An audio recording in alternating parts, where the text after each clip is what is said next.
Fort Myers Beach, seeing that storm surge come in and flood their homes on Sunday. This water, look at that, push right up from the Gulf and right up along these homes as well. That's such a frightening thing to see, knowing that you have all these things. Water is just such a damaging thing, not only for the foundation of your house, but just everything that's inside of it as well. And again, it doesn't take much to get this water to rise.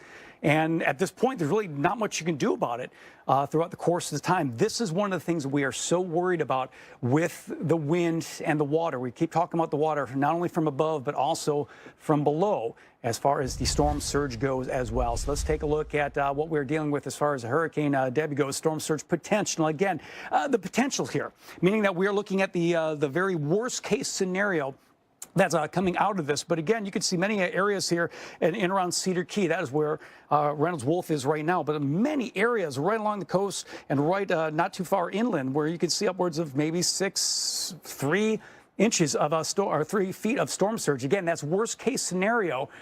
But you got to remember that we're not dealing with a lot of elevation here. And just like those pictures there, all it takes is just a very persistent wind that can push that water on shore. And you can see that water begin to rise. Up and down, really, the Gulf side, you can see the storm potential. Again, this potential of upwards of 6 to 10 feet. The possibility is certainly there. But even as far as south as places like Sarasota, you can get upwards of maybe 2 to 4 foot storm surge. And again, this is not only on the Florida side. Now we're looking on the Atlantic side. That's why we have to talk about Brunswick, Georgia, Savannah, Georgia, Charleston, South Carolina, because there's a potential of that onshore flow upwards maybe 2 to 4 foot of storm surge potential that could be coming out of this from Debby. So it's not just a Florida thing. And also, anytime we talk about hurricanes, we talk about tropical systems, you got to remember that it's not just where landfall is going to be, but it's going to be for many areas around there as well. So storm surge warnings in the areas that you see from Big Bend, Florida, also into and around coastal Georgia and South Carolina. And that is what we're looking at as far as Debby is going. Again, Category 1 hurricane as of right now. Another update coming up about 2 o'clock in the morning as well. Let's take a live look at Cross City, Florida. And this is how things are looking right now at 210th Avenue. If you have heart failure, entrust your heart to Entresto. Entresto helps improve your heart's ability to pump blood to the body. Don't take Entresto if pregnant. It can cause harm or death to an unborn baby. And don't take Entresto with an ACE inhibitor or aliskiren, or if you've had angioedema with an ACE or ARB. The most serious side effects are angioedema, low blood pressure, kidney problems, or high blood potassium. Ask your doctor about Entresto for heart failure. Novartis may help you save on your prescription. Dangerous weather can happen anytime, anywhere. I'm Ken Graham, Director of the National Weather Service. We work alongside weather providers like the Weather Channel, our partners, to deliver critical weather information to keep you safe. But complete weather safety starts with you. First, create an emergency plan. Next, practice that plan with your family and friends. And finally, stay alert for weather threats. When we prepare together, we can weather any storm. I knew that something was different. I knew it, I called it, and look what I found today. It's Blue Chew. Blue Chew. Blue Chew? Blue Chew. Blue Chew. Blue Chew. Blue Chew. The Holy Grail. This is the secret. If you don't know, now you know. You can get it on a subscription model, so men can get delivered every month. And for the ladies, let your man know, and you're welcome in advance.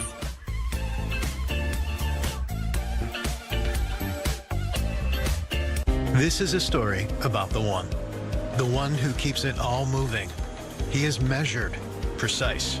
He thinks ahead, stocks the right parts, and knows just where to find them. Because for the one, this facility is about more than business. The industrial-grade products you need delivered fast. Call, click Grainger.com, or stop by. Grainger, for the ones who get it done. Why is Special K so special? The multigrain flakes? Oh, right, I see, it's the real fruit. Oh, wait, can you go back to the berries? Special K, special for a reason.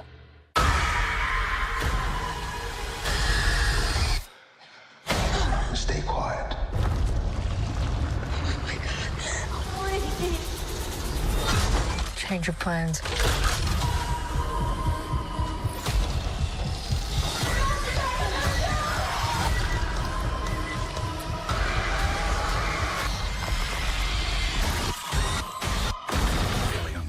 IMAX. Rated R. Experience it in IMAX. Get tickets now. Depend keeps you drier than ever, so you can say yes to more than ever. Yes. Yes. Yes. No. Depend. The only thing stronger than us is you. Watch the Weather Channel for ongoing coverage of Debby. Get trusted updates only on the Weather Channel and the Weather Channel TV app. Look, we've all been there. Your AC decides to quit, turning your home into an unbearable sweatbox, and now you have to deal with it. Hi, I'm Joe, and this is why I invented iFlow, the world's first automatic AC drain line cleaning system to keep your AC going and the cool air flowing. Look, that's a drain pan overflow that damages ceilings and walls, and you're left to pay for it all. Here's why. A thick, slimy, sticky bacteria called Zuglia lives inside your drain pan and drain line, clogging it up and causing your AC to shut down. But don't worry. That's why I invented iFlow. iFlow is a smart, automated device that dispenses our proven bioenzymatic cleaning fluid that actively breaks down the Zuglia and flushes it out of the drain line, helping to prevent those costly clogs. And the best part is, installing iFlow is a breeze. Just stick it on the air handler, connect the iFlow, insert the cleaner cartridge, and you're good to go. And you don't have to be a pro to do it, because there's an iFlow app to help you through it. For special money-saving deals, visit buyiflow.com.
This hurricane season, good heavens, absolute punishment.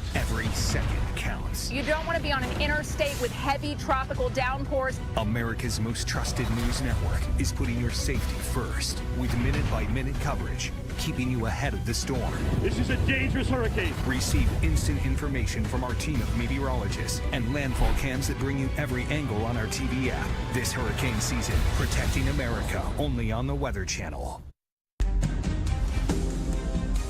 And welcome back to continuing coverage here on the Weather Channel. I'm meteorologist Reynolds Wolf coming to you from Cedar Key, Florida. And if archaeological evidence is to be believed, people have been living here in this area since 500 BC. And from that time to present day, as long as we've had a Gulf of Mexico, sunshine, and of course daytime heating, we have had storms that have been formed up out of the Gulf of Mexico. So they've been happening here for quite a long time. It is a very savvy community in terms of dealing with tropical weather. I want to show you something very quickly. Chris Erickson is the man behind the camera. We're going to make him jump through some paces. Chris, it's going to be a long night, my friend.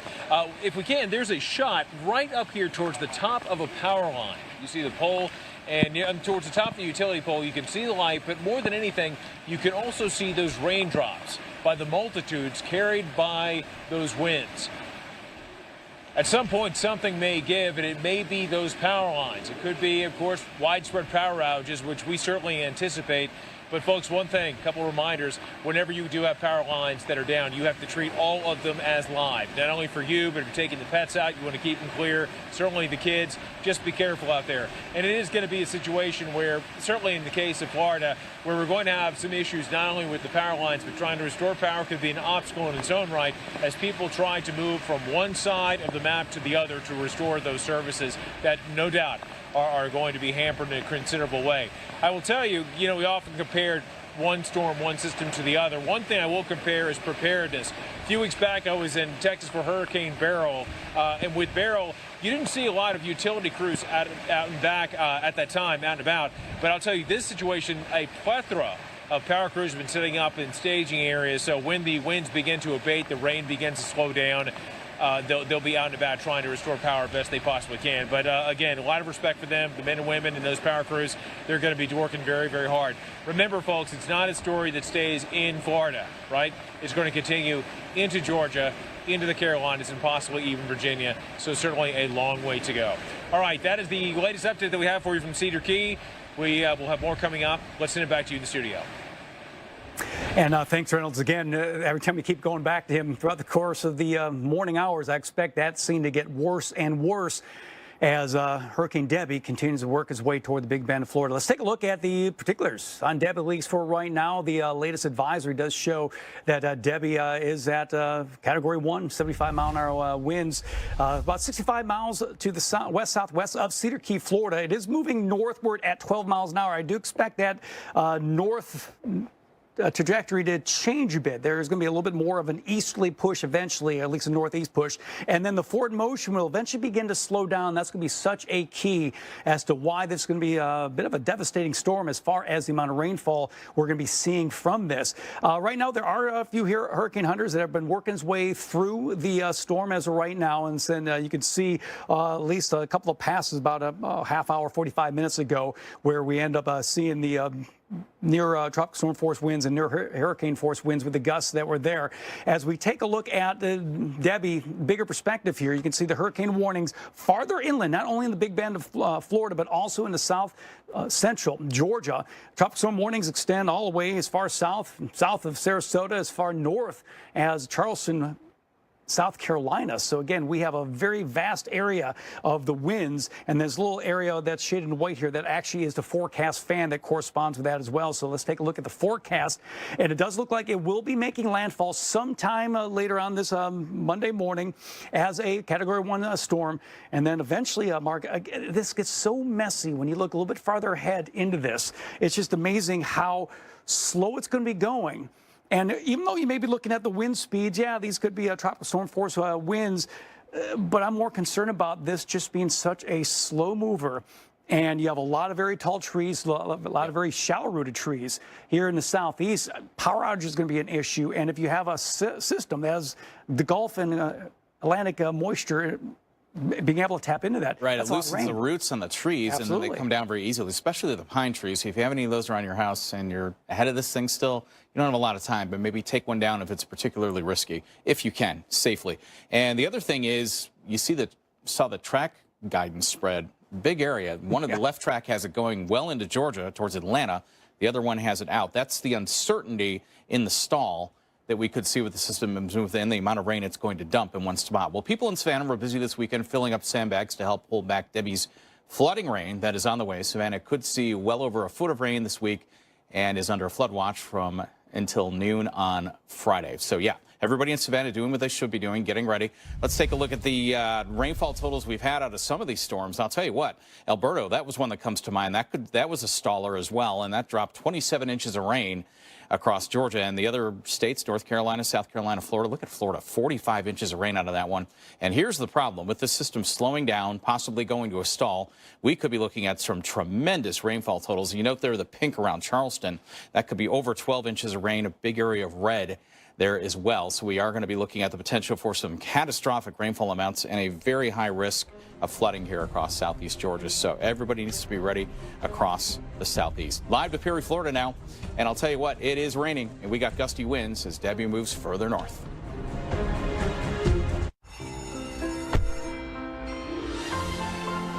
There's an electrified vehicle for everyone to fall in love with.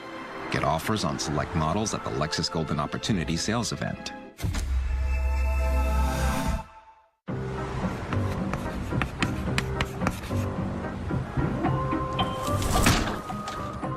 When you're a small business owner, your to-do list can be a lot.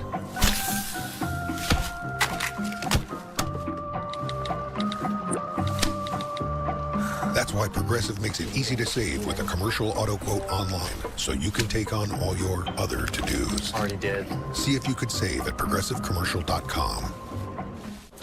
You know, if you were cash back and you could earn on everything with just one card, Chase Freedom Unlimited. So if you're off the racking or crab cracking, you're cash backing.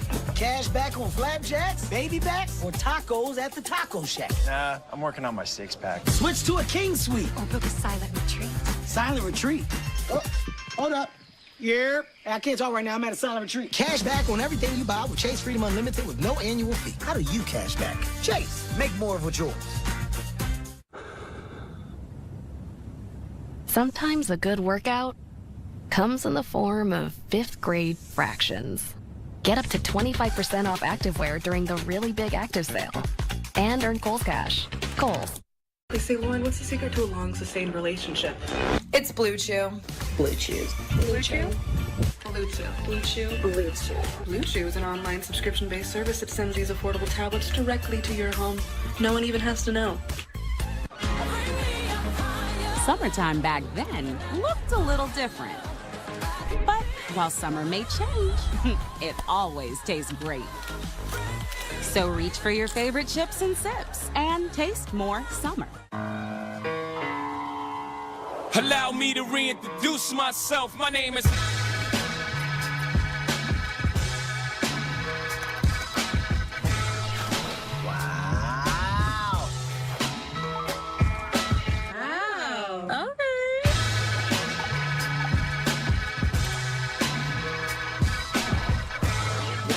Amazing.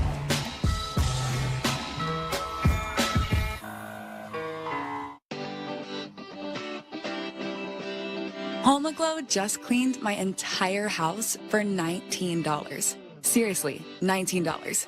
They showed up right on time and did my dishes, my laundry, they even cleaned my windows. You just pick a date, pick a cleaner, and enjoy a spotless house for $19. I love using HomeAglow, and I think you will too. I can feel the winds of change.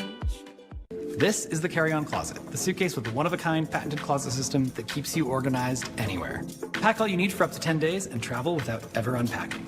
The comfort of home on the go. Unpack in seconds at soulguard.co.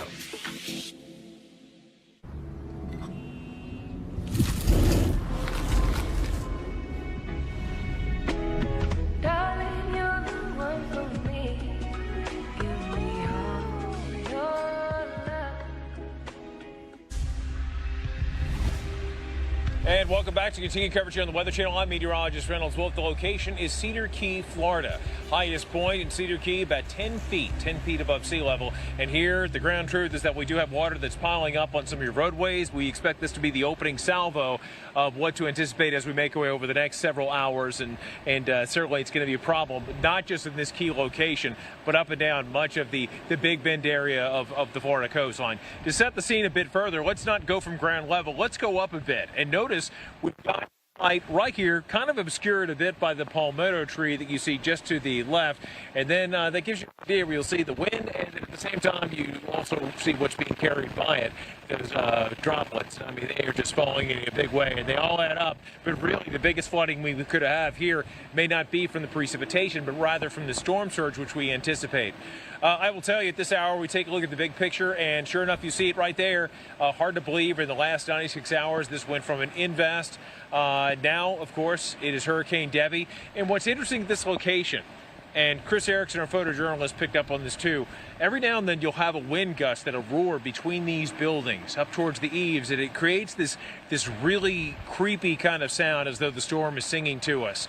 But yeah, it changes in tone, but the tone we have for us, at least here at the Weather Channel, is for you to be safe. Do the best you possibly can. And the overall path, the forecast for this is interesting because it kind of resembles a bit of a comma shape. And notice how we go from a series of days and then we extend into the latter part of the week, and notice how it really begins to bloom out considerably. That's your area of uncertainty.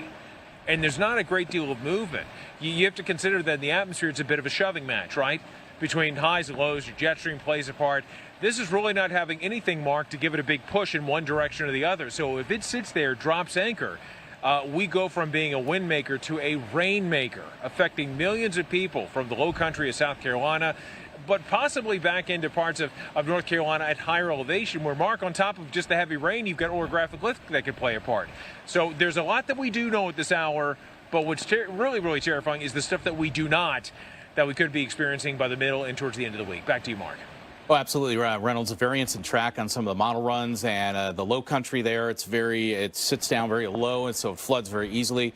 Reynolds, give us a sense. Is it look like is there power outages right now that you can see in the area, or does it look like they still have power? What's going on with that? We still have power for the time being. That's a great question, Mark. Earlier, I had an opportunity to speak to some great folks that live here in Dock Street, along Dock Streat. And what's interesting is everyone in this place, in a community of less than 700 people, everyone knows each other, right? And part of the big story that they were having today was, will it or won't it, with regard to the power. And a lot of people feel very confident. Of course, when we had a Dahlia that came through here, power was knocked out in a big way, but a different animal, right? Different animals, stronger winds, you had more of a problem. But at this hour, things are holding tight, Mark. We still have lights, we still have power for now, but everyone does anticipate that we may lose it in short order, and that would not be a surprise whatsoever. Well, absolutely, especially as the center comes ashore and we get some of those gusts from the higher end tropical storm force, possibly hurricane force. Have you seen the water rising at all from the flooding? Is it how much rain does it look like you've had there so far? Just a guess. Absolutely. Hold on one second. Chris Erickson is behind. Chris, I'm going to step out a little bit. You may lose me a little bit in the light, but just give you an idea where I'm going. Stepping out here a moment or so, just tip it up. It goes, in some locations, almost ankle deep in low-lying areas. But the problem is, which you can't see because darkness is kind of kills our vision. But to my immediate right, my right arm is pointing west.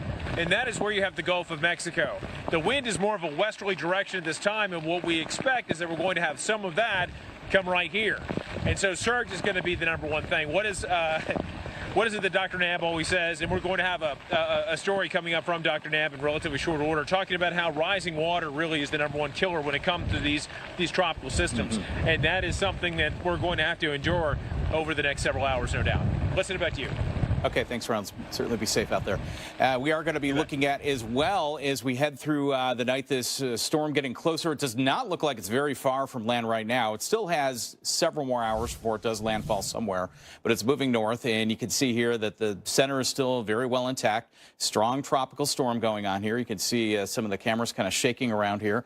Expected to make landfall in North Florida a bit later on this morning, after about 9 to 10 a.m., maybe somewhere in there. The continued speed northward at about 12 miles an hour. That's expected to slow down after it moves inland. In the meantime, just getting lashed here by these tropical storm force rain bands across the Gulf side of Florida here, across the area, the Big Bend here, and this will continue to move northward as we head through the morning and eventually, like I said, making landfall. Numerous flood warnings out here around Sarasota, points northward. Looking at some very, very heavy rain here. Do be careful in these areas. I am, I cried. I am, said I. And I am lost and I can't Punch Buggy Red. even say why. I am myself.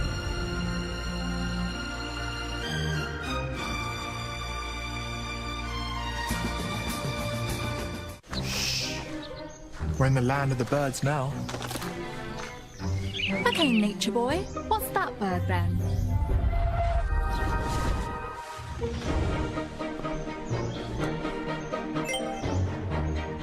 It's a male finch. They give seeds to females in a bonding ritual.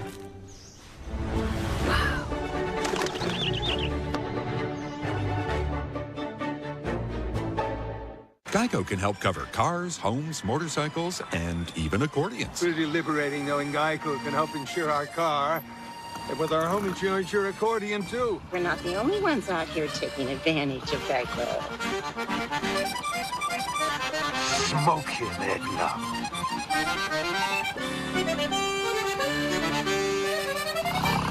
You sure showed him. That's your pickled peppers I did. Whatever you need, from coverage to service, get more with Geico. At Olive Garden, we think more of a good thing is a great thing. It's why our soup or salad and breadsticks are always never-ending and always on us, no matter which entree you choose. So go for a saucy, cheesy classic with a twist, and we'll put our never-ending first course on repeat till you say when. Because giving you more of a good thing is our thing. And that goes for lunch too, with 10 entrees under $12. Drift into the world of Candy Crush.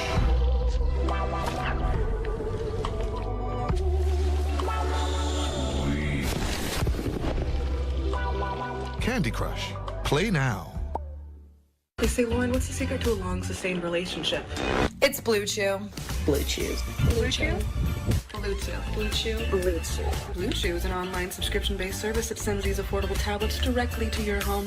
No one even has to know. Hi, I'm Gina. I was really upset at the way I had let myself go. My cravings were out of control. I had to do something. We all know it's important to take care of our health, but it seems the trend is looking for a quick fix. And as a nurse, it's really important to me what I put in my body. The main difference with Golo is the way I felt. I wasn't jittery. My cravings went away. I felt satisfied and healthy and had tons of energy. Give Golo a shot. You won't be sorry. This is the carry-on closet, a suitcase with a one-of-a-kind patented closet system that keeps you organized anywhere. Pack all you need for up to 10 days and travel without ever unpacking. The comfort of home on the go. Unpack in seconds at Solgaard.co.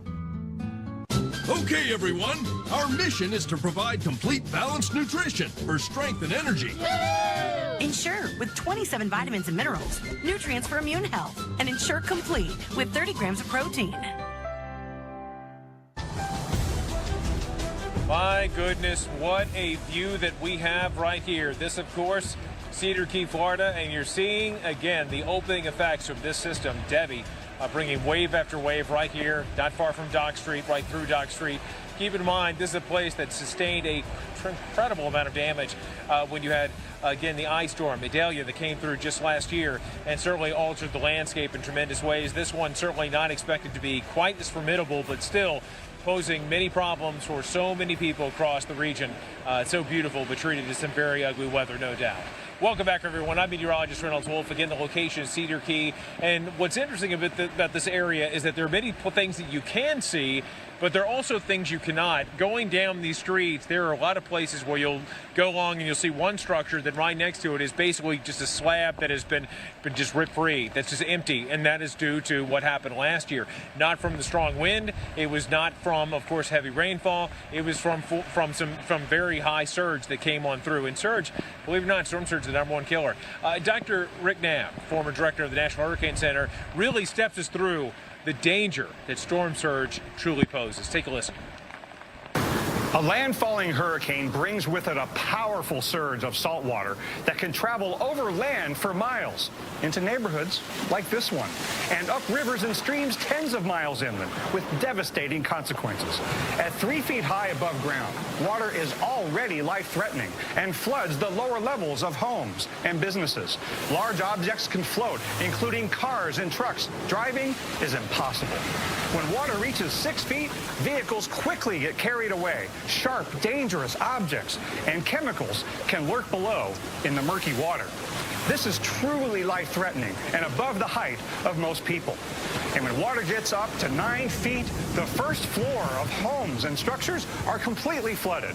There are very few places to survive when the water gets this high. This is why storm surge accounts for about half of all deaths directly caused by tropical cyclones in the United States. So please, find out if you live in an evacuation zone today and be prepared to leave when ordered to do so, because evacuating is the only way to ensure you survive a rising storm surge. And again, when we talk about storms, they all come in just different shapes, different sizes. Some it's all about the wind, some it's about the rain, some it's about the storm surge, and most often it's all of those things combined. So the town of Cedar Key, Florida is especially vulnerable to flooding due to storm surge. Weather Channel's Flood Effects Simulator gives us a look at Cedar Key itself and how potentially damaging flooding could be. You can see flooding up to 6 feet is possible through the center of town. So again, to my left here, or at least over the big area here, you can actually see the flooding of Cedar Key. I'm going to end up showing you some graphics here as well. So let me zoom down with at least a map below. So we're basically looking right around C Street. So that is good. Let me get a better color here. So right about here. That's basically what we're looking at for C Street. And you can see what happens, at least with Hurricane Debby. Again, each one of these storms come differently. We're looking with the possibility, not saying that this is going to happen, but this is the worst case scenario that you can get up maybe upwards of 6 feet of flooding there. Now you can see the image over in the main set of image there, what 6 feet is up. Now I'm 5'10", so if I would be standing out in C Street, that water itself would actually be a little bit above my head at that particular point. So at any level there, you can see cars will be flooded. You can see basically the first story of many homes, many businesses will be flooded out as well. And that is the potential, the possibility, worst case scenario that can come out of this entire thing. Is it going to be the forecast? No, but just notice, and let me just zoom back out a little bit. Again, the image you saw there was the area that I had circled there. Let me just zoom back out a little bit and just show you all of Cedar Key itself. And there's a lot of areas that will be underwater, at least a little bit of water, whether it's 3 feet of water, whether it's 6 feet. Our own Wolf was mentioning that really the tallest point in all of Cedar Key itself is 10 feet high.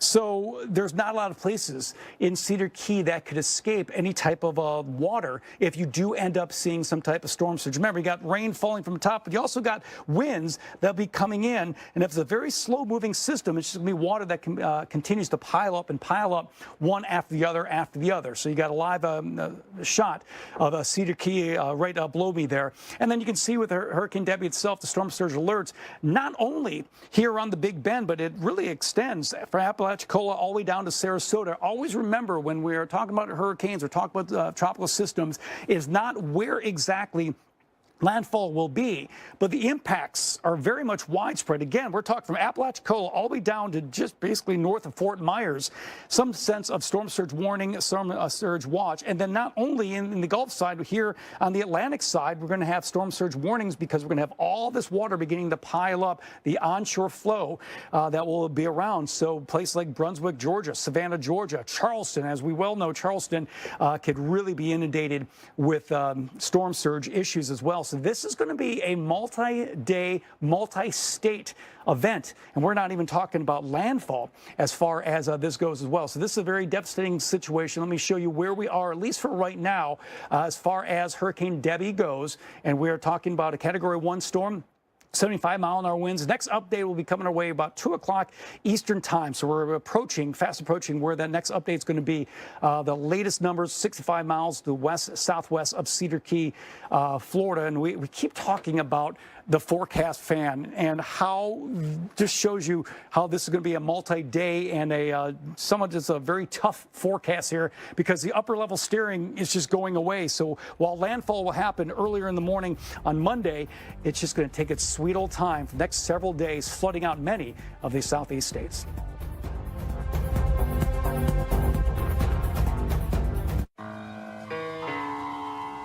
Allow me to reintroduce myself. My name is...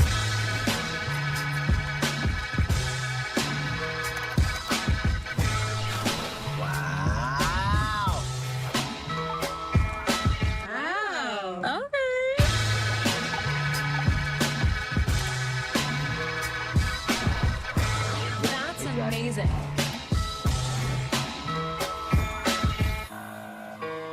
Blue Chew? Yeah, you know Blue Chew? Yeah, so it's like chewable tablet things like... Oh, girl, how do you know Blue Chew? Her man. Come on. And it made you like him more, right? Absolutely. Or you could... Where do I get Blue Chew? Well, you can go online and get your first month free, actually, so... Dad, I got a huge barbecue wing stain. This bottle says I need a pre-treat. That stuff has way more water. A little bit of Tide goes a long way. So you can save your shirt and maybe even a little money. More money for nights at the library. Right. For a better clean with less, it's got to be Tide. If you have heart failure, entrust your heart to Entresto. Entresto helps improve your heart's ability to pump blood to the body. Don't take Entresto if pregnant. It can cause harm or death to an unborn baby.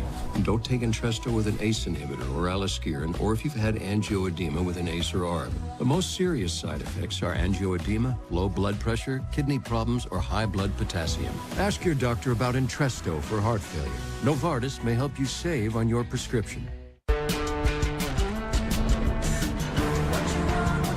Driving the Nissan Rogue with Google built in is like... Hey, Google, turn on Rocky's food. It's like the ultimate connection. See why it's been awarded a Consumer Guide Best Buy and recommended by Consumer Reports. Drive the Nissan Rogue today. Get the 2024 Nissan Rogue with best-in-class fuel economy. One of 6 Nissan vehicles starting under $30,000. And today, the story of a phone captioning service that's keeping people with hearing loss connected. The company, Clear Captions, providing a phone which allows users to read what the caller is saying live. Meet Betty and Mary, sisters. Betty is suffering from hearing loss. My hearing got so bad, I couldn't use a regular phone. We stopped being able to talk to each other. Clear Captions allows the sisters to stay connected. Now Betty can read the captions on the phone and respond immediately. I'm able to stay connected and still be independent. The service is provided at no cost to you through a federally managed program. It's given me back my sister. What an amazing service. Call now to see if you qualify. There is no insurance or Medicare required. Clear Captions will install, train, and provide the service, all at no cost to you. Call today. 1-800-268-8923. That's 800-268-8923. The power of the Weather Channel, now available to everyone. This is epic!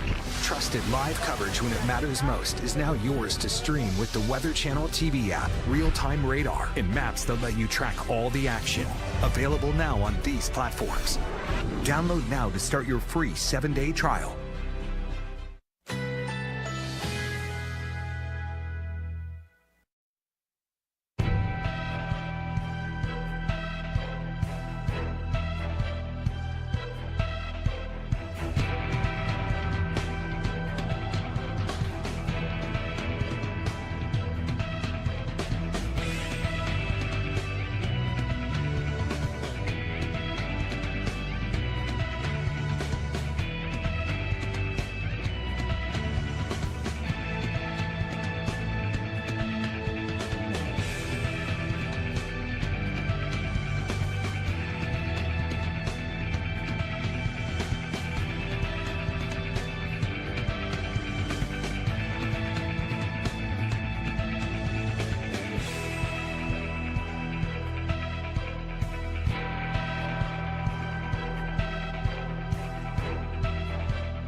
Well, within the last minute or so, the National Hurricane Center came out with the latest advisory, Hurricane Debby.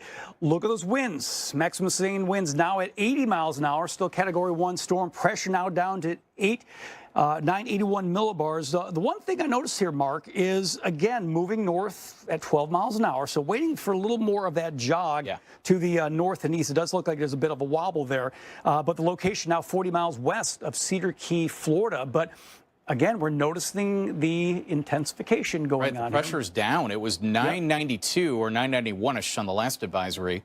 So now we're down to 981. That's a pretty sizable drop. So this thing is dropping quite a bit. And again, what's interesting, it dropped from the 8 o'clock. I remember it dropped 7 millibars between 8 and 11 Eastern time. Now it's dropped at least another couple, I think it was another 4 at least. And it takes a little while for the winds to come up to respond to the that's pressure. exactly it, yes. So that's just because the winds haven't shot up with the pressure dropping like that. It doesn't mean they're not going to. You know, we are looking at definitely a strengthening system. Yeah, so again, it will not be surprising if we see these numbers continue to climb up. The question is, how much much land, how much time we have before landfall. If you just correlate this, again, moving north at 12 miles an hour, if it continues on that pace, going northward at 12 miles an hour, yeah, we're just hours away from landfall. So it depends on whether or not there is a slow in that forward motion or not with this. But again, just somewhat concerning because we don't want to see this thing continue to increase. Unfortunately, it will. I also want to show you, Mark, the latest enhanced satellite radar. And again, not unusual to see this type of day, this type of night, we start seeing some energy begin to fire up. Notice the last couple frames here, just on the north and northwestern end of that circulation. We had two different areas of convection right there, deep thunderstorm activity. Yep. We kind of have one now. And you notice the cloud tops have warmed a little bit, which just means a touch, yep. Just a touch, but it kind of waxes and wanes like that. But the bottom line is starting to see a more symmetric system, and the pressure is starting to fall. The thunderstorms are starting to get a little more co-located. Yep. You can almost see a bit of warming there in the center. And see that right there? That could be an eye trying to get started. Yep. And one thing I want to point out too is we're going to go back just a couple of frames here. Notice at least at this point we did still have some dry air that was filtering in around Debby, but that was a couple of hours ago. But now when I take this all the way to the end though, that dry air is basically gone at that point. So it does look like it is trying, like you mentioned, maybe trying to pick up another eye there. I do want to show you at least the latest when it comes to tornado watch. We still have a tornado watch in effect until 6 a.m.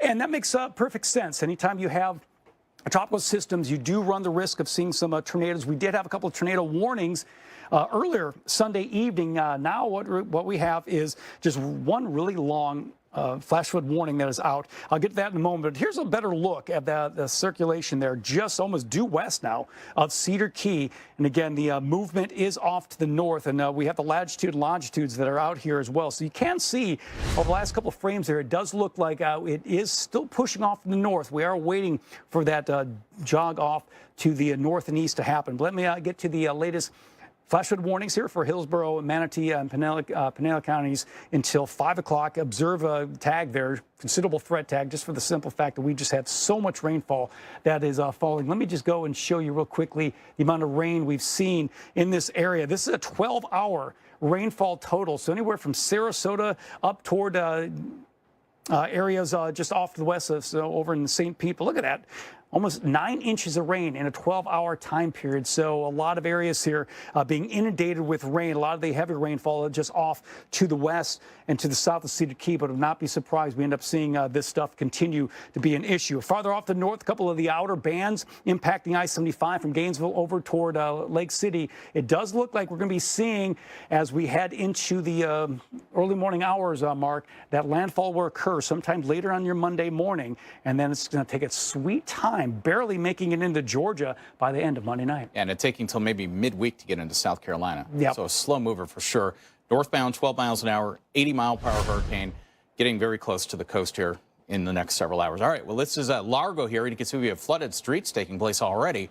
This is from tropical rain bands west of Tampa that moved in. Largo currently under a flood watch and a flash flood warning through the late morning hours. I do not think we're going to see any expiration on any flood warnings anytime soon as we continue to see these tropical storm force rain bands with wind and rain moving up across the area. A pretty large area that is under flood watches right now, all the way from the west coast of Florida, from Sarasota, Cape Coral, Fort Myers, Naples, all the way up into South Georgia and into South Carolina, including Savannah, including Charleston, including Valdosta, including Tallahassee. I got to tell you, if you're traveling at all along I-10 or I-16 between Macon and Savannah, you might want to reconsider the next couple of days because we are going to be looking at a lot of rain here, and I mean a lot. Could be talking 8 to 12 inches of rain between Jacksonville, Charleston, Wilmington. Locally higher amounts. This could promote some very serious flooding as we go through the next several days, even maybe up to an inch of rain all the way back to Atlanta's eastern suburbs, up across the Great Smoky Mountains here into western North Carolina, some pretty heavy rain too. And then you notice it goes all the way up through coastal Virginia, the Tidewater, even up into Jersey a bit later on in the week. Could be looking at 3 to 5 inches of rain as that tropical moisture just streams northbound. So high-risk days make up the most flood claims, flood damages, 83% of them. Moderate risk days, 4%. We do have a high risk of flash flooding, at least $1 million in damage on 62% of the high-risk days. So the high risk, where is it now? Savannah, Valdosta, Jacksonville, Cedar Key. That's where we have a very high risk of flooding the next few days. And that moves up Tuesday to Wednesday into the Carolinas as well. Why do couples choose a Sleep Number smart bed? Can it keep me warm when I'm cold? Wait, no, I'm always hot. Sleep Number does that. Can I make my side softer? Can I make my side firmer? Sleep Number does that. Can it help us sleep better and better? Please. Sleep Number does that. 94% of smart sleepers report better sleep. Save 40% on the Sleep Number limited edition smart bed plus free home delivery on select smart beds when you add an adjustable base. Shop now. Did you know GoodRx can help you get a better price on your family's prescriptions? I just open the app, type in the name of our meds. That's it. Savings on my asthma medication. All right, round 2, baby, round 2. Oh yeah! Savings on my husband's blood pressure refills. And savings on my daughter's allergy pills. Prescription savings for the whole family. Have a good one. Another good reason to check GoodRx. Want to know a secret? More than just my armpits stink. Facts. That's why I use Secret Whole Body Deodorant for clinically proven odor protection everywhere. So I smell great all day. All high! And all night. Secret Whole Body Deodorant. This is the carry-on closet, the suitcase with the one-of-a-kind patented closet system that keeps you organized anywhere. Pack all you need for up to 10 days and travel without ever unpacking. The comfort of home on the go. Unpack in seconds at soulguard.co. What the biggest companies deliver is exceptional customer experience. What makes it possible is unmatched connectivity and 5G solutions from T-Mobile for Business. T-Mobile connects 100,000 Delta Airlines employees, powers Tractor Supply stores nationwide with reliable 5G business internet, and helps Red Bull revolutionize coverage of live events. This is how business goes further with T-Mobile for Business.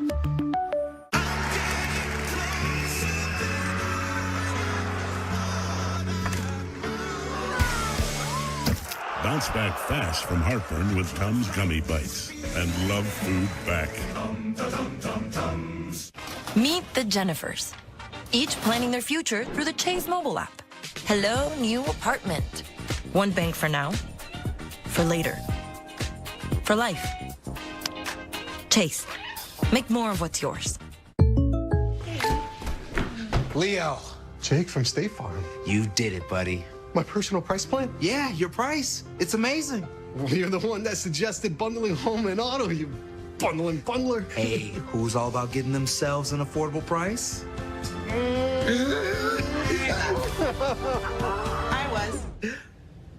I called our agent. Bundling. Just another way to save with the personal price plan. It's true. Like a good neighbor, State Farm is there.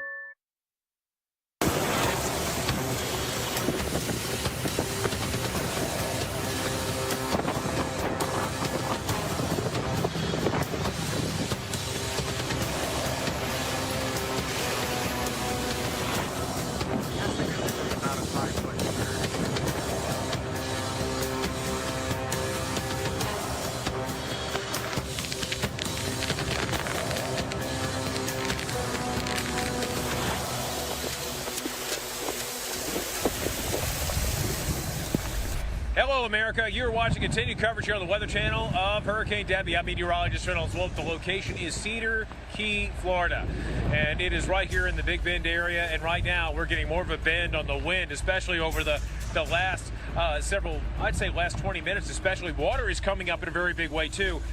Just give you a little bit of lay of the land. We are just outside of the University of Florida Nature Coast Biological Station. The reason why it's important to mention that is because this was the exact same location where Jim Cantori and his crew stayed back during the ice storm Idalia that came through the same area. This building is an absolute fortress. It can withstand the strength of a Category 5 hurricane. Now, this will not be of that magnitude. However, the storm surge we anticipate, we're going to see quite a bit more of that, and we do expect the water possibly to be, at least for me, waist deep. I am about 6'3", 6'4", 6'3.5", 6'4", and we're expecting to continue to rise on up. So we will be altering our shot from ground level up higher above, and then possibly even higher than that in the coming hours. Well, again, welcome back. The big story that we have is this system. It's amazing how over the last 96 hours we've gone from an invest to a tropical depression to a tropical storm, now a hurricane. And what I want you, and Mark Thibodeau brought this up, and this is so important to mention, over the next several days, you're going to have, again, a transformation of names again, going from a hurricane to a tropical storm to possibly a depression. Do not let your guard up if it goes down to a tropical depression. Because what this is going to do is be a major rainmaker for millions of people. We're talking with the potential of rain that could be well in excess of a foot.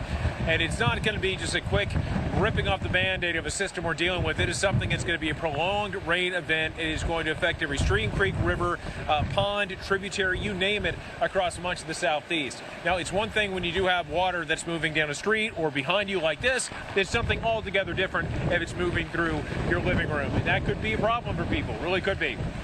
I can tell you that the wind has been strong. We have had the lights flickering on and off every now and again. We do anticipate the power will probably go out, hoping that it won't, but certainly it is possible. Whether Cedar Key loses power or not, I'm telling you, it's inevitable that places across Florida will definitely have that issue. You've got to remember, too, if you were to look top down at a map using satellite imagery across Florida, you'll notice that in this area, the Nature Coast, you've got a lot of trees, big, giant, gorgeous oak trees, but at the same time, plenty of palm trees. And a place like Cedar Key, although there are variants of ways you can get on and off out of the city, which is essentially an island or at least a peninsula, you've got one major road. When I say major, we're talking 2-lane blacktop. That could be covered by a lot of tree damage, a lot of debris. So getting from this place back to the main interstate, or certainly in this direction, trying to make this place, if Cedar Key happens to be your destination, is not going to be easy. It's not going to be easy. So if you do have a loss or lack of supplies, or you lost your power, you got to be patient, because it's going to be one of those situations where it may be several days, perhaps even a bit longer, if you do lose your power. Well, I can tell you that in terms of the power of this system, we do expect it to eventually leave the bounds of the Gulf of Mexico. When it comes on shore, it will begin to diminish. You'll see that barometric pressure begin to rise, which indicates that we'll be losing a lot of its intensity. The winds will begin to drop. But even winds of tropical storm force are more than enough to compromise the situation, because you got to think, Todd, with the soil saturated, Todd, and then with hour after hour of wind pushing up against some of these trees, which of course are in full foliage, something is eventually going to give. It could be those trees and eventually knocking down power lines, and then it changes the game in a very big way. Back to you, Todd. Thank you, Reynolds. I got a question for you out there. You've been through many storms, again, from strong major hurricanes to tropical systems and tropical storms, Cat 1 hurricanes. That's where you're dealing with right now. What's the one thing that always tends to surprise you in terms of these things? And I know each storm comes with its own thing, but is it the amount of rain? Is it the fact that the winds, 75-mile-an-hour winds, feel stronger or faster? Like, what's the one thing that always seems to surprise you with each and every one of these systems that you happen to be sitting out there? That's easy. The number one thing that surprises me is how you can have so many effects outside of the cone of uncertainty and the rising water. So I guess kind of a twofold answer. And seeing this come up, I got to tell you, it's kind of surreal watching the water. I mean, even as I'm speaking, the short time that I'm speaking, it's gone from a few feet away right now, right to the soles of my feet. That is one thing that's really bizarre. Another thing that, Todd, that has been very bizarre to me is how you can see, again, the effects outside the cone of uncertainty. A perfect example of that will be back in the year 2017 when we had a landfalling tropical system. I happened to be stationed in Jacksonville, Florida at the time, and it was nowhere in the cone whatsoever, not even close.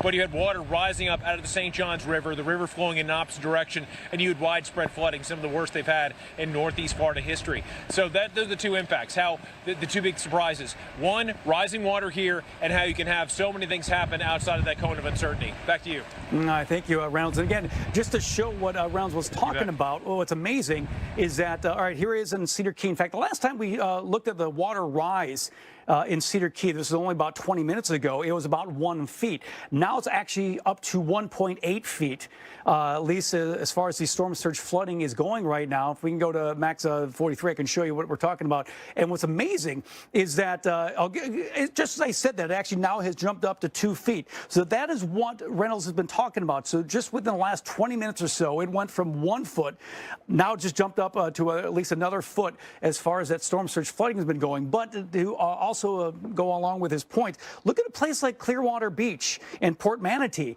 Now, you're talking about an area. Here's the center of circulation from Debby, well off to the north, almost due west now of Cedar Key. But look again, you're dealing with all this onshore flooding.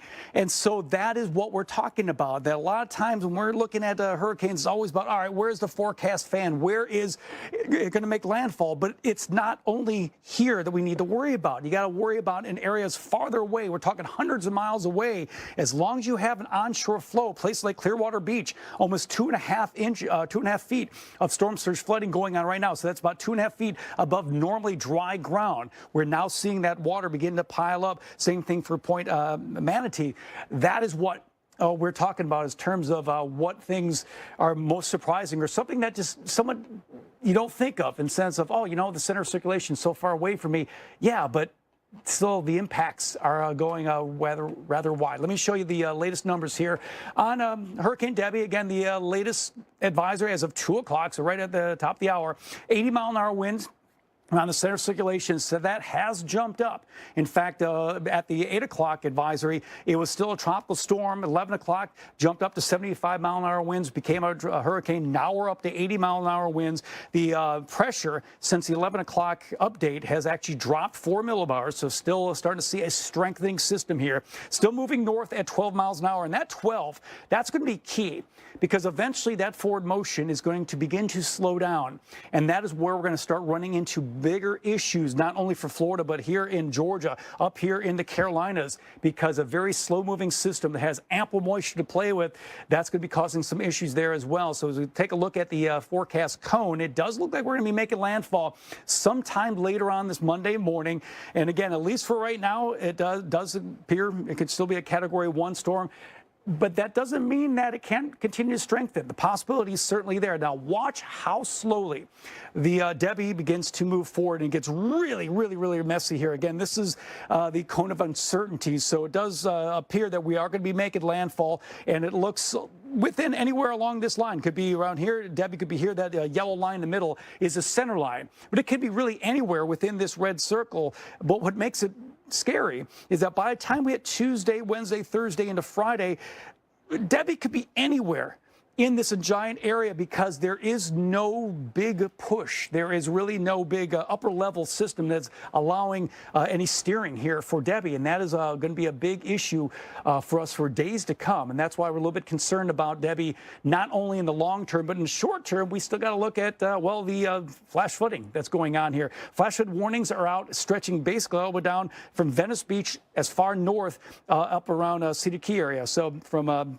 you can see the flash flood warning stretching really all along I-75 from Venice all the way up through the St. Pete, Clearwater area, and as far north as areas as far north here. As in fact, we're looking at Spring Hill, and then even farther to north, we have flash flooding that's going to be out there. Just now has been issued here for Citrus, Hernando, and Pasco counties, Mark. So not quite surprised that we have all these bands of showers and storms, a very slow-moving system, yet to make landfall, and it continues to strengthen. The one thing, maybe it's going to run out of real estate, but that's still bad news, particularly for the Big Bend of Florida, where it looks like it is going to be making landfall sometime later on this Monday morning. And I wouldn't be surprised we're going to be talking about still rain in Florida by the time we get Wednesday and Thursday. Yeah, just a drift once it moves in, like just very, very sleek, probably run quicker than it's going to be moving. It's not going to be moving fast at all. That's a bit of an exaggeration, but it is not going to be moving quick.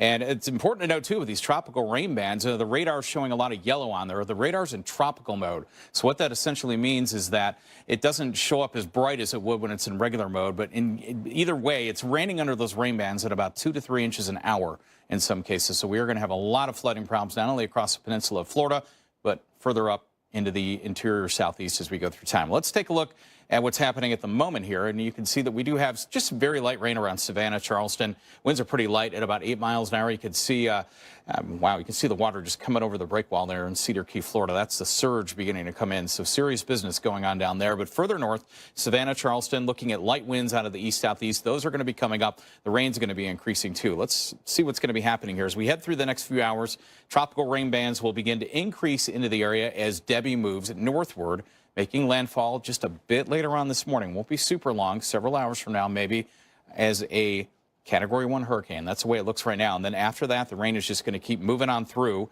Tuesday morning, we still have very heavy tropical rain going on along I-95, back along I-16. Again, I would just not travel in this area at all over the next couple of days because it is going to be flooding.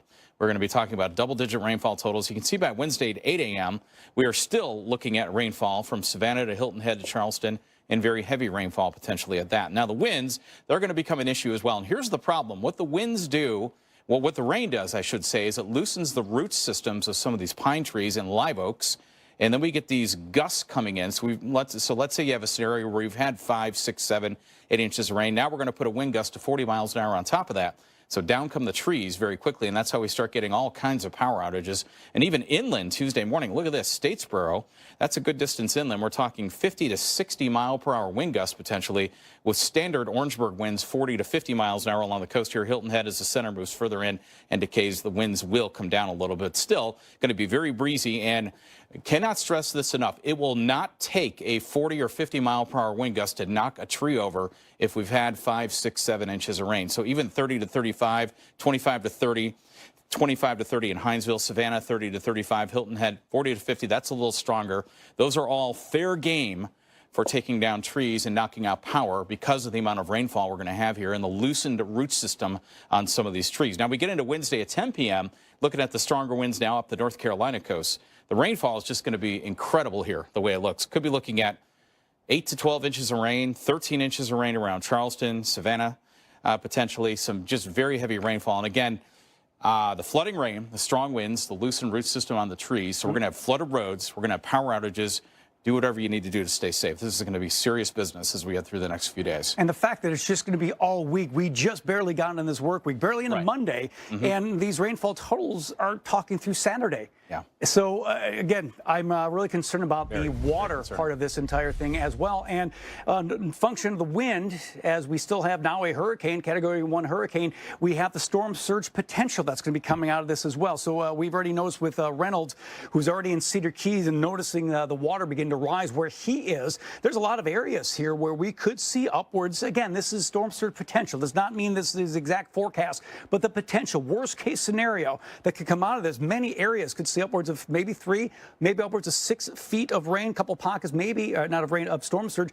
There's some pockets maybe upwards of 9 feet. That is the worst case scenario. Same thing for the storm surge. Keyword here is potential. You can see up and down, not only in the area where we're going to be seeing landfall, most likely here in the Big Bend, but look at how the storm surge potential as far south as Key Largo. We can see maybe 1 upwards of 3 feet of storm surge potential, not only here on the Gulf side, but also on the Atlantic side from coastal Georgia and South Carolina. So this is why the impacts are so much larger than right where the landfall is going to end up being. So storm surge warnings from the Big Bend, basically from Apalachicola all the way down to Sarasota, and also storm surge warnings from Brunswick, Georgia, Savannah, over into Charleston as well. So storm surge flooding, I like coming back this now that we're in the middle of it, still looking at right around 1.9 feet of storm surge flooding. So basically 1.9 feet above normally dry ground is not what we're seeing in Cedar Key, but also as far south as Clearwater Beach, Port Manatee, still looking at those storm surge flooding over 2 feet. So let me time this out, and this is what we're going to be seeing as far as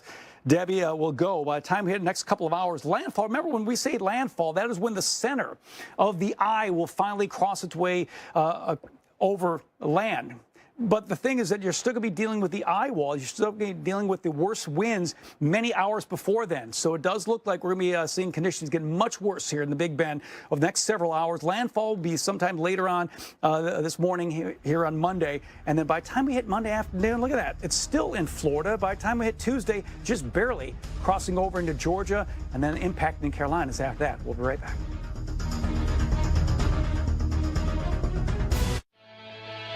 With Chevy Equinox EV, you can wake up every day with a full charge. Your crew can have a roomy, no-compromise interior. And starting around $34,995, you and your money can go further in America's most affordable EV with over 315 miles of range. Equinox EV, a vehicle you know, value you'd expect, and a dealer right down the street. Go EV without changing a thing. Chevrolet, together let's drive. $5 all-you-can-eat pancakes are back at IHOP for a limited time. Or free with select combo purchase. Now you can get stacks on stacks. At IHOP, we don't just put food on your plate, we put a smile on your plate. The ones who keep facilities up and running know that even the smallest part can make the biggest impact. That keeping the day on track means paying attention to every detail.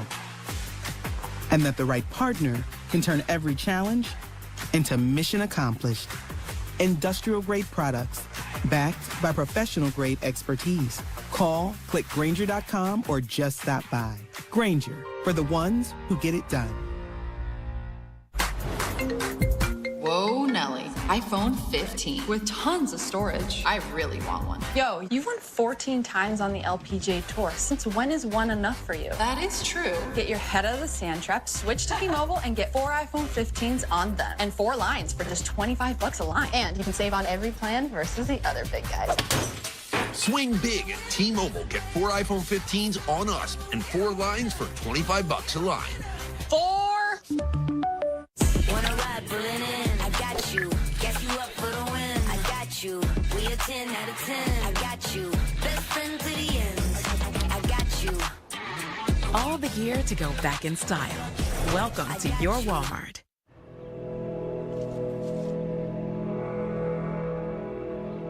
Design a training program so that I can run a marathon. Summarize this.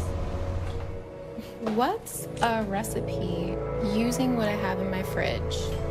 It starts with an empty prompt. Bring this to the chopping board.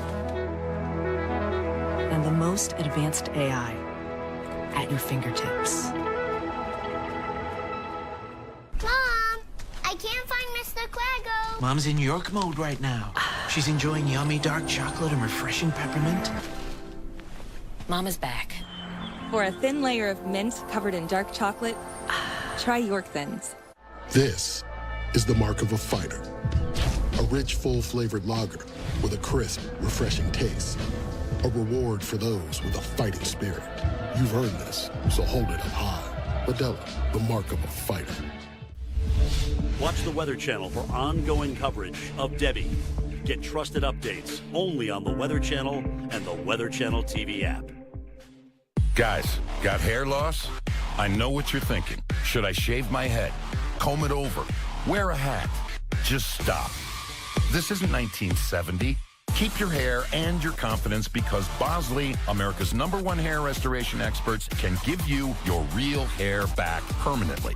Check them out because they're giving away an absolutely free consultation and a free gift card to everyone who scans this QR code. Dude, you don't have to look like your dad because this isn't your dad's hair loss treatment. People all over the country trust Bosley because they're ahead of the curve. They use the latest technology to give you your real hair back. And the best part, Bosley's permanent solution is protected by the Bosley Guarantee. Let them show you for free how awesome your hair could look with an absolutely free consultation and a gift card for $250 off. Scan the QR code. Don't wait. Scan the code now and ask about the Bosley Guarantee.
The power of the Weather Channel, now available to everyone. This is epic!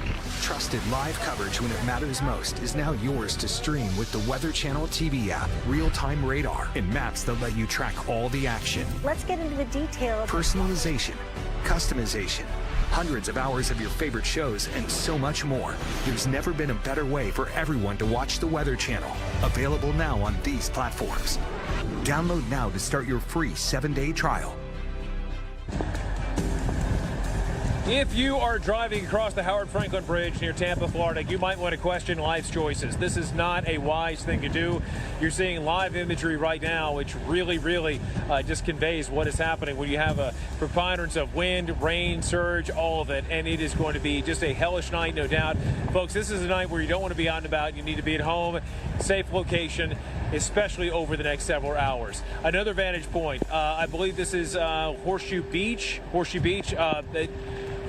and sure enough, this takes us a bit more to the north, right here in the Big Bend, and another scene, testament to what happens with the landfalling tropical system. Now, we're far away from landfall, but to the buildup, you'll have scenes like this where conditions will continue to deteriorate over the next several minutes and hours, and certainly then when it comes on shore, it begins to weaken, but the story far from over the next several days, a huge rainmaker. Welcome back, everyone. I'm meteorologist Reynolds County from Cedar Key. Can you guys hear that? Okay, I'm going to be quiet for a second. I don't know if you're hearing it, but that is the wind moving between some of the buildings. It is the eeriest thing, and it's really been picking up just over the last, I'd say 20, 30 minutes or so, but certainly adds a bit of a creepiness. Although sound is certainly a huge part of the story, perhaps it's movement that dominates everything. Movement from the raindrops that you can see moving diagonally times across the screen at home. The wind, which continues to roar. A better testament to the wind, you can't see it, but you can see what it pushes around. Chris Erickson, if you don't mind, if we can get a shot up towards the top, you'll notice, again, top of this utility pole, you'll see a couple of things. One of them being the palmetto fronds that are moving, but also those rain droplets, which are almost horizontal at times. And the other issue that we have, well, it's not rain coming down, it's not wind moving or rain moving horizontally, it's water that is beginning to rise. And sure enough, right here from where we happen to be standing, it has certainly changed. I can tell you that in the last hour, you had dry conditions, Todd, from this point where we happen to be clear over to the other side of the intersection. It is filling up as we anticipated, and we are in a safe location, I promise you, in the coming hours. So we're probably going to move to a higher spot, high above.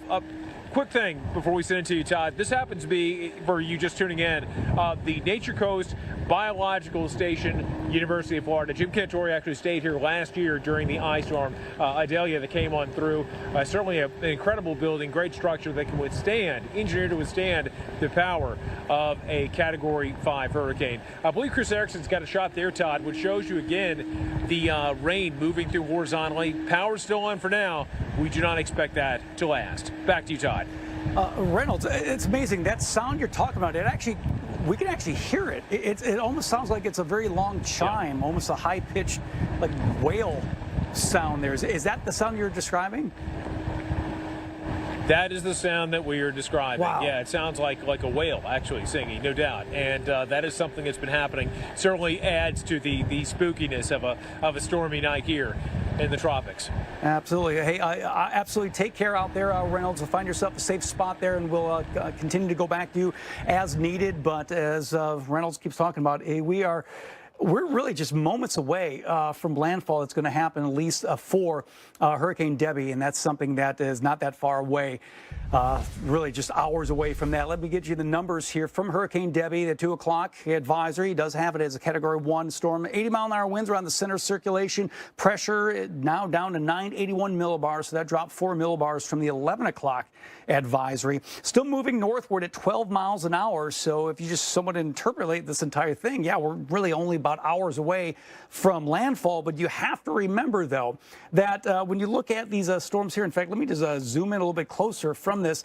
Landfall is when the center of the circulation ends up crossing over into land, but you're starting to see the winds already blasting the areas already. So we're talking about the eye wall that's going to end up moving on shore. So the worst conditions will happen before landfall, as we're already seeing. So there is a widespread tornado watch here. So I have the radar overlaid over the tornado watch, still in effect until 6 o'clock. As far as tornado warnings go, we haven't seen much over the last couple of hours. In fact, the only things we have right now as far as warnings go are flash flood warnings, but the tornado watch remains in effect for another couple of hours. Again, you can see the center circulation there. Let me zoom in and show show you at least where the flash flood warnings are. Very widespread flash flood warnings that really corresponds with some of the outer bands that continue to work its way across Florida. And remember, these are areas far south where the center of Debby is, but we still have ongoing flash flood warnings here for Hillsborough, Manatee, and Pinellas counties until 5 o'clock. The observed tag here, considerable threat tag, meaning that we've already seen a lot of rain in a short period of time. Looking at some numbers, 8 and 9 inches of rain over the last couple of hours. We also have a little bit farther inland, Citrus, Hernando, and Pasco counties, a warning that's in effect until 5 o'clock. And again, that stretches really all the way far inland as well. So this is going to be something we're going to have to keep our eye on. As far as landfall, it does appear that we're going to be seeing the circulation. Again, we could still see Debby continue to strengthen before it does try to make landfall later on this morning. So still a couple of hours away from that to happen. But notice by late morning into the afternoon hours on your Monday, it is still in Florida, especially later on today, maybe crossing over into Georgia by the time we hit into Monday night, into Tuesday. At Olive Garden, we think more of a good thing is a great thing. So when you go for a saucy, cheesy entree, we'll put the breadsticks and soup or salad on repeat till you say when. The never-ending first course, on us every day. Rumor has it that our new New York-style pizza is Domino's best pizza yet. Made with our fresh, never-frozen dough that's stretched thin and cut into 6 foldable slices. Rumor also has it that you might have to fight over the last slice. Order Domino's New York-style tonight and see for yourself. Geico can help when you get a flat tire with their easy app and 24/7 help. To the right now. To the left. No, to the left. Watch out, watch out, watch out, watch out. Is the GPS playing the cha-cha slide? Now it's time to get funky. Funky's not a direction. To the right now. To the left. Go to the right. Right. Freeze. Everybody clap your hands. Whatever you need, from coverage to service, get more with Geico. At the Jeep Make This the Summer event, you can take a vacation from payments on the most capable Wrangler ever. Our most affordable SUV, Jeep Compass. The only open-air pickup, Jeep Gladiator. And the most awarded SUV ever, Jeep Grand Cherokee. Hurry into your Jeep brand dealer and make the most out of summer with great deals plus no payments for 90 days. During the Jeep Make This the Summer event, get $2,000 bonus cash allowance on select 2024 Jeep Gladiator and select 2024 Jeep Wrangler gas-powered models in dealer stock. Entresto is the #1 heart failure brand prescribed by cardiologists. It was proven superior at helping people stay alive and out of the hospital. Don't take Entresto if pregnant. It can cause harm or death to an unborn baby. And don't take Entresto with an ACE inhibitor or aliskiren, or if you've had angioedema with an ACE or ARB. The most serious side effects are angioedema, low blood pressure, kidney problems, or high blood potassium. Ask your doctor about Entresto for heart failure. Novartis may help you save on your prescription. I knew it. I thought something is different about my man. It's Blue Chew. Blue Chew. Blue Chew? Blue Chew. Blue Chew. Blue Chew. Blue Chew. Blue Chew. You've done it again. Wanna ride, pulling in. I got you. Guess you up for the win. I got you. We a 10 out of 10. I got you. Best friend to the end. I got you. All the gear to go back in style. Welcome to your Walmart. Are you over the age of 50 and considering buying an annuity in the next 60 days? I have some important news for you. Don't buy an annuity until you understand the pros and cons of annuities. Call now for this free book on maximizing your income in retirement. Annuity Do's and Don'ts for Baby Boomers from one of the nation's leading financial firms. That's right, free. This book reveals little-known truths about annuities in simple-to-understand terms. Grab a pen right now, because we're about to offer you this free book that unlocks the 5 little-known truths we believe baby boomers and seniors should know before buying an annuity, and it's free. Call 800-991-0641. As a bonus, we'll also throw in a free annuity rate report. We researched numerous products and summarized rates and benefits of annuities, all from Silac Insurance Company. Call 800-991-0641. That's 800-991-0641. Call now. Welcome back to continuing coverage on the Weather Channel. I'm meteorologist Reynolds Wolf, and we are losing real estate here in Cedar Key, Florida, where a short while ago this was all relatively dry. The water continues to rise up. Randy Flinders is our field producer. He was here a short while ago and took one of our vehicles to a higher elevation here in town. About 10 feet is the highest spot in Cedar Key, and that's where many people in this community park their vehicles because we expect the water to come up in a very big way. It already has. It will continue to do just that. My gosh, what a time. Welcome back, everyone. You're watching continued coverage on Hurricane Debby. I am meteorologist Reynolds Wolf. This great town of Cedar Key has just under 700 people, but we've got that new visitor, that visitor being Debby, which just 96 hours or so ago, it had a variety of different names, different monikers, went from an invest to a tropical depression. It's now a hurricane. We do expect just the opposite, it to downgrade once it comes on shore and then moves into the interior of North Florida, eventually Georgia and the Carolinas.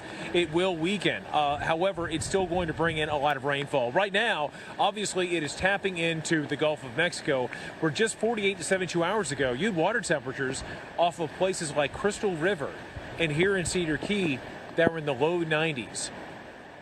That's like soup. Yeah, I mean, really warm stuff, and that is part of the rocket fuel that has helped power this system. Also, you'll remember a few weeks ago we had that Saharan air layer. That is gone. That is not a player in this story whatsoever. Perhaps the lack of it is a story, but moving into an area where you don't have the Saharan air, you don't have any of the Saharan dust, you also don't have any shear. It's minimal to no shear whatsoever. Things are going to boil, and that is the situation with this storm. And it may, again, as we mentioned, bring all kinds of fury with it over the next several hours.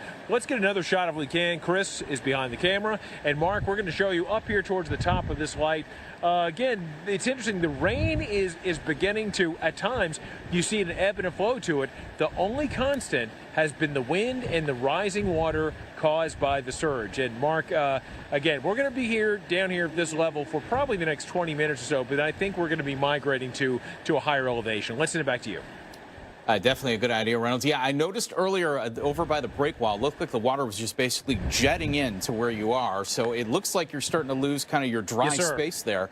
And how much space do you have left of basically dry sidewalk around your dry street? It looks like it's really starting to close in pretty rapidly. Okay.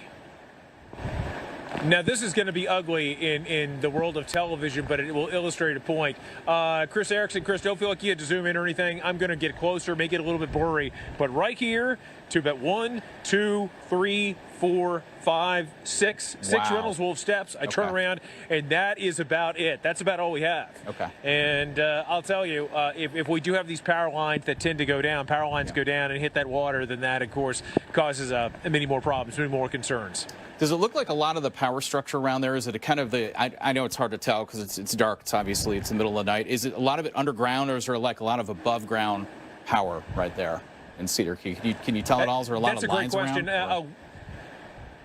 Yes, sir, indeed, man. Much of it is high above, which I think the water table is so high in a place like Cedar Key, they want to keep things above ground best they possibly can, including many of the houses. You'll notice right here behind me across the street, I don't know if you can make it out in the fading light, but you'll notice the lattice work, and then it's up. That looks like that structure is up at least, I'd say 6 to 8 feet, and then certainly across the street is considerably higher, perhaps to the tune of maybe 12 to even 14 feet higher in those locations. All right, very good, Reynolds. Well, stay safe out there, definitely. I can hear the wind. I can hear the ambient sound in the background. Stay safe. Try to stay dry out there, certainly.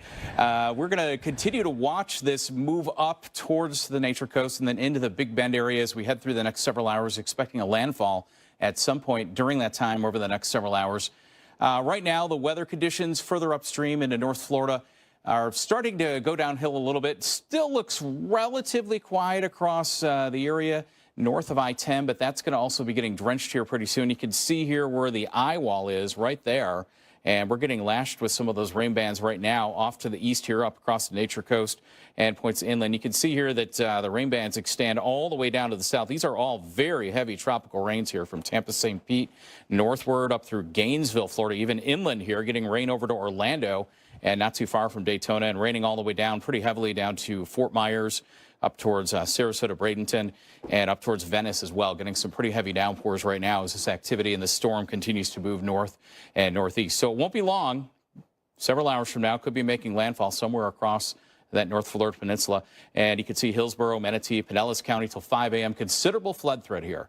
Looking at the potential for very heavy tropical rains that will cause flooding. That's a guarantee in some spots. Further north, the flood warnings continue as well, upstream as well. We also, not to be discounted, a tornado watch till 6 a.m.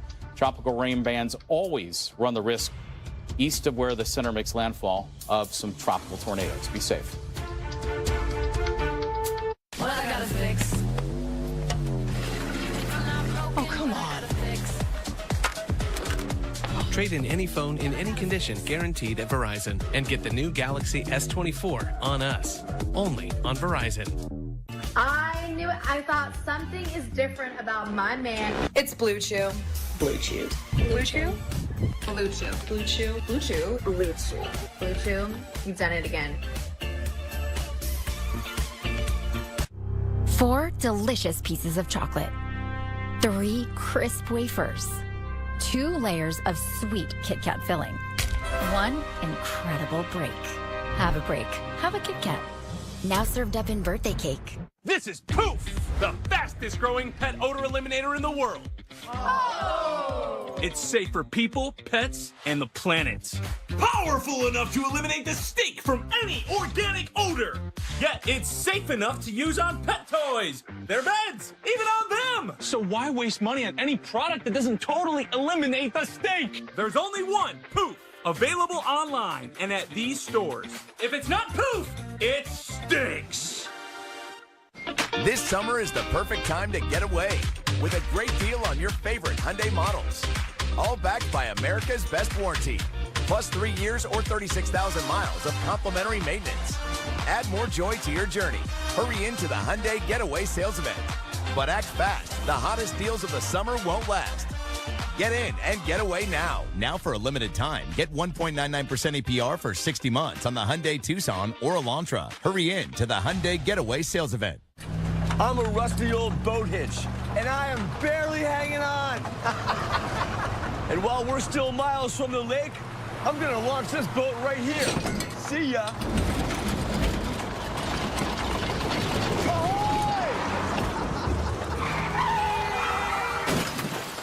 Get Allstate. Save money on auto insurance and be protected from mayhem. Yeah, like me.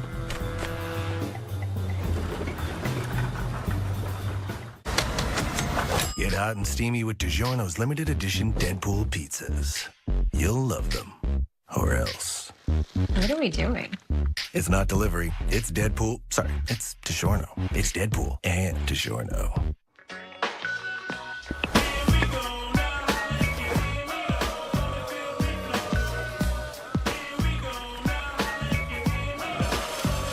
All the gear to go back in style. Welcome to your Walmart. After Homoglow cleaned our place for $19, we fired our old housekeeper. Homoglow tackled everything, from our kitchen to our bathroom, all our laundry. You just pick a date, pick a cleaner, and enjoy a spotless house for $19. In a marriage, it is normal to want something new. Phil just got a new phone, and now our messages aren't private, and it's all Phil loves this and Phil loves that. I'm not apologizing for loving my family. This summer, Subway is making snacking history. First, epic foot-long cookies, churros, and pretzels. Now, all new $3 foot-long dippers. Is there a Hall of Fame for snacks? Find your perfect foot-long snack at Subway today. Now, when it comes to sailing, most people associate sailboats with serenity, not ferocity, but that is just what happened in this situation that you're seeing here. This vantage point from 73 miles off the coast of Boca Grande. Yep, you had some strong winds. You have this vessel, and this ship demasted, right? All due to the strong winds of Debby, and the Coast Guard came out, did the rescue, were able to pull the individuals off the boat and were to take them back inland to safety, which is just incredible. You know, it's something incredible about first responders. To have the fortitude, to have the courage to help people, the selflessness, to help people whose names you do not know, whose faces you've never seen, whose voices you have not heard. But to do that takes a hell of a special person, no doubt about it. And I promise you at the Weather Channel, we've got nothing but the greatest respect for the first responders who have been working so hard and will have more work in the coming hours and days. Welcome back, everyone. I'm meteorologist Reynolds Wolf. The name of the town where we happen to be is Cedar Key. And Debbie is singing to us. But listen, I don't know if you're able to pick this up on the microphones. Now, it's interesting, you've got the roar of the wind, but every now and then you'll hear these notes of the strong winds that are moving right through these buildings. It's kind of a haunting sound. Something that's not making a great deal of noise, but certainly poses a big threat, is what you see right behind me, this rising water, which was back there towards the intersection, but has been slowly moving in the direction of the camera to your vantage point at home. Now, this is your storm surge, and please know, although it looks pretty safe for the time being, really does pose the #1 threat when it comes to an approaching tropical system. For the expert opinion on this, we go to our expert, and then, of course, Dr. Rick Knapp, former director of the National Hurricane Center. He tells it like no one else can. A landfalling hurricane brings with it a powerful surge of salt water that can travel over land for miles into neighborhoods like this one and up rivers and streams tens of miles inland with devastating consequences. At 3 feet high above ground, water is already life-threatening and floods the lower levels of homes and businesses. Large objects can float, including cars and trucks. Driving is impossible. When water reaches 6 feet, vehicles quickly get carried away. Sharp, dangerous objects and chemicals can lurk below in the murky water.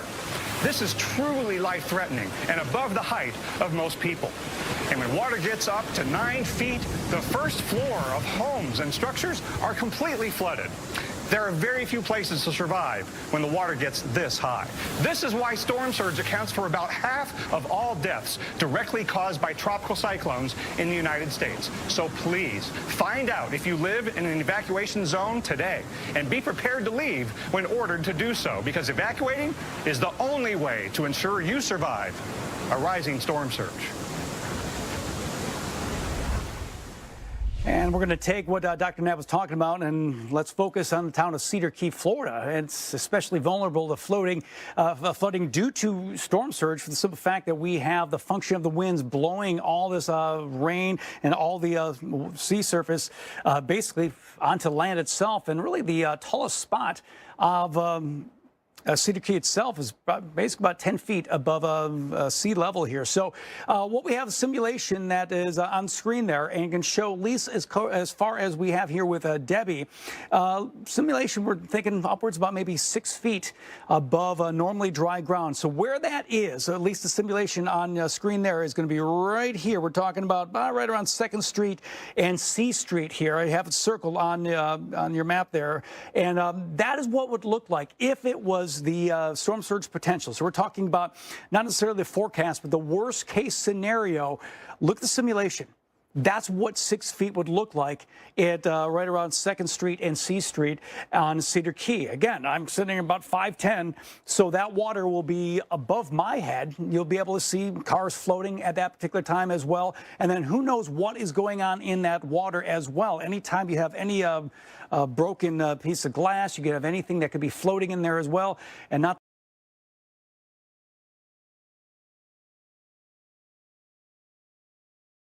to mention, if you have power outages, you may have an open line that is in there, and that makes that place extremely dangerous as well. So that's why we have to take things seriously. That's why when we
Odor eliminator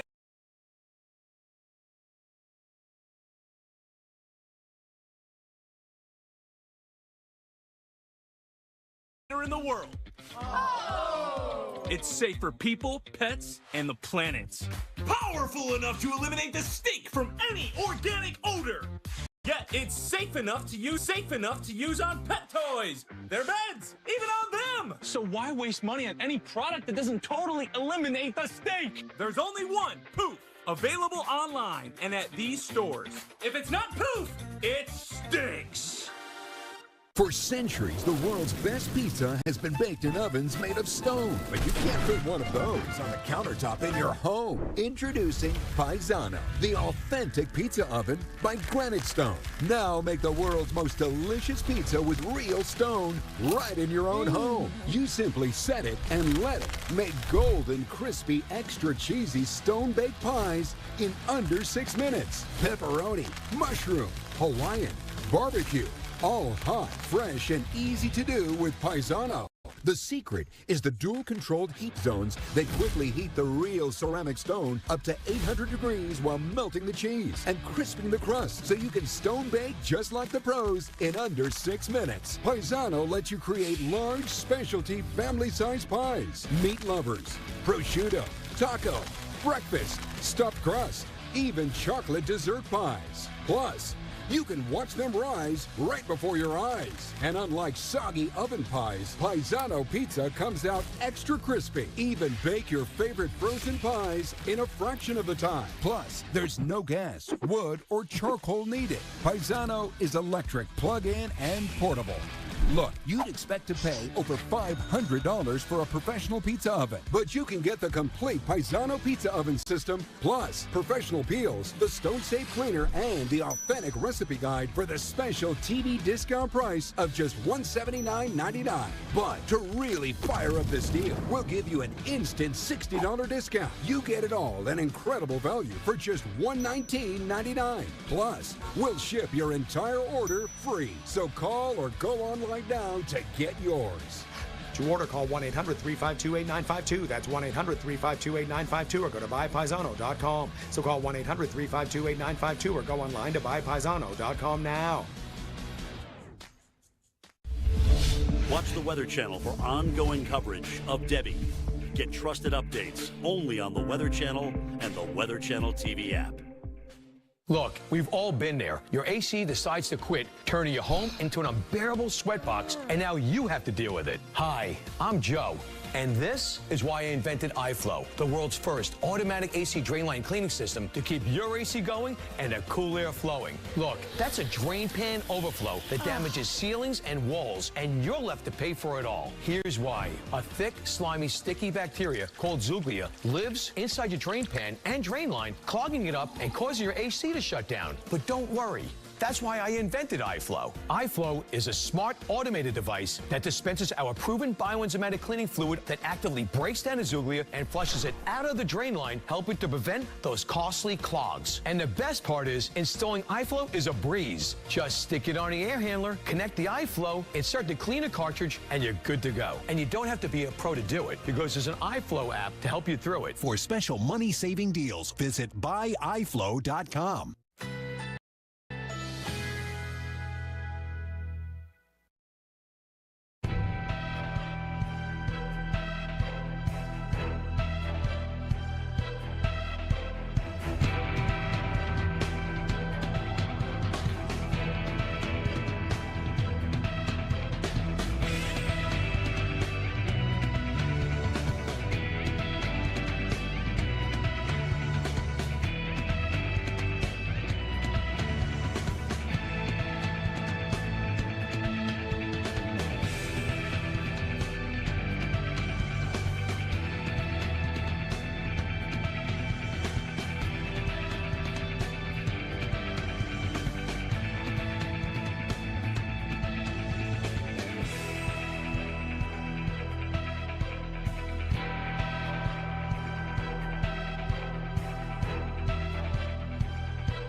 The power of the Weather Channel, now available to everyone. This is epic!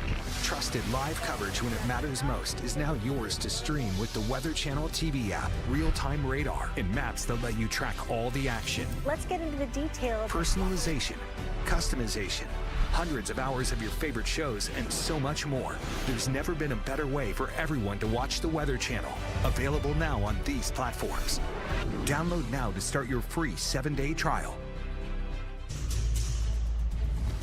Well, if a picture's worth 1,000 words, then the SkyFX camera in Cedar Key, Florida is delivering the goods. Take a look at this shot. Sakes alive, this is the full-throated fury of Hurricane Debby lashing its way to the north of Gulf, and as it does so towards the Big Bend area, yeah, all kinds of, the devil is paying its due. Look at this, some heavy rain, and we've got the wind and the surge. The surge, the biggest thing for the time being, but with the wind, we've had widespread power outages. Those numbers have been fluctuating, but now they're beginning to soar. Customers, 125,000 customers at this hour without power, and that is going to be a big issue for a lot of folks. And you know what? We're just getting this thing started. We've got a lot of hours and a lot of days ahead with this story. Welcome back, everyone. I'm meteorologist Reynolds Wolf. The location, Cedar Key, Florida, home to just under 700 people, and we've got an elevation around 10 feet or so at the highest point. Everything else below that 10 feet, you got water coming up. You want to see proof? You got it. Come on, let's show you. Chris Erickson, the man behind the camera, shows you that we've got these palm trees in just closer to us, but down below you'll see the sign for the University of Florida, Nature Coast Biological Station, where we happen to be. But a short while ago, we were actually down there, close to that vegetation, and we were standing on bare pavement. But this gives you an idea of how rapidly things can change in the kaleidoscope of tropical weather. Unbelievable. This water was once in the Gulf of Mexico a very short time ago, and I promise you, when we showed up at Cedar Key, we did have quite a bit of wave action out there, but not of this magnitude, and certainly it had not escaped the bounds of the Gulf of Mexico. But now it continues to move inexorably on shore. It's right here in this intersection, but we have again, every expectation that it's going to be all over the town of Cedar Key. Now, you want some good news. Good news is that this is a place that prepares like few others. And we've got all these buildings that you see around us that are raised up. Our current location, we're about 14 feet off the ground at this spot, and this building that we happen to be in is rated to withstand the fury of a Category 5 hurricane. And a lot of these buildings around here are, again, able to withstand quite a punch when it comes to the boxers that the tropics can provide. And sure enough, right now we're holding steady. Power remains on for the time being. That's the good news. Bad news, the harsh reality that we do anticipate that we will lose it. Now, I can tell you that there has been a multitude of amazing people that have been coming from the Midwest especially. They're lining up, they're preparing right now. And as soon as the weather begins to break, and I mean in a favorable way, the wind dies down, the water recedes, they're going to be out and about trying to restore power. But it's so much more than just flipping a switch. It's putting cables back up on these utility poles, and it's also clearing roadways. So it's going to be really tough, Todd, no doubt. Long time ahead, no doubt. And let's send it back to Todd and Mark in the studio. Ed Reynolds, I wanted to ask you, it might be difficult to get a sense of it, but can you tell it all from maybe when you were on the ground level earlier, how far back that surge goes? Does it go blocks back, or I know it's dark, it might be hard to see, but how far back does that surge go? Do you have any sense of that at all? Let's see if we can do that. Chris Erickson, Chris, let's see if we can get you over in this direction. We're going to try to get a shot up the block here, up the street. Again, folks, please forgive the informality here. But if we can, just try to get a view right up the street. And Mark, Mark or Todd, not sure. Sorry, guys, had trouble hearing you. Not sure who's asking the question, but hopefully there's your answer. And you'll notice the way you can tell is not through the first intersection, but the second, but the third intersection. You'll notice you can see a few of those waves right at the surface reflecting from the street light high above. So that conveys the details. That is how far the water is going. The big question is how high is it going to go? And in some spots, easily 6 feet may not be out of the question at all. Back to you. And Reynolds, just a question about the wind as well. Now that you are at elevation, a little bit higher up, have you noticed anything in the way of the winds? Are they feeling stronger? Are they gusting stronger from where you are standing compared to where you were, let's say, about an hour or 2 hours ago? Well, the way this building is situated, we have our backs to the wind. That's the good news, because if we were on the other side, we would not be able to do this broadcast. So we're on the only side where we happen to be. All I can do is I can tell you that on this side, with the blocking of the building, we still have some fairly strong winds. You'll notice right here with this royal palm that is directly in front of us. But on the other side, yep, we would not be able to do this broadcast at all. The winds are much stronger there. Okay, again, we appreciate the amount of safety that you're actually bringing upon yourself. And again, we got about a minute left in this entire segment. As you well know, is it going to be something where you feel like you're going to be completely safe when you go to bed tonight? Are you going to be able to go to bed tonight? Because the worst conditions are still several hours away. It looks like landfall's not that long ago, not that long away as well. We're talking only about 2-3 hours or so from now. It looks like landfall will be there. And again, it looks like Reynolds is gone for now. And again, we got about another 30 seconds or so. One thing I want to point out, Mark, the Cedar Key, the storm surge flooding, almost 4 feet now. Every time I keep going back to this this graphic, the storm surge flooding in Cedar Key continues to rise. Because again, even though the center of circulation continues to move farther away, Mark, that may be a bit conservative. It looks higher than that. I mean, it could easily be that as well. That is like blocks back on that water. Again, we're going to continuing to rise. We're going to keep going back to Reynolds Wolf when we can. But again, Hurricane Debby is making its way toward the Big Bend of Florida. I'm lucky. I found the one thing that I was put on this earth to do. And every day, as I inch one step closer to my vision, it reminds me that making it in life is all about the making. At Ram, our calling is to build trucks. So when you find your calling, nothing can stop you from answering it. Now, during the Ram Make This the Summer event, get $2,000 bonus cash allowance on select 2024 Ram pickup trucks and vans in dealer stock. See your Ram dealer today.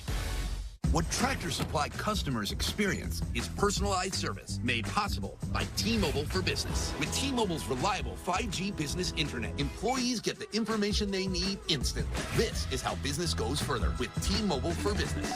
Whether because of discomfort, lack of mobility, your lifestyle, or occupation, you sit inactively way too many hours a day. Introducing Ellipse, the premium quality automatic seated exerciser that strengthens legs, increases mobility, and boosts circulation without physical strain or impact. It is so quiet that none of my coworkers even know I'm using it. Strengthen and tone your legs, increase your mobility, flexibility, and balance. Plus, stimulate healthy circulation. My joints feel better, my knees feel better, my back feels better. It makes me feel stronger too. Perfect for home therapy. Whisper quiet to use while you work. My circulation is moving, I'm burning calories, and it makes me feel energetic. Call now and order Ellipse, the seated exerciser that strengthens legs, increases mobility, and boosts circulation. Call and get upgraded to the Deluxe Bundle. Get the faster motor for 5 miles of steps per hour, the step counter, the sport mat, and wireless remote. Call now. Are you certain that's just the wind? Mm-hmm. Are you for imprint certain? Certainty matters. When you order promo products for your next event, you'll need to be absolutely certain they arrive on time. That's why you choose 4imprint. Experts who'll get it done right. Delivered on time, guaranteed. Count on certainty at 4imprint.com. 4imprint for certain. If you're shopping for a home, Realtor.com's Real Commute tool lets you find homes close to work, school, even grandma's house. Don't all apps do that? Not really. Trust the #1 app real estate professionals trust. HomeAglow just cleaned my entire house for $19. No, seriously, $19. They showed up right on time and did my dishes, my laundry, they even cleaned my windows. You just pick a date, pick a cleaner, and enjoy a spotless house for $19. I love using HomeAglow, and I think you will too. I can feel the winds of change. This hurricane season, America's most trusted news network is putting your safety first with minute-by-minute coverage. This is a dangerous hurricane. Receive instant information from our team of meteorologists and landfall cams that bring you every angle on our TV app. This hurricane season, protecting America only on the Weather Channel. It's interesting in the sense that it is something you may want to see, but not a place you would want to be, especially under these circumstances. Live images at Horseshoe Beach that is just up the coast from our current location, and it has been just sheer meteorological madness. Yes, this is all from Debby, which continues to churn out in the Gulf of Mexico. Just punishing blows, one after another, of a lot of wind, a lot of rain, a lot of fury at this hour, and the worst is yet to come. Welcome back, America. I'm meteorologist Reynolds Wolf. I'm coming to you from a balcony that happens to be overlooking parts of Cedar Key. This is the Nature Coast Biological Station complex at the University of Florida. I'm an Auburn Tiger, but on this day, we are all Florida Gators. And right now, we've got the wind and the rain that is just punishing this area. Highest point that you'll find in Cedar Key is about 10 feet. Now, in many places, you're not going to find any cars on the street because all the cars have been moved to that higher elevation and higher spot. However, if you look directly below us, you will see one vehicle that did not go to higher ground. So will it be a total loss as the water continues to rise? I think we got some problems, no question about it. But at least some of the structures, especially this one, which is made to withstand a major hurricane, should be fine. And directly across the street, you'll see quite a bit of, well, hold on for a second. Chris, I don't know if you're able to see it, but let's go up on these power. See the power holes? Yeah, they're flashing like crazy. Folks, power's not out yet, but it may soon be. I don't know if you're able to see this back in the studio, guys. But, yeah, these lights are flickering like crazy. Could be a matter of time. We may see this transformer blow. In fact, as a matter of fact, I think we probably need to back up away a little bit. I'm actually smelling a bit of smoke, almost like the sense when you're trying to jumpstart a car, and sometimes you'll get a few cracks of static. Yeah, kind of a similar thing, but right now I would not be surprised if we see that pop altogether. And that's also one of the reasons why we are not standing in the water at this time. Power lines drop, they go in that water. That water is a great, again, the current can go through that water pretty quickly, and all of a sudden your day goes to, well, from good to bad very quickly. All right, so we're going to keep a sharp eye on that. But we have had power that's been holding on, but I do fear we're about to see it pop in a second, and it may be days in some cases, if not weeks for some people, once they lose their power. I can tell you the number of power outages in the last update, about 125,000 customers, but that number is going to fluctuate. There's always an ebb and flow to it, but help. It may not be on the way yet, but it is here stationed around the region, and they are ready to do the hard work that is going to be necessary, no doubt. Keep watching this. The fireflies on the power lines. Yep, I do think that's going to pop before long. We'll keep watching it, but for now, let's head back to the studio. All right, thanks a lot, Reynolds. It looks like the winds are still pretty strong out there. Have they gotten stronger compared to how they were when you were down further on ground level?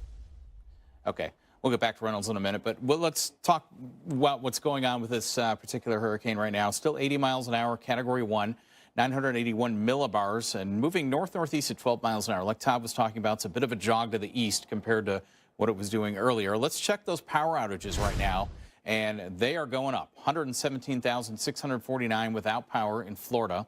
Georgia, 984. So Georgia's not even really into the big impacts yet, and we're already seeing winds strong enough to take down power. South Carolina, likewise, not really quite into the big impacts yet, and already 269 customers without power.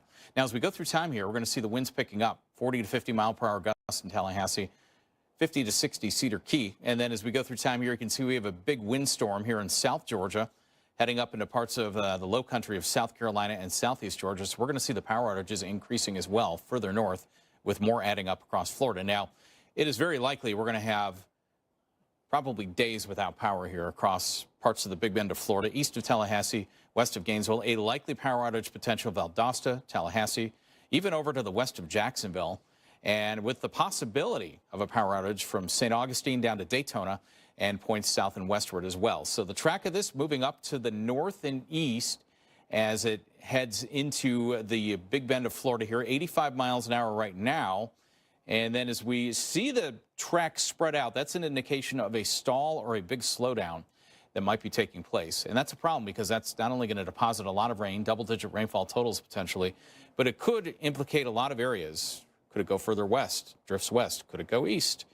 It's possible, depending on what the atmospheric influences are at the time, what the steering currents look like. And there's frankly not going to be a lot of steering current, so I think it's going to hang around for a while. So there it is right now, getting very close to the Florida Peninsula here. Landfall probably within a couple of hours here, the way it's looking, if not sooner.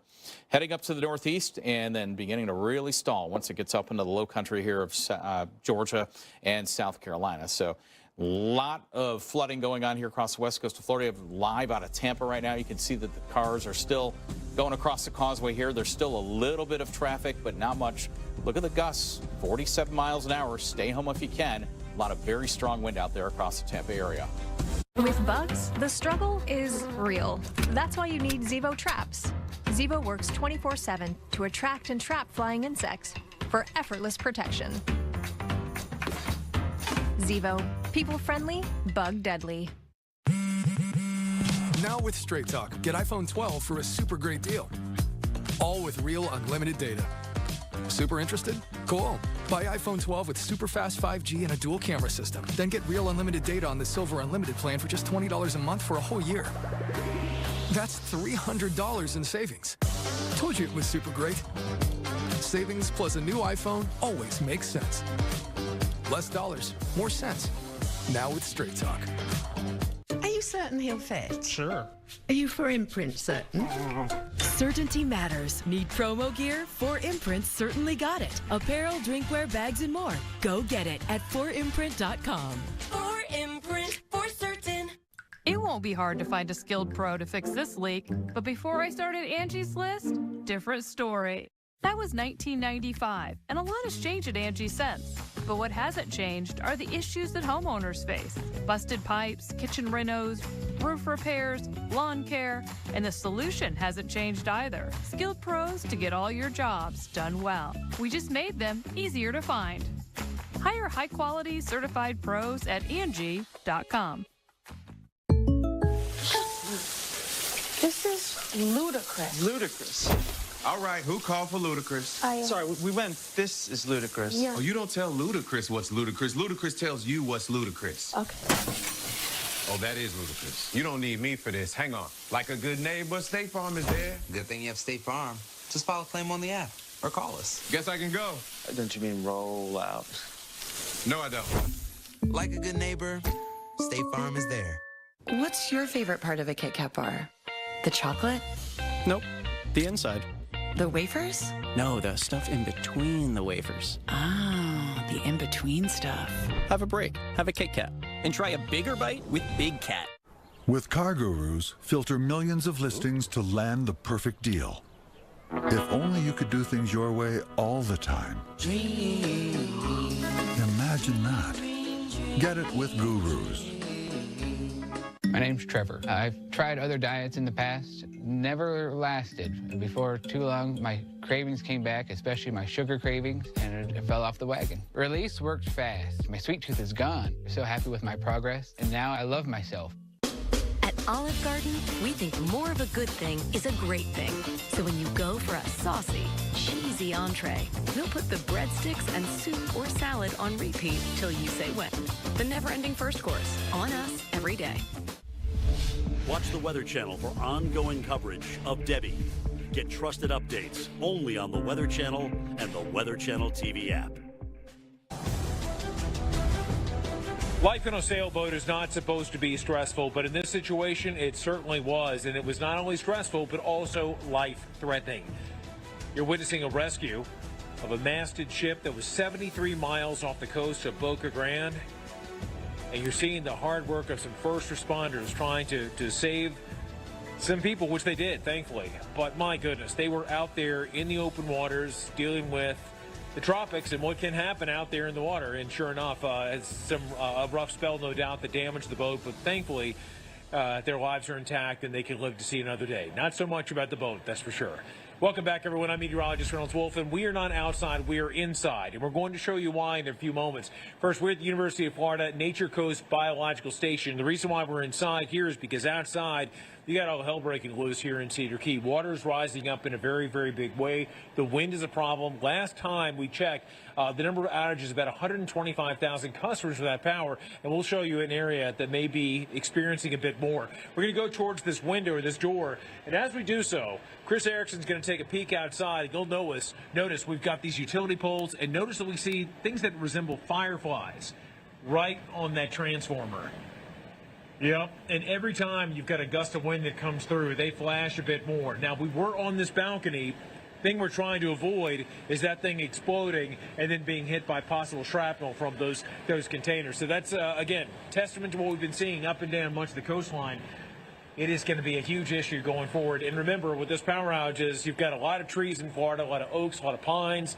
And when you think about Highway 24, which connects Cedar Key with the mainland, goes all the way back, you have any kind of tree damage with soil that has been compromised by a lot of water and these winds, which are going to continue hour after hour. Eventually, these trees with full foliage, your collection of Florida oaks, your scrub oaks, your Florida palm trees, your grand palms, something's going to give. Could be more of those trees crossing roadways, so trying to get in or out of Cedar Key may not just be difficult, it could be just impossible.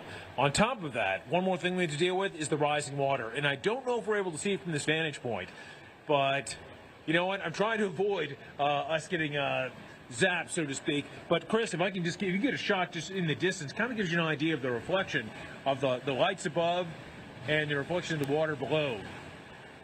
That was not the way things were a short while ago because, of course, the pavement was dry, but it is a world that has evolved, the world that has changed here in Cedar Key, Florida. The wind, it just has not seemed to stop. That's the one thing that has intensified. The rain actually is at a point right now that comes and goes, but I'll tell you, it's testament to what we deal with when it comes to tropical systems. Dr. Rick Knapp, former director of the National Hurricane Center, knows hurricanes and understands tropical weather better than anyone else. And two things that really concern him. One, the size of hurricanes. They've been getting bigger. But something more that may be even more daunting, they've been slowing down in terms of forward progress. Take a listen.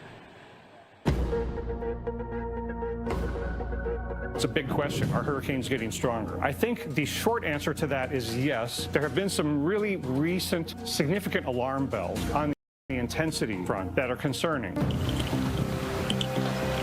Think of just how strong Dorian got in 2019, way above the minimum threshold for Category 5, and it slowed down right over populated areas in the Bahamas. If that had happened, really high-end intensity hurricane slowing down and stalling over Florida, just a few dozen miles to the west, that could have been the most expensive hurricane in U.S. history. It is so important not to just be concerned with and focused on, are hurricanes getting stronger? Are they getting horizontally larger? Are they slowing down? And those things can be as bad, if not worse, than the fact that they're getting stronger. A former major hurricane like Harvey slows down, stalls over Houston as a tropical storm, you have a flooding disaster. Florence in 2018 comes ashore as a Category 1 and stalls over North Carolina and Virginia, you've got a flooding disaster. I'm as much concerned about the forward speed and the horizontal size of hurricanes getting slower and larger as I am about hurricanes getting stronger. It's all something we have to be concerned with as the climate changes. And if we take a look at how this applies, let's say right now, for something like Cedar Key and the storm surge potential that's coming out of there. So a simulation is on the bigger screen there. And at least for this particular storm, this particular hurricane, Debby, the potential, storm surge potential, going upwards about maybe 6 feet or so. And you can see what 6 feet looks like on the simulation right there. I'm going to zoom in a little bit closer here and show you Cedar Key. And so the image you're looking at right there is right here. It's 2nd Street and C Street there. So the storm surge potential is what we're possibly seeing there. But again, look at what 6 feet can do. I mean, that is taller than, that's higher up than the average height of a male. 5'10" is about the average height. That's taller than that. So anything that's out there will be able to float. They'll be able to float a car. Any one-story building will have water that's out there as well. If you look at something like, well, Cedar Key itself, that water rise, and we've seen this with Reynolds Wolf's live shot, it's not only just the water that's rising, it's also moving water. and the amount of devastation that can come out of that as well. Let me just show you the latest storm surge flooding happening right now in Cedar Key. And the simulation there was showing upwards of 6 feet. We are almost there in terms of the storm surge flooding. Look at Cedar Key right now. Currently 4.2 feet of storm surge flooding, meaning 4.2 feet above normally dry ground. All those shots we had of Reynolds Wolf out there is all because of this very persistent flow of water with the winds that are circling around that. It's not only in Cedar Key. Look at farther away. Clearwater Beach, Port Manatee, still looking at storm surge flooding out there as well. So this is a very devastating situation, not just where the strongest winds are, but up and down the Gulf Coast from Apalachicola all the way down to Key Largo.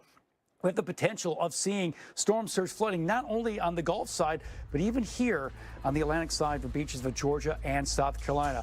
More updates coming your way with even the latest updates from Debbie when we come back. Meet the Jennifers, each planning their future through the Chase mobile app. Hello, new apartment. One bank for now, for later, for life. Chase, make more of what's yours. Consumer Reports conducts over 50 tests to determine the best vehicles, and only one brand was named the 2024 Best Mainstream Automotive Brand, Subaru, with 8 vehicles that are recommended models: Outback, Ascent, Legacy, Impreza, WRX, BRZ, and 2024 top picks, Crosstrek and Forester. Safe, reliable, trusted, loved. Subaru. Get 2.9% APR for 72 months on a new Subaru Outback during the Subaru A Lot to Love event going on now. This is Poof, the fastest growing pet odor eliminator in the world. Oh! It's safe for people, pets, and the planet. Powerful enough to eliminate the stink from any organic odor. Yet it's safe enough to use on pet toys, their beds, even on them. So why waste money on any product that doesn't totally eliminate the stink? There's only one Poof. Available online and at these stores. If it's not Poof, it stinks. Certain that's just the wind? Mm-hmm. Are you for imprint certain? Certainty matters. Be for Imprint certain your promo products will arrive on time. It's guaranteed. Visit forimprint.com. For Imprint, for certain. If you're shopping for a home, Realtor.com only shows you homes for sale sourced directly from professionals, meaning you can trust every home listing is a real listing. Don't all apps do that? Not really. Trust the #1 app real estate professionals trust. Rinse it out. Every now and then I get a little bit tired of the stinks that just will never come out. Downy Rinse and Refresh removes 100% of odor in just one wash, guaranteed. Look, we've all been there. Your AC decides to quit, turning your home into an unbearable sweatbox, and now you have to deal with it. Hi, I'm Joe, and this is why I invented iFlow, the world's first automatic AC drain line cleaning system to keep your AC going and the cool air flowing. Look, that's a drain pan overflow that damages ceilings and walls, and you're left to pay for it all. Here's why. A thick, slimy, sticky bacteria called Zuglia lives inside your drain pan and drain line, clogging it up and causing your AC to shut down. But don't worry. That's why I invented iFlow. iFlow is a smart, automated device that dispenses our proven bioenzymatic cleaning fluid that actively breaks down the Zuglia and flushes it out of the drain line, helping to prevent those costly clogs. And the best part is, installing iFlow is a breeze. Just stick it on the air handler, connect the iFlow, insert the cleaner cartridge, and you're good to go. And you don't have to be a pro to do it, because there's an iFlow app to help you through it. For special money-saving deals, visit buyiflow.com. The Weather Channel introduces the first daily show dedicated to the environment. Come along as we explore our planet and future, and we're going to kick things right off. Join meteorologists Stephanie Abrams and Jordan Steele as they explore the changing patterns of our planet. You guys know there's a way for small businesses to actually calculate their carbon footprint. Pattern, weekdays on the Weather Channel.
And welcome back. The latest numbers on Hurricane Debby were really just moments away from the next advisory. In fact, the bigger advisory from the National Hurricane Center on Hurricane Debby. But as of the latest advisory, still a Category 1 storm, 80-mile-an-hour winds around the center of circulation.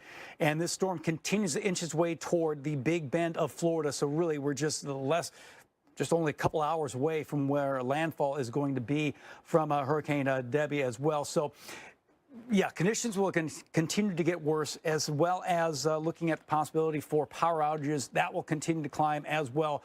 We did notice the latest look here was the movement. No longer off to the north, now off to the north-northeast. So there has now been a jog to the north and east here for Hurricane Debby. In addition, we still have some widespread areas that are dealing with tropical storm warnings, hurricane warnings. Hurricane warnings stretch up and down the Big Bend of Florida, stretching as far inland here as south central Georgia. We have widespread tropical storm warnings from Charleston, South Carolina, as far south as Sarasota, Florida, as we still have very widespread onshore winds that are going out there as well. In addition, we still have some very strong winds as well as some strong rain. No severe storms, no tornadoes as of yet, but a tornado watch still in effect until 6 o'clock. That's overlaid with the latest radar here, but you can still see some of the heavier bands. So at any time we can see a tornado that can pop up, but we have been dealing with widespread flash flood warnings here, Hillsborough, Manatee, and Pinellas County until 5 o'clock. I wouldn't be surprised this ends up getting extended as well. And a little bit farther inland, that does include places like Lakeland, now Citrus, Hernando, and Pasco counties. We have flash flood warnings. Both of these are going to most likely be extended as we head into the next couple of hours as well. But the bigger perspective does show that this storm, Hurricane Debby, will continue to work its way and most likely make landfall as a Category 1 storm. Could even strengthen a little bit more or not as we continue to look at maybe 2-3 hours or so from now. Let's take a really quick look. Just want to check this out right here. Perry, Florida right now. There's a live look. It looks like we are seeing some power flickering there in Perry, Florida. Let me go and just take a look at that. Hold on this shot. Oh, yeah, you can see that in the foreground there. I don't know if you can see that there, Mark, but yeah, we are definitely seeing some power beginning to flicker in parts of Florida. And again, that's not too shocking considering the fact that we have so many places now that are starting to run out of power for the simple fact that we are now dealing with this. So bringing in meteorologist Mark Thibodeau here.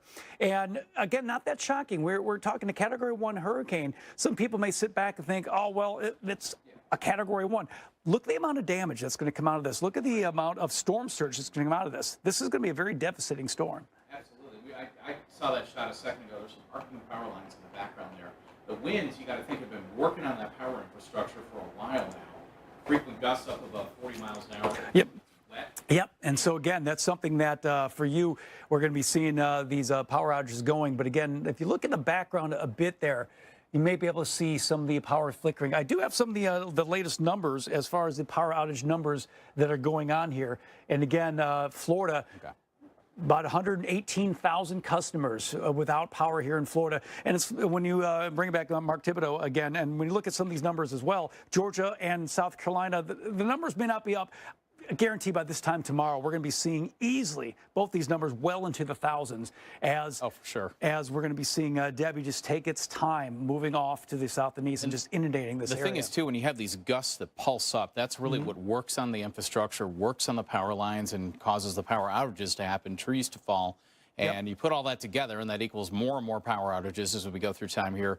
And coupled with the flooding rains that we're going to see, that also is going to cause a lot of problems as well, because that loosens the root systems of the trees, the live oaks, the pine trees, you name it. And the trees fall and they hit the power infrastructure, and there you go. So we're going to see more of that coming up in the coming days. Unfortunately, further inland, too, up into Georgia, South Carolina, with the strong winds and the additional power outages. And that's it, too. Not only the strong winds, but just the inundating rainfall. You have a lot of these areas here, especially in south central Georgia, where we have a lot of shallow-rooted tall trees. It's not going to take much to bring trees down, even without the wind. Just the amount of rain we can see from this as well. So the bigger issue, again, it's going to be interesting to see what happens with this latest update here. And again, we're literally minutes away from National Hurricane Center updating this. But I would not be surprised. we see this number perhaps jumping up to maybe 85 miles an hour, and then also seeing the big key to me is going to be what happens with the forward motion and what happens with the forward speed, because this thing does look like it's going to end up slowing down, and when it ends up slowing down, that's going to be really bad news for what's going to happen farther ahead, for the simple fact that I have a bad feeling that we're going to be talking about Debby for days because of the amount of rainfall we're going to be seeing. Certainly for the first half of this week, if not the second.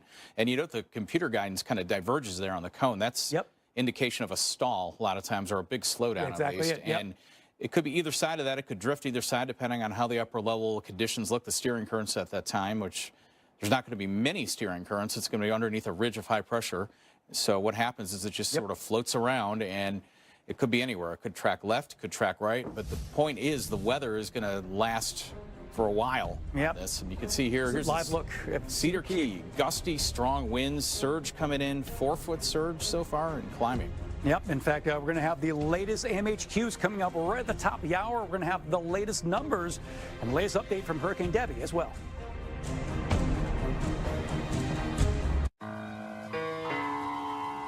Allow me to reintroduce myself. My name is...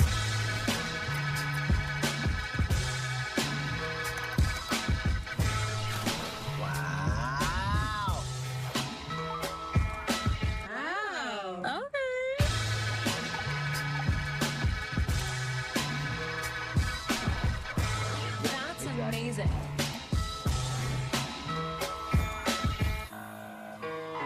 Frisky's World. Come on, let's explore. That's made with real salmon. Look what I found. Little soups for cats. There's the delicious taste of tuna we treasure. Definitely coming back tomorrow. Friskies, always more to explore. I'm certain it's level 5. Are you for imprint certain? Certainty matters. 4imprint is your home for promo gear to wow clients and inspire your team. Check out 4imprint.com. 4imprint, for certain. Stay tuned to get an all-new Bell & Howell Bionic Floodlight for 50% off. Last year, over 100 million packages were stolen. Worse yet, over 500,000 homes were broken into. The party's over, porch pirates and prowlers. This is the Bionic Solar Floodlight from Bell & Howell. It showers a massive 1,000-foot area of ultra-bright light all the way from your house to the road or the whole backyard. Plus, it's solar-powered, so it's free to operate. When prowlers approach, the motion sensors activate and bam! They go bye-bye. Plus, it expands your outdoor living space, making yards, patios, and walkways brighter. This next-generation solar-powered light features 120 high-intensity LED bulbs on 3 separate adjustable panels, delivering multi-directional light. It installs in seconds anywhere. No wires, or stake it in the ground, and customize the panels anywhere you want light. Look, your lights are too weak, but watch. Bam! That's Bionic light power. Check out the difference before and after. Which home looks safer to you? The Bionic Floodlight is the ultimate security light standing guard up to 25 feet, keeping your family safer. And no more critters getting in your trash. Now there's plenty of light to scare them away. It'll light up your life when you pull into a bright driveway and enjoy more outdoor living space with bright, beautiful light. Folks, the Bionic Floodlight delivers safety and style. Look at this yard before and after. It's a night and day difference. Some outdoor solar lights sell for over $150, but you can get the Bionic Solar Floodlight from trusted Bell & Howell for just $29.99. And we'll even ship it to you free. Order right now and get a second Bionic Floodlight at 50% off. And it all comes with our Bell & Howell 5-year warranty. The demand has been huge, so don't wait or you can miss out. Order right now. To order, call 1-800-306-6519 or go to bionicfloodlight.com. So call 1-800-306-6519. That's 1-800-306-6519 or order online at bionicfloodlight.com. Now, this is a storm that's potentially dangerous. It is going to drop a lot of rain.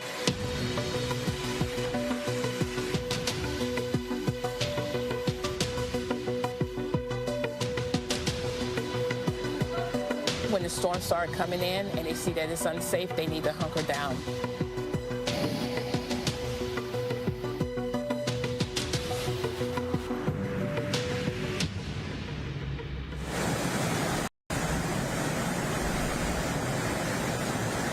I'm meteorologist Charles Wolf, and I I am coming to you from Cedar Key, Florida. More specifically, the location here at the University of Florida Nature Coast Biological Station. Now, one thing you need to know, we're inside because outside things have gone from bad to worse. This is a building, a structure that is built to withstand a Category 5 hurricane. However, what is not built to withstand that?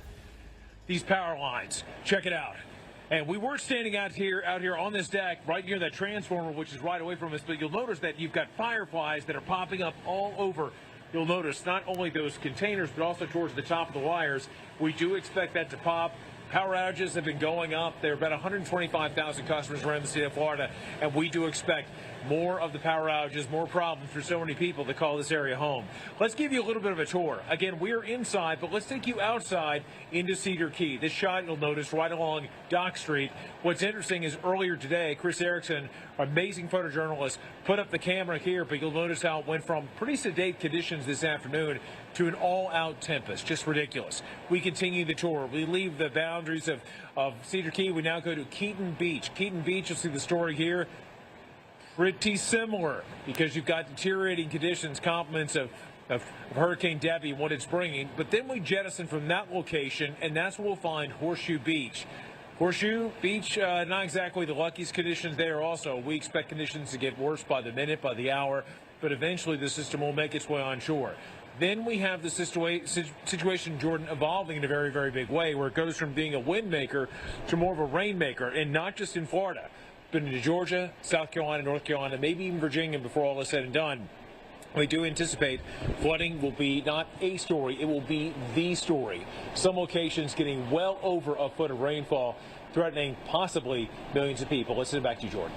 That's right, Reynolds. Of course, that rain coming down, already picking up 6 to 12 inches of precip all across Tampa, and now the heavy rain stretching into parts of the Panhandle, South Florida. We've got intense storms coming in. In fact, the newest tornado warning that's just outside of Sarasota. Sarasota is going to be on the left side of your screen here. Here's I-75, so you can kind of see where this placement is south and east of Tampa, and you've got some rotation here heading towards Keenetown.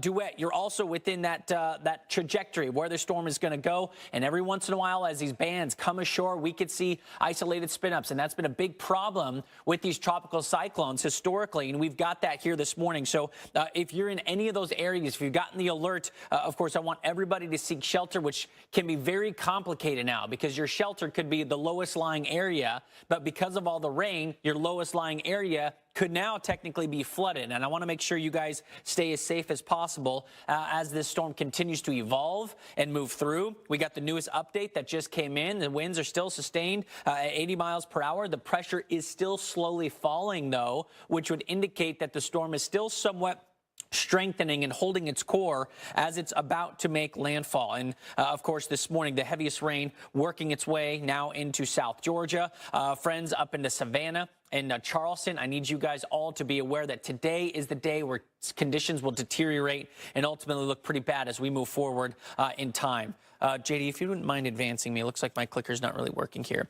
So as we continue to watch everything evolve up towards Jacksonville, this I-10 corridor, we know there's going to be additional power outages, as Reynolds was just talking about, the flickering of the power there in Cedar Key. I do think we're going to see a lot more of that, and those power outage numbers are climbing, unfortunately. So again, latest info. Pressure slowly falling, still a Category 1, 80-mile-per-hour hurricane that's, of course, really strong as it's working its way across this Big Bend area of Florida. And as that happens, we will likely see, more problems maybe up towards the northern section of I-75 and eventually I-95. Let's not forget this I-16 corridor as well, just thinking of big corridors for folks north of Valdosta and Waycross and up into Tybee Island. So the alerts stretch all the way up into the coastlines of Georgia and South Carolina. I do think there will be some areas into the interior that could get hit with this thing, of course, as well. But most of us on the coast are going to see the worst of it. And then we've got this thing that's going to dance for days. And I kind of want to show you the overall timeline here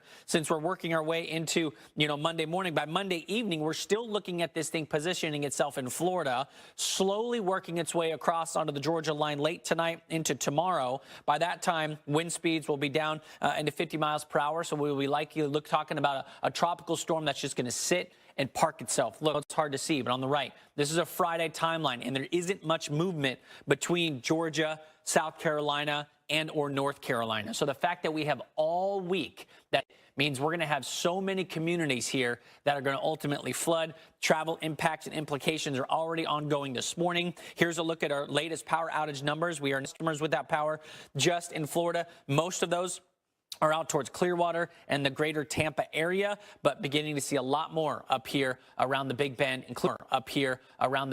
including Cedar Key, where Reynolds Wolf is safely inside, thankfully, Reynolds. And I'm glad you kind of illustrated that because, you know, just watching Reynolds showing us what's happening outside and just looking at that transformer box, that could go at any time. Absolutely. One of the big issues is the rising water that you have outside has been coming into downtown Cedar Key. Coming up in a short while, we're going to show you again some of that footage of what happened just a matter of about a half hour to an hour ago as the water was coming up inside this building and what it was doing outside also. But one thing you got to consider, these systems are all a bit different. However, there can be some similarities. And if you look at the forward progress of this, once it makes its way on shore, a couple good things are going to happen. One, it's going to lose a lot of its strength in terms of its wind. The problem is the bad side is still going to be a rainmaker, and it's going to lose its source of moisture from the Gulf of Mexico to tap into the Atlantic once it gets into the low country of parts of Georgia and the South Carolina. I look at that forecast, and I think this is very similar in some respects to Harvey. Because you'll remember Harvey settled just to the northeast of the Houston area, dropped anchor, and I mean for a while it was just stationary. What's really alarming about this is that you see that big cone of uncertainty, and it really broadens out in a tremendous way. If they were to go maybe to higher elevation, the Piedmont of North Carolina, that is going to exacerbate the moisture. It's called orographic lift, right?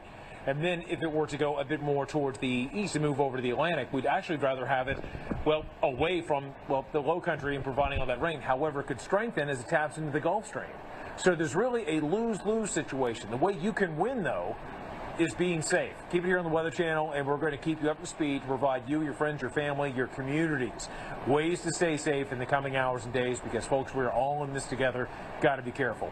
Let's get a little bit closer to this if we can. Again, if you're just tuning in at this hour, we got Randy Flinders, our field producer, Chris Erickson, who's behind me over here. He's the man behind the camera, and then me.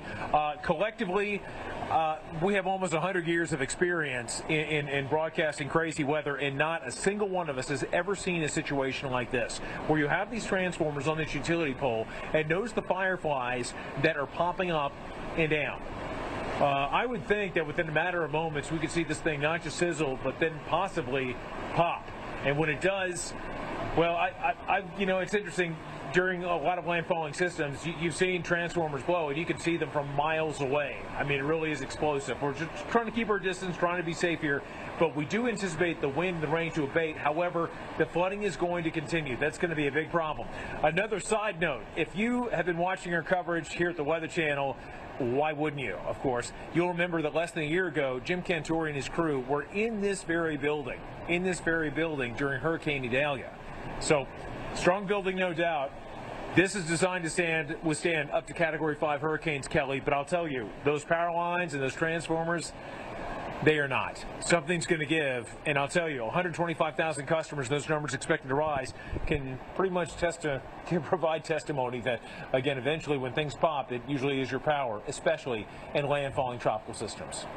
Kelly, back to you. Yeah, and just where you are there in Levy County, I was noticing several thousand customers without power, Reynolds. Sounds like a waterfall, by the way, outside your window. Are you on generator power right now, or do you guys still have power? Kelly, you're not going to believe it. We're still on power. We're still holding on. And earlier today, I was over on Dock Street speaking with people in the community, and it's a small community. We're talking less than 700 people, Kelly. Everyone here knows everyone else. Everybody. And they were congregating and talking about the power. Will it or won't it?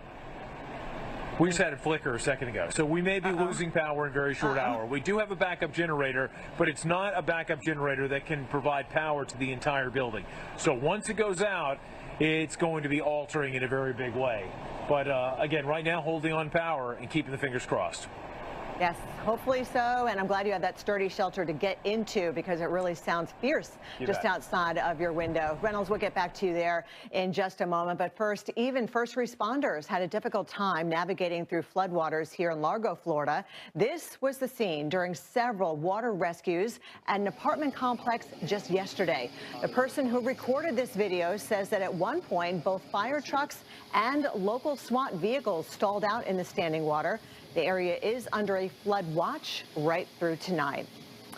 And remember, it's not just flooding that happens in a flash. We call that flash flooding. We're going to have to watch some rivers as well. I was noticing a lot of gauges, especially here in northern and central Florida, are forecast to rise to at least moderate flood stage, and a couple of them may get close to major flood stage as well because we are expecting so much rainfall. And you can see right where Reynolds is, you can see the orange and red, some of that banding going on all the way back into central Florida with the very heavy rain. And every once in a while, we're catching some severe weather in those bands in terms of tornadoes. As far as the storm surge so far, 4.3 rise at the coast there near Cedar Key, a little over a foot for Clearwater Beach, 2.1 for Port Manatee. We do expect these levels to go up a bit further as the system is imminently making that landfall, and especially at times of high tide, there will be the exacerbation of that saltwater intrusion above normally dry ground. So, of course, the next high tide for Cedar Key is going to be later this afternoon at 2:53,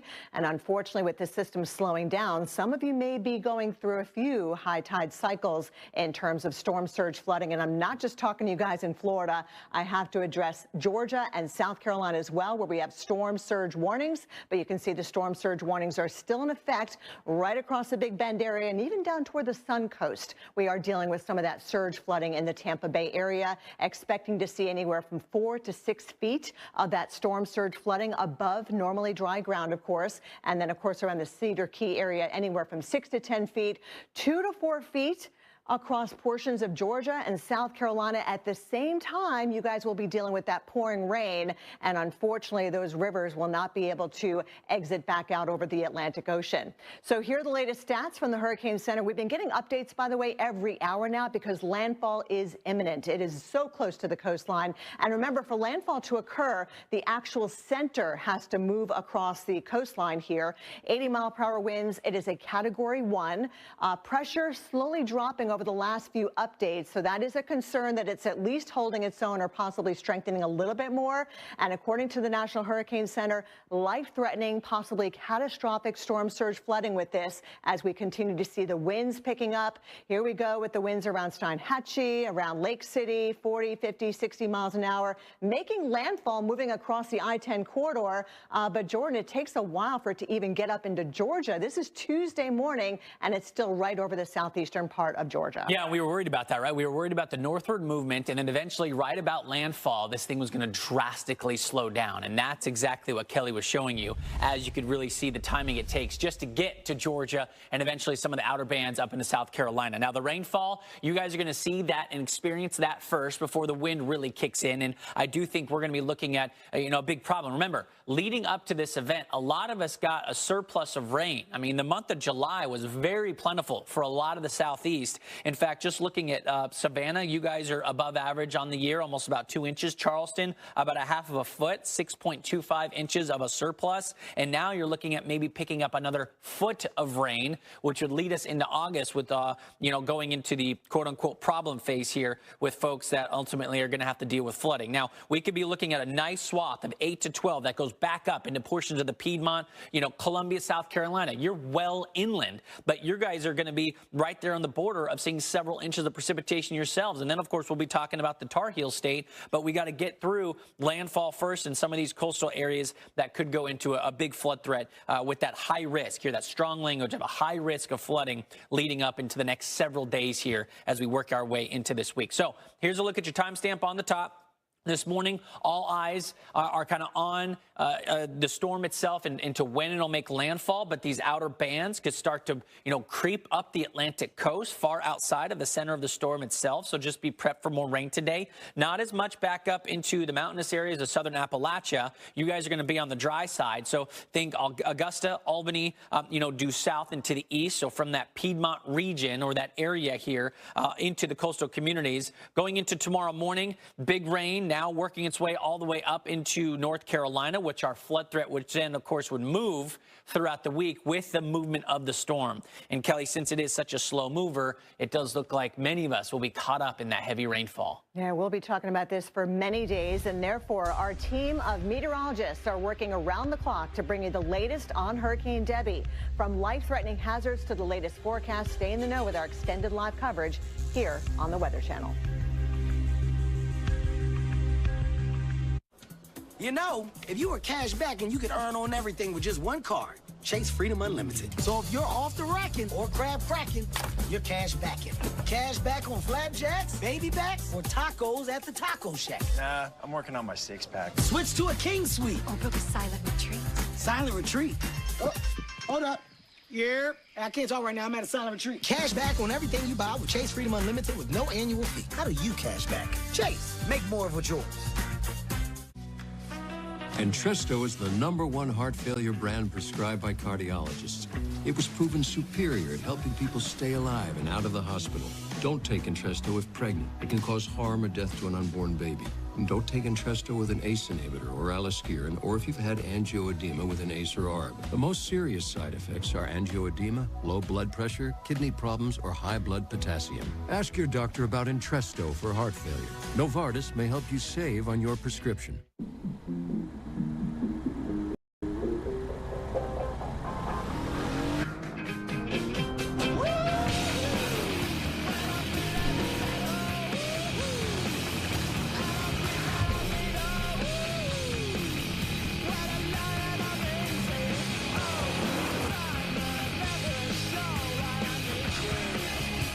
The thrill of finding your path with a Nissan Pathfinder Rock Creek.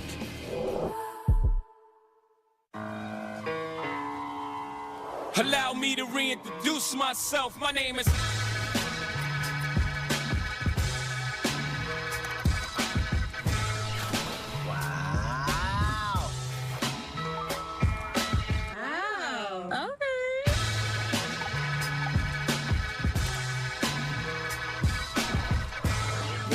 Amazing.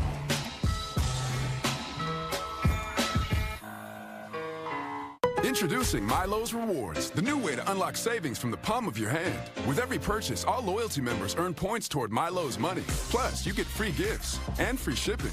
The all-new Milo's Rewards program is here. Download the app to join, earn, and save today. Frisky's World. Come on, let's explore. That's made with real salmon. Look what I found. Little soups for cats. There's the delicious taste of tuna we treasure.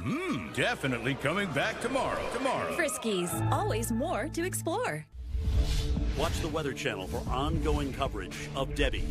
Get trusted updates only on the Weather Channel and the Weather Channel TV app. Look, we've all been there. Your AC decides to quit, turning your home into an unbearable sweatbox, and now you have to deal with it. Hi, I'm Joe, and this is why I invented iFlow, the world's first automatic AC drain line cleaning system to keep your AC going and the cool air flowing. Look, that's a drain pan overflow that damages ceilings and walls, and you're left to pay for it all. Here's why. A thick, slimy, sticky bacteria called Zuglia lives inside your drain pan and drain line, clogging it up and causing your AC to shut down. But don't worry. That's why I invented iFlow. iFlow is a smart, automated device that dispenses our proven bioenzymatic cleaning fluid that actively breaks down the Zuglia and flushes it out of the drain line, helping to prevent those costly clogs. And the best part is, installing iFlow is a breeze. Just stick it on the air handler, connect the iFlow, insert the cleaner cartridge, and you're good to go. And you don't have to be a pro to do it, because there's an iFlow app to help you through it. For special money-saving deals, visit buyiflow.com.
of the Weather Channel, now available to everyone. This is epic!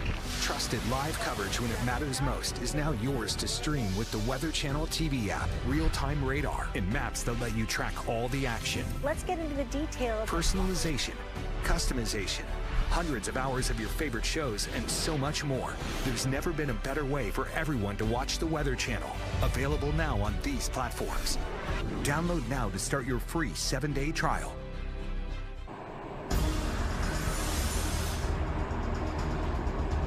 Location is Keaton Beach, but I mean, you can pick your spot anywhere in the Big Bend of Florida, and you're going to see situations very similar to this. The wind, the rain, the fury of what Debbie's been unleashing and what she will unleash in days to come. Now, this system is expected to make a bit of a transformation, going from a hurricane to a tropical storm, then eventually depression, but don't let your guard down, because we are expecting all kinds of problems for millions of people in the coming days. A flood maker? Absolutely, with the potential of producing several feet of rain in some locations. Flooding, a big issue for every stream, creek, river, you name it, across much of the southeast. Welcome back, everyone. I'm meteorologist Reynolds Wolf, and I'm going to step out of the way. We're going to give you a shot of what's happening outside. Our location happens to be University of Florida Nature Coast Biological Center, or station rather, but right out through our double doors and overlooking the balcony, we've got a transformer right there, and it is something that we have not seen, at least in my experience of tropical weather. You'll notice that we see these fireflies that are popping up. Those are not fireflies, those are sparks in the transformer, and we have customers, I believe up to 125,000 around the region that have lost power, and I think those numbers are going to go up. Now, that is a view of outside, but we're going to use our video from earlier to send you back in time a very short while ago of how things were outside as the water began to rush in. Let's give you an idea, a tour of what's happening in, well, Cedar Key this morning. Let's get right to it. And I'll tell you, you've got water that is coming in right here, all from the Gulf of Mexico. Let's continue our story, make our way through it, and then let's give you a shot of the Gulf of Mexico, where it continues to climb right over these rocks and spill its way onshore, all complex of the very strong winds spinning around the center circulation of Debby. You'll notice there's the dock, just rocked in the intense wave action. And then as we curve around a little bit, let's go over towards these structures. You can see the water that is continuing to come in on this side too. Folks, this is just the beginning. This is just the beginning. As we go minute by minute, hour by hour, we can expect conditions to continue to deteriorate. But you'll notice how this has been moving on through. About 24 hours ago, this water was incredibly tranquil and it belonged out in the Gulf of Mexico, but now everything has been turned on its head. You're seeing the situation here. This water spilling on up and into past these buildings, and I'll tell you, it is going into parts of downtown Cedar Key. Now, one town, one place, Cedar Key, population just shy of 700 people, but you got to know that we're having situations like that up and down the coastline. Part of the story, no doubt, Jordan, but what we anticipate is what is going to take place in the coming hours and days. Again, folks, there's so many problems that we're going to have with this, and one is going to be the slowdown. As we have slower progress of the system, it may be dropping anchor in parts of Florida and the Carolinas. That's when we see this evolving from a wind maker to a rain maker. Big time rain maker. And as we mentioned, every stream, creek, river, pond, lake, you name it, compromised by the abundance of water coming in from not just the Gulf, but this time coming in from the Atlantic once it makes its way into the coastal plain and into the low country. So we've got a long way to go with this. Again, Jordan, as we often say, it's not a sprint, it is a marathon in a very big way. Back to you. You're so true. And this week, it's going to be a slow week talking about this thing because of the slow crawler. Reynolds, appreciate the update. And I love the little, shot of what it looked like earlier as all that water was coming in. As you can imagine, the storm surge threat on the coast is very, very problematic. I mean, life-threatening for folks around landfall here. And, I mean, shoot, even far outside of landfall with some of our storm surge threat impacting down towards Tampa and farther to the south. But storm system is just offshore here. You can see the bands of this eye wall beginning to work its way now. What looks to be onshore, the latest movement had it going from north to now north-northeast. So we're starting to see a little bit of a jog closer to the Big Bend here. All the green colors are going to be the flash flood warnings that stretch several hundreds of miles. In fact, so many communities are picking up a half of a foot to a foot of rainfall since yesterday. And now all that heavy precip is going to work its way up into the Peach State. So you can see it climbing up the I-75 corridor. But clearly defined eye here just outside of Cedar Key. That's where Reynolds is. As you can see, he's on the south side of that, getting all that water that's going to be pushing onshore, which is why you've got the greatest storm surge threat there where Reynolds is. Thankfully, he's safely in that building that can withstand a Category 4, Category 5 hurricane. And this one's a strong Category 1 as the outer eye wall kind of working its way into some of the land now. Perry's one of these locations, kind of a small community outside of these smaller fishing communities that lots of folks go to for goods and supplies. All this is going to be shut down here as you just are going to be hunkered down waiting for this thing to move through. And it's going to take all day to do so. Now it's 4 o'clock in the afternoon. Just now seeing some of that energy going across the I-10 corridor. You'll still deal with the wind around the Big Bend, but then, of course, we'll be talking a lot about impacts on the Atlantic side of this system as it works its way up the I-95 corridor. Taking a short break. Live coverage when we come back. Hey, I'll give you $574 if you switch. Okay. So what about $574 for switching your home insurance to Allstate? Too complicated. Allstate can handle the switching for you. Just call them. Check Allstate first, and you could save hundreds. I knew I couldn't afford a house on my own. Boots here. Okay. So we thought, why not go all in together? That's when buying a home together got real. Where's the cat? Choice Hotels is a family of brands that helps you get the most for your money so you can be any traveler you want to be. You could be a free hot breakfast hero at a comfort hotel. Yes! That's how you waffle. Mr. This script got a plot twist at a Radisson hotel. A business big leaguer. Go for key. Even the ultimate pool float inflator. With 22 brands and the best value for your money, Choice Hotels has a stay for any you. Stay twice and get a $50 gift card when you book direct at choicehotels.com. Gotta get the corners. Hello, I'm former Arkansas Governor Mike Huckabee. A lot of times you can't control the amount of sleep that you're getting. You can't fall asleep or you're tossing and turning all night. You can't get the sleep you need to stay healthy. I know, it's scary unless you use Relaxium Sleep. Relaxium Sleep is a product that's made from natural ingredients, and it usually works from the very first night you try it. It helps you fall asleep, stay asleep, and wake up refreshed, earning your body those quality hours of sleep that it desperately needs. Join the hundreds of thousands of people who've experienced the relief and health benefits from getting a great night's sleep and get Relaxium Sleep. The first time I took Relaxium and I slept through the night, I thought, wow, this worked for me. I could not believe it. Relaxium Sleep is studied, tested, and designed by a neurologist to help you fall asleep faster, stay asleep longer, and wake up refreshed. Relaxium Sleep worked from the very first night I took it. I had more focus and mental clarity than I've had in years. Relaxium is drug-free and not addictive, so you can take Relaxium every night and never worry about side effects. And the best part is, it can start working from the very first night. When I take Relaxium Sleep, I sleep better than I have in years. I wake up feeling like I've had the best night's sleep. Stop being afraid and start sleeping your fears away with Relaxium Sleep. Your body and your mind will thank you. Mike Huckabee is so confident that Relaxium will work for you, he's asked us to give away 1,000 bottles. If you're not getting calm enough to go to sleep, take Relaxium Sleep. I promise you it'll work. Get your risk-free bottle of Relaxium Sleep now. It's guaranteed to work or your money back. Visit tryrelaxium.com or call 800-414-0354. That's tryrelaxium.com or call 800-414-0354. There's no one way to power up, as long as Ford is your starting line. Because more important than the power you choose is what you choose to do with it. Gas, hybrid, or all electric, the power is yours. When you use Angie for your home projects, you know all your jobs will be done well. Roof repair? Done well. Emergency plumbing? Done well. So the next time you have a project, join the millions of homeowners who use Angie to care for their home. Get started at Angie.com. You've got your Sunday obsession, and we got you. Now with Verizon, get NFL Sunday Ticket from YouTube TV on us. And a great deal on Galaxy Z Fold 6 for a total value of $1,250. Only on Verizon. See you Sunday. Well, Cedar Key, first settled back in the 1840s, has dealt with all kinds of tropical weather, and yet this is not yet another page in its storied history. Yes, confluence of Debby. You're seeing here the rising water, the wind, the ferocity of it all. Oh my gosh, what a time it has been. Certainly a very, very rough night. Now we're turning into a rough morning, and we have a rough stretch of days, no doubt, for millions of people, not only in parts of Florida, but into Georgia, the Carolinas, and beyond.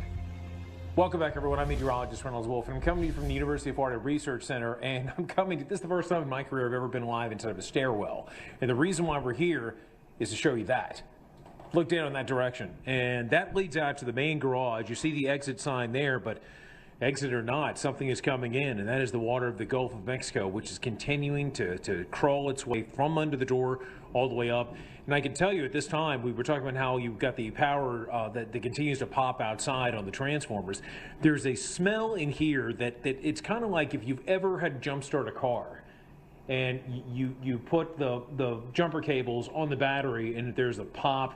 It's that acrid kind of battery type smell that we have at this time. So this is certainly something you would not want to touch that water for fear of electrical current or heavens knows what's possibly in that water as it stands. A lot of it, and certainly outside, I can tell you that we've got quite a bit of debris that is moving, not just in a place like inside the garage of this building or right here in the stairwell, but it's moving through downtown Cedar Key. Now, you'll remember less than a year ago, we had it. Several feet of it. Jim Cantori was actually live inside this building, and we're in the same location. This building meant to withstand the winds, the ferocity of a Category 5 hurricane, major hurricane. However, whether that design or not is able to withstand the winds, it does not hold back the water, and that is what we're seeing. Now, something else, too, to point out. On the other side of this door, there is which we're not going to go to, obviously, there is a elevator. The elevator actually sealed up with almost like a makeshift gasket that keeps the water out of the elevator shaft. Some good news, but it just kind of gives you an idea about how life is changed in a very big way here in Cedar Key. But I'll tell you, this spot, what is the great saying that people can be born with intelligence, but when wisdom comes from experience. And the people in Cedar Key are incredibly wise with what they've dealt with in the past. They learn those lessons. They apply it to not only the present, but to the future. And people here were prepared in a very, very big way, yet the worst may be to come over the next several minutes, hours, and days. Let's send it back to you, Jordan. You know, it's interesting, Reynolds, as you talk about that, we often mention how building back after these storms work their way through with that wisdom, right? And there are some communities that do that, absolutely, which you can see that, and there are some communities that don't do that, and then, of course, they get wrecked with that next system that comes through. And that building you're in is one of those that has taken all that wisdom and is like, we need to build a fortress. And, of course, that, you know, little things like the rubber lining in the elevator shaft is something that you have to think about when you live in a coastal community like this.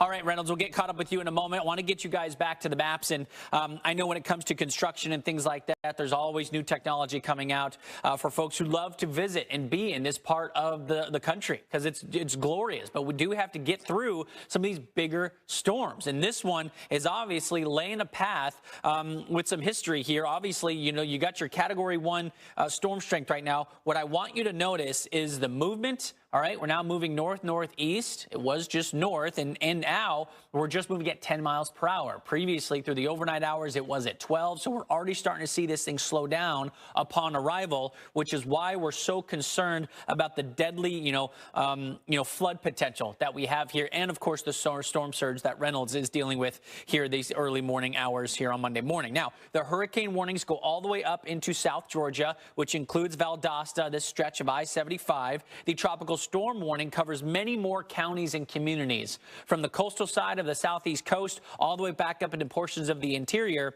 because the wind is definitely going to, that tropical storm force winds is going to be pretty much wide reaching for so many communities, which is why that power outage potential is going to be so much higher once this thing moves into, north, Florida into South Georgia, where we've got a lot of trees and things that could go down on these power lines. And then the big question mark is to where this thing dances or jogs as it's slowly working up, let's say, the I-95 corridor. But could it be all the way over here, or could it be all the way over here by the time we get into Saturday? All right, so that's kind of one of the big stories of why we're looking at such a flood problem with the rainfall, is because of the longevity of this storm and the slow movement. Power outage numbers increasing. Just within the past 30 minutes, we've seen it jump up about 15,000 customers or so.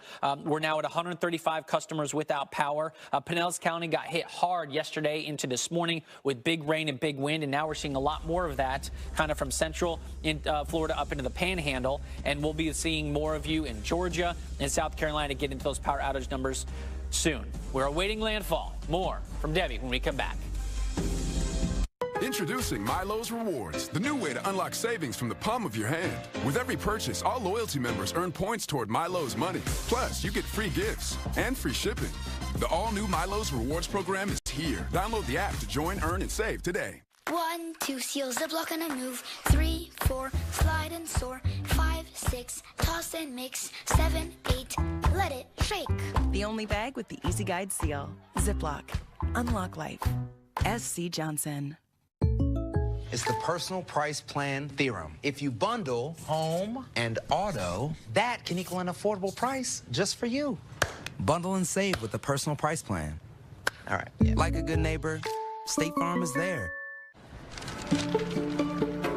If we were all the same, we'd only need one SUV. But what a boring world that would be. Individual SUVs for individuals. Imagine that. Get offers on select models at the Lexus Golden Opportunity sales event. What I gotta fix?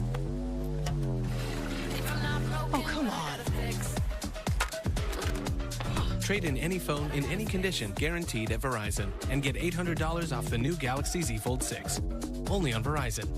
Introducing new Advil Targeted Relief, the only topical pain reliever with 4 powerful pain-fighting ingredients that start working on contact to target tough pain at the source for up to 8 hours of powerful relief. New Advil Targeted Relief. It's a big match for the National Women's Soccer League, and only the best will win. Just blaze, Godzilla bankroll, stole some silly on, yo, I ain't got it all. That means I'm barely home, trailblazer, stay ballin' with vengeance. My arts is crafty, dogs, why I stuff on Laffy Taffy, wondering, get past me, I've been doing this before, now it's dropping nasty.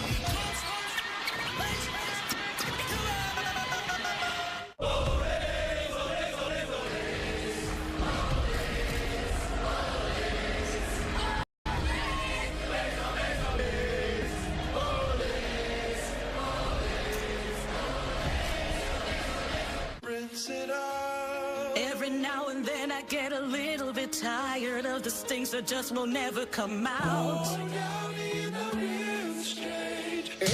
and then I rinse it out. Removes odor in just one wash.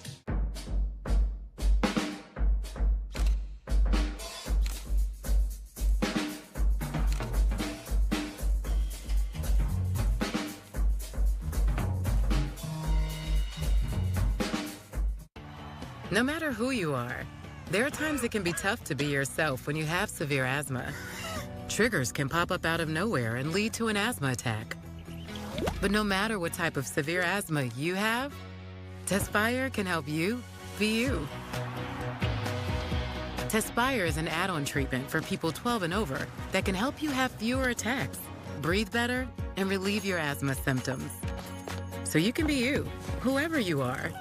Tespire is not a rescue medication. Don't take Tespire if you're allergic to it. Allergic reactions may occur and can be serious. Rash or eye allergy can happen.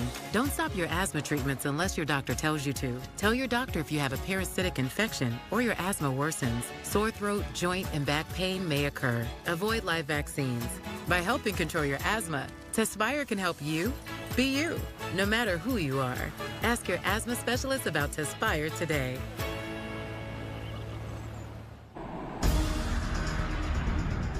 Although it was merely hours, it does seem like a lifetime ago that photojournalist Chris Erickson placed this camera right here in Cedar Key. Our Skyview camera, I'll tell you the Skyflex camera, and you see right now part of Dock Street and just this phalanx of one wave after another that is coursing its way from the Gulf of Mexico across the roadway, covering the roadway, and then back out into the darkness. Well, let's shed some light on this situation. Welcome back, everyone. I'm meteorologist Reynolds Wolf, and I am coming to you from a research building complex at the University of Florida, and you'll notice that out just the front door, you'll notice, hopefully you're able to make it out, you can see utility pole and then a couple of transformers that are popping like crazy. You've got them like fireflies, and you've got the wind that is roaring in a tremendous way. That is the front door. Now we're going to turn around and give you a tour and show you what's happening in back. Chris, let's go ahead and do a little bit of a spin if we can. And as we do so, it's just like walking in a submarine, gets kind of tight in here at times. We're going to continue the journey. Amazingly, the power has not gone out yet, although it has flickered from time to time. And then we make our way back here past these cubicles. And Chris, I'm going to let you take the lead going around this bend, and let's go towards the back door, which we tried to open a short while ago. And man, look down there for a moment. And Chris, if you're able to zoom in, you'll see how water is coming through. Again, I will remind you, University of Florida, full of some really smart people, and they build incredible structures like this one, which is created to withstand the power, the ferocity, the muscle of a Category 5 hurricane. Still, you've got, well, nature's going to nature, and it is Debby that is bringing in this water. That is what we have on the second floor of this building. You have to know that we have a lot more of it coming into the ground level in a very, very big way, which chases out of low elevation and brought us to higher climbs. And sure enough, as we go forward into the evening hours, this is a situation that we have that is going to be replicated, not only here in Cedar Key, but in many other locations around the Big Bend of Florida. Problem is the story of water. This is going to end up being the overall narrative. This stuff right here. I'm going to get right around you, Chris, if I possibly can. Again, we're in a cramped spot. On the other side of this window pane, right here, you have got Debby, which you'll remember has gone through a metamorphosis of names. We were talking about this thing being it was an Invest at one time, Invest 97L. Then we had to trade that moniker, hard to believe, again, for a tropical depression. Then it was Debby, and now we're going to see it again evolve in some ways, eventually weakening. But there's a caveat with that. It will eventually weaken when it comes on shore, but still doesn't have a whole lot pushing it, shoving it around in the atmosphere. So it's very possible that it could drop anchor in South Georgia, Jordan, maybe even into the Carolinas. And with that, it's going to be major rainmaker. And with that major rainmaker that we're talking about, could be not inches of rain, but possibly feet of rain, certainly putting a lot of lives in jeopardy. Jordan, and Reynolds, to give people perspective, that water that's coming in at your feet right now, that is from the rain. And because you guys are up several levels, right? We're getting it from all directions, yes. At the ground level, it's all surge, which is a different animal altogether. And as Dr. Knabb, former director of the National Hurricane Center, has told us time again, and so rightfully, that is the number one killer. That's the number one issue, is the surge. This is your plain old rainfall, and we've got plenty of that. So we're getting really the double dose of misery from this. Surge one, heavy rain the other. So two tremendous issues that we're going to have over the next several days. You're hiding from the wind, you got to run from the water, and in this case, you went up. Let's talk about Cedar Key for a second, because you guys in Florida are so vulnerable to flooding because of that storm surge. The closeness you are to the Gulf here, and the Weather Channel's Flood FX simulator gives us a look at Cedar Key and how potentially damaging all this flooding could be. All right, we're talking flooding up to 6 feet possible through the center of town. And so as we take a little bit of a view here, you know, you're looking at C Street and the main corridor that runs north to south, and it takes you all the way out to the Cedar Key fishing pier, right? Area, other docks and things where you can get lunch and things of that nature. Now, Reynolds is in that, you know, the biological station here from the University of Florida, and talks about how that thing can withstand a major hurricane, which is right there on the Gulf. But the problem is with Cedar Key, we could be looking at all this water coming in. And it wasn't too long ago, if you remember, just last year in August, we had a Dahlia move through where we had 10.5-foot storm surge. Now for this one, we're forecasting anywhere from, you know, up to 6 feet. And we've seen storm surge up to above 4 feet up to this point, and now that this storm is just about to make landfall, we're going to kind of get to the worst of it. So unfortunately, we're going to be looking at the potential for widespread, 6-foot storm surge. If you can see the map, on the bottom below me, all that yellow color would go all the way to 3rd Street up towards D Street and basically engulf much of this, island area, which, it's one of the reasons we love to come down here, right? It's a beautiful fishing port, all right? And so we've got this whole zone that could be flooded. And another reason why a lot of these buildings are built vertically, because you allow the water to come underneath it, and then eventually it will go back out into the Gulf. But in the meantime, we're getting images like this to show you what it could look like once we get sunrise to pop up over the horizon, Kelly. That view from an aerial perspective could look a lot like this cool technology that we have here at the Weather Channel. Once again, this is why it's so life-threatening. Yeah, life-threatening hazards are certainly on the way to Florida's Big Bend as well. We're not just talking storm surge flooding, but heavy rain flooding stretching from Florida all the way up through Georgia and the Carolinas. So we've got more live updates all across the Southeast with our crews that are fanned out across the region to show you what it looks like. But we hope that you are hunkered down and stay home while the weather gets really bad outside. Frisky's World. Come on, let's explore. That's made with real salmon. Look what I found. Little soups for cats. There's the delicious taste of tuna we treasure. Definitely coming back tomorrow. Friskies, always more to explore. T-Mobile savings, take one. Focus. Here's the line. At T-Mobile, you get tons of benefits, and you can still save versus the other guys. Okay, stop. I'll just do it. Check out the T-Mobile Savings Calculator to see how much you can save. Meet the Jennifers. Gen X, Gen Y, and Gen Z. Each planning their future through the Chase mobile app. Gen X is planning a summer in Portugal with some help from JP Morgan Wealth Plan. Let's go, Whiskers. Gen Y is working with a banker to budget for her birthday. You only turned 30 once. And Gen Z, her credit's golden. Hello, new apartment. 3 gens getting ahead with Chase. Solutions that grow with you. One bank for now, for later, for life. Chase, make more of what's yours.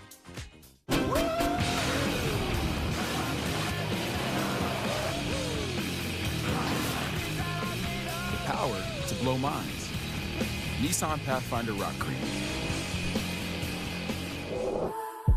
My psoriasis was all over. Then psoriatic arthritis. Who knew they could be connected? For me, Cosentix works on both. Cosentix helps real people find clear skin, and in psoriatic arthritis can mean less joint pain and help stop further joint damage. Serious allergic reactions, severe skin reactions that look like eczema, and an increased risk of infections, some fatal, have occurred. Tell your doctor if you have an infection or symptoms, had a vaccine or plan to, or if IBD symptoms develop or worsen.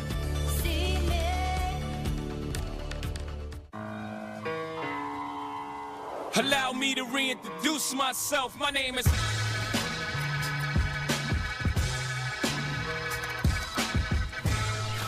Wow. Okay.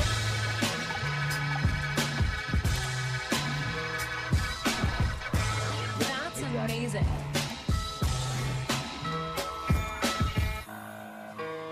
Look, we've all been there. Your AC decides to quit, turning your home into an unbearable sweatbox, and now you have to deal with it. Hi, I'm Joe. And this is why I invented iFlow, the world's first automatic AC drain line cleaning system to keep your AC going and the cool air flowing. Look, that's a drain pan overflow that damages ceilings and walls, and you're left to pay for it all. Here's why. A thick, slimy, sticky bacteria called Zuglia lives inside your drain pan and drain line, clogging it up and causing your AC to shut down. But don't worry. That's why I invented iFlow. iFlow is a smart, automated device that dispenses our proven bioenzymatic cleaning fluid that actively breaks down the Zuglia and flushes it out of the drain line, helping to prevent those costly clogs. And the best part is, installing iFlow is a breeze. Just stick it on the air handler, connect the iFlow, insert the cleaner cartridge, and you're good to go. And you don't have to be a pro to do it, because there's an iFlow app to help you through it. For special money-saving deals, visit buyiflow.com. The power of the Weather Channel, now available to everyone. This is epic! Trusted live coverage when it matters most is now yours to stream with the Weather Channel TV app, real-time radar, and maps that let you track all the action. Available now on these platforms. Download now to start your free 7-day trial.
Good morning. Welcome back. It is dark outside, but you can see the lights flickering every once in a while. That's a live look at Perry, Florida, a beautiful treed city here in North Florida, where unfortunately some of those trees may actually come down or break off the top here with the very strong wind that's starting to come through this area, courtesy of Hurricane Debby.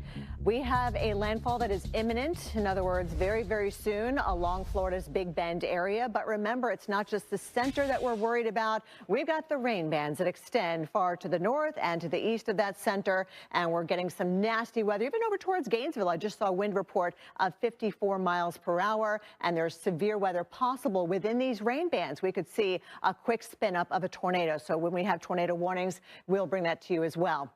Flash flooding, you got to take that seriously. Hopefully you are not going anywhere. Some of the roads may be covered with water at this point, with the oranges and reds showing us the very intense rainfall that's happening here in northern Florida, as now starting to push up into southern Georgia as well.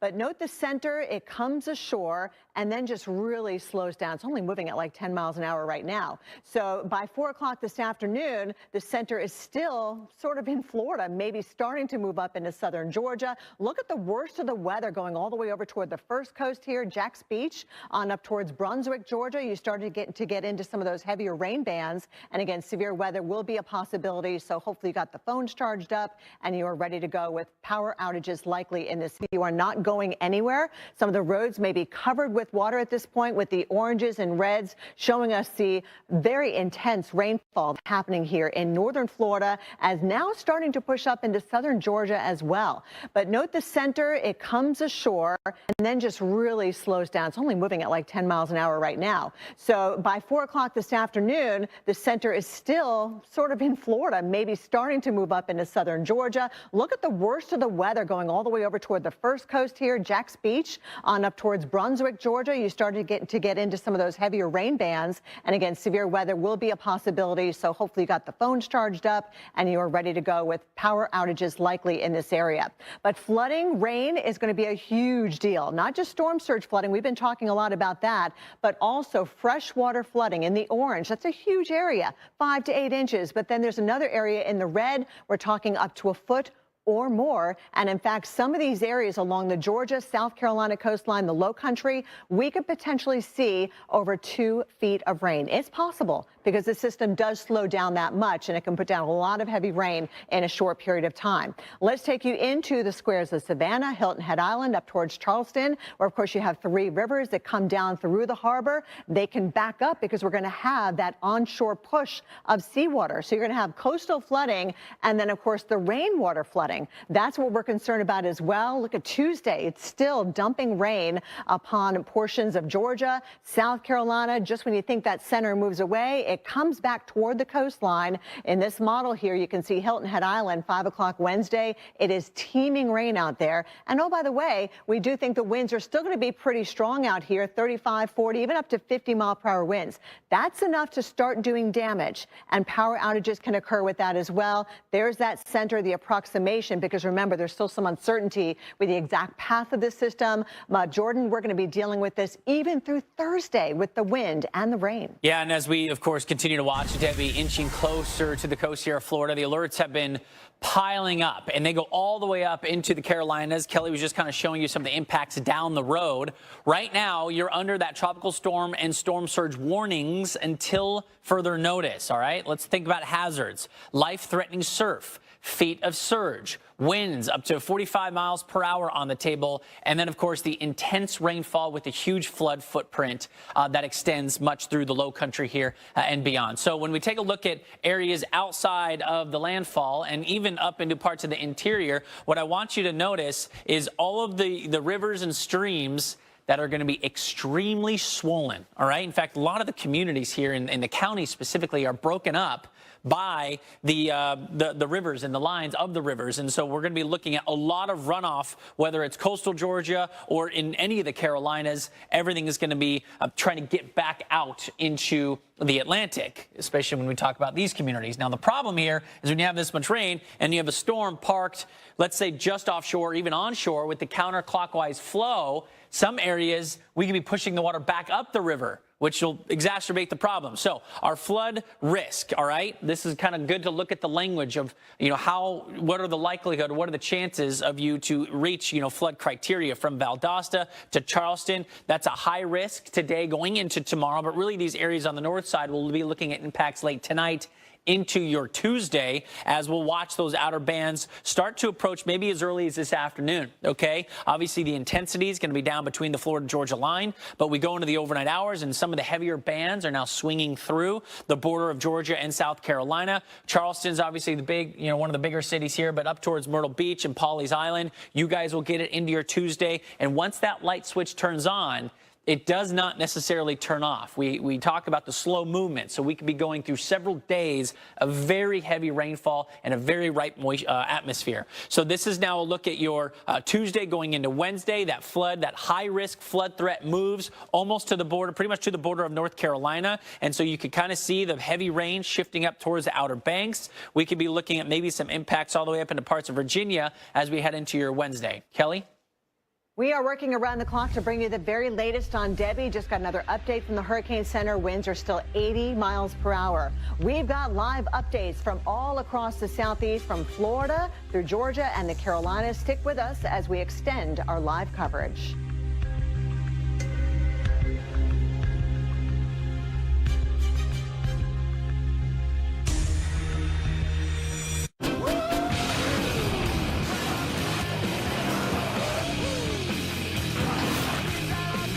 Power to blow minds.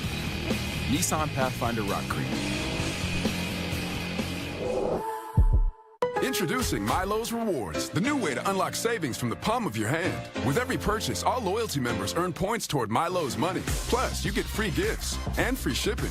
The all-new Milo's Rewards program is here. Download the app to join, earn, and save today. 1, 2, seal, ziplock and a move. 3, 4, slide and soar. 5, 6, toss and mix. 7, 8, let it shake. The only bag with the Easy Guide seal. Ziploc. Unlock life. S.C. Johnson. Hey, I'll give you $574 if you switch. For Gerald? Well, okay. So what about $574 for switching your home insurance to Allstate? Well, I try not to think about home insurance too complicated. Actually, Allstate can handle the switching for you. Just call them. It's that easy to save? Yep. And you get Allstate. Oh, well, that's a step up. Goodbye, Gerald. Check Allstate first, and you could save hundreds. You're in good hands with Allstate. Your gut is like a garden, growing both good bacteria and bad. That balance is key to a healthy gut environment. Benefiber's plant-based prebiotic fiber gently nourishes the good bacteria, working with your body to help your gut and you flourish effortlessly every day. Grow what feels good with Benefiber. Choice Hotels is a family of brands with a hotel for any traveler you want to be. Like #1 Chef Dad cooking up a free hot breakfast for the entire family at a comfort hotel. Mom made this. I added the garnish. Stay twice and get a $50 gift card when you book direct.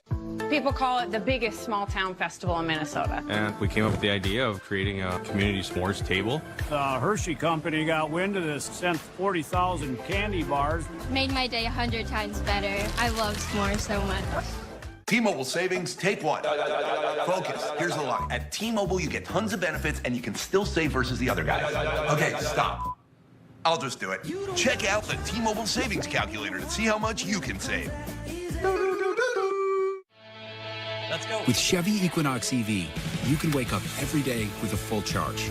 Your crew can have a roomy, no-compromise interior.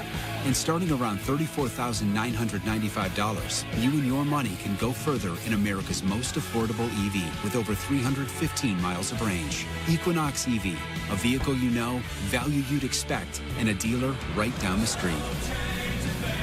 Go EV without changing a thing. Chevrolet, together let's drive. New Mr. Clean Ultra Foamy Magic Eraser. With the scrubbing power of Magic Eraser and the cleaning power of Dawn, watch it make soaps come here, disappear. And sprays can leave grime like that. Ultra Foamy melts it on contact. Magic. New Ultra Foamy Magic Eraser. One thing we know is true, no matter race, gender, ethnicity. The need to screen when due. For colon cancer's a priority. Indeed. Everyone 45 plus at average risk should screen for colon cancer. These folks are getting it done at home with me. Cologuard. Cologuard is a one-of-a-kind way to screen for colon cancer that's effective and non-invasive. It's for people 45 plus at average risk, not high risk. False positive and negative results may occur. Ask your provider for Cologuard. I did it my way.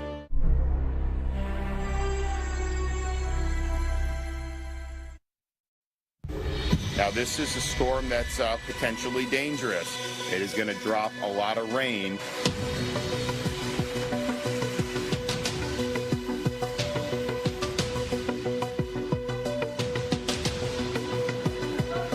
When the storms start coming in and they see that it's unsafe, they need to hunker down.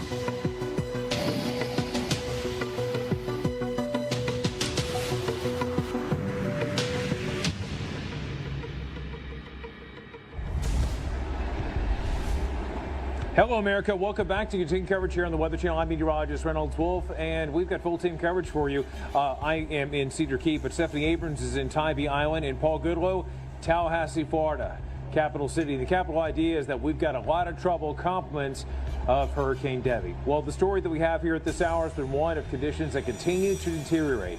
Now, I am inside of a building, again, the research center here for the University of Florida in Cedar Key, and I guess you could say, in a sense, we may be somewhat trapped. If you go through these doors, you'll notice off in the distance, you've got a utility pole, and then you've got those transformers up there that are flickering like crazy. We've had lights in and around Cedar Key that have been popping here or there, and we do anticipate that we could lose power at any time. And certainly from those transformers, when they pop, you do not want to be in close proximity. The bottom of the building, you've got water that is coming up inside the stairwells. Back half of the building, water is coming in between the windows and, of course, the doors. It is, again, captive. We are captive compliments of Debby at this hour. But again, we do anticipate conditions that get considerably worse. And in terms of the power outages, although we do expect it here, they've already happened, Paul, in many locations. Paul, the numbers of last check was about 125,000 customers without power. And I think we're going to see a bit more of that over the next several minutes, hours, and possibly days, Paul. Yeah, big concern there, but it's not just there. Here in Tallahassee, we've been dealing with the rain and the wind all morning long. The good news is it's been the lighter rain. The bad news is some of the models are perhaps meandering Debby for a while, for days and days and days. So the wind and the rain, what might be light now, we're on the west side of the center, but that center could be meandering across Georgia and Florida and still impact this area of Tallahassee for quite some time. Our power outage numbers aren't that high yet, but again, as this system makes landfall and the stronger winds kind of rotate towards the west side of that center here in Tallahassee, the capital of Florida, we could be dealing with more gustier winds, bringing down more power outages. But it's not just a Florida concern. This system is also going to head into Georgia, where the rain has been falling for hours. Our meteorologist Stephanie Abrams is live in Tybee Island on the coast of Georgia. And once again, Steph, Georgia won't have a direct landfall of Debby. It's happening here in Florida, but doesn't mean you guys are out of the woods in terms of long-term impacts there. Okay, a couple things with that, Paul, right, is we might not have a direct landfall. We could get into the eye of this tropical storm, though, here in Savannah, which is wild that it is coming from land and not from sea. Of course, Tybee, Charleston, Savannah, we're all kind of like tucked in. So this area, at least Savannah and Tybee, don't necessarily get a lot of direct hits, but we get a lot of impacts from the storm. And if you look at the swath of rain from this, very heavy on the north side, we're already feeling the impacts of it, and it's going to get a lot worse here before it gets better. And here's the main problem for this area. From Savannah up towards Charleston, we're anywhere from 1 to 6 inches above average. We've had a lot of storms come through here recently, and we were talking with some residents yesterday, and that's their biggest worry, is that their water table is so high. And so they said they're actually worried about fresh water, which is the rainwater coming down, opposed to the surge that we could get 2 to 4 feet of water rise coming from the Atlantic as well. So we're kind of getting it not only from the ocean, not only from above, but underneath as well. And that could cause catastrophic flooding. We could see historic rainfall. We are talking 8 to 12 inches here. And Jordan, when all is said and done, some people could have 2 feet or more of rain. We could be smashing records left and right. That's going to be the biggest threat. And remember, water is the #1 killer when it comes to tropical cyclones. That's exactly right. We know the Savannah River is going to be, likely going to potentially a flood threat, lots of runoff and lots of, swift moving water. Stephanie, we'll get caught up with you in a moment. I want to get everybody updated on the latest numbers here with Hurricane Debby. We've got a Category 1 hurricane at 80 miles per hour with that latest advisory coming in, giving us, a pressure now at 979 as it's just now approaching landfall. We know that eye wall in some of the north and eastern side of the eye wall is already working its way on shore. The movement has slowed. All right. We're now at only 10 miles per hour of movement, and we were anticipating that. Upon arrival, this thing was really going to start to slow down, which is why we're really concerned about the big rain footprint and the flooding that could come with it. The hurricane warning does go over into Georgia, but where Stephanie is, we could be looking at tropical storm warnings and, big wind gusts there. But what's interesting is she talked about, let's say the eye is down here. Well, as it traverses across the area, it goes down to tropical. She was saying you could get into the eye wall with it coming from land instead of out from the Atlantic coming on shore, which is kind of an interesting, scenario here for an area that typically sets out into the Atlantic and you have things coming onshore this direction. But with this storm system coming from the south and to the west, we'll have to keep our eyes on, these bands moving ashore. Could we be looking at waterspouts then now coming on and basically bringing, a tornadic threat for some of us, and that's possible. But look at the timings on these. I mean, we're talking about every single day just inching a little bit farther to the north, and such a slow progression over each and every 24-hour, units. And then, of course, you get into Friday, and we're still talking about this thing maybe impacting much of the East Coast here. So power outage numbers have been climbing steadily this morning. When I came in around 4:30 a.m., we were looking at, about 100,000 customers without power. Now at 153,000 customers without power, with more beginning to blossom where that eye is slowly knocking on the doorstep here around Cedar Key and the Big Bend area. Outer bands of some heavy precipitation through Jacksonville. You do have a tornado watch that just now touches parts of Savannah as some of the heavier bands move up to the north. And Stephanie talked about the heavy rain on the north side of this thing. We also have really strong bands on the east side of this thing, which go across I-75 and even impact part of the I-95 corridor from Jacksonville all the way down to the Space Coast. Looks like we have a tornado warning here that's just popped up across I-4. This would be in between Tampa and Orlando. This is going to be an area of concern. In fact, we had a cell just to the south of that was outside of Sarasota, and that's kind of been stretching northward. And so these big, heavy rain bands, could be a little bit tornadic with some rotation. And then we'll get a closer look at that tornado warning here in just a moment. But in the meantime, since we're about to see this thing move onshore, we've been getting caught up with Reynolds Wolf, who is actually stuck inside a very sturdy building because of an electricity threat, it seems like, Reynolds, just beyond your shoulder.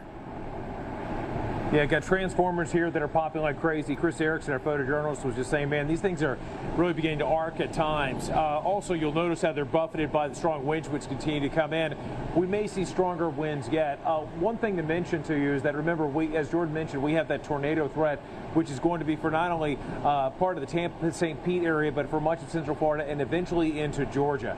Remember how we often will take a look, examine a tropical system, and we compare it to situations in the past. Well, you have to think about Beryl. A couple things about Beryl, Hurricane Beryl. When it made its way onshore the Texas coastline and then it began to die out, when it was well inland and a weaker system, you still had a bevy of tornadoes that popped up across portions of Louisiana, a lot of damage.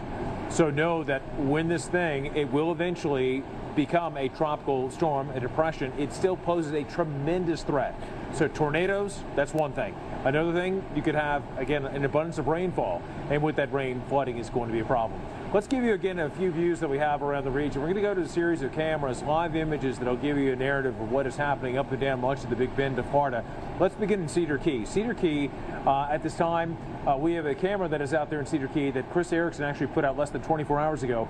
And I'm telling you, it is unreal, the amount of water that is moving across Dock Street. If you are familiar with Cedar Key, population around 700 people or so, but it swells in a very big way during the summer months. People visit.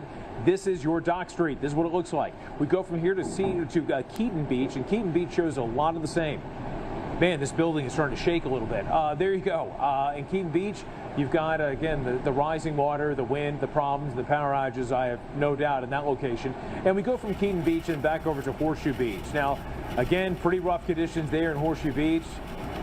We lost it. That does happen with landfalling tropical systems. Your technology at times fails, including your power, right? So the latest numbers you saw in terms of customers, we're over 153,000 customers. Get used to the idea that we're going to see those numbers fluctuate. And even as they are in the process of restoring power, a lot of times part of the grid will actually lock down and you'll drop numbers before you can gain them in other places. I know it's frustrating as all get out, but I will give you one bit of a silver lining, is that there are crews from all over the Midwest, far from these shores that you have on the Gulf Coast, that have converged in stationing areas across the region, and they're ready to deploy as soon as these winds begin to die down, Paul. They're going to be restoring the power that people got to have, no doubt. All right, let's make our way back up to the capital city, not too far from where I happen to be as the crow or the seagull flies, but let's take it over to Paul. Paul?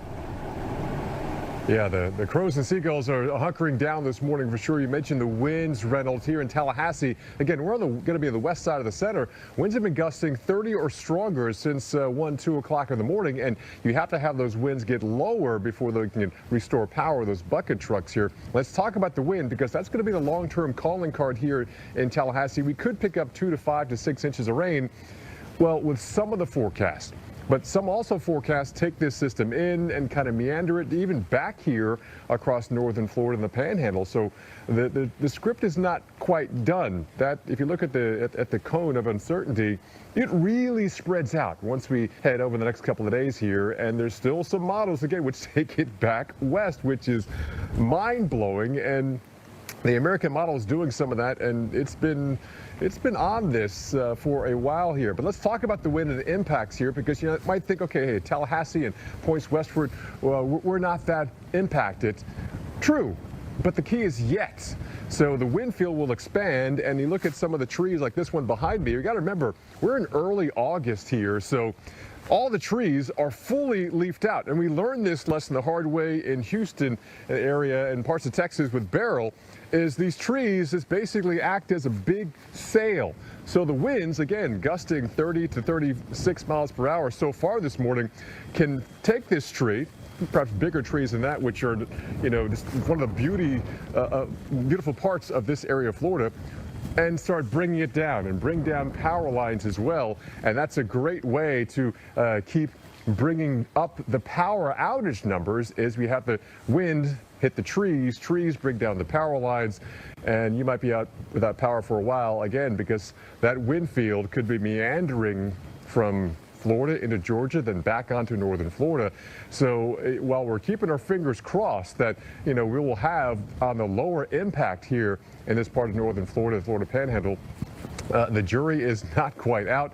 Again, there's also going to be a rain threat. Any one of those bands can quickly bring you perhaps an inch or more of rain in a short amount of time. And we are also well above average in terms of rainfall in this part of Florida, about 4 to 6 inches above average. And we could see a quick 1 or 2 inches depending on where those heavier rain bands fall across this part of Florida. So, Kelly, we're definitely so far so good here in northern Florida, but this is going to be a long duration one, and some of the models are mind-blowing in terms of how long we could be dealing with the remnants of Debby as we head into and through this coming week. Kelly? It just stalls out, comes to a crawl, and Paul, Tallahassee, unfortunately, still reeling from severe weather, that tornado outbreak back in May. Yes. So talk about a lot of bad luck so far this year. Hopefully it won't get so bad for you there. Well, rounds of rain have already been pooling together here in Treasure Island, Florida. Only minor flooding through this neighborhood. This was yesterday as Debby continued to churn through the Gulf of Mexico. Today, the area is on the lookout for more rounds of heavy rain. We have an active flash flood warning that is currently in effect. We've got a flood watch also in effect, which means additional flooding is likely to occur, not just northern and central Florida, but stretching on up into southern Georgia as we watch eventually the landfall of Debby. It is imminent. Look at the eye wall. It is sitting on the coast right now, but for an official landfall, the actual center of the eye has to come across, and it's going to happen very soon. You can see Though that rain is spread out well from the eye. You've got tropical storm force winds 140 miles away from this center. And as we zoom on in, you can actually see that we are just about there. National Hurricane Center, it's up to them to call it officially when we do have a landfall. Now, the storm surge flooding, we've already been noting that around Reynolds Wolf's location. You can see around Cedar Key, 4.6 feet of water rise. That number could still go up. We're also seeing a water rise down toward the Suncoast here in Clearwater. The Tampa Bay area, anywhere from 1 to 2 feet. High tide cycle, we have to watch that as well, because that will only exacerbate that saltwater intrusion above normally dry ground. And that's why we've got that storm surge flood warning here. Also for the Georgia coast and South Carolina coast, we're going to see a significant rise there as well as our system moves across Florida and heads over in that direction. Still looking for anywhere from 6 to 10 feet, according to the National Hurricane Center. Life-threatening, catastrophic flooding, not just with the storm surge, but rainwater flooding likely to occur. Jordan, we've been getting updates every hour from the Hurricane Center. It is still a Cat 1 at this hour with 80-mile-per-hour winds. Yeah, you know, it's interesting because we're talking about a Gulf, a storm system here, but believe it or not, we're going to be looking at impacts on the Atlantic side. So we want to send it over to Tybee Island, where meteorologist Stephanie Abrams is. Hey, Steph. Yeah, and listen, this is not just a coastal system. I want you to remember this is also going to bring tremendous flooding inland. So we're going to talk about those inland impacts coming up as the system slowly heads its way towards me here in the southeast coast. Allow me to reintroduce myself. My name is...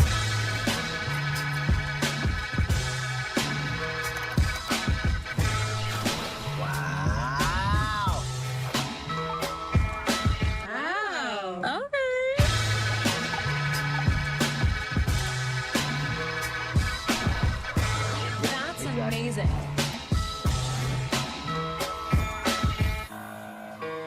Geico can help when you're locked out with their easy app and 24/7 help.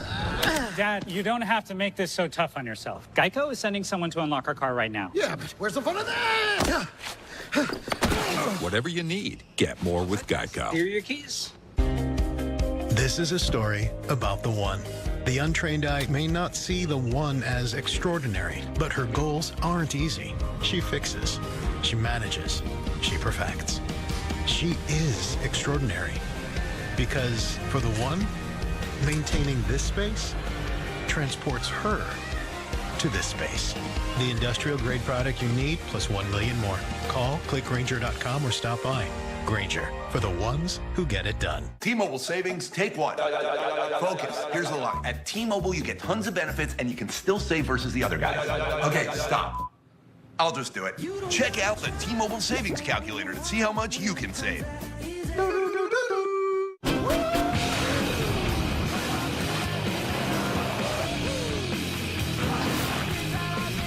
power to blow minds. Nissan Pathfinder Rock Creek.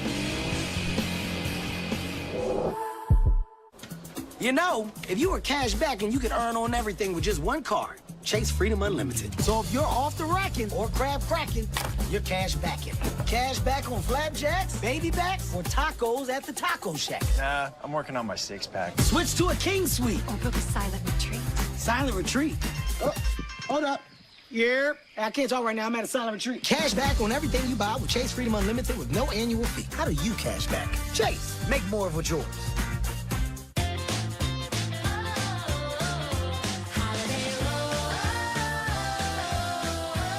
Wherever your summer takes you, twist the ride. With Twizzlers, the twist you can't resist.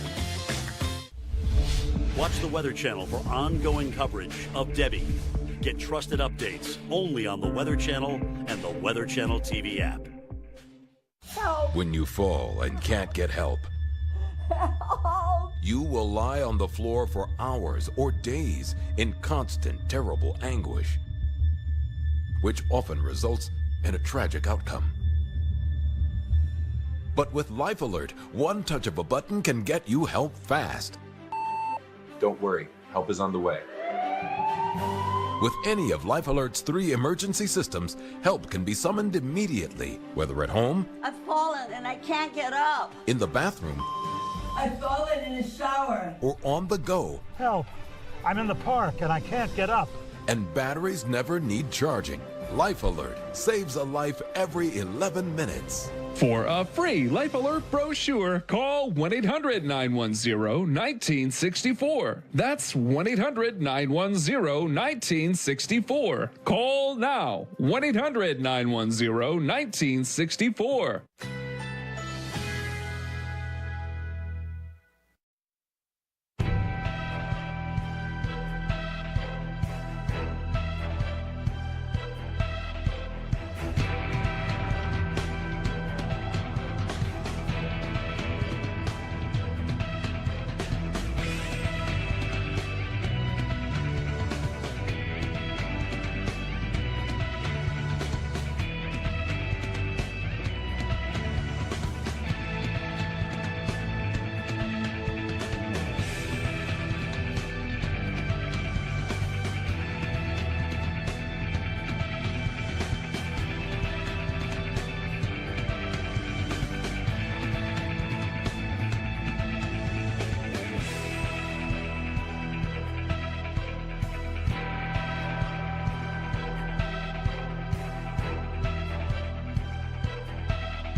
The power of the Weather Channel, now available to everyone. This is epic!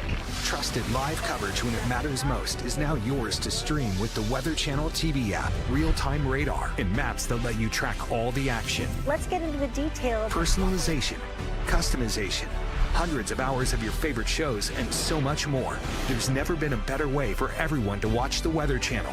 Available now on these platforms. Download now to start your free 7-day trial.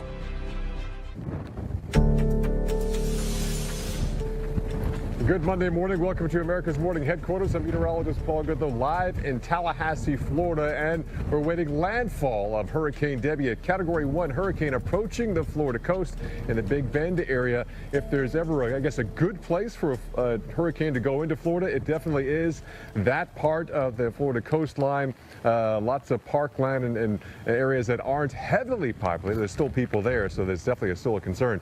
Here in Tallahassee, we've been dealing with rain since yesterday evening, and it's on the moderate to light side. That's good news because there are other parts of Florida that could see perhaps double-digit rainfall over the next several days, maybe perhaps the next week. That's how long we'll be dealing with this.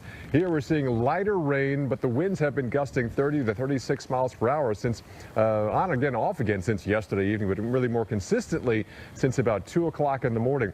We are technically about, say, 60, 70 miles from the center of Hurricane Debby, and we'll stay on that west side of the center, which is the so-called weaker side, but still we'll have that wind field and rain rotate around it. We're about, say, 10 miles away from that heavier band of rain, but it continues to rotate counterclockwise into this area of North Florida and parts of the Florida Panhandle.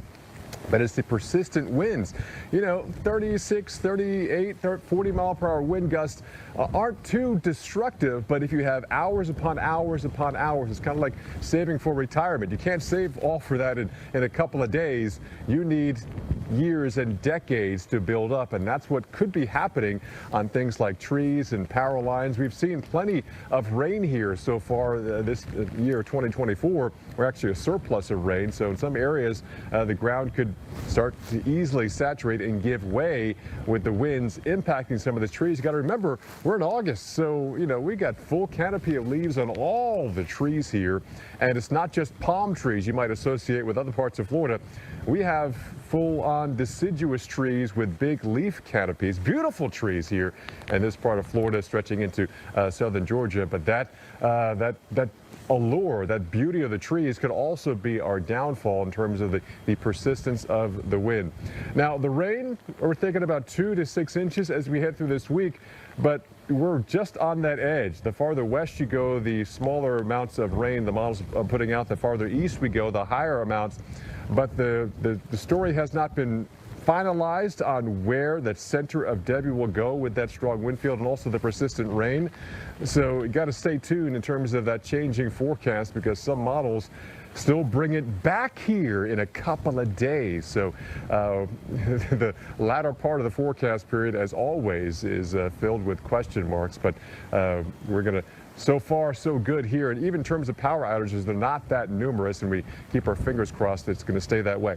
Different story, though, as we kind of track forward in the next couple of days into Georgia. That's where Debbie is headed as we head throughout the daylight hours and into tomorrow. We have Stephanie Abrams live in Tybee Island. And Steph, that center could actually come over you, but it's coming from a pretty novel direction. It's not coming from the Atlantic. It's coming from Florida.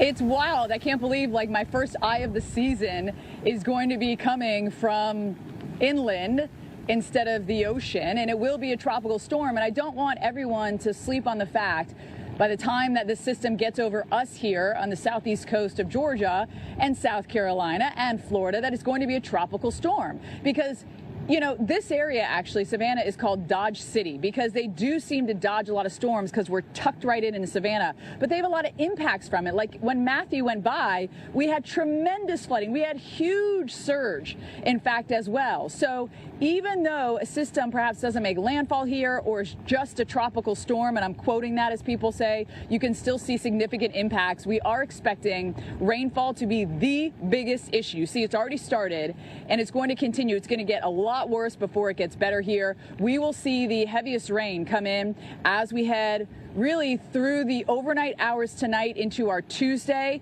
We'll also see some gusty winds, 40, 50 mile an hour winds. And this area is already saturated. We've seen multiple storms come through here the last several weeks. And so the ground is saturated. And that's what a lot of the locals are talking about, is that it's just so wet. And now we're putting more water on top of that. And we could see surge 2 to 4 feet. So we're getting water from all different directions here. And in fact, they were sandbagging yesterday. And coming up a little bit later, you're going to hear from some of the residents and what they're saying and what their fears are here on Tybee Island, which of course is completely exposed to the ocean. Beach erosion could be a major issue here as well. And I do think that because this is going to be sticking around for so long, that everyone's going to get quite tired of the storm. So just be prepared that this is going to be a long-lasting system all the way to the end of the week.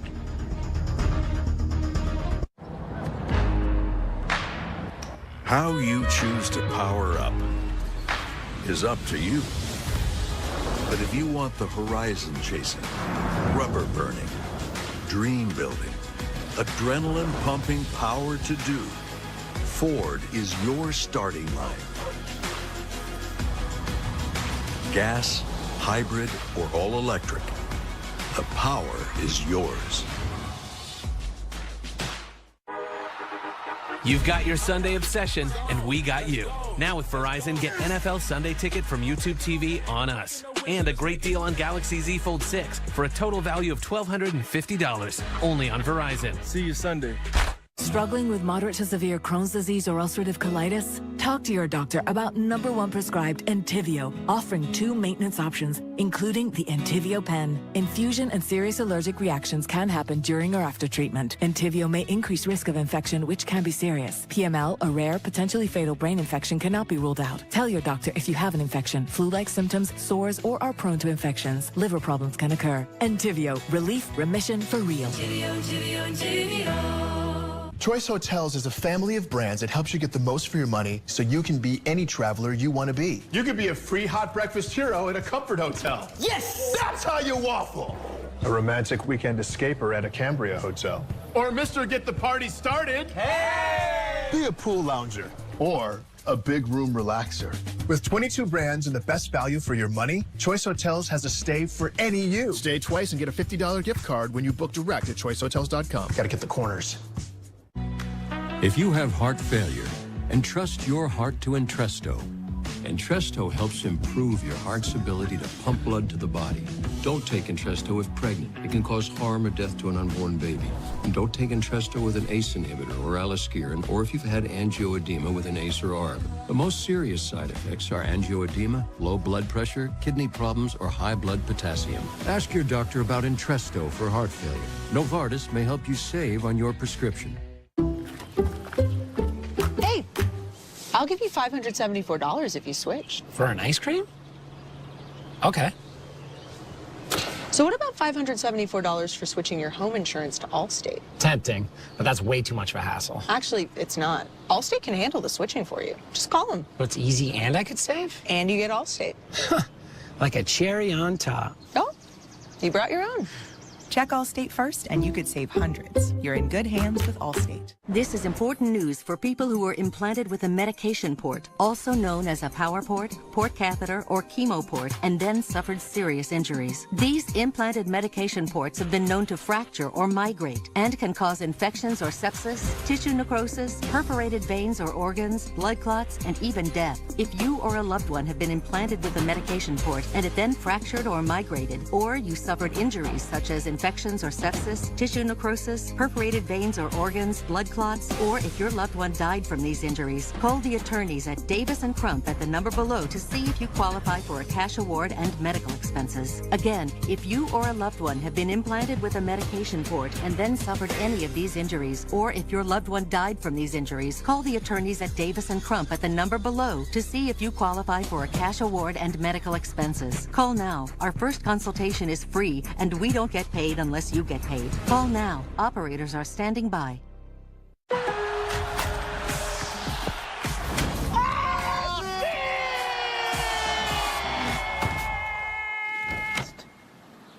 Linda asistencia. Lowe's knows what a great assist can lead to.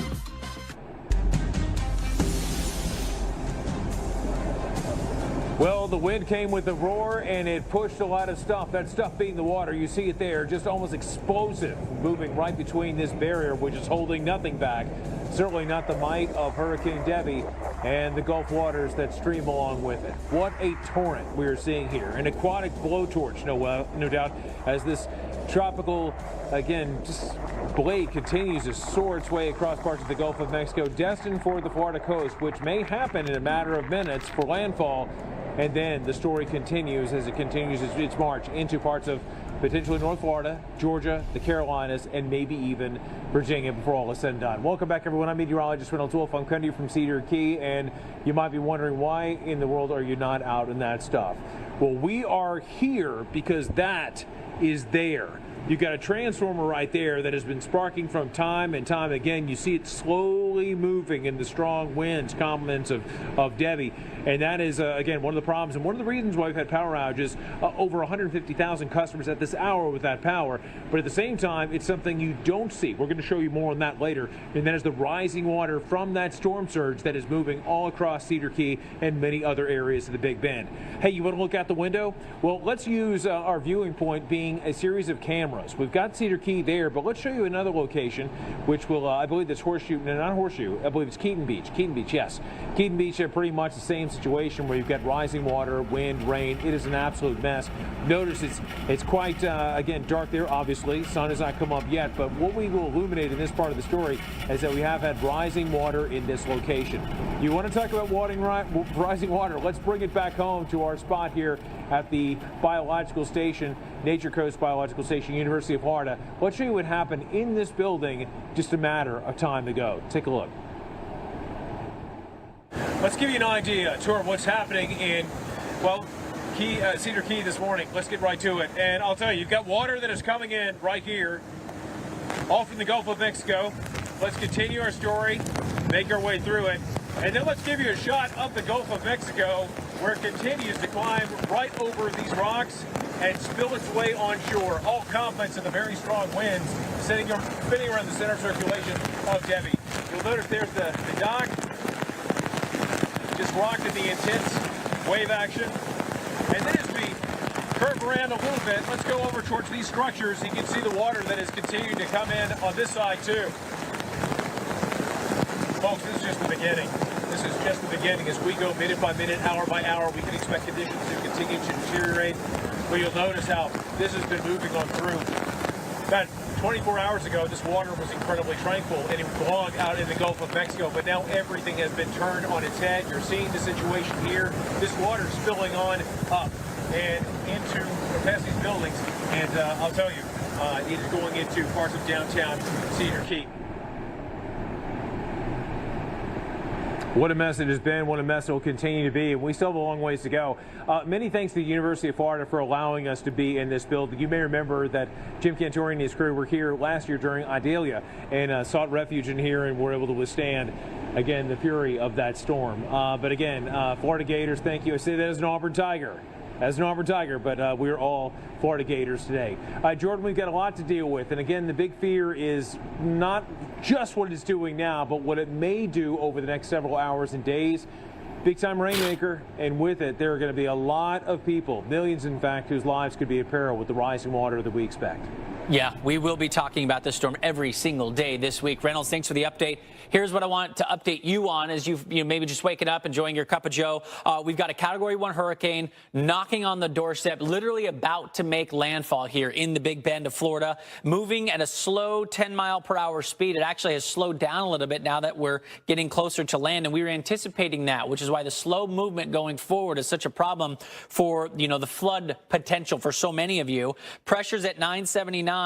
And, it looks like as we work our way throughout the day today, it won't be until tonight where we could be looking at maybe this thing working its way into the state of Georgia. So it's going to take all day just to move, maybe a couple hundred miles or so. And we've got, tropical alerts going all the way up into the Carolina coast here. So let's go ahead and kind of show you the forecast of this. And what the important thing you want to know here is the cone gets so large because this thing slows down and jogs or dances or meanders, right? But look at the timing on this. We go into this evening, and, you're just now, this white hash mark here is going to be where it's going to be positioning itself. So right on the Florida-Georgia line. Then we go into Tuesday, and we start to see a little bit more movement. But by Wednesday, are we back offshore? Are we re-strengthening this tropical storm? And then as we head into Friday, we're, still looking at impacts into South and North Carolina. We'll be back after this. Allow me to reintroduce myself. My name is...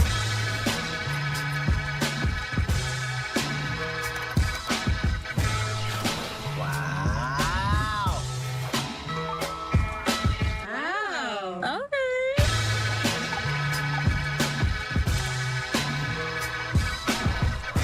That's amazing.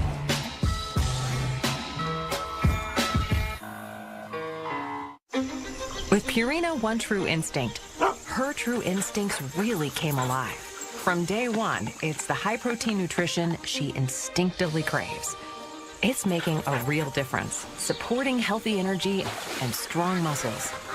Purina One True Instinct is the food she was born to eat, helping her live the life she was born to live.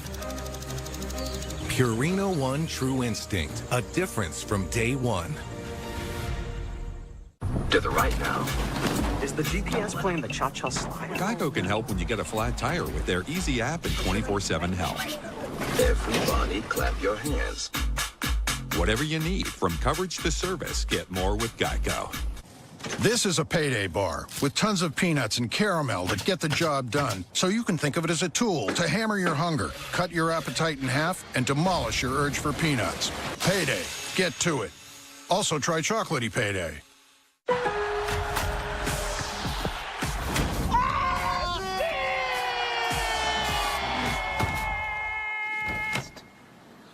En la asistencia. Lowe's knows what a great assist can lead to. Everybody wants super straight, super white teeth.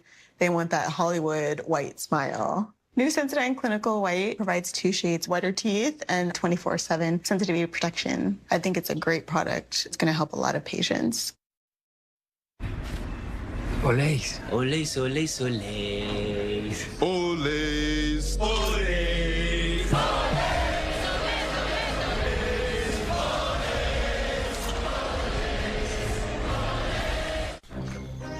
Okay, nature boy, what's that bird then?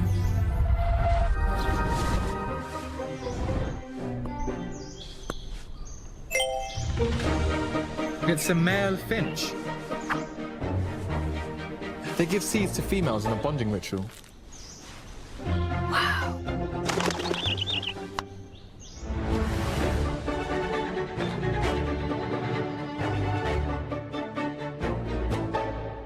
One, two seals, a block and a move. 3, 4, slide and soar. 5, 6, toss and mix. 7, 8, let it shake. The only bag with the Easy Guide seal. Ziploc. Unlock life. S.C. Johnson.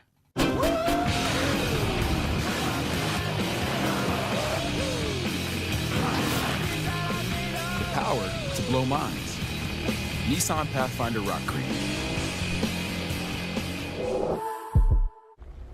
While other sauces rush, we take it slow.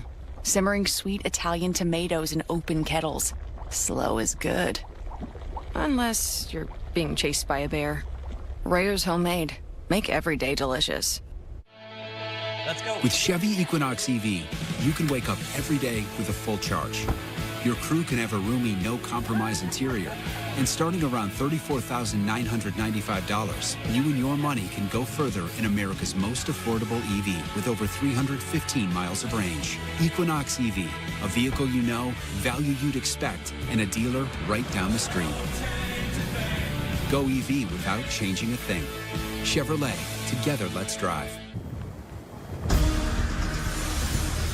We are tracking Hurricane Debby this morning on America's Morning Headquarters. The meteorologist Paul Goodell live in Tallahassee, Florida.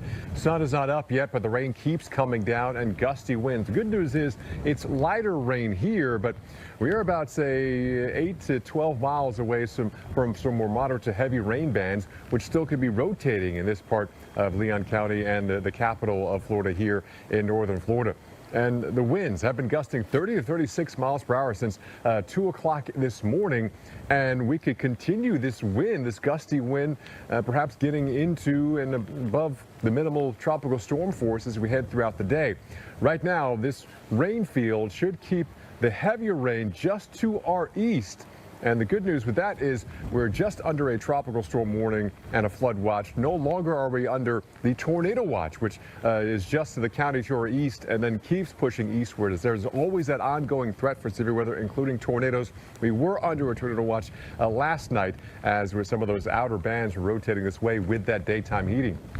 Lots of cloud cover here, but that rain is going to be the imminent threat here for a while because we're well above average in terms of our rainfall, and that could cause some trees to come down with this persistently strong and gusty winds, which will be coming in for not just today, but for a couple of days.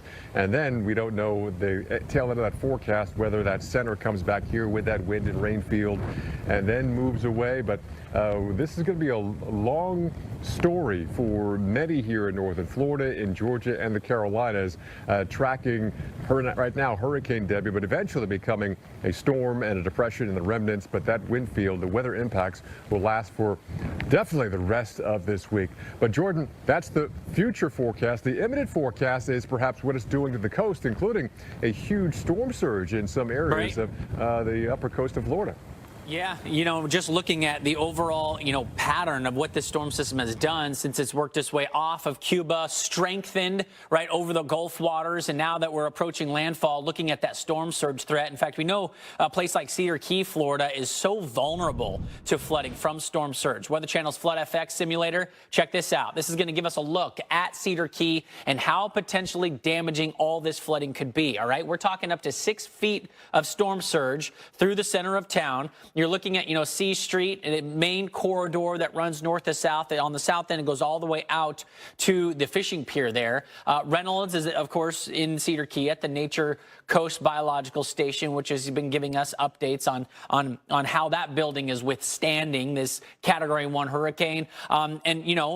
This low-lying area is going to be looking at this water going all the way past 1st, 2nd, and maybe 3rd Streets, and many of the communities could look like this once we get a good look at all the impacts now that sun is slowly going to be working its way over the horizon. So down below me, it's kind of hard to see this map here, but this will show us the storm surge threat in Cedar Key. The yellow color, all right, that's going to be where we can see up to, 4 to 6 feet of storm surge. And that's going to be, pretty much widespread. If you remember, it was last August when Idalia moved through. That was a 10.5-foot storm surge, and that was, really problematic. But looking at what we have ongoing this morning, we'll be looking at this storm system crossing over I-10, and then we could even be looking at storm surge on the Atlantic side. So we'll talk more about that for places like Tybee Island, Charleston, Folly Beach, some of these low-lying areas on the Atlantic side. But awaiting landfall very, very soon. You can see the eye is slowly working its way onshore. What a slow movement, 10-mile-per-hour storm, if that, moving north-northeast. Paul just gave us an update,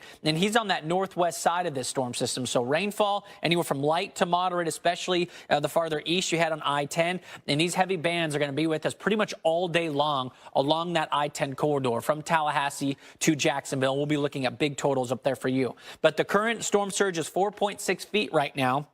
And, of course, the wind flow is going to be key on that. So this thing coming straight out of the south, whipping around this tropical cyclone. And looking at the tide cycle for today for places like Cedar Key, we get into, this afternoon. And that's when we have the high tide. Right now it's low tide. We still have a 4-foot storm surge. And by that time, once we get into, this afternoon, you will kind of be looking at this placement maybe being more, up into the interior. So that wind coming in out of the south will really be pushing that water ashore throughout a good chunk of the day today as that tide goes back into high tide category. So the storm surge warning is there for much of the Big Bend of the Gulf. We also have it, as mentioned, on the Atlantic side, where we're going to be looking at our own threat for storm surge, up to 2 to 4 feet there. Highest threat could be up to 10 feet in those very vulnerable areas near Cedar Key or Steinhatchee. And then, of course, as it works its way inland, it'll be all about the flood threat for there. So as this thing works north of I-10, it will be throwing in some big impacts to places like Tybee Island, where we find our own Stephanie Abrams. Good morning, Steph.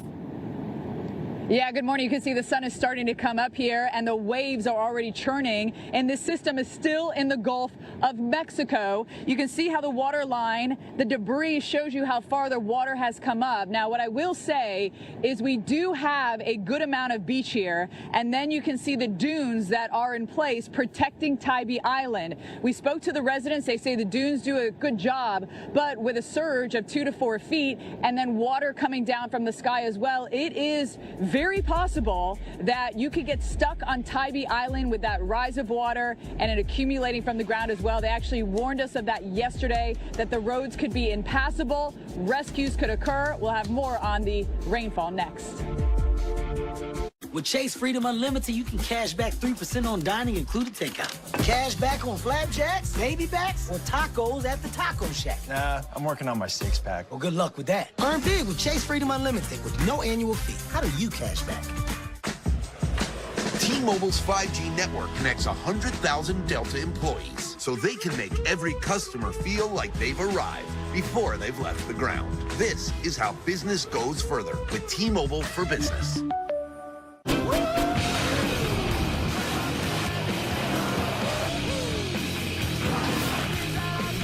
Power to blow minds. Nissan Pathfinder Rock Creek.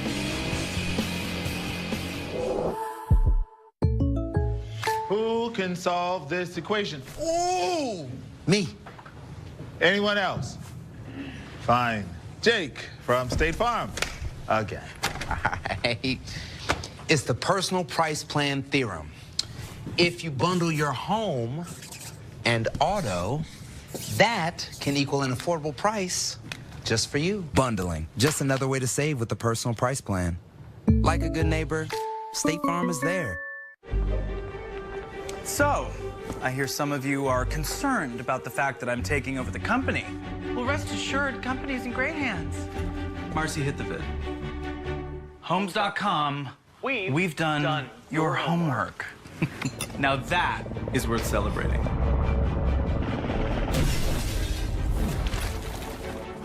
I love it. Thank you. Homework. Very clever. Very clever. Ding dong. Homes.com. Introducing Milo's Rewards, the new way to unlock savings from the palm of your hand. With every purchase, all loyalty members earn points toward Milo's money. Plus, you get free gifts and free shipping. The all-new Milo's Rewards program is here. Download the app to join, earn, and save today. 1, 2, seal, ziplock and a move. 3, 4, slide and soar. 5, 6, toss and mix. 7, 8, let it shake. The only bag with the Easy Guide seal. Ziploc. Unlock life. SC Johnson. HomeAglow just cleaned my entire house for $19. Seriously, $19. They showed up right on time and did my dishes, my laundry, they even cleaned my windows. You just pick a date, pick a cleaner, and enjoy a spotless house for $19. I love using Home Aglow, and I think you will too. I can feel the winds of change. Sorry I'm late. Trying to close our books. It's the end of the month. What do you guys have, like an accounting army? Actually, we're using Ramp. Us too.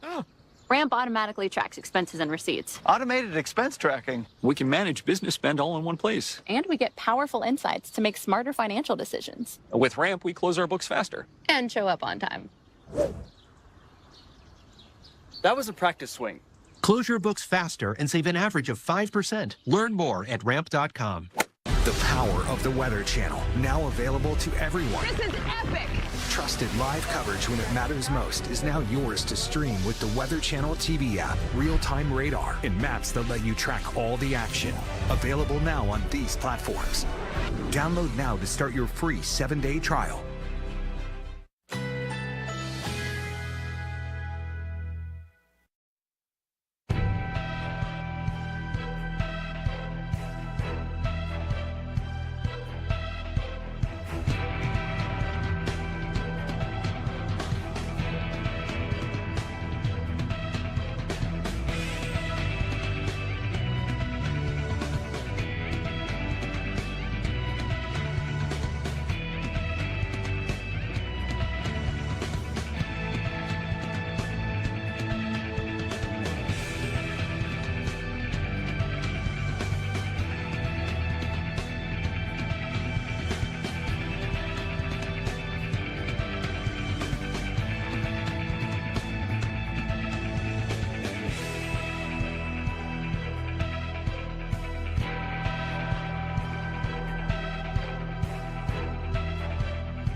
Tropical downpours happening right now in Perry, Florida. Not only that, can you see the trees? I know it's a little dark out there, but they are swaying in the wind. Beautiful town here in northern Florida, just inland from the coast in the Big Bend area. Power outages are happening for many counties here in Florida. Last check, more than 100,000 customers were affected by these outages. And unfortunately, the light's not coming back on anytime soon, as long as those winds are still blowing out there as we track Debby. We are awaiting official confirmation from the National Hurricane Center of a landfall of Hurricane Debby. So far, we have not heard that yet, but as you can see, the eye is sitting right on the coastline, and just to the north and east of that center of Debby, we are seeing the worst of the weather. Lots of yellow and orange showing up here on the radar. We had some winds gusting better than 50 miles an hour in Gainesville, Florida recently. Temperatures mid-70s, but it's very humid environment, and you've got some very heavy downpours, and quick spin-ups of tropical tornadoes cannot be ruled out today. After the landfall of Debby occurs, it's going to really slow down throughout the day today. It's going to take all day just to get over the state line into Georgia. And speaking of Georgia, we will start to see those heavier downpours by later on this afternoon, 4 o'clock. It's in Brunswick, Georgia, down towards Jacksonville. But notice, even after the system moves up into Georgia, there will still be some trails of tropical moisture and therefore more rain showers. So we're talking well over a foot of rain possible in portions of northern Florida, but especially targeting Georgia as well as South Carolina, the low country here. We could see well over a foot of rain. In fact, it's not, off the table that we could see up to 2 feet of rain locally in some areas. So, of course, with the onshore push of storm surge flooding, we could see terrible issues here for a place like Charleston. We've got 3 rivers that come down through the harbor. You've got Savannah, Georgia, out towards Tybee, Hilton Head Island. We see some very heavy rain starting to push in overnight tonight into early Tuesday. So really now, if you're able to secure the property, make sure the gutters are ready to take on the water, because unfortunately this rain is going to keep on going all the way through Tuesday night, as the center of Debby, just offshore at this point, is is still going to be close enough to the coastline to have impacts, not just with heavy rain. There will be enough wind to also perhaps do a bit of damage and power outages as well. There is the wind forecast showing you 40 to 50 mile per hour winds. There's the center right there just offshore of Georgia by 6 o'clock tomorrow evening. And therefore, being so close to the coastline, there will still be very strong wind. And depending on where you are with that wind, it will be an onshore flow and therefore the threat for some coastal flooding. All right, I mentioned Tybee Island. Stephanie Abrams is there live. And Steph, I think the worst problem is going to be the heavy rain in your situation.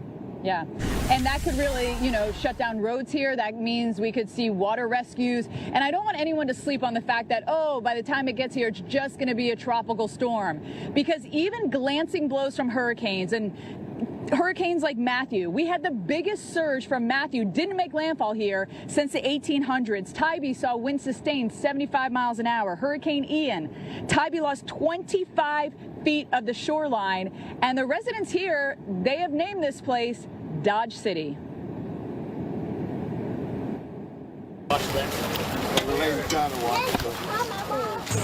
Well, when we first came here, there hadn't been one in 100 years. And then there were two close together. And one of them flooded the place we were renting, and we were out for 7 months. That's why we know what to do like this. Sometimes they come back and they say, that was really just a tropical storm. Category something for a tropical storm. But anyway, damage is done. And there could be a lot of damage done with this one. You saw the people there on Tybee getting sandbags ready because flooding is a major concern, not only with the surge with the Atlantic Ocean behind me, but the freshwater flooding as well. So let's talk about the flood alerts. We're under a flood watch. That means conditions are favorable for flooding. It's very wet in this area. The water table is running really high. We could see 8 to 12 inches. Locally, we could see 2 feet or more. That is significant. And we do have a high risk for flooding, and 83% of flood damage throughout the year is done on a high-risk day. So this is very significant. Rain came this morning. We're getting a little bit of a break. It's going to continue to get a lot worse before it gets better here on the southeast coast of Georgia and into South Carolina as well, with the rain coming in and that onshore push of water as well. So tonight into tomorrow, it is going to be very wet, and it continues as the storm just spins offshore Wednesday, Thursday, eventually coming back in as we head into our Friday. So water, it is the #1 killer when it comes to tropical cyclones. You're talking about surge, you're talking about it coming from the sky. So Jordan, for people here, this is really the last day to prepare. They have schools that are out only a half day today, so there's still a little bit of time to get some supplies if needed. That's right. And of course, if anybody's visiting and traveling into the area, you could still get out and catch a flight out before conditions get really bad. Stephanie, just so everybody else knows, we, of course, are working around the clock to bring everybody the latest on Debby. These live updates all across the southeast, if you stick with us here in our extended coverage right here on the Weather Channel, with more boots on the ground coverage all day long. What's up with your dad, Chloe? Ever since he got AT&T's best deal on the new Samsung Galaxy, he's been up on his high horse. Best deal got me feeling like a big old cowboy. That's a very high horse. Perhaps you can wait in the waiting room?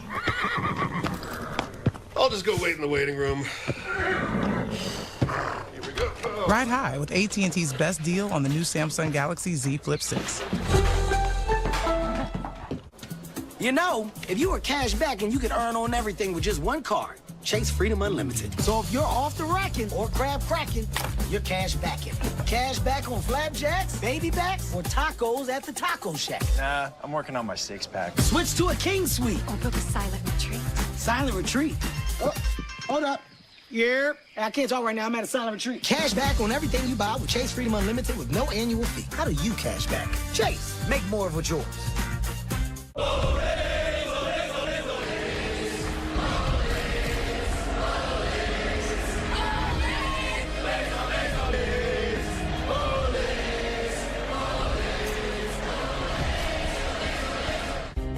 This is the story of the one who believes being prepared is not just a way of life, it's how he helps everyone stay safe. He sweats the small stuff before it becomes big stuff. For the one, being an unsung hero in a building full of everyday heroes is just how he likes it. The industrial-grade products you need delivered fast. Call, click Grainger.com, or stop by. Grainger, for the ones who get it done. Struggling with moderate to severe Crohn's disease or ulcerative colitis? Talk to your doctor about #1 prescribed Entyvio, offering 2 maintenance options, including the Entyvio pen. Infusion and serious allergic reactions can happen during or after treatment. Entyvio may increase risk of infection, which can be serious. PML, a rare, potentially fatal brain infection, cannot be ruled out. Tell your doctor if you have an infection, flu-like symptoms, sores, or are prone to infections. Liver problems can occur. Entyvio, relief, remission for real. Choice Hotels is a family of brands with a hotel for any traveler you want to be. Like Quality Inn for the dad that gets every dollar and minute out of this family road trip. The day is upon us. Stay twice and get a $50 gift card when you book direct.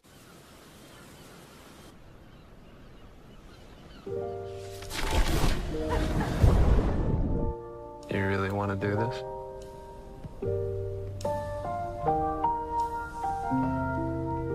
Ready?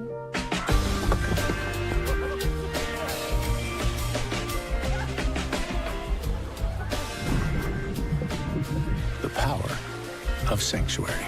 Discover it for yourself at the Lincoln Summer Invitation. Psoriasis all over. I couldn't get my hair done. Then psoriatic arthritis. Cosentyx works on both for me. People with psoriasis on the scalp have a 4 times higher risk for psoriatic arthritis. Serious allergic reactions, severe skin reactions that look like eczema, and an increased risk of infections, some fatal, have occurred. Tell your doctor if you have an infection or symptoms, had a vaccine or plan to, or if IBD symptoms develop or worsen. Still working for me.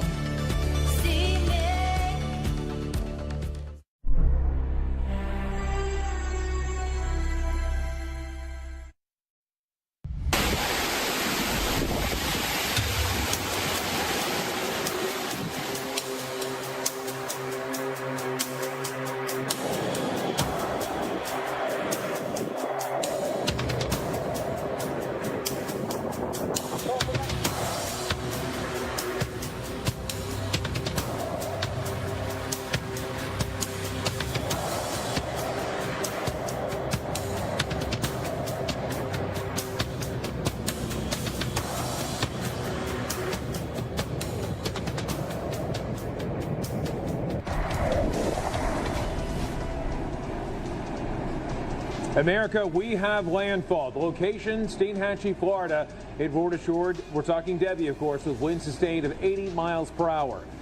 My goodness. And as this system continues to roar, and you may see some of the winds rocking some of the trees off in the distance, and certainly the utility pole and the my gosh, the transformers. We're going to be seeing a bit more of that as we go forward. Now, the thing you got to remember is that once Debby is on shore, we can expect more situations in terms of power outages, widespread power outages. In fact, those numbers have been fluctuating quite a bit. We expect them to still go up in a very, very big way as we have the system onshore dying, yes, but still posing a tremendous threat. And then we have that threat beginning to evolve from a wind maker to a rainmaker in a very, very big way, where we could be talking about several feet of rain in parts of the United States, especially in parts of North Florida, Georgia, into the Carolinas, and maybe even Virginia. There you go. The officials, Category 1 when it made its way onshore. Steinhatchee, again, the location. Winds of 80 miles per hour. The pressure, 979. Couple things you're going to notice, all right? Next updates, you're going to see that pressure begin to go up, which is a sign of it weakening. Same time, you're going to see those winds begin to drop. However, still enough. At the same time, Paul, as you know very well, it's not going to take much to knock down some trees. And Paul, where you are located in the capital city, some of the most gorgeous trees on our very planet happen to be right there. Those towering, beautiful oaks. I do fear that some of them may be subjected to hour after hour of punishment from Hurricane Debby. And that's the thing, Reynolds, you might have the stronger winds there because you're a lot closer to it. Also, you'll be on that right side of the center. We're on the left side of center here of Debby, but we're still going to have a wind field kind of rotating around here. We're seeing some more moderate to heavy rain bands finally come on in here. So the wind also going to be a long-term issue here, and the rain as well. We're in that perhaps 2 to 6 inch forecast in terms of the rainfall, but the concern is the wind. As Reynolds mentioned, you can see the trees behind me. They are fully canopied out or leafed out, and that's acting as a surface area for the winds to take and potentially pull down as they come down, pulling down power lines and creating power outages. And as long as the wind is gusty like that, the repair crews cannot safely put their bucket trucks up there because they too will act as sails in the wind and reduce the safety quotient in terms of getting power restored. The concern is also that rain. We've seen an above average rainfall year so far, and we've seen our fair share of severe weather here as well. We had major flooding, flash flooding here in April, followed by tornado outbreak in May, and now we're dealing with, yes, the landfall of Hurricane Debby and the resulting wind and the rain that will be an issue potentially, Jordan, for the next several days, depending on where that center of Debby goes. The remnants, but moisture continues to be a big issue here as we head throughout this entire week with Debby. Jordan? That's right. Just a slow crawl. I think that's what Dr. Nab calls it. Category crawl or category slow, where it just does not move all that much. You know, you typically see these things work their way out of the tropics and eventually get pulled up with some upper level winds, and then you know, it's on the move. But the problem is it missed its conveyor belt. It missed its bus. It's still sitting at the bus stop. So that's why this thing is going to be lingering as it waits for the next upper level movement to really push this thing downstream. We'll be talking about it all the way to the end of the week. But again, here are the statistics that Reynolds just caught us up on. In Category 1, making landfall near Steinhatchee, which is near Keaton Beach, which is near Perry, Florida. If you know that area, all of these locations are going to be within the vicinity of this landfalling hurricane. 80-mile-per-hour storm with the pressure at 979. And it was interesting to have Reynolds kind of talk about how the pressure is going to slowly go up, the winds are going to slowly come down. But the problem is we can maybe keep it tropical storm strength after it's done being a hurricane for the rest of the week, which impacts so many more communities, and maybe even potentially seeing it re-strengthen once it moves off into the Atlantic coast. That's in the future. What we know right now is we've got very heavy rain, big flooding, and multiple power outages, hundreds of thousands, over 100,000 customers alone just in Florida. And of course, now we're going to be looking at more of that entering into the Georgia side of things. So we've got, these tropical storm warnings that go all the way up into South Carolina. I know that we've got a tornado watch that extends up there towards Savannah and that South Carolina border as well. When you get a landfalling tropical cyclone like this, we could see tornado warnings populate. And the fact that you've got this uncertainty that's so big down the line. I mean, look at this. We're talking about Saturday morning, and it's still hanging out maybe in the Tar Heel state. So it's just such a slow mover here, and we'll be, bringing in some really big rainfall out of this. Okay, so the newest numbers are now at 200,000, over 200,000 customers without power. I haven't looked at this map in about 20 minutes or so. It's just amazing how fast these numbers continue to climb. Pinellas County still leads the chart here, but more of these northern counties are beginning to fall with their power, with the trees coming down and their power lines ultimately popping, and that's why you're getting power outages. And we'll begin to see more of that move into Georgia eventually throughout the day today. Plenty of flash flood warnings here on the horizon here, Reynolds, and I think this flood footprint is going to continue to expand as it slowly works its way into the interior. But you guys, you're seeing big rainfall problems, but you've got the storm surge threat too. Yeah, I mean, the lions, tigers, and bears of what can happen with the tropical system. Yes, you're right. Rising water from the storm surge, the heavy rainfall, then on top of it, the damaging wind. We do expect conditions to improve here as we go hour by hour. However, then the problem, as Jordan pointed out, is going to be more inland, and it's going to be the big flooding story that we do anticipate. Let's take a tour, if we can. We're going to leave the confines of where we happen to be. We're actually inside of this building, this being University of Florida's biological station here on the Nature Coast. We're here because it is rated to withstand the winds of a major hurricane, up to a Category 5. We were outside earlier. The water was rising up. We're going to show you that video in a little bit of how quickly it was coming up around the building. But first, let's show you what is happening live at this time from a bevy of tower cams, or rather, I guess, yeah, there you go, the cameras that we have at ground level. This one is actually in Cedar Key. You see off in the distance, it looks like a couple of car lights, but I'm telling you, nothing's going down this road. That happens to be Dock Street. Chris Erickson put up the Sky FX cam less than 24 hours ago, and I promise you this was not the situation. So things have been altered in a tremendous way. Let's jump from this point, and that'll take us to Keaton Beach. Keaton Beach, My gosh, really interesting. You can just make out the silhouettes of 1, 2, 3, almost 4 palm trees, the left-hand side of the screen. But what you're seeing there in the foreground and certainly off the distance, some of that rising water, and of course the sky that is a mix of steel and mottled gray. And with it, yeah, that's going to be a bit of a problem. But let's see, this is Horseshoe Beach now, and what are we seeing here? What you might anticipate, and that would be the rising water. Yeah, I mean, you see these palm trees that are almost like dandelions sticking up out of a pond, right? And that rising water is eventually going to give way. And then you've got the problem with the cleanup. But we're going to be, again, following all these shots, and we're also going to follow this story well inland. It takes a big team to tell a big story. It truly does. Keep in mind, the Weather Channel, we've got a wonderful team assembled for you in our newsroom, behind the scenes in the control room, and certainly out in the field. One of those great guys, meteorologist Paul Goodlow. Let's go check out Mr. Goodlow's situation. Paul has been in Tallahassee, a place he knows very well. And Paul, a lot of fear, a lot of concerns with those tall trees, how they're going to be withstanding, how they'll have to stand up to those winds that we can expect to stick around hour after hour. Something's got to give. Could be some of those trees. Yeah, again, we're dealing with gusty winds here. Last hour I checked 33 miles per hour, between 30 and 36 since about 2 o'clock in the morning. Also had some gusty winds yesterday evening, but it's really this morning, this persistent push of 30 to 36 mile per hour wind gusts would sustain in the upper teens to 20s. And let's kind of show you the sky here. The sun is up enough where you can kind of see what's going on. You see the radio tower, cell tower there. You can see the cloud structure moving fairly quickly. These clouds are hauling, and that's the overall circulation here with Hurricane Debby. Yes, it made landfall. It's about the center, about 60, 70 miles off to our southeast here. So this direction I'm pointing, that's north. South is behind me, so the camera is looking kind of towards the southeast, so towards the center of Debby. So you can see how the clouds are moving from the northeast to the southwest. That's the overall counterclockwise rotation, and we're seeing those more moderate to heavy rain bands kind of rotate in here, and in those moderate to heavy rain bands is where those stronger wind gusts will be embedded.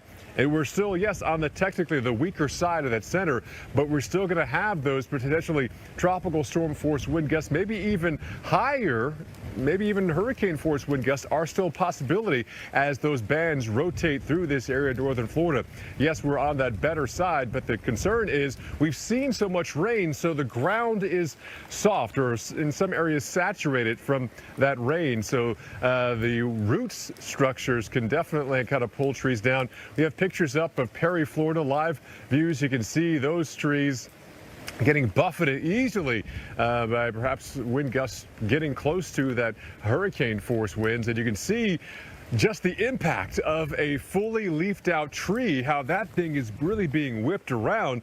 And these aren't just palm trees, these are just full deciduous trees, lots of oaks. That's a concern for those trees to come down and bring down power lines, but also it shows you how we're going to be in that wind field for quite some time, which is going to delay restoration of power.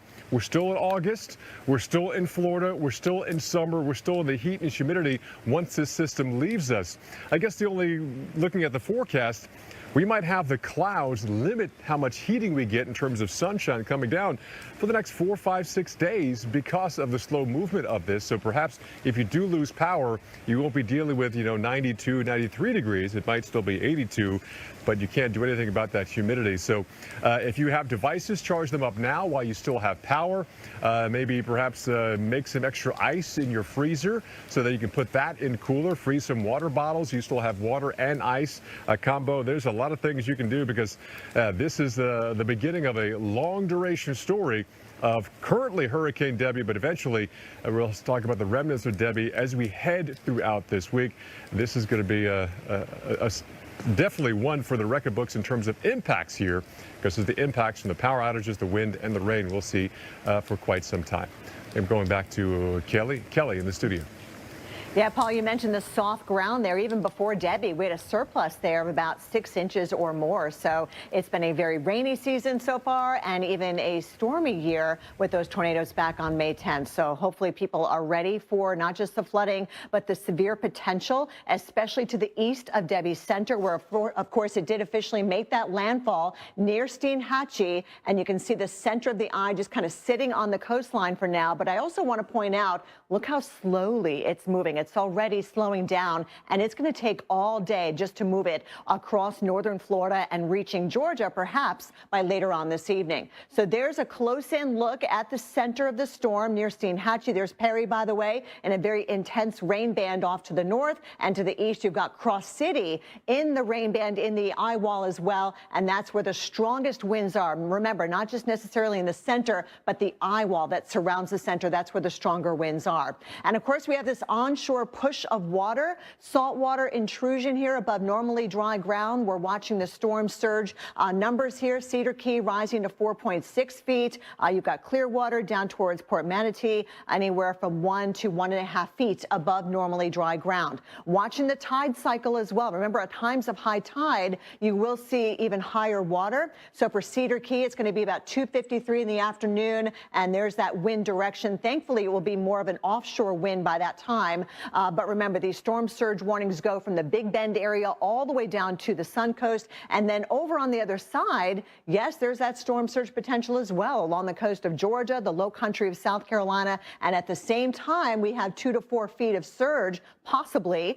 We could see very heavy rain causing a lot of freshwater flooding at the same time. 6 to 10 feet of storm surge, that is your worst case scenario along that area in the red, but even 4 to 6 and 3 to 5 south of that location. So that onshore wind will continue for quite some time. And for many of you, you're going to be in it for a while because of the slow movement of this storm. Officially making that landfall, but it's still a hurricane at this hour. We'll be getting more updates. 80-mile-per-hour winds, Cat 1. Pressure did not change, so thankfully it did not do any further strengthening as making landfall, moving off to the north-northeast at 10 miles per hour. Let's check on the winds. Crystal River, 20-mile-per-hour winds. You've got Tampa gusting to 24.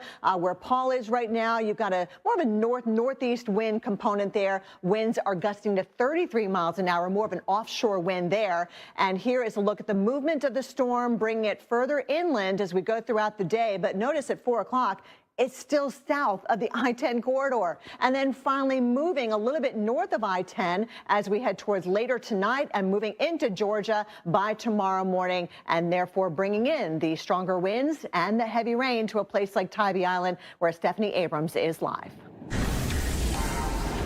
Yeah, and Kelly, I've got to tell you, the winds are already kicking up the surf here, and we've found some surfers out in this. Of course, we strongly encourage everyone to stay out of the water due to the surf, not only bad this morning, but getting worse as the day progresses. High rip currents as well, and of course, all this water will continue to eat away and churn away at the beaches here, so erosion could be a major issue, which is something that we deal with here into Tybee. We're going to show you all around the beach to show how they're protected, not only by sandbagging yesterday, but there are substantial dunes. What do the residents have to say about the dunes? Have they held in the past? We're going to let you know coming up.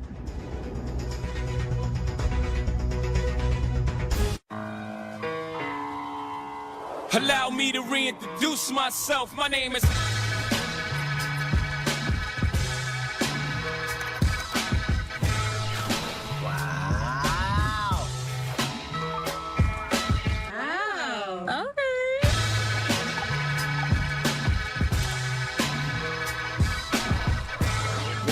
Amazing.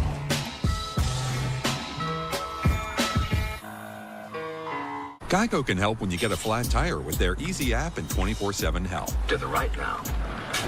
To the left. No, to the left. Watch out, watch out, watch out, watch out. Is the GPS playing the cha-cha slide? No. Now, it's time to get funky. Funky's not a direction. To the right now. To the left. Go to the right. Right. Freeze. Everybody clap your hands.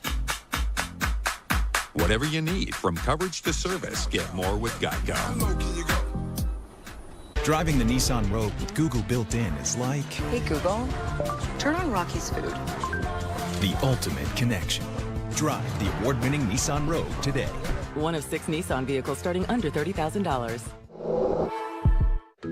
This bakery needs new equipment fast to keep up with demand. So they're going to OnDeck, the online lender that makes it easy to choose your loan and if approved, get funds as soon as the same day. Your loan is on deck. What What will you do when the power goes out? Power outages can be unpredictable and inconvenient, but with a Generac home standby generator, your life goes on uninterrupted, because when your Generac detects a power outage, it automatically powers up, giving your family the security and peace of mind they deserve. We don't have to worry about whether we lose power or not. If the utility company does not come through, our Generac does. After the hurricane happened, we just want to be prepared for anything. 8 out of 10 home generators are Generac, with thousands of satisfied customers. The number one thing to prepare for is extended power outages. Don't make it so hard on yourself. Have a Generac home standby generator. And owning a generator is easier than ever. Special financing and low monthly payment options are available. And if you call now, you will also receive a free 5-year warranty valued at over $500. Call or go online now to request your free quote. What's up? You seem kind of sluggish today. Things aren't really moving. You could use some Metamucil. Metamucil psyllium fiber helps keep your digestive system moving so you can feel lighter and more energetic. Metamucil keeps you moving. And try Fizzing Fiber Plus vitamins. Levi's, Jordan, Epic Threads, Nike. Back to school favorites at prices you'll love. Designed to last from the first day of school picture to the last. At Macy's. Watch the Weather Channel for ongoing coverage of Debby. Get trusted updates only on the Weather Channel and the Weather Channel TV app. I love my work caring for people. I often assist women who struggle with urinary incontinence, women who have fallen trying to reach the bathroom, or who have damaged skin from too much wetness. It can take a toll on them. At home, I worried for my mother. A lack of sleep due to bladder leakage affected her life. That's why I'm so glad the PureWick system is available for home use. It's an innovative option for women who experience moderate to severe bladder leakage. This external system uses a soft, flexible wick placed outside the body to draw urine away from the body and into a collection canister. It's non-invasive and designed to keep the skin dry and stay in place. We trust it to help her throughout the night, so we're all better rested and can enjoy the things we love together. Order yours online at purewickathome.com or call 800-620-3640. Call 800-620-3640 today.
This hurricane season, Good heavens, absolute punishment. every second counts. You don't want to be on an interstate with heavy tropical downpours. America's most trusted news network is putting your safety first with minute-by-minute coverage, keeping you ahead of the storm. This is a dangerous hurricane. Receive instant information from our team of meteorologists and landfall cams that bring you every angle on our TV app. This hurricane season, protecting America, only on the Weather Channel. Welcome back to America's Morning Headquarters. Meteorologist Paul Gerther live in Tallahassee, Florida. We have landfall of Hurricane Debby this morning, about, say, 60, 70 miles off to our east-southeast here. Still a Category 1 hurricane and still bringing plenty of wind and rain across northern Florida. But that rain field's extending now even into the Carolinas here. But on this side of the west side of the center, we've been dealing with rotating bands of light to moderate rainfall and winds gusting 30 to 36 miles per hour all all morning long. The sun is up here. You can see the trees behind me feeling some of those wind gusts, and the rain continues to come down. We've had our fair share of weather so far this year here in this part of Florida. We've had heavy rain and flash flooding events here in Tallahassee back in April, followed by a tornado outbreak in May, where not everyone is fully recovered. There's still blue tarps on some roofs. Yesterday, people were doing their last-minute preparations. A lot of people are getting sandbags because they knew that this persistent rain and flooding is going to be one of the biggest concerns that we'll have in this part of Florida, as some of the forecasts are 2 to 6+ inches of rain. So they're doing their best to get things ready. They're even taking down scaffolding of the state capitol, which is located here in Tallahassee, just to make sure they're not kind of perhaps damaging that historic building with these gusty winds coming through. You got to remember, the higher up you go off the ground, the stronger the winds will be. So scaffolding on top of the Capitol building can easily feel those stronger winds, and that's a concern. Some of the forecasts are also very, very concerning of what's going to happen to the center of Debby as it moves into northern Florida and parts of southern Georgia, kind of move on towards the coastline. Some models have it doubling back towards the west, which could keep this part of northern Florida in that rain and wind field for days before it finally moves on out. So the ending chapter is far from being even sketched out because of how these models have been differing in terms of that final solution. We do know the immediate solution is it continues to push this rain into Florida, into Georgia, into the Carolinas, bringing all the impacts of the storm surge, the threats for tornadoes, and the threat for flooding. We're under a flood watch here in Tallahassee, also under a tropical storm warning. Yes, an inland tropical storm warning for all the impacts that come along with a landfalling tropical storm. But the immediate future is going to bring it into Georgia. Let's go up towards Tybee Island, Georgia, where Stephanie Abrams is this morning. And Stephanie, that part of Tybee, Savannah, and then we head on towards Hilton Head, Charleston. They call that the low country for a reason. You guys are pretty low in elevation, so the concern of a rough surf, storm surge, a push of even rain from the sky is a big concern for that part of Georgia as well as South Carolina.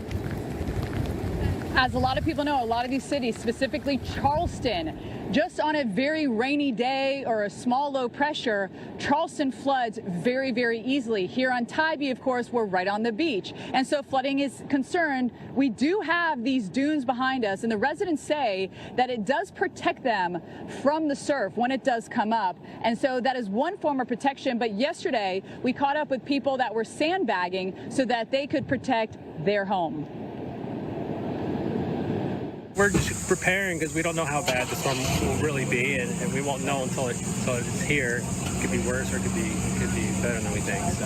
I'm also kind of nervous about it too. It's probably the worst that I've ever been through with like flooding and stuff. Also, my dog's going to be really scared. Such a sweet family there. And of course, we don't want to forget the pets in these situations. They can be very scary, these storms, for animals as well. So keep that in mind and make sure that they have the supplies that they need in case you do lose power. We are 300 miles from the center of the storm. And notice we have a lot of beach here on Tybee Island, but the surf is already up here and it's only going to get worse as we get closer to the storm. Water is the #1 killer when it comes to tropical cyclones. We do have a flood watch. By the way, a tornado watch even up for us here in Savannah already. The water not only coming from the Atlantic in the form of surge, 2 to 4 feet, but the heavy rain could also actually block roads. They become impassable. And in fact, yesterday we were talking to a police officer that said you could get stuck here on Tybee Island because the water is going to come up and it's going to fall from the sky as well. We're talking historic rainfall potentially here. Now, we don't need the rain from Savannah to Charleston. We're well above average. But the state of South Carolina is quite dry, so this is much needed rain. Unfortunately, it's going to come all at once, 8 to 12 inches, potentially 2 feet or more locally.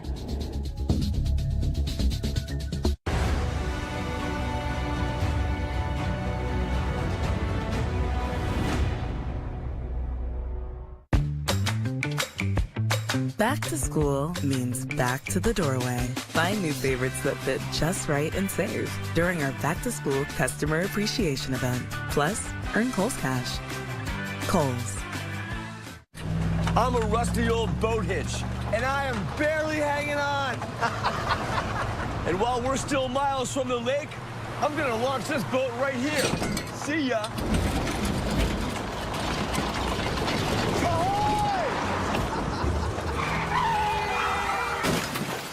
Get Allstate. Save money on auto insurance and be protected from mayhem. Yeah, like me.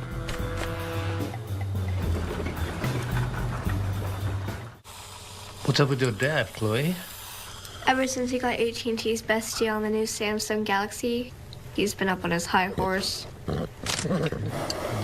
Best deal got me feeling like a big old cowboy. That's a very high horse. Perhaps you can wait in the waiting room? I'll just go wait in the waiting room. Here we go. Ride high with AT&T's best deal on the new Samsung Galaxy Z Flip 6. I got it. I got it. Discover performance in rare form. You got it. But she's delayed. Get offers on select F Sport models at the Golden Opportunity Sales Event. Meet the Jennifers. Gen X, Gen Y, and Gen Z. Each planning their future through the Chase mobile app. Gen X is planning a summer in Portugal with some help from JP Morgan Wealth Plan. Let's go, Whiskers. Gen Y is working with a banker to budget for her birthday. You only turned 30 once. And Gen Z, her credit's golden. Hello, new apartment. 3 gens getting ahead with Chase. Solutions that grow with you. One bank for now, for later, for life. Chase, make more of what's yours. Ugh, when is my allergy spray gonna kick in? You need Astapro. Astapro? It's faster, bro. 8 times faster than Flonase. It's faster, bro. It's faster, bro! It's faster, bro. It's mom to you. Astapro starts working in 30 minutes. Astapro and go. There is nothing like a Wendy's Frosty. It's cool. It's creamy. It's only $1 right now. Wait, what? The one and only Frosty is $1? Gotta be Wendy's. You probably know Vistaprint for business cards. Yep. But did you know we also print these? And those. And that. And definitely this. Okay, that's engraved, where we print with lasers. At Vistaprint, we print your brand on everything, so your customers can notice you, remember you, and fall in love with you. Like, really fall in love with you. At Vistaprint, if you need it, we print it, with 25% off for new customers at Vistaprint.com. Entresto is the #1 heart failure brand prescribed by cardiologists. It was proven superior at helping people stay alive and out of the hospital. Don't take Entresto if pregnant. It can cause harm or death to an unborn baby. And don't take Entresto with an ACE inhibitor or aliskiren, or if you've had angioedema with an ACE or ARB. The most serious side effects are angioedema, low blood pressure, kidney problems, or high blood potassium. Ask your doctor about Entresto for heart failure.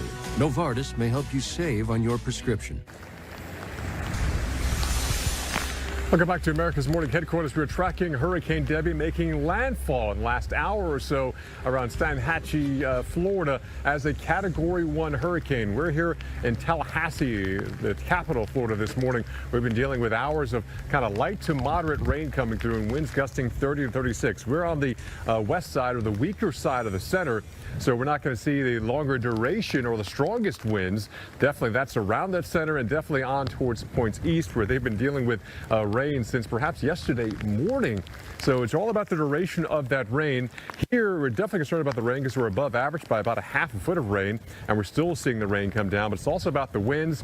This area, Tallahassee, has had flash flooding back in April, followed by a tornado outbreak. In fact, one of the tornadoes came right across this area. We're probably within, say, 200-300 yards of the actual path of a tornado that went through here in May. So they've had their fair share of severe weather, and now they're dealing with Hurricane Debby. In fact, a year ago, they're dealing with Hurricane Idalia as well. So lots of impacts in this part of Florida. In fact, I was talking to a business owner, and he was saying that he even went to college at Florida State, and it seems like the last year or so, they've been dealing with a lot more weather than he ever remembers in his 2.5 decades of residing in this area.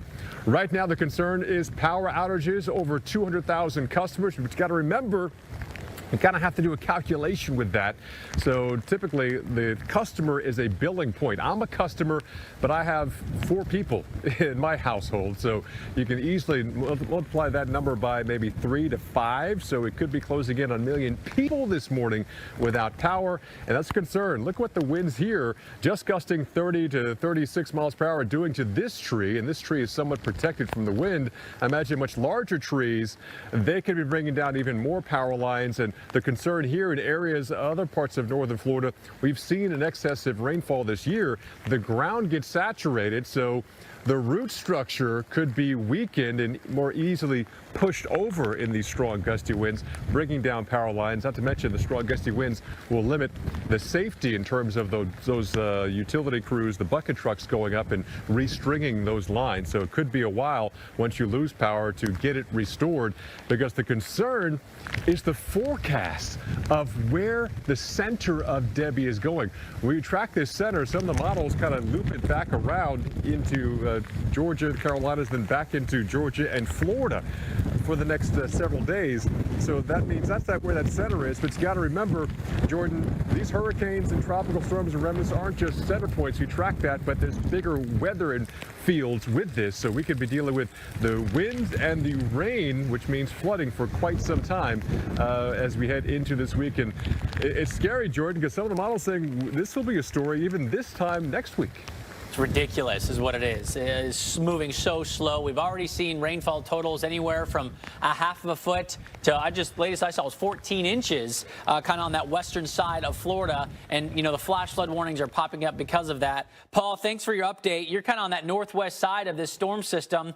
The movement of the storm, though, is north-northeast. So the question is, how long does it stay over land? Does it kind of more take a jaunt like this and get back out over water? Or does it go more, north and stay over land longer, which would disrupt this center of circulation? Or does it stay a tropical storm throughout the entirety of its life cycle? All right. There's a lot of questions that still need to be answered, but this Category 1 storm, now that it's on shore, is bringing this big rainfall and that wind up into Georgia with its slow movement at 10 miles per hour. And then it's going to do a little dance, a little Texas two-step here as we get closer to Tybee Island, where Stephanie Abrams is outside of Savannah, and maybe up towards the Charleston area as well. So the alerts are up all the way up to Highway 16, all right, which is, up between Savannah and Atlanta. The hurricane warnings extend to Valdosta, which crosses over I-75. We could be looking at power outages around that part of Georgia as well. And then your cone of uncertainty gets very uncertain down the road, because could the point be, over here on the right side, back over water, maybe re-strengthening, or could it be way on the west side as we get into Friday morning and, just be throwing in huge swaths of rainfall back up into parts of Appalachia, all right? Or do you miss it completely and all the heavy stuff stays in the Piedmont due east? So that's why, when it comes to such a slow mover like this and there's not a lot of upper level movement, there's a lot of questions as to where it goes. Over 226,000 customers without power. Paul will just give you the example of how many people are usually in like a household when it comes to that. Those are pure customers. Tornado watch has been extended up into Georgia on the border of South Carolina. And our flash flood warnings now consist of over 4.5 million people in nearly 300 miles of category or of a span, of a width here, right? And so we'll see more of that going up close between I-75 and I-95 today.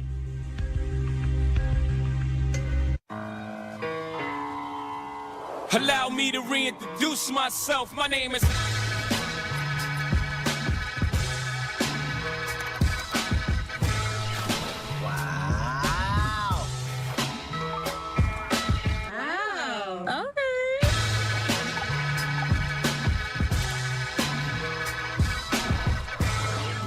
Amazing.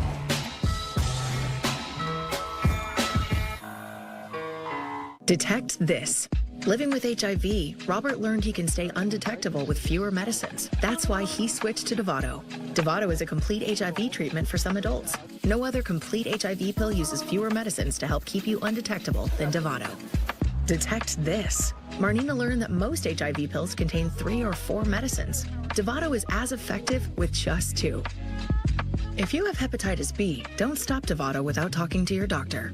Don't take Dovato if you're allergic to its ingredients or taking dofetilide. This can cause serious or life-threatening side effects. If you have a rash or allergic reaction symptoms, stop Dovato and get medical help right away. Serious or life-threatening lactic acid buildup and liver problems can occur. Tell your doctor if you have kidney or liver problems or if you are pregnant, breastfeeding, or considering pregnancy. Dovato may harm an unborn baby. Most common side effects are headache, nausea, diarrhea, trouble sleeping, tiredness, and anxiety. Detect this. You could stay undetectable with fewer medicines. Ask your doctor about Dovato. Everywhere but the seat. The seat is leather. Alan, we get it. You love your bike. We do too. That's why we're America's #1 motorcycle insurer. But do you have to wedge it into everything? What? Don't do that. This reminds me of my bike. The Wolf was about the size of my new motorcycle. Have you seen it, by the way? Happy birthday, Grandma! Really? Look how the brushstrokes follow the line of the gas tank. Hey! Hey! Brought my +1. Jamie. Let's go. With Chevy Equinox EV, you can wake up every day with a full charge. Your crew can have a roomy, no-compromise interior. And starting around $34,995, you and your money can go further in America's most affordable EV with over 315 miles of range. Equinox EV, a vehicle you know, value you'd expect, and a dealer right down the street. Go EV without changing a thing. Chevrolet, together let's drive. You were hired to be a maintenance manager, but everyone really knows you as a repair expert, a procurement specialist, and a problem solver. No matter what you're called, you know who to call to help keep your operation running. Grainger has over 1 million products, including the one you need now, plus the scale to deliver next day on most orders, so you can focus on delivering for the ones who count on you. Call, click Grainger.com, or just stop by. Grainger, for the ones who get it done. For nourished, lightweight hair, the right ingredients make all the difference. Herbal Essences Sulfate-Free is now packed with plant-based ingredients your hair will love, like pure aloe and camellia flower oil. And none of the things it won't. Hair feels deeply nourished, soft, and lightweight. Plant power you can feel. Herbal Essences Sulfate-Free.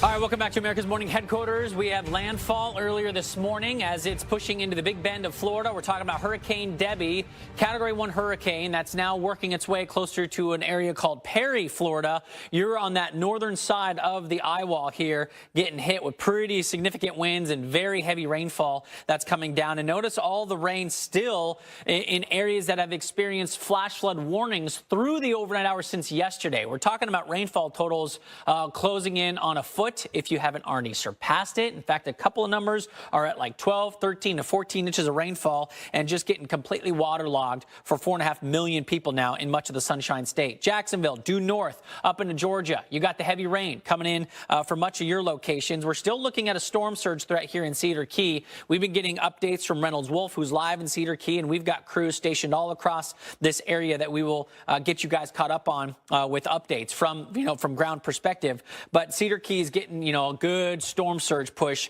of 4 feet right now, and the forecast does call for anywhere from 4 to 6 feet of storm surge. The problem with places like Cedar Key is you're in low tide right now. I mean, your low tides this morning at 9:07, you still have a 4-foot storm surge. With this pushing on shore, we'll continue to see these winds coming out of the south, which means at high tide later on this afternoon, we could still be looking at, coastal inundation of salt water going into this location. So the storm surge warning is in effect. You also have a warning here on the Atlantic side because of, well, that's where the storm is going, towards Tybee Island, where we have Stephanie Abrams live with us this morning. Steph? Yeah, Jordan, good morning to you. And right now, the storm is just made landfall in Florida, but it is headed in our direction here, and it will hang off the southeast coast for the next several days. And we could see tremendous flooding like they have seen in places like Crystal River, Florida. And joining me now is Tom Hansen with our partners at CBS News. Tom, thanks for being with us this morning. How have your conditions changed as you've gone throughout the morning? Hey there, Stephanie. Well, conditions have changed dramatically from when we first got out here. The rain was strong, it was constant, and that has really tapered off. Although we're not quite out of the woods yet, we are still waiting for more bands to come through. But I want to show you, in the time that we got out here early this morning, how much the flood water has crept up. Before we started our live shots for CBS, the water was not even at the wall here. And now you can see, as I wade down very carefully, you can see that the water is up to my calf. That is a foot of standing water. That is enough to lift a car, and that is of serious concern as this storm continues to blow through the area. Right now, the concern has shifted, though, from the strong rain and those wind gusts to the flooding that is expected around this area, Steph. Yeah, and you guys are just south of the center, so you're just getting still that onshore push. And Tom, I think it's a really good example where you are to show people that even though the storm has, quote, maybe passed or the center of the storm, you still get that onshore flow for quite a while. So would you say that the floodwaters are still the biggest concern? Is it hard to get around that area with these floodwaters? Are roads covered? Oh, absolutely. And as we look ahead to the coming hours with the high tide, that is going to be the main concern throughout the day. Those floodwaters that are going to make it nearly impossible to pass through some roads, or very dangerous. As I mentioned, it only takes about 12 inches of standing water for a car to start floating. So the old adage, turn around, don't drown, certainly something that people in Florida should take very seriously, because that water is expected to increase throughout the area. And officials here are taking these matters very seriously, Steph. You know, they've had mandatory evacuations up north of us, up north of Cedar Key in Franklin County and all of the surrounding areas. Those are mandatory evacuations for people to get out and wait for the floodwaters to recede. For now, though, it really is just wait and see, because the water keeps on getting up. You can see where I'm standing right now. My foot was not in the water at the beginning of this live shot. So the water is creeping up and definitely going to continue to do so, or it appears to be something that will continue to do so, Steph. And Tom, you know, I don't know if there's any boil water, notices in effect yet, but I'd also say you have to worry about that water, because if power lines are down, and also the critters, and I know, Tom, you're an experienced journalist, but my biggest concern in Florida is the snakes, the alligators. You don't know what's in any of that water, by the way. Oh, absolutely. And that's been a concern of ours as we've been live throughout the day. My photographer has been spotting me, so to speak, to make sure that I don't become, a casualty of one of these critters, because there are alligators, there are snapping turtles in this water. This is not something that you want to walk through. And then you factor in any kind of sewage contamination, which is so common in these flooding events. Now, Steph, the other concern, though, is, of course, power outages, because as of this morning, we have seen reports of 150,000 customers across the state without power due to those downed power lines, which can also create a catastrophic event. So you want to be very careful and think twice before you step in these waters, Steph. Tom Hansen, we certainly appreciate it, of course, our partners with the CBS News there. And what you see in Tom's shot is headed our way. If you live in Northeast Florida, Georgia, South Carolina, even North Carolina, we could see that coming up.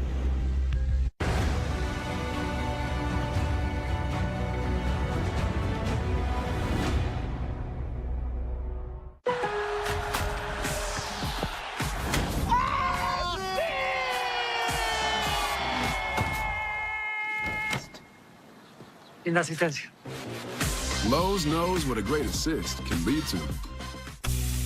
The Omaha Steaks Anniversary Sale is here. For over a century, we've guaranteed the highest quality in everything we offer. To celebrate, we're offering you 50% off site-wide. That means you'll save 50% and get our 100% guarantee that you'll love every bite. And right now, you'll save an extra $30 when you use promo code CELEBRATE at checkout. Visit omahasteaks.com/TV today.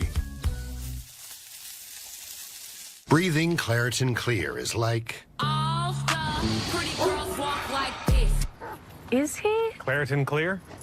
Yeah. Fast relief of allergies with nasal congestion so you can breathe better. Claritin plus decongestant. Live Claritin Clear. Febreze. I use Febreze Fabric Refresher every day to make my home smell amazing. On my bed, my couch, my jacket or jeans, in between washes, even shoes. Febreze doesn't cover up odors with scent, but fights them and freshens. Over 1,000 uses. Febreze Fabric Refresher. What causes a curve down there? Is it Peyronie's disease? Will it get worse? How common is it? Who can I talk to? Can this be treated? Stop typing, start talking to a specialized urologist because it could be Peyronie's disease, or PD. It's a medical condition where there is a curve in the erection caused by a formation of scar tissue, and an estimated 1 in 10 men may have it. But PD can be treated even without surgery. Say goodbye to searching online. Find a specialized urologist who can diagnose PD and build a treatment plan with you. Visit makeapdplan.com today. Geico can help cover cars, homes, motorcycles, and even accordions. Pretty liberating knowing Geico can help insure our car.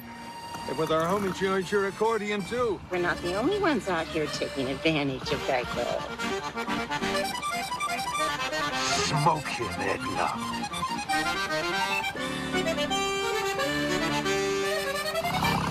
You sure showed him. That's your pickled peppers idea. Whatever you need, from coverage to service, get more with Geico. Driving the Nissan Rogue with Google built in is like... Hey, Google, turn on Rocky's Food. It's like the ultimate connection. See why it's been awarded a Consumer Guide Best Buy and recommended by Consumer Reports. Drive the Nissan Rogue today. Get the 2024 Nissan Rogue with best-in-class fuel economy. One of 6 Nissan vehicles starting under $30,000. I love my work caring for people. I often assist women who struggle with urinary incontinence, women who have fallen trying to reach the bathroom, or who have damaged skin from too much wetness. It can take a toll on them. At home, I worried for my mother. A lack of sleep due to bladder leakage affected her life. That's why I'm so glad the Purex system is available for home use. It's an innovative option for women who experience moderate to severe bladder leakage. This external system uses a soft, flexible wick placed outside the body to draw urine away from the body and into a collection canister. It's non-invasive and designed to keep the skin dry and stay in place. We trust it to help her throughout the night, so we're all better rested and can enjoy the things we love together. Order yours online at purewickathome.com or call 800-620-3640. Call 800-620-3640 today.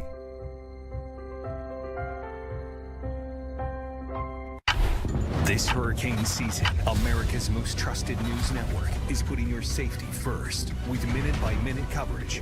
This is a dangerous hurricane. Receive instant information from our team of meteorologists and landfall cams that bring you every angle on our TV app. This hurricane season, protecting America only on the Weather Channel.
All right, not only do we have our crews out there in the field giving us those live reports, but check out this camera from Perry, Florida.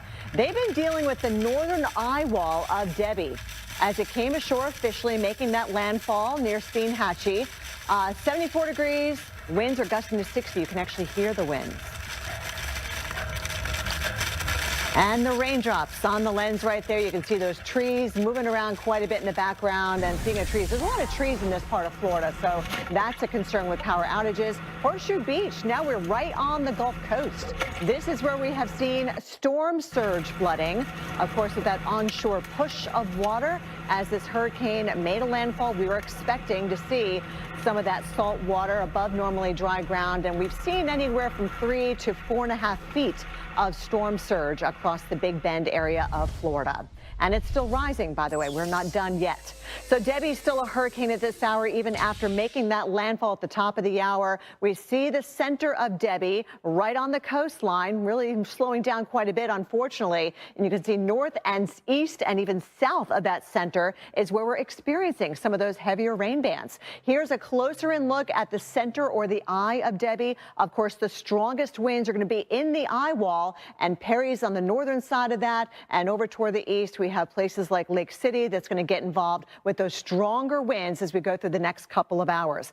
It is going to take all day long to move the center of Debbie out of Florida and finally into South Georgia by the time we get towards tonight and early tomorrow morning. Jacksonville, by the way, you guys have been gusting well over 35 miles an hour at last check. There's a look at your rainfall totals. There will be anywhere from 5 to 8. That's bad enough in the orange. Then we bring out that red color up the coast of Georgia into the low country of South Carolina, where we're talking not only a foot of rain, but it's quite possible we exceed 2 feet of rain in some local areas along the low country coastline. So there's a look at Savannah, Tybee Island. You get with those heavier rain bands moving through as we head towards later on this evening. You think you're done, but we've got more to come, especially with the slow movement of Debbie now coming to a crawl as we go from Monday into Tuesday. The center still located just off the coast of Georgia. And of course, we'll have that onshore push of salt water in Charleston at the harbor, where three rivers, by the way, come together. So there will be that freshwater flooding along with the saltwater flooding going on at the same time. Let's bring you out to Tybee Island, where Stephanie is there. And hopefully Stephanie don't get stuck out there in Tybee Island, as that water will be coming up. Yeah, we're not going to get stuck. We're going to get back to Savannah a little bit later today, but we're here representing the entire southeast coast, and they're preparing here. They're sandbagging, and we actually see that they're clearing the beach of all the garbage cans or anything that could get tossed about, not only by the wind, but also the water as it comes up, as the storm moves closer to us. Of course, the center is still about 300 miles away from us here into Tybee, and it's not just Tybee that we are representing. As I mentioned, we're showing the forecast for this entire area, and we want to take you to the sky of Savannah yesterday, because that's where we'll be reporting from live tomorrow, because we don't want to get stuck on Tybee, and we also want to go to Savannah for the flooding there that could be historic, it could be catastrophic, and just show you that riverfront right on the Savannah River. And people were milling about yesterday, but you could hear everyone kind of starting to talk about the storm and what's going to happen with it. And we went to the store. There was no water left. They were wiped out of water. And it felt like a very busy day at the grocery store for a Monday. I can't say for sure that's because everyone was shopping for the storm, but there were a lot of people in Savannah that were at the grocery store, and there was absolutely no water. Let's talk about water, because it is the #1 killer when it comes to tropical storms and cyclones. And we do have the waves that have already started to pound the coast. We are concerned about surge, 2 to 4 feet of it. And then, of course, that fresh water coming from the sky. Bridges, they could be blocked here from the water coming up. And because this is going to be moving so slowly, could we be breaking rainfall records? We expect to. 8 to 12 inches and locally higher amounts. Now, the record for a tropical cyclone in Georgia for rainfall is Alberto, which was a tropical storm, by the way, in 1994 with 27.85 inches. So that is the record rain in Georgia for a tropical cyclone, 27.85. South Carolina, the record is 23.63. Will we break those records? It is certainly possible, because as this makes its way towards us, we're dry right now. We had some rain this morning. It's going to get a lot worse as we go through the day, overnight into tomorrow. And then basically Tuesday, Wednesday, Thursday just lingers around, and then it's going to make that second landfall as we head into our Friday, probably into South Carolina. But remember, it's all about the wind direction. And remember Tom Schott, the storm was past him and we still had that onshore flow. Right now, we have a northeast flow, and any easterly component is going to be pushing that water onto land here, Jordan. And so we expect to continue to have that easterly component as this comes in tonight and into tomorrow. And not to mention, we're on an island, Jordan, and there's water everywhere. So, you know, even if it's coming from the east or the west, someone's going to be getting that water. That's right. And of course, we're just looking at some of the rivers that surround you. A lot of them are forecast to go into moderate flooding. Hey, we are working around the clock, bringing you guys the latest on Debby, live updates from across the southeast. Stick with us as we extend our live coverage. We'll be back.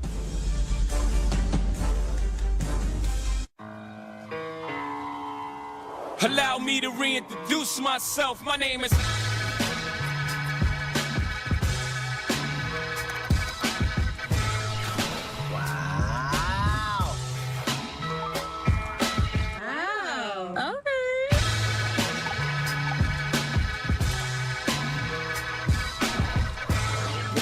Amazing.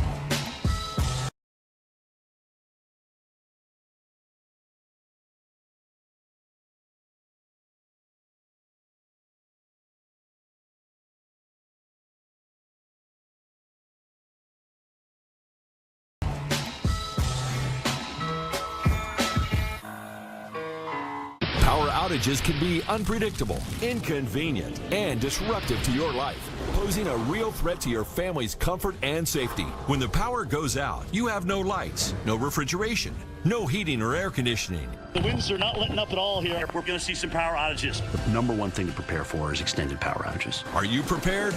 You can be with a Generac home standby generator. When a power outage occurs, your Generac home standby generator automatically powers up using your home's existing natural gas or propane, so your life goes on without disruption. You and your family are comfortable, safe, and secure. Stay tuned to get over a $500 value free on the most popular home standby generator in the world. With the Generac, we don't have to worry about whether we lose power or not. If the utility company does not come through, our Generac does. Having a Generac takes a lot of the anxiety out of there's going to be a storm. After the hurricane happened, we just want to be prepared for anything. Generac generators are designed, engineered, and built in the USA. 8 out of 10 home generators are Generac and have thousands of satisfied customers. How many times have you heard people say, I never want to go through that again? Well, the next time that you go through it, don't make it so hard on yourself. Have a Generac home standby generator. Call or go online now to request your free quote with one of Generac's nationwide dealers. Special financing and low monthly payment options are available. And if you call now, you will also receive a free 5-year warranty valued at over $500. The call is free, the quote is free, and there's no obligation to buy. Call or go online now so the next time there's a power outage, your home powers up. Power your life with Generac. Call or go online to request your free quote today.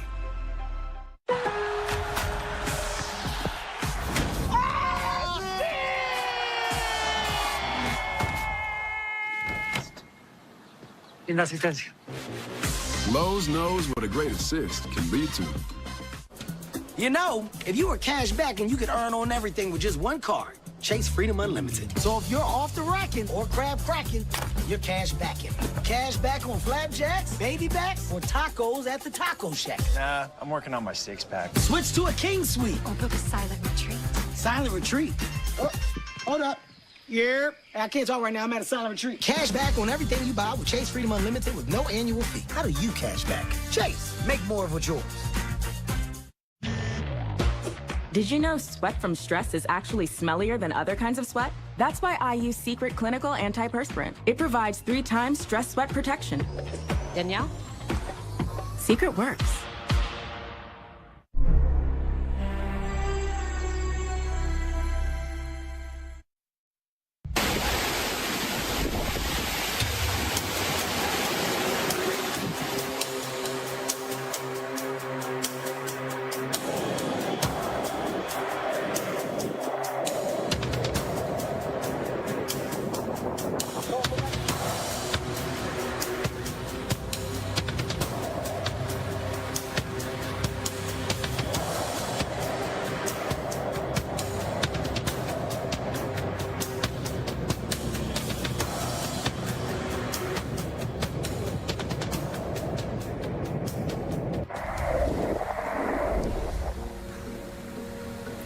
Impacts, impacts, impacts. That was video of impacts long before Debby became a hurricane. Much of that from last night and yesterday as a tropical storm, bringing surge and flooding to the west coast of Florida. Good Monday morning. I'm meteorologist Paul Goodley. You're watching America's Morning Headquarters here on the Weather Channel. We are tracking Hurricane Debby. Made landfall about an hour ago in Steinhatchee, Florida, roughly about, say, 60, 80 miles off to our east-southeast. It is still progressing onshore, bringing with it a pretty decent wind field, but also a lot of rain. And rain and the resulting flooding will be a huge concern as we head not only through today, but tomorrow through the middle of the week to the end of the week, potentially even back on towards the end of the week and maybe even next weekend. Yeah, normally we have a storm come on shore. It is progressive, moves on out. Some of the models are calling for this thing to slow down, stall out, maybe even meander a bit. Could we even move back towards the west? Could even move back into Florida. But it's definitely right now a slow turn towards Georgia. Let's head to Georgia. Stephanie Abrams is live in Tybee Island this morning. And Steph, you're on Tybee Island. So what are your plans? You're going to ride it out there in the island? You can head back up towards Savannah? No. Are you heading into perhaps Hilton Head? Yes. There's a lot of low country there where you are. It is. We're going to head back to Savannah after we do our live shots today, and we'll be live from Savannah as we are, going to ride out the rest of the storm because the roads could get blocked here on Tybee. In fact, I'm pretty sure they will with the surge and the rainfall. Behind me, though, you see the dunes, and then you can see some of the buildings, how they are quite protected from the ocean coming ashore.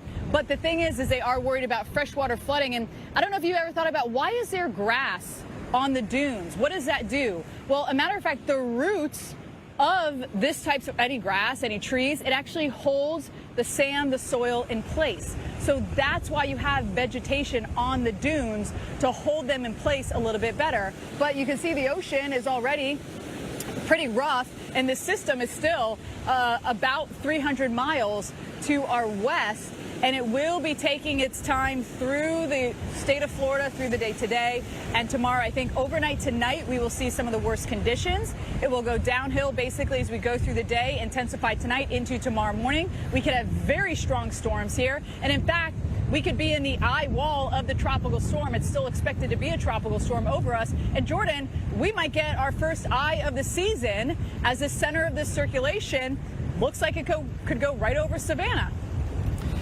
Yes, and then, of course, with the slow movement becomes, all the problems that come with that. And, just looking at where it's at right now, Steph, we know that this thing has downgraded a little bit to a 75-mile-per-hour Category 1 hurricane. So still right on the border of that Category 1 status as it's now moved onshore, still moving at about 10 miles per hour to the north-northeast as it worked its way into the Big Bend area of Florida.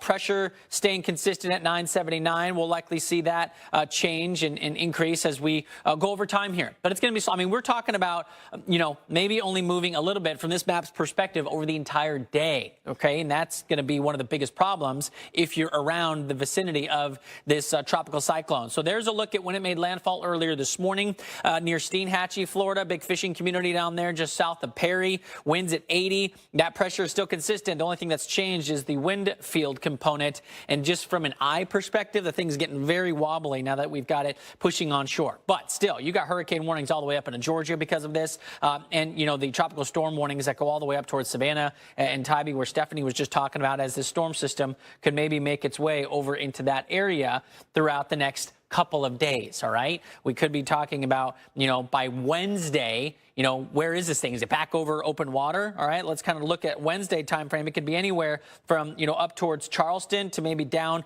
over, off the coast of Jacksonville. That's that cone of uncertainty of where it's going to be. And then from there, we continue to be uncertain about its movement. We know it'll slowly drift north over that time before it gets picked up and eventually moves out with rainfall expected, up and down the I-95, especially all the way to the mid-Atlantic. But look at this. We're talking about Saturday. We're still looking at it over the Tar Heel State or somewhere within that vicinity. So every single day, we'll be just watching this thing inch closer and closer to some of the northward locations. All right, power outage numbers. Here we go. 250,000 customers right now. Notice where most of those are. It's anywhere from where you had, some big impacts yesterday near the Tampa area. But now with it making landfall in the Big Bend, that's where most of the power outages are currently occurring now, and more of that, blending over into the state of Georgia with some of the outer bands approaching Savannah and Tybee Island here. Jacksonville, you've been getting the heavy rain. In fact, we've got flash flood warnings from Valdosta stretching all the way down south of Tampa and south of Sarasota.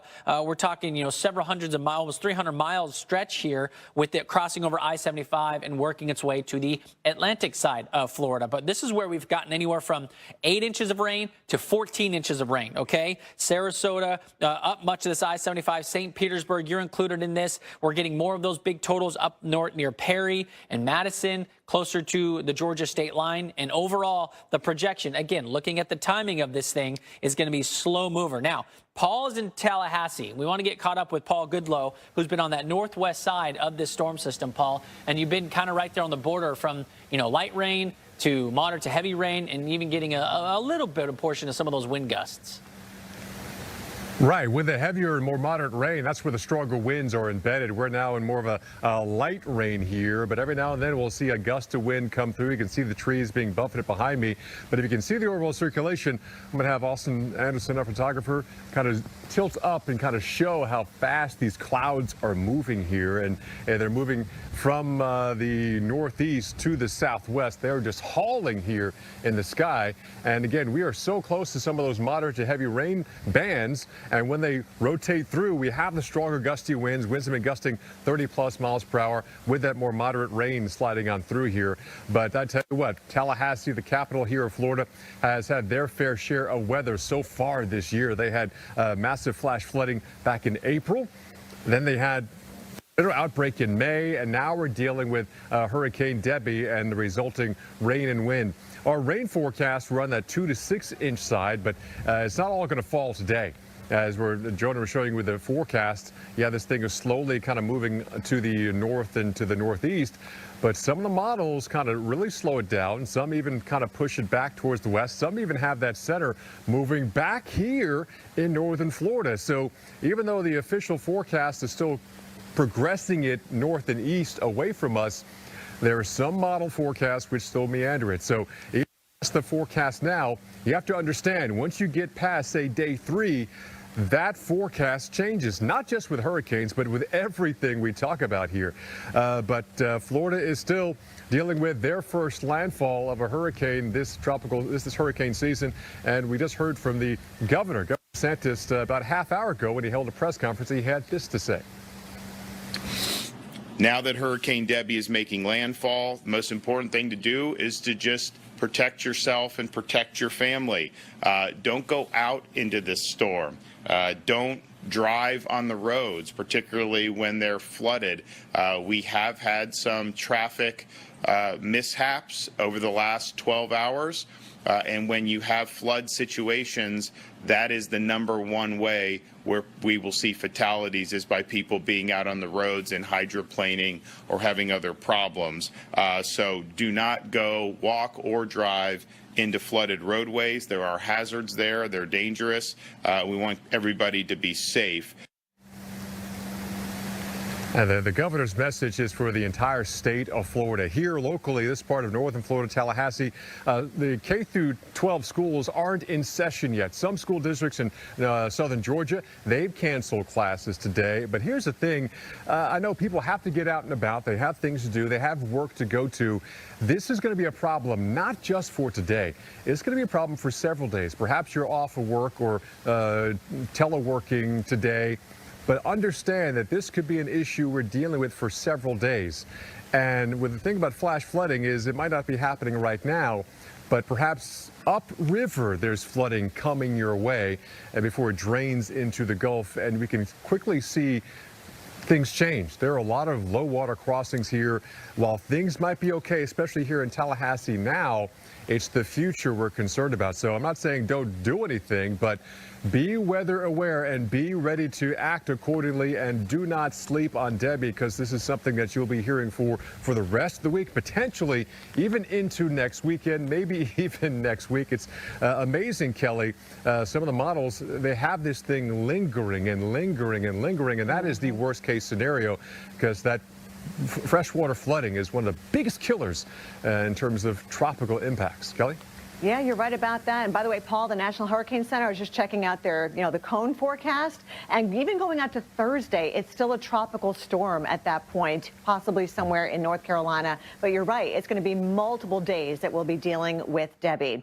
And I've been seeing some of the reports now. I know that Perry, Florida, which has been experiencing the northern eye wall of Debby, they now have reports of trees and wires coming down. Lots of power outages. As Paul just mentioned, we're over 200,000 customers, each customer representing a household or a business. There's the center of Debby, of course, making that landfall near Steinhatchee and moving inland ever so slowly and putting down too much rainfall. Rainfall rates are definitely going to be excessive when it comes to a tropical system. And within these rain bands, sometimes you get a quick spin up of a tornado, and we do have a tornado warning for Polk County here till 8:30 Eastern time. This is just to the east of Lakeland, Florida, and this cell moving off toward the north and east at about 45 miles an hour. Probably rain wrapped, difficult to see, so don't wait to see it out the window. Get into your safe place right now, as low as you can go in your home or business if you live in Lake Alfred or maybe Holiday Manor. By the time we get towards about 8:17 this morning, it'll be moving into your area. So there's severe weather, and then there's the storm surge flooding, that saltwater intrusion above normally dry ground. We've been noting that the storm surge has been pretty high in Cedar Key at about 4.5 feet. Last check, 3.8 now, and we're still looking at that water running high even down toward the Tampa Bay area and Clearwater. So in terms of your tide cycle for Cedar Key, next high tide for us is going to be 2:53 this afternoon. Right about that time, it's mostly going to be an offshore wind, but still there will be some of that storm surge flooding, which is why we've got that warning stretching from the Big Bend area all the way down to the sun coast of Florida. And then there's the other side. Remember, this thing's going to come out over Georgia and into South Carolina. So even here, there's that possibility of a rise of seawater. We're talking 2 to 4 feet. And at the same time that's happening, there will be that freshwater flooding with all that heavy rain coming through. Once again, the latest update did have the winds weakening a little bit down to 75, but it's still a Category 1 hurricane, Jordan,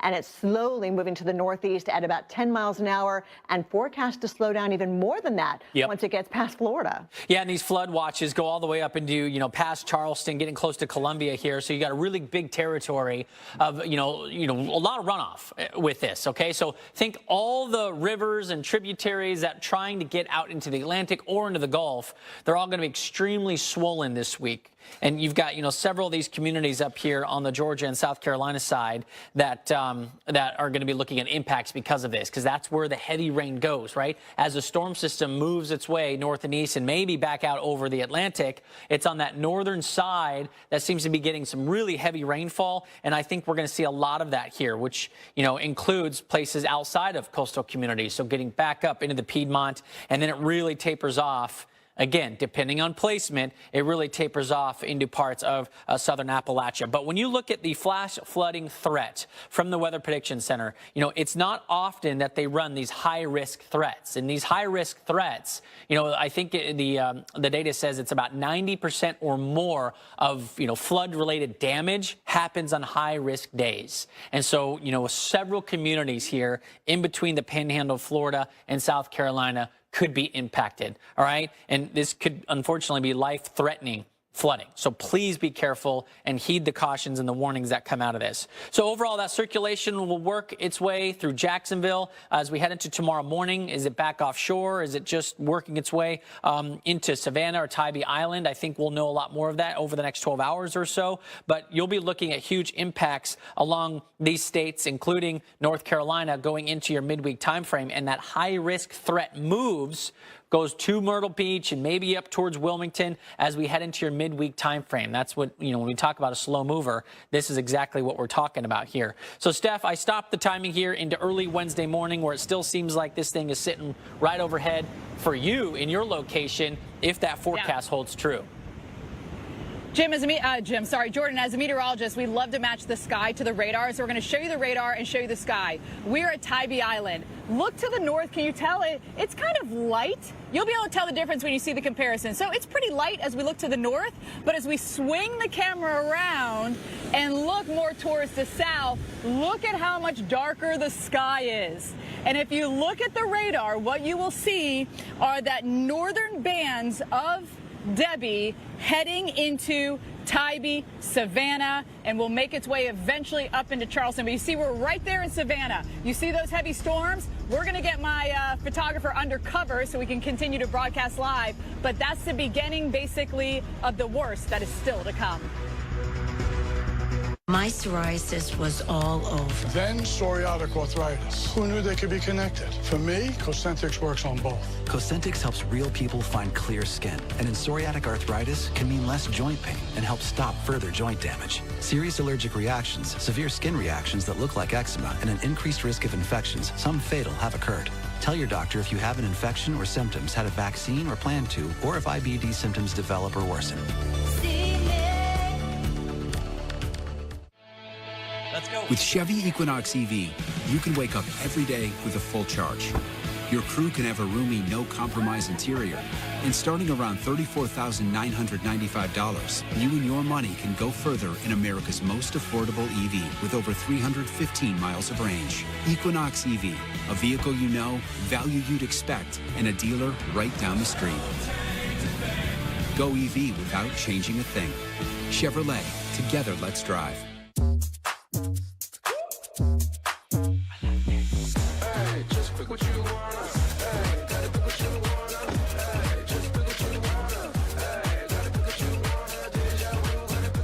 Welcome to your Walmart.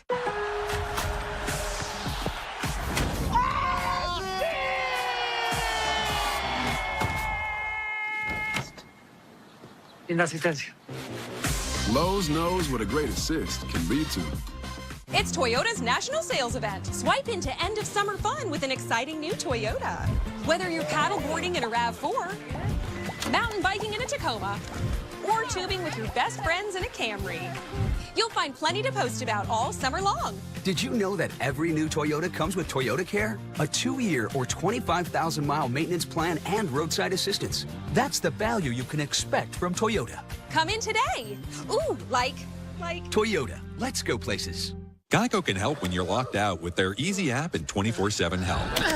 Dad, you don't have to make this so tough on yourself. Geico can help us get into our locked car. See? Yeah, but where's the fun of that? Maybe I'm just nostalgic for the good old days. Before we had Geico's great coverage and 24/7 help. All set, guys. Oh. Let's go again. Whatever you need, from coverage to service, get more with Geico. That colonoscopy for getting screens while I'm delaying. I heard I had a choice. I know the name. That's what I'm saying. Cologuard? Cologuard. Cologuard. Screen for colon cancer. At home, like you want. You the man. Actually, he's a box. Cologuard is a one-of-a-kind way to screen for colon cancer that's effective and non-invasive. It's for people 45 plus at average risk, not high risk. False positive and negative results may occur. Ask your provider for Cologuard. I did it my way. Watch the Weather Channel for ongoing coverage of Debby. Get trusted updates only on the Weather Channel and the Weather Channel TV app. I love my work caring for people. I often assist women who struggle with urinary incontinence, women who have fallen trying to reach the bathroom, or who have damaged skin from too much wetness. It can take a toll on them. At home, I worried for my mother. A lack of sleep due to bladder leakage affected her life. That's why I'm so glad the PureWick system is available for home use. It's an innovative option for women who experience moderate to severe bladder leakage. This external system uses a soft, flexible wick placed outside the body to draw urine away from the body and into a collection canister. It's non-invasive and designed to keep the skin dry and stay in place. We trust it to help her throughout the night, so we're all better rested and can enjoy the things we love together. Order yours online at PureWickAtHome.com or call 800-620-3640. Call 800-620-3640 today.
Earth. Vast and extraordinary. Honestly, this looks like the set of a sci-fi film. Beautiful and mesmerizing. Looks like someone's been messing with Photoshop. And a little weird. This is completely bizarre. And why have I never heard of this before? It looks more like it's something NASA would get from an alien planet. It's truly baffling. All new episodes of Weird Earth return Sunday, August 18th at 8 p.m. only on the Weather Channel. Welcome back to America's Morning Headquarters. Meteorologist Paul Gertho live in Tallahassee, Florida. Hurricane Debby made landfall just before 7 a.m. Eastern time in Steinhatchee, Florida, which is off to our east-southeast here. We're still dealing with the gusty winds as well as bands of rain coming in. We're on the west side of that center, so it is the weaker side of that center, but we're still dealing with impacts. The winds have been gusting 30 to 36 miles per hour since about 2 o'clock this morning. You can see the trees behind me and next to me buffeted. That's a big concern, is that we've seen a lot of rain, so now the winds will take some of these trees, which are a lot larger than this one next to me with the big leaf canopy, and they could bring the trees down, blocking roads, but also they could bring down power lines as well. The rain, luckily, it's been more moderate to light for much of the day, so we're not going to see the types of rain we've been dealing with in areas well east of here. Even places like Gainesville, they've been in that moderate to heavy rain on again, off again for much of the calendar day so far. They're still in it as well, but in the more moderate bands of rain, that's where those stronger wind gusts are, like the one we're feeling right now. And that is also still going to be felt even on this west side of that center. The key is the forecast, because the forecast has the center of Debby slowing down, so it continues to bring more impacts of the wind and the rain, not only here across Tallahassee, but especially points east and northeast of us, where they're going to be in this for quite some time. And when I say quite some time, I don't mean for hours, I mean for days. And that's the concern, the duration of this event. Yes, overall the wind field should die down some, but the kind of conveyor belt of tropical moisture from the Gulf, from the tropical waters of the Atlantic, keep feeding into Florida, into Georgia, even into parts of Alabama, but also into parts of South Carolina and North Carolina. So this is a widespread flood concern, as we still have this kind of action of this rain coming through for days and days and days. I want to head up towards Tybee Island, Georgia right now, where our Stephanie Abrams is. And Steph, looking at the radar, looks like that pretty heavy batch of rain is about to rotate towards you guys. You gonna ride it out there? You're gonna seek some shelter? So we are going to stay here for the rest of the morning. Then we're going to head back to Savannah. But you can see that band behind me. Just notice the darkness that you see in the sky. That is the rain coming towards us. We're having a few drips right now, but it is going to get a lot more intense. And this is basically the northern extent of Debby coming into Tybee, Savannah, Hilton Head, and eventually rotating into Charleston as well. It's already kicked up the waves here. It's moving 10 miles an hour, and it's been about 10 miles an hour right around there for the last few advisories. But once it gets over us, it is just going to stall. There's nothing to push or pull it around, so it gets stuck right over this area, and that means that there's a lot of concerns. What's the biggest? Well, we spoke with the interim city manager, and we asked her, what is your biggest concern? For us, this is going to be a water and rain event. There will be some wind, but mainly water. We're looking at anywhere between 10 to 15 inches of rain, maybe even more, up to 20 inches in some areas. So we already have certain parts of the island that flood on a regular rainfall. So those areas, plus areas that have never flooded before, are what we're expecting to see.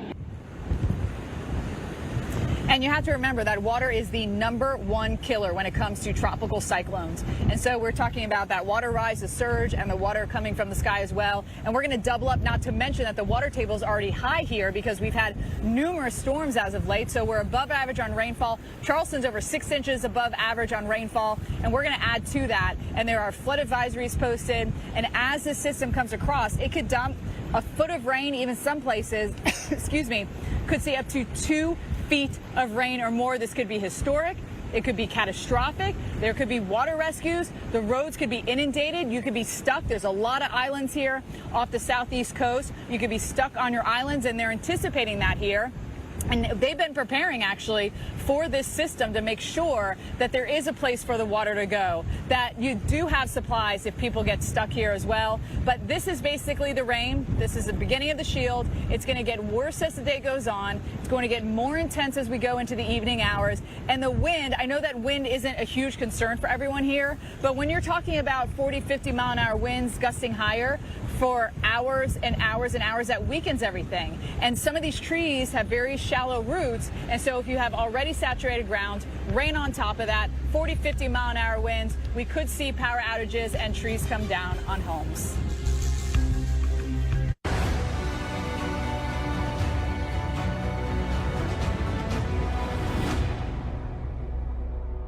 What the biggest companies deliver is exceptional customer experience. What makes it possible is unmatched connectivity and 5G solutions from T-Mobile for Business. T-Mobile connects 100,000 Delta Airlines employees, powers Tractor Supply stores nationwide with reliable 5G business internet, and helps Red Bull revolutionize coverage of live events. This is how business goes further with T-Mobile for Business. Allow me to reintroduce myself. My name is...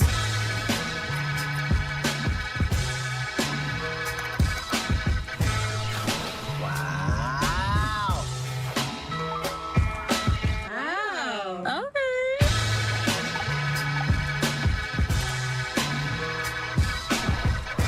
That's amazing.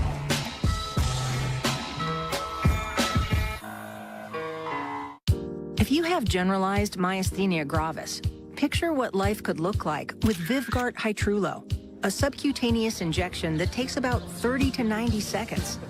For one thing, could it mean more time for you? Vyvgart Hytrulo can improve daily abilities and reduce muscle weakness with a treatment plan that's personalized to you. Do not use Vyvgart Hytrulo if you have a serious allergy to any of its ingredients. It can cause serious allergic reactions like trouble breathing and decrease in blood pressure, leading to fainting and allergic reactions such as rashes, swelling under the skin, shortness of breath, and hives.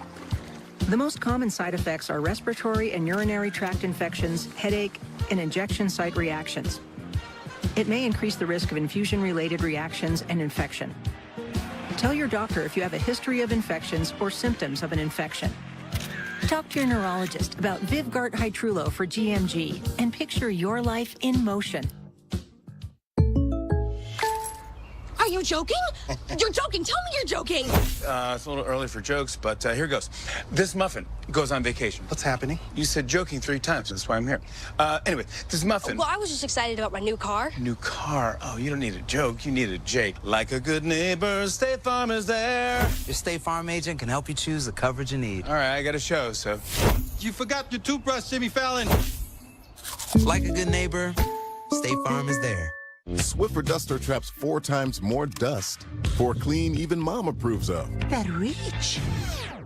Making hard to reach So easy. Swiffer. Wow. The mother of all cleans. Your gut is like a garden, growing both good bacteria and bad. That balance is key to a healthy gut environment. Benefiber's plant-based prebiotic fiber gently nourishes the good bacteria, working with your body to help your gut and you flourish effortlessly every day. Grow what feels good with Benefiber. You know, if you were cash back and you could earn on everything with just one card, Chase Freedom Unlimited. So if you're off the racking or crab cracking, you're cash backing. Cash back on flapjacks, baby backs, or tacos at the Taco Shack. Nah, I'm working on my 6-pack. Switch to a King Suite. Or book a silent retreat. Silent retreat? Oh, hold up. Yeah, I can't talk right now. I'm at a silent retreat. Cash back on everything you buy with Chase Freedom Unlimited with no annual fee. How do you cash back? Chase, make more of what's yours. We have seen significant storm surge. We have seen inundation. We have seen and will continue to see flooding in various parts of the state of Florida. Yesterday and into this morning, we saw impacts throughout the west coast of Florida, starting in southwest Florida and continuing up the coast. This storm has produced and will likely produce significant flooding events from Sarasota, Bradenton area all the way up to northern Florida. And that's not something that just happens when the storm passes. There's a threat, ongoing threat of that over the ensuing days. That was Florida Governor Ron DeSantis talking about what's so crucial with Debby now. It's impacts, stretching from the Keys of Florida here into northern Florida. Welcome back to America's Morning Headquarters. Meteorologist Paul Goodell live in Tallahassee, Florida, where we've been dealing with gusty winds here, which are embedded in some of the more moderate rain bands, which are still rotating in here. Even though landfall happened just before 7 a.m. local time in Steinhatchee, we're still dealing with a lot of impacts. It's still a hurricane. Debby is still a Category 1 hurricane, and the winds and the rain continue to lash this area. The good news for Tallahassee and points west of here is we're on the west side of the center. So technically the weaker side of the center, so a typical storm or hurricane will keep moving away to the east, and our weather should slowly improve. And while that might actually happen, that center of Debby, well, the forecast is let's say it's not 100% that it will continue to keep moving east and away from here. There's a chance it actually could retrograde, kind of meander a while. Maybe that centers in Georgia, but we're close enough in Tallahassee and other points around here where we can have impacts for days and days and days. So it's impacts. Yes, track the center of where Debby is now, where Debby's forecast to go. But more importantly, track the impacts that Debby is producing and will produce as we head on through this week into next weekend. And some of the forecasts are saying, we're still dealing with this system and the impacts from it as we head on towards next weekend, which means we're going to have days and days and days of rain. And some areas, some of the models, are producing, mind-popping, eye-popping totals of rainfall. I believe some of the state records in Georgia and South Carolina are closing in on 2 feet in terms of the highest rainfall they've seen from a tropical event. And it's amazing that perhaps getting there or getting close to there is actually on the table.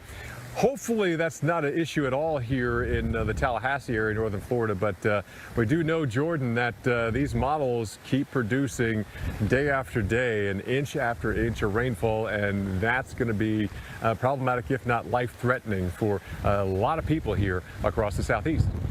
Yeah, definitely life-altering in a way that you're not going to be able to get to many places because some of those roads could be underwater. Paul, thanks for the update, and ultimately watching this thing bump its way through northern Florida and begin to bring some of the big rainfall between that Panhandle I-10 corridor and up towards Savannah and Tybee Island, with this 75-mile-per-hour storm still trying to move its way northeast at about 10 miles per hour. But notice the convection, right, just offshore. Really seeing that ramp up here after sunrise, and a lot of those little bands are going to work their way northward and bring big rain up to South Carolina, while we're still looking at huge rain on Florida's west coast, where we've already picked up more than a foot for many locations. So as you can imagine, travel's going to be difficult. Not going to be able to get kids to school if you're back in session. I know some schools are back in session into the south. Getting to work is going to be problematic. I know staying at home could be tough because the power could be going out.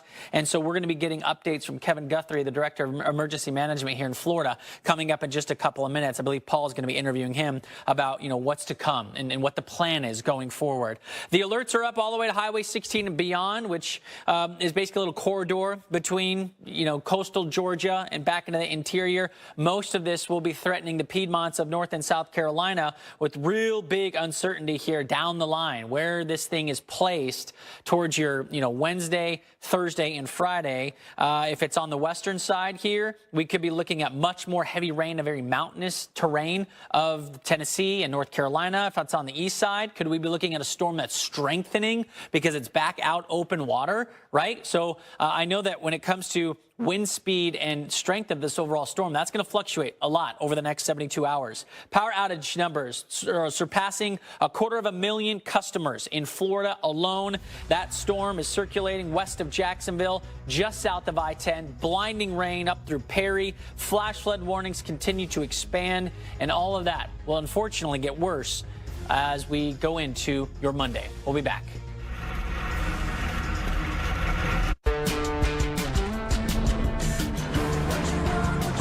Driving the Nissan Rogue with Google built in is like... Hey, Google, turn on Rocky's Food. It's like the ultimate connection. See why it's been awarded a Consumer Guide Best Buy and recommended by Consumer Reports. Drive the Nissan Rogue today. Get the 2024 Nissan Rogue with best-in-class fuel economy. One of 6 Nissan vehicles starting under $30,000. The ones who keep facilities up and running know that even the smallest part can make the biggest impact.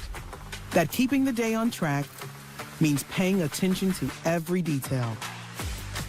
And that the right partner can turn every challenge into mission accomplished. Industrial-grade products backed by professional-grade expertise. Call, click Grainger.com, or just stop by. Grainger, for the ones who get it done.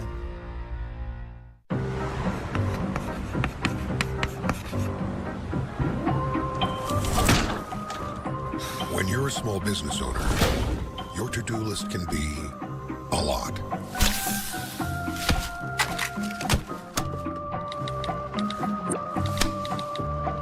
That's why Progressive makes it easy to save with a commercial auto quote online, so you can take on all your other to-dos. Already did. See if you could save at progressivecommercial.com. Hello, I'm former Arkansas Governor Mike Huckabee. A lot of times you can't control the amount of sleep that you're getting. You can't fall asleep or you're tossing and turning all night. You can't get the sleep you need to stay healthy. I know, it's scary, unless you use Relaxium Sleep. Relaxium Sleep is a product that's made from natural ingredients, and it usually works from the very first night you try it. It helps you fall asleep, stay asleep, and wake up refreshed, earning your body those quality hours of sleep that it desperately needs. Join the hundreds of thousands of people who've experienced the relief and health benefits from getting a great night's sleep and get Relaxium Sleep. The first time I took Relaxium and I slept through the night, I thought, wow, this worked for me. I could not believe it. Relaxium Sleep is studied, tested, and designed by a neurologist to help you fall asleep faster, stay asleep longer, and wake up refreshed. Relaxium Sleep worked from the very first night I took it. I had more focus and mental clarity than I've had in years. Relaxium is drug-free and not addictive, so you can take Relaxium every night and never worry about side effects. And the best part is, it can start working from the very first night. When I take Relaxium Sleep, I sleep better than I have in years. I wake up feeling like I've had the best night's sleep. Stop being afraid and start sleeping your fears away with Relaxium Sleep. Your body and your mind will thank you. Mike Huckabee is so confident that Relaxium will work for you, he's asked us to give away 1,000 bottles. If you're not getting calm enough to go to sleep, take Relaxium Sleep. I promise you it'll work. Get your risk-free bottle of Relaxium Sleep now. It's guaranteed to work or your money back. Visit tryrelaxium.com or call 800-414-0354. That's tryrelaxium.com or call 800-414-0354.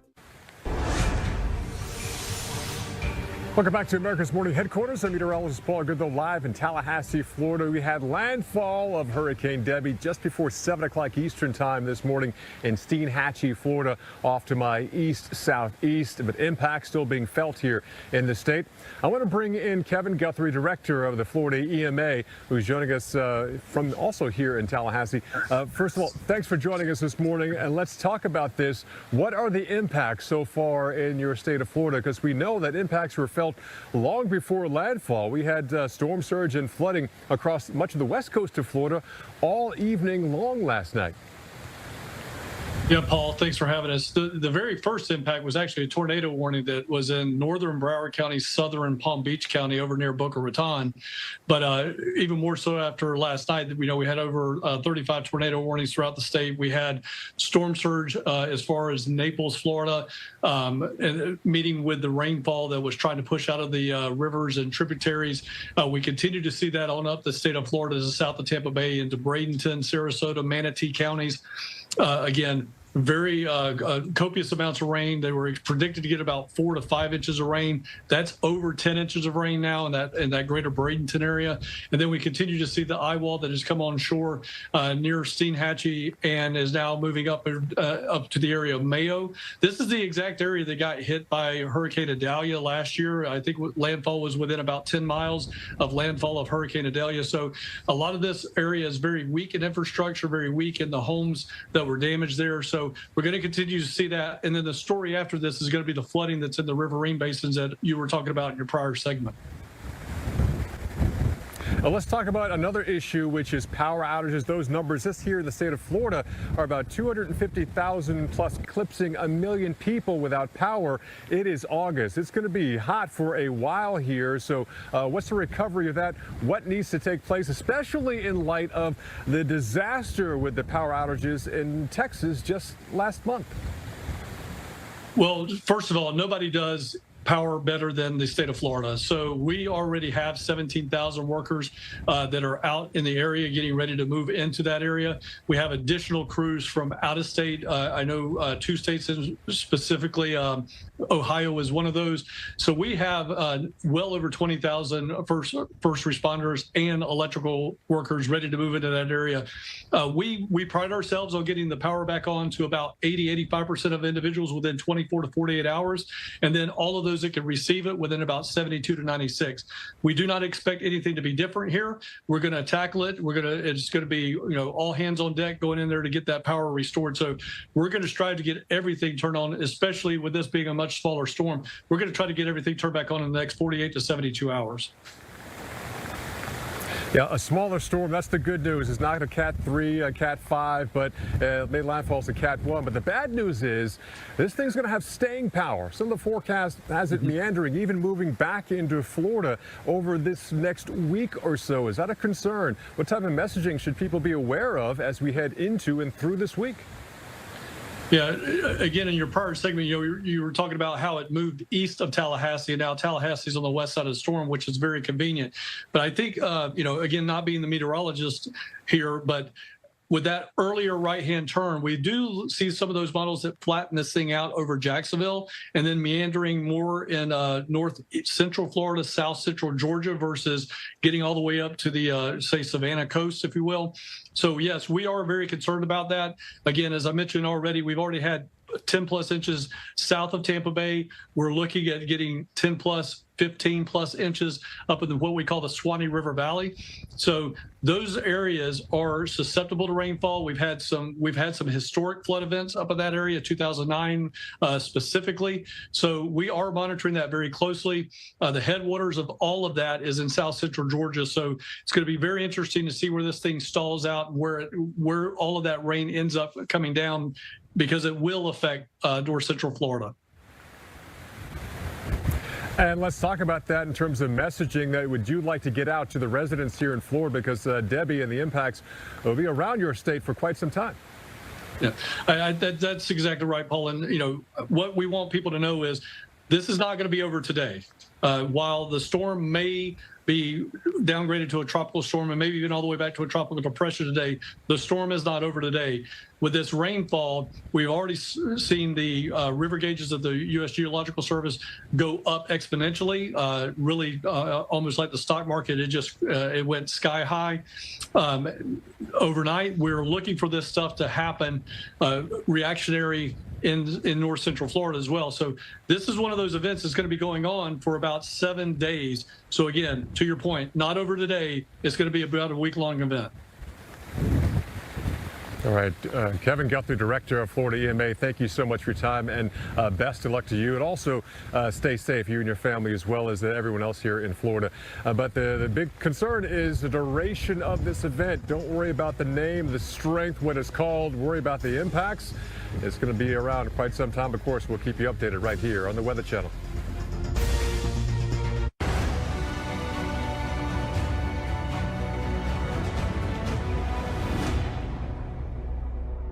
Scout is protected by Simparica Trio, and he's in it to win it. Simparica Trio is the first chew with triple protection. Oh, fleas and ticks. Intestinal worms. Whoa, heartworm disease. No problem with Simparica Trio. This drug class has been associated with neurologic adverse reactions, including seizures. Used with caution in dogs with a history of these disorders. For winning protection, go with Simparica Trio. Allow me to reintroduce myself. My name is...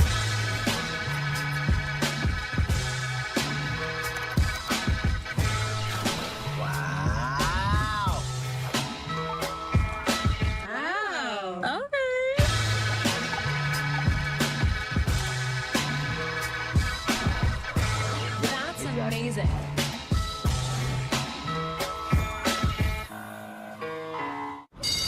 I love my kids, but I also love not being broke.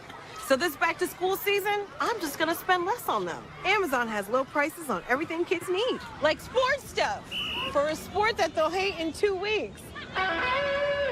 Rinse it out. Every now and then I get a little bit tired of the things that just will never come out.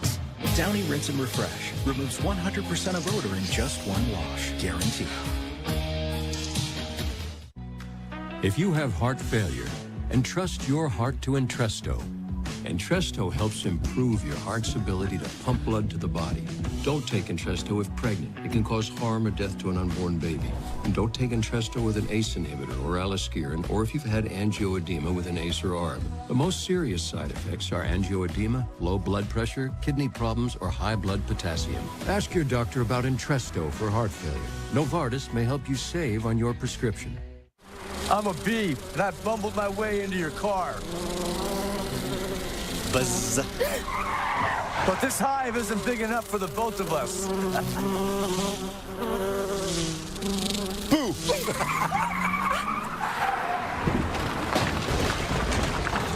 Oh, wow, what a buzzkill. And if you don't have the right auto insurance coverage, Paying for this could really sting. So get Allstate, save money, and be protected from mayhem, like me. Are you ready for your first day of school? Yes. Actually, no. Back to school, back to Kohl's. Do you have to repaint your deck year after year after year?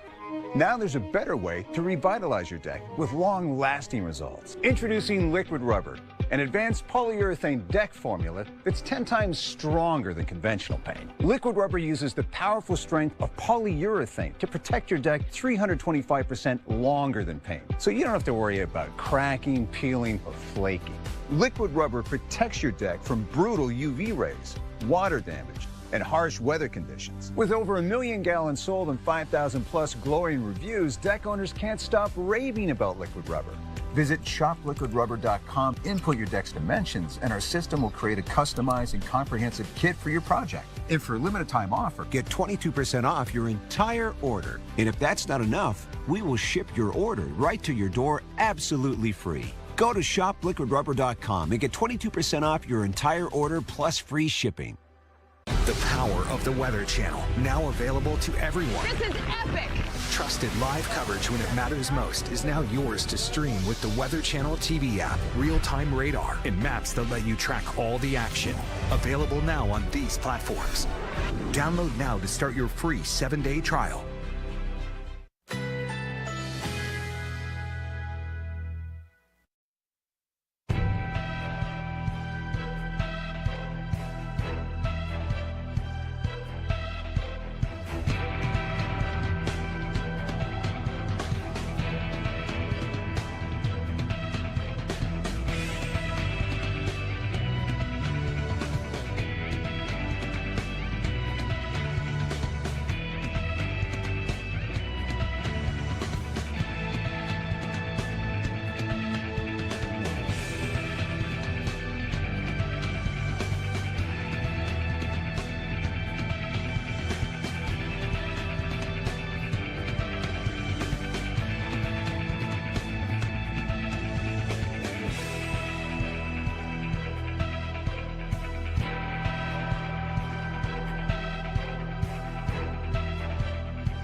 Many places in northern Florida dealing with scenes like this. Our storm tracker, Charles Peak, is on the road here in Columbia County, Florida.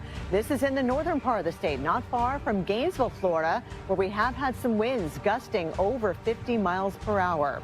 So as you can see, there's a little bit of movement with those trees off in the distance, and we'll certainly keep an eye on some of these intersections that could be covered with water due to the very heavy rainfall that's coming down with still Hurricane Debby. It is still a hurricane, even though it made a landfall in Steinhatchee, Florida. It's the center moving inland, basically crawling inland. It is slowing down, only moving at about 10 miles per hour. Look at these heavy rain bands extending well to the east and south of that center and even pushing up into Georgia. We're starting to see some of the heavier rain breaking out for us as well. Tornado watch in effect for some of you. There's a closer look at the center or the eye of the hurricane. And Perry, Florida, you guys have been in that northern eye wall, and we're seeing reports now of trees and wires down. And by the way, statewide, we're dealing with more than 250,000 customers without power, each customer, of course, representing a household. Here is a look at the heavy rain that will continue to spiral around that area of low pressure. Debby moving into Georgia eventually. It's going to take some time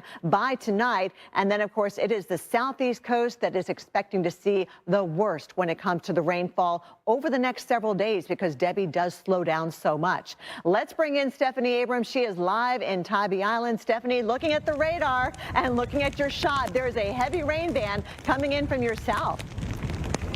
This is kind of the beginning of the storm for us, Kelly. As Debby's northern bands are starting to come in, this is much different than you've been seeing all morning long.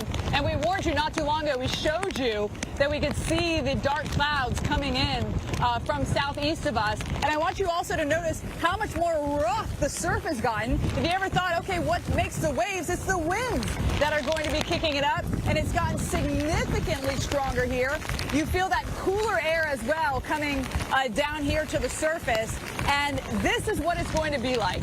We are going to see heavy rain throughout the day. I also had to show you these birds seem completely unbothered by the wind. We found that amusing. They seem like they're enjoying the wind and the rain as they're just hanging here on the beach. But I'll tell you what, the rest of southeast Georgia, South Carolina, northern Florida, and also in North Carolina will not be enjoying this weather because it's going to linger around for several days here. But they are prepared, and we spoke with the interim city manager about how they've been preparing before and also for after the storm. I want the people of Tybee to know that this is going to be an event no matter what. We're going to have some water in places where we probably don't want to have water, but the city has been preparing for that, and we are prepared as soon as this event is over to begin the recovery and the cleanup. We have our debris removal contracts in place and our equipment ready to go to begin cleaning up and get life back to normal as soon as possible. And they've been sandbagging here. They have taken everything off the beach down to the garbage cans. The whole beach is removed because we expect winds like this. We could see them 40, 50 miles an hour at the coast. And then also we'll be reporting live from Savannah tomorrow where the heavy rain could accumulate. And we are talking a foot of rain, 2 feet of rain in some locations. It could be historic and it could block roads. So if you're on Tybee Island, you're going to have minimum amount of time to get off. Don't forget, you get high tide that's coming in as well. And you can see that radar that showed basically the northern portion. This is like the outer bands of it. We're some 300 miles from the center of this system. And this is what it looks like. And remember, this is a Category 1 hurricane. When it is over us, it will be a tropical storm.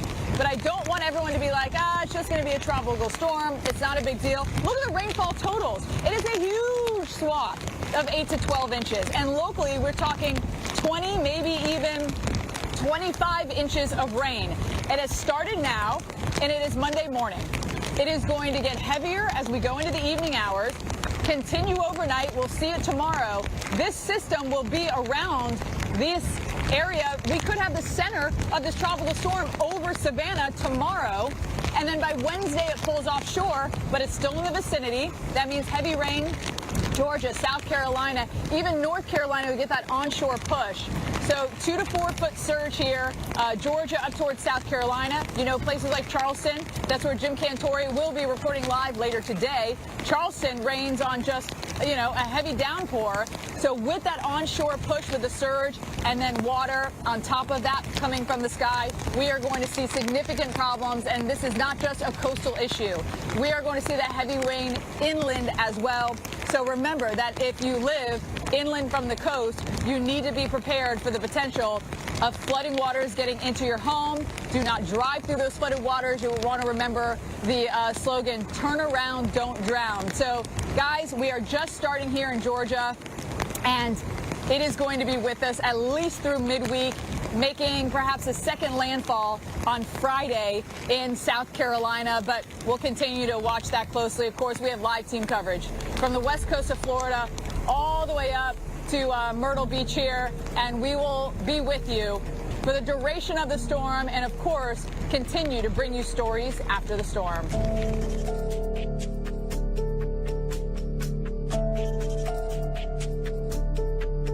Geico can help when you're locked out with their easy app and 24/7 help. Dad, you don't have to make this so tough on yourself. Geico is sending someone to unlock our car right now. Yeah, but where's the fun of that? Whatever you need, get more with Geico. Here are your keys.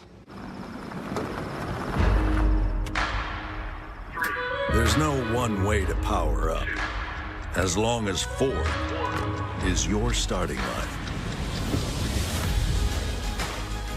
Because more important than the power you choose is what you choose to do with it. Gas, hybrid, or all electric, the power is yours. Did I read this? Did I get eggs? Where are my keys? Memory and thinking issues keep piling up? It may be due to a buildup of amyloid plaques in the brain. Visit morethannormalaging.com. Struggling with moderate to severe Crohn's disease or ulcerative colitis? Talk to your doctor about #1 prescribed Entyvio, offering 2 maintenance options, including the Entyvio pen. Infusion and serious allergic reactions can happen during or after treatment. Entyvio may increase risk of infection, which can be serious. PML, a rare, potentially fatal brain infection, cannot be ruled out. Tell your doctor if you have an infection, flu-like symptoms, sores, or are prone to infections. Liver problems can occur. Entyvio, relief, remission for real. Introducing Milo's Rewards, the new way to unlock savings from the palm of your hand. With every purchase, all loyalty members earn points toward Milo's money. Plus, you get free gifts and free shipping. The all-new Milo's Rewards program is here. Download the app to join, earn, and save today. The dentist's office just lost my crown, but that's not what concerns me. It's that they have our social security number. The DMV that hasn't updated their computers since they were invented. Next. Has 2 forms of my ID. And the online pet store that was breached? They have my payment information. Think of all the places that can expose your info. LifeLock monitors millions of data points for identity theft. If there's a problem, we fix it. Guaranteed. What's up with your dad, Chloe? Ever since he got AT&T's best deal on the new Samsung Galaxy, he's been up on his high horse. Best deal got me feeling like a big old cowboy. That's a very high horse. Perhaps you can wait in the waiting room? I'll just go wait in the waiting room. Here we go. Ride high with AT&T's best deal on the new Samsung Galaxy Z Flip 6. Wow. This Charmin Ultra Soft Smooth Tear has wavy edges that tear so much better. I'm starting to get tearied away. Designed with smooth tear edges, Charmin Ultra Soft Smooth Tear has wavy perforations that tear so much better for a smooth, more enjoyable go. Plus, it has more cushiony softness than ordinary squares. Try Charmin Ultra Soft Smooth Tear, voted #1 product of the year. Where are you headed? Where am I headed? Am I just gonna take what the market gives me? No, I can do some research. You know, that's backed by JP Morgan's leading strategists, like us. When you want to invest with more confidence, the answer is JP Morgan Wealth Management.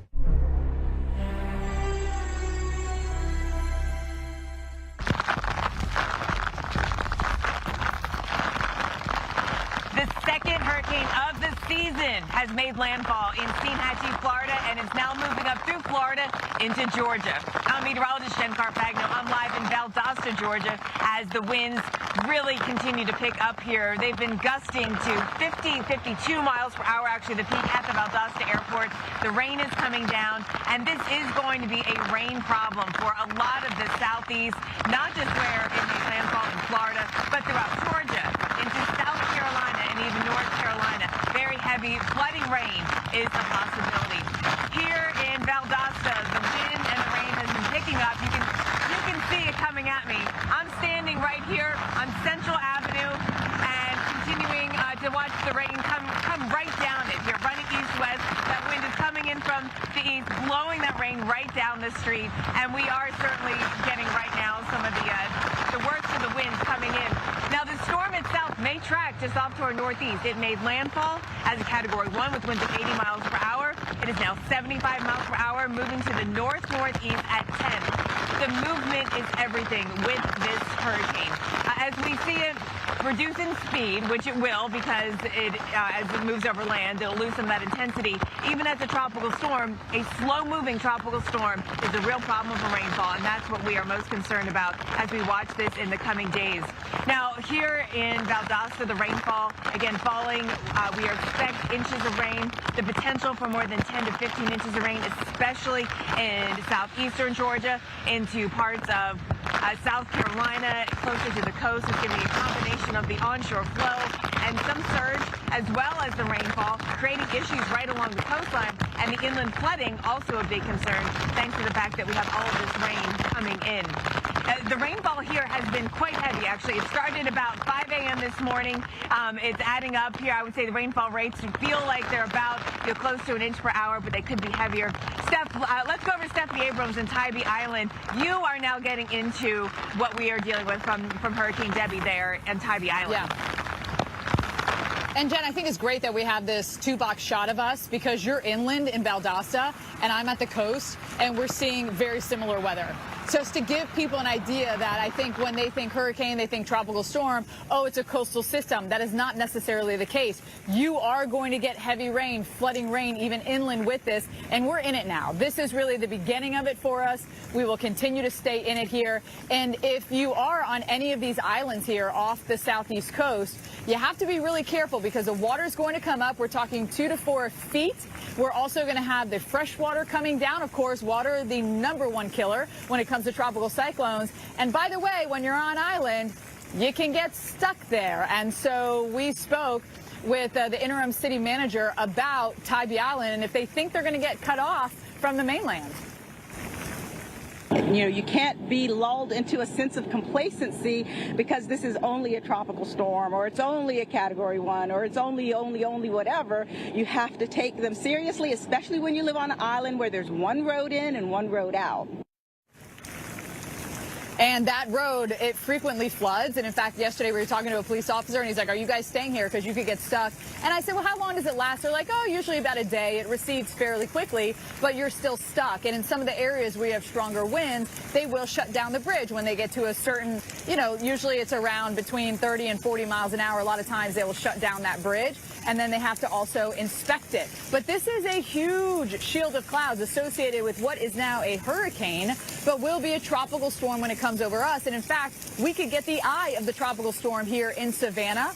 Charleston, just to our north, hasn't gotten the rain yet, but they will. And you know that Charleston floods just so easily. And so we do anticipate very heavy flooding in that vicinity as well, because the storm moving at 10 miles an hour currently is going to slow down with nothing to kind of push and pull it around. So it's just going to stay in place and rain out and have those stronger winds. But we could see historic rainfall. We could see, deadly rainfall. You want to turn around and don't drown. At the beach here, when it comes to the surge, they do have these dunes, which they do feel very comfortable about. And notice the seagrass that we have on the dunes, that actually helps keep the sand in place. If you've ever wondered why they have grass on these dunes or trees as well, they also keep sand in place. Think about when you have a burn scar and all the trees are gone and then you end up with all those big slides.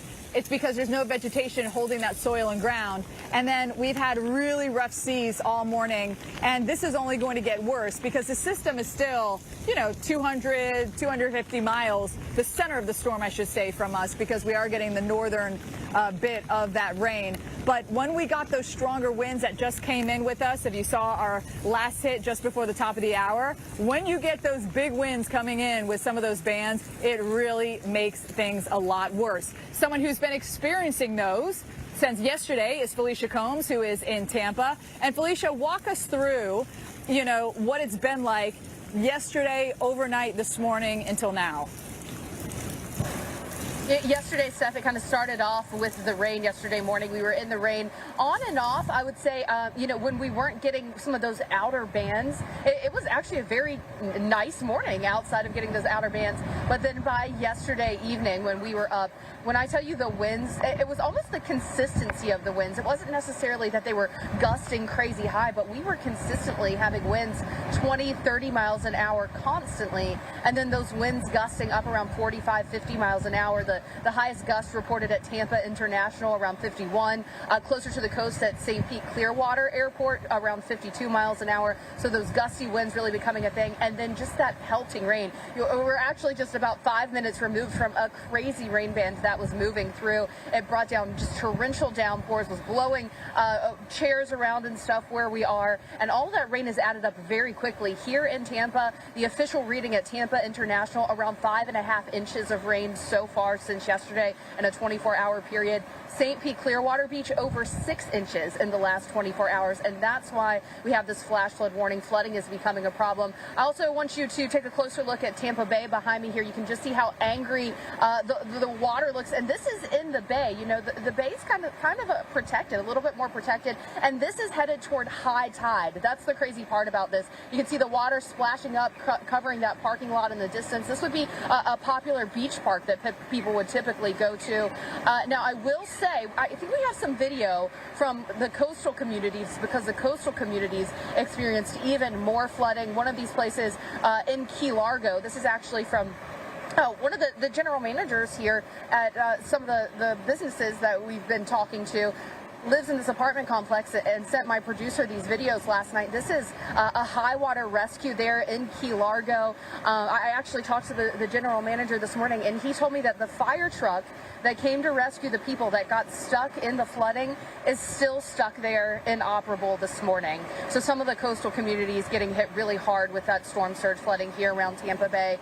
I wish I could tell you that we were at the end of this, but we're still seeing those winds gust up around tropical storm force. We're still going to have those rain bands moving through, and when those rain bands move through, guys, it gets crazy. Like I told you, it could go from being kind of calm like this, just a little bit breezy, to you're in a deluge. You're feeling like you're in a tropical storm again. And then these onshore winds are continuing. We're not getting any change in our wind direction. So we've got another high tide around 3:30 this afternoon. Couple that with the fact that we had a new moon yesterday morning, Alex. All of those factors, I think, are going to come together to make that next high tide abnormally high once again. And I do think we're going to continue to see those storm surge flooding issues around this region. Yeah, Felicia, absolutely. Great stuff there. Long haul there in Tampa, still dealing with some of the impacts there when it comes to Debby. And you can see what we've got in terms of other impacts. Of course, the winds associated with Debby, that's helping to lead to some power outages here across Florida. Those numbers continue to climb, now up to 290,000. So we're approaching 300,000 customers without power here in the state of Florida. And yeah, that may even mount even more as we work our way through the next several hours out there. And of course, you got to know that's just customers. One customer, that would be a household that could contain multiple people, a business. So there are way more than that 290,000 that are without power right now. Here's the latest on what's going on in the radar. Debby making its way across northern portions of Florida. Right now, you're seeing winds gusting Tallahassee close to 40 miles per hour. But I mean, we got winds in Jacksonville over 50 miles per hour there. Even Orlando pretty gusty right now, over 30, dealing with some heavy rain. And we've seen here the zone here where we have that risk for tornadoes. You always have to watch out for that risk with these tropical cyclones. A tornado watch is in effect here for parts of Florida into southeastern Georgia, to just up to around the Savannah area until this afternoon around 4 o'clock. So we're going to be watching some of these storms that drive on in, sort of the outer bands. And that's where we can see these spin-ups taking shape, like this one that is occurring right now just south and west of Orlando. This is here in Orange County until about 9:15. So for another maybe almost just 10 minutes or so, a little bit less than that, tornado warning is in effect. Doppler radar indicated rotation. Oftentimes these things spin up very quickly, but they can also spin down very quickly. So the warning time that you're going to have between the warning and when the tornado hits, it's going to be very short. So you want to take these warnings seriously and take quick action as well, getting into your safe zone. So let's follow this general area as it pushes its way on off towards the north. Timing here for you around Pine Hills as we work our way through the next minute or so. Lockhart there at 9:15. Now, you're not in the warning in Apopka, but just giving you a sense, if this were to hold together, the timing of this impacting you would be around 9:19 in Heathrow at about 9:30 or so. So if you're in these areas, getting into your safe zone is where you want to be. As we take a look at the rotation here with this thing, not showing the signs as it was earlier. It was a little bit better organized, not as organized at this time, which is what we find with these tornadoes associated with tropical cyclones. They tend to be fairly brief, can spin up again quickly, but then again can spin down quickly as well. But take the warnings seriously there. And of course, we have the big shield of rain that extends all the way to the north, into northern Florida, as well as now into southern Georgia, getting into some of this heavy rain. Still dealing with hurricane warnings here for you in the path of Debby here, where the core of the system is moving through. But you can see expanding northbound, well inland, dealing with tropical storm watches as well up into central portions of Georgia. So those are areas where we could potentially see at least the possibility to deal with tropical storm conditions there.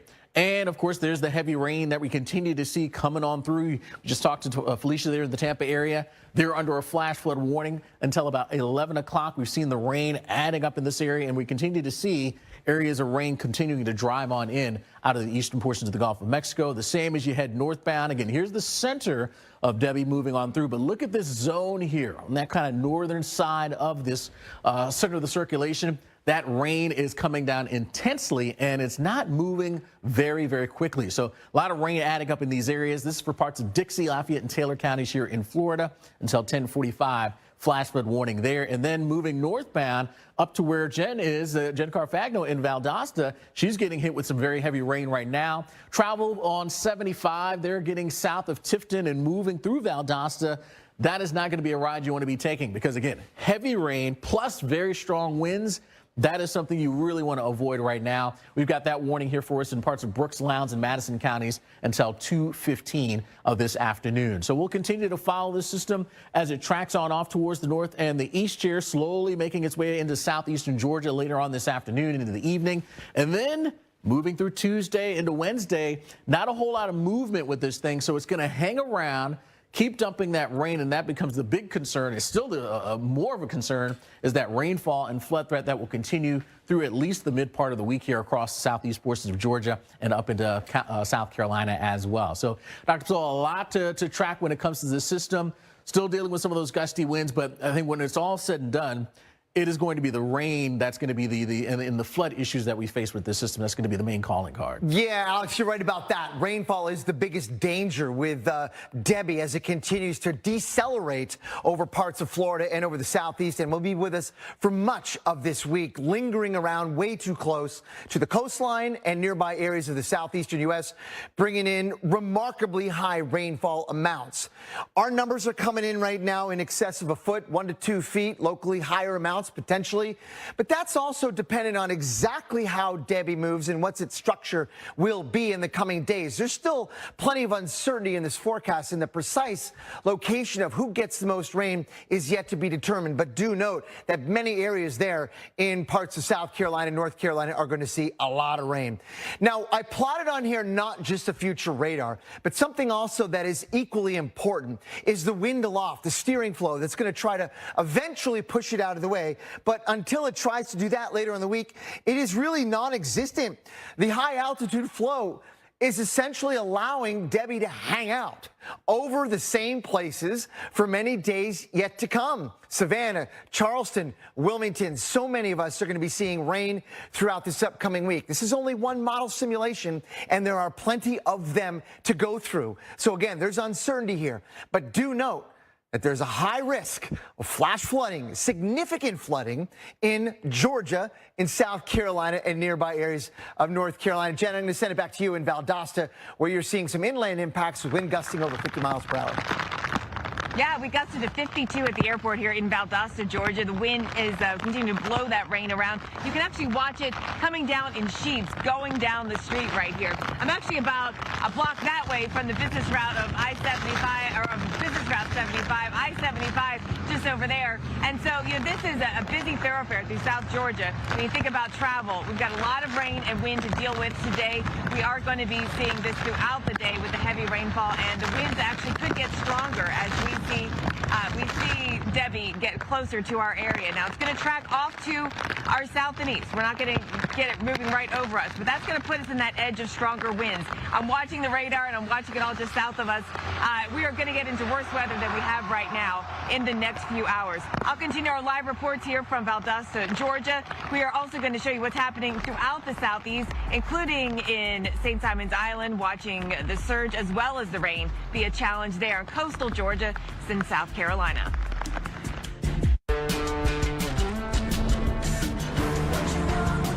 Driving the Nissan Rogue with Google built in is like... Hey Google, turn on Rocky's Food. It's like the ultimate connection. See why it's been awarded a Consumer Guide Best Buy and recommended by Consumer Reports. Drive the Nissan Rogue today.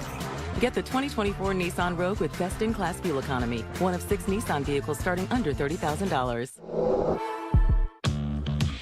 Can your pad flex with you without shifting? Always FlexFoam can. It's the only pad made with a flexible foam core with wings that fit securely for up to 0 bunching and 0 leaks. Can your pad do that?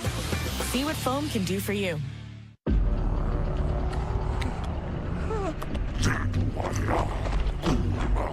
Hi, guys. No, wait a minute. There are easier ways to get information about a place. Simply head over to apartments.com. The place to find a place. Nope. Welcome to the Waverhood. With Wayfair, finding your style is fun. Again, when the music stops, grab any chair. Doesn't matter if it's your outdoor style or not. I'm sorry, Carl. This is me in chair form. I don't see it. Oh, come on. This one's perfect for you, but you love it. I told you we should have done a piñata. I explained it so many times. Mm-hmm. They're not sitting. You need to sit down. Wayfair, every style, every home. Entresto is the #1 heart failure brand prescribed by cardiologists. It was proven superior at helping people stay alive and out of the hospital. Don't take Entresto if pregnant. It can cause harm or death to an unborn baby. And don't take Entresto with an ACE inhibitor or aliskiren, or if you've had angioedema with an ACE or ARB. The most serious side effects are angioedema, low blood pressure, kidney problems, or high blood potassium. Ask your doctor about Entresto for heart failure. Novartis may help you save on your prescription. This is Poof, the fastest growing pet odor eliminator in the world. Oh. It's safe for people, pets, and the planet. Powerful enough to eliminate the stink from any organic odor. Yet it's safe enough to use on pet toys, their beds, even on them. So why waste money on any product that doesn't totally eliminate the stink? There's only one Poof, available online and at these stores. If it's not Poof, it stinks. Sleep. Feel. The Chic's difference is real. Pull back. Fall in. Exhale. Sleep cool all night. On a cloud. Like a feather. Smooth. Soft. Nothing better. Holds tight. Just right. Own the night. Visit trycheeks.com to get 25% off, free shipping, and 2 free pillowcases, plus a 60-night guarantee. Watch the Weather Channel for ongoing coverage of Debby. Get trusted updates only on the Weather Channel and the Weather Channel TV app.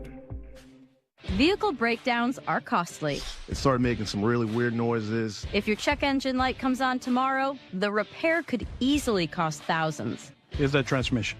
But with Endurance, you could never pay out of pocket for a costly repair again. They covered a $14,000 engine replacement. $1,400. Endurance paid it. Who's going to pay for your next car repair? You or Endurance? Call right now to get $300 off any plan. Call now. Homeowners, when your water or sewer line breaks, it's expensive and often not covered by basic homeowners insurance. You could pay thousands. Finding a good contractor can be tough. Want this guy doing the job? With a plan from HomeServe, call us. We'll send a contractor and there's no big bill. Easy. But don't wait. Get a plan from HomeServe before a line breaks. Go online now. Plans from HomeServe start at just $7.99 a month. Call 1-833-752-5204 or visit homeserve.com.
power of the Weather Channel, now available to everyone. This is epic! Trusted live coverage when it matters most is now yours to stream with the Weather Channel TV app, real-time radar, and maps that let you track all the action. Let's get into the detail. Personalization, customization, hundreds of hours of your favorite shows, and so much more. There's never been a better way for everyone to watch the Weather Channel. Available now on these platforms. Download now to start your free 7-day trial. And welcome back into our continuing coverage of Hurricane Debby as it continues to move through northern Florida, heading up into Georgia. I'm in Valdosta, Georgia, where you can hear the rain. It's loud, isn't it? We've got some heavy rain and some gusty winds. It's been gusting over 40 miles per hour all morning long. Keep guys like we just had 52-mile-per-hour winds at the Valdosta airport, not too far from me. I'm feeling the rain on my face. It's coming from the east. And you can see it sweeping in sheets down Central Street right here, Central Avenue, I should say. So heavy rain and wind, not a good combination. This may take down some tree limbs. There may be some power outages. There are not any yet reported in Georgia, but that certainly is a possibility. And of course, a lot of things are shut down today. Schools are closed. It's only their second day of school here in Valdosta, the city schools, but here in the city schools in Lowndes County and Eccles County, schools are out for today because of this weather. I do want to check in on some other areas dealing with some of the worst of the rain and the wind. It's, even well ahead of landfall, we will deal with some of these outer bands causing issues. Let's go to Charles Peak, who is in Gainesville. And I know just north of there last night, there was a reported tornado up towards Lake City. So you've had some fierce winds in that area. Charles, describe what you're seeing as you're driving around. Yeah, Jen, I've actually left Gainesville, and I'm a little to the northwest on the eastern eye wall. I'm in Bradford, Florida. And as I was coming out here, those strong winds on that eastern eye wall have brought trees down, some of them down on power lines. Here in Bradford, I'm seeing here got a tree down on a house and partially blocking a road. You've got power outages in a lot of ways. And just as a reminder, Jen, a lot of the traffic lights are out because of those power outages, and remind people that when the traffic lights are out, it becomes a four-way stop. And I've seen quite a few situations of vehicles not even slowing down don't realize that traffic light is not stopped. So that also makes for a dangerous condition if you have to be out. So it's best right now just to hunker down and take it safe, because conditions are still tough out here. You bring up such a good point, Charles. When we talk about the danger of hurricanes, and of course you focus on the really strong winds, right? You focus on the surge at the coast, but winds of 50, 60 miles per hour can take down tree limbs, take down power lines, create the power outages, and that makes it dangerous for driving. I always say a good common sense can really keep most people safe here with some of the inland effects of hurricanes. The rain itself here is a hazard. We know the accident rate goes up on rainy days. Things like power out and four-way or lights becoming four-way stops and people not realizing that's happening can become another hazard. As you're driving around, let's talk about the rain aspect of it, because that is something else that we are concerned about, that inches of rain, in fact feet of rain, more than a foot, could add to flooding. How much rain can you sort of see out there ponding? Is it becoming a flood issue yet? At least where I have been, it has not been much. You've got some ponding on roads. I did come across, as I was leaving Gainesville this morning, a vehicle that looked like it hydroplaned off of the road. So just even heavy rains can be very dangerous. Just remind people that if you can't see the road, that flooded water, you may think, okay, it's just a few inches, but the road may be washed out underneath that. You don't know what was already there if you can't see that road. So, as you were talking about, or I think it may have been Stephanie, why would we say turn around, don't drown? And even if it's a situation you wouldn't drown, you might totally destroy your vehicle. So it's just not safe to do it. These are conditions you need to be extremely careful and, just as best you can, stay off the road unless you absolutely have to be out. That's right. Here, you have seen it time and time again. Charles Peak, thank you. I want to go back into the studio now and check in with Greg Postel. Greg, the forecasting for Debby has just been giving us fits, especially going forward in the next few days here. It doesn't have a lot of steering flow. No, the steering flow essentially collapses, and Debby decelerates and brings a whole lot of rain. But I'm going to talk about the wind and some of the current conditions. Here's some observations that have been noted over the last 12 hours. We've seen plenty of wind gusts of 50 miles per hour and then some in and around North Florida, not far from Lake City, for example, and Dowling Park. Also here near the University of Florida, 53-mile-per-hour wind gust. I might add here that in Perry, Florida, we saw wind gusts over 60 miles per hour early today as the remnant eye wall of Debby moved on through. So lots of trees down. Power outages is going to be the biggest threat for us. And you can see here are some of the current conditions right now. Fernandina Beach, Florida, now gusting at nearly 30 miles per hour with an onshore wind. And likewise, many locations with heavy rain right now in North Florida, gusting between 30 and 50 miles per hour. That is enough to knock down some trees. Allow me to reintroduce myself. My name is...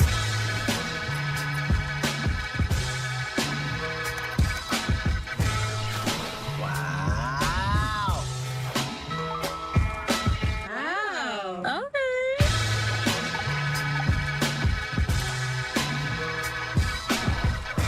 That's amazing.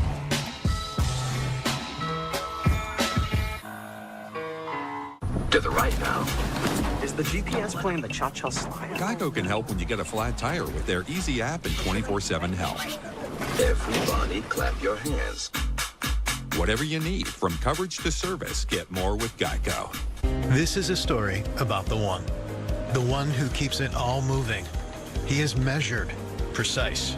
He thinks ahead, stocks the right parts, and knows just where to find them.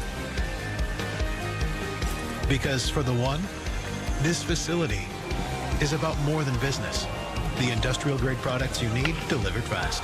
Call, click Grainger.com or stop by. Grainger, for the ones who get it done. Once upon a time, there was an Infinity, meticulously crafted to stir your imagination and dare you to dream. Luxurious three-row dreams. Introducing the all-new three-row Infinity QX80. If you're living with HIV, imagine being good to go without daily HIV pills. Good to go off the grid.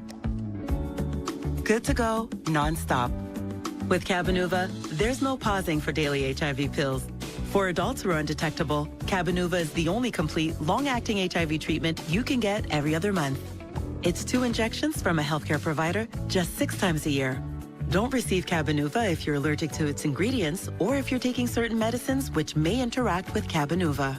Serious side effects include allergic reactions, post-injection reactions, liver problems, and depression. If you have a rash and other allergic reaction symptoms, stop Cabenuva and get medical help right away. Tell your doctor if you have liver or kidney problems, mental health concerns, and if you are pregnant, breastfeeding, or considering pregnancy. Some of the most common side effects include injection site reactions, fever, and tiredness.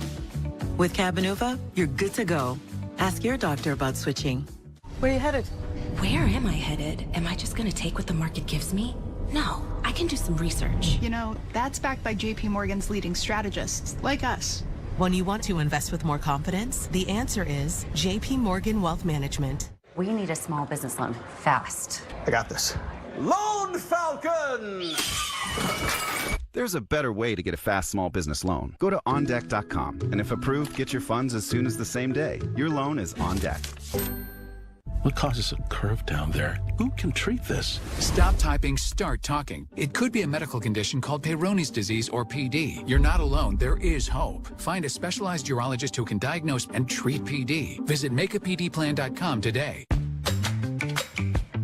Back to school means back to the doorway. Find new favorites that fit just right and save during our Back to School Customer Appreciation Event. Plus, earn Kohl's Cash.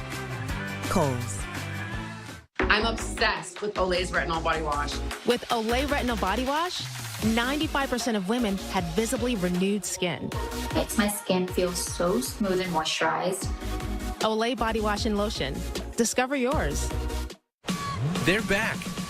Verizon Small Business Days are here, August 5th to the 11th. Get a free tech check and special offers, like a free 5G phone when you switch. Don't miss out. Get started today. Second hurricane of the season, Debby, made landfall this morning near Steinhatchee, Florida, and continues as a hurricane now to move through inland Florida, bringing the rain and the wind here to South Georgia. I'm meteorologist Jen Carfagno in Valdosta, Georgia, where the wind has been persistently over 40 miles per hour. We just got a gust of 47 now, and we've gusted as high as 52 at the airport nearby. When the wind gets going, you can really see it out here, sweeping the rain in sheets behind me down along Central Avenue here in Valdosta. Hey, not a lot of traffic on the roads, as you can expect on a hurricane day. We are under a hurricane warning here. We're also under a flood watch and a flash flood warning because of the heavy rain that we've seen, but also because of what is anticipated to come across this area. A lot of businesses are closed for the day. Schools are shut down for the day. City government is shut down. Only essential employees coming in here today.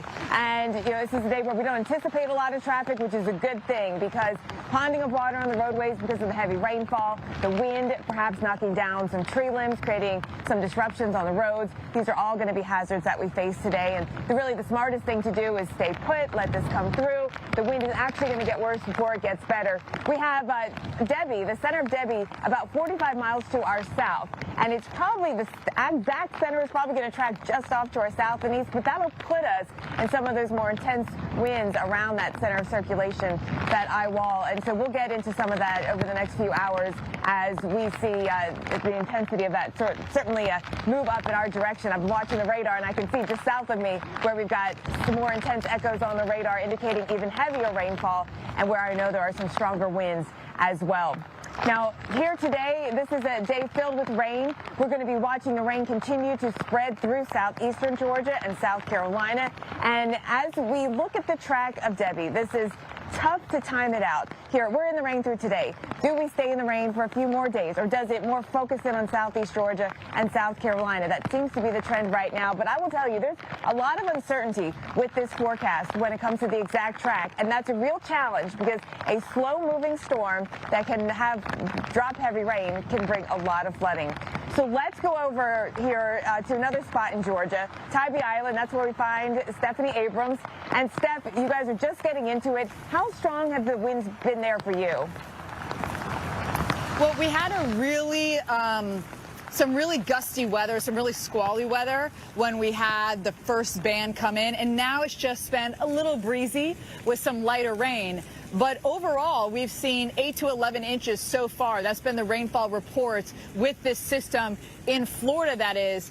And Jen, now that it's coming into Georgia and eventually we'll get into South Carolina, Charleston's not too far out from this rain coming in, I think we need to discuss what some things are that people can do. And Jen, I don't know if you've seen any flooding there or accumulation, or better yet, have you seen any of those storm drains? And if so, people right now should make sure the storm drains stay clear, especially of leaves that are going to get blown off trees. You know, I'm thinking about that. I haven't seen a lot of standing water just yet, but honestly, we just started the heavy rain, the really heavy rain, about 5 a.m. So I think we're just getting into it.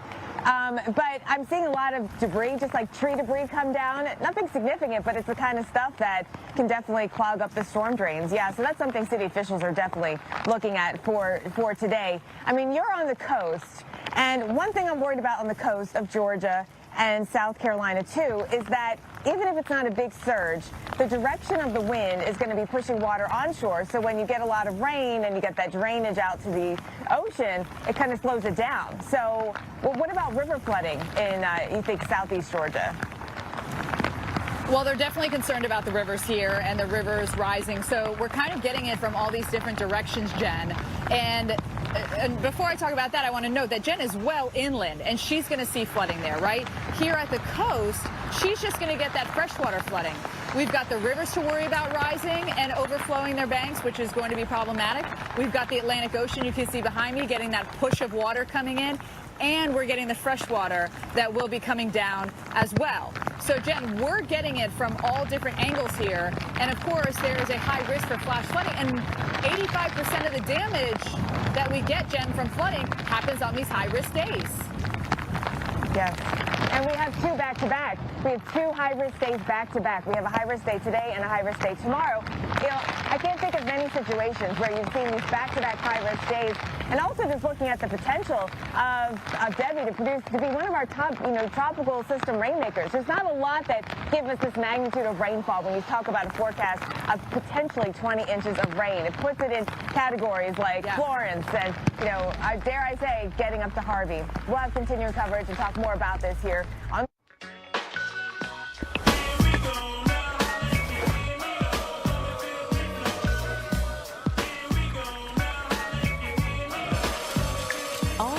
to go back in style.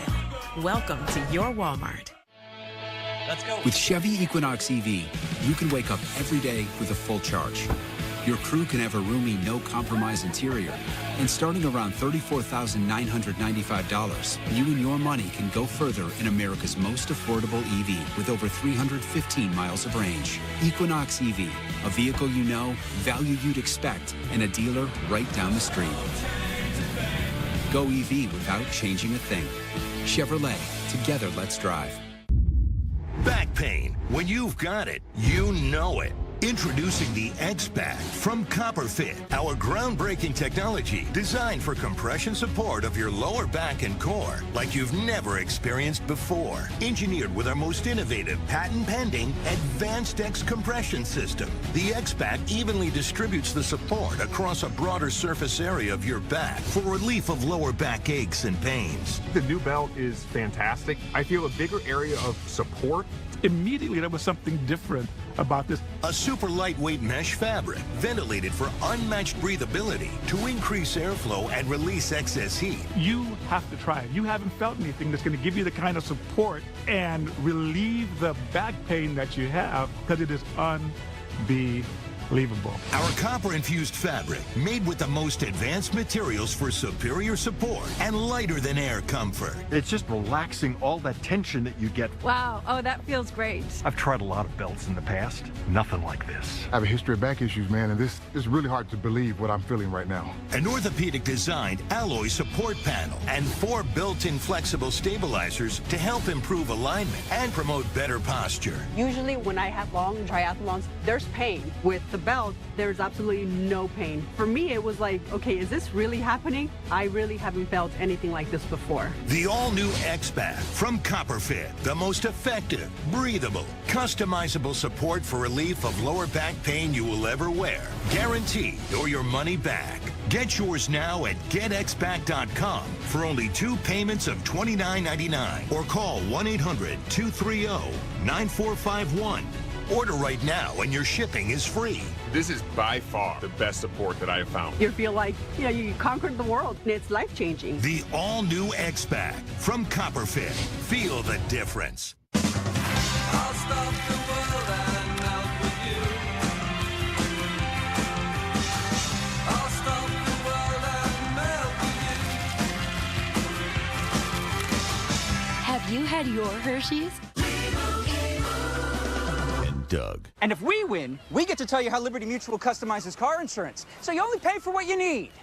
Isn't that what you just did? Service! Stand back, I'm gonna show ya how Doug and Lee will roll ya. You know you gotta live it if you wanna win. Time out. Only pay for what you need. Liberty, liberty, liberty, liberty.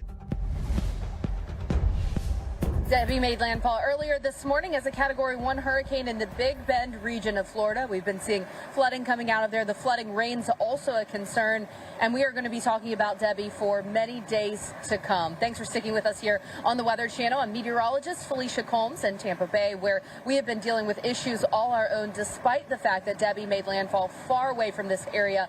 What has mattered here is the fact that we have had round and round of rain. In fact, I was just checking some of the observations here. Here in Tampa, we're up near 6 inches of rain in about the last 24 hours. We're at about 5.86 inches of rain, the official reading at TPA, Tampa International. That's just about 5 minutes from us. But what was very impressive to me is the fact that we've been stuck in this for 24 hours at this point, and the St. Pete Clearwater Airport just recorded in an hour over 1.25 inches of rain. The official reading there there at that airport. 1.27 inches of rain between 7:53 and around 8:53. So you can see how much of a punch these rain bands can pack.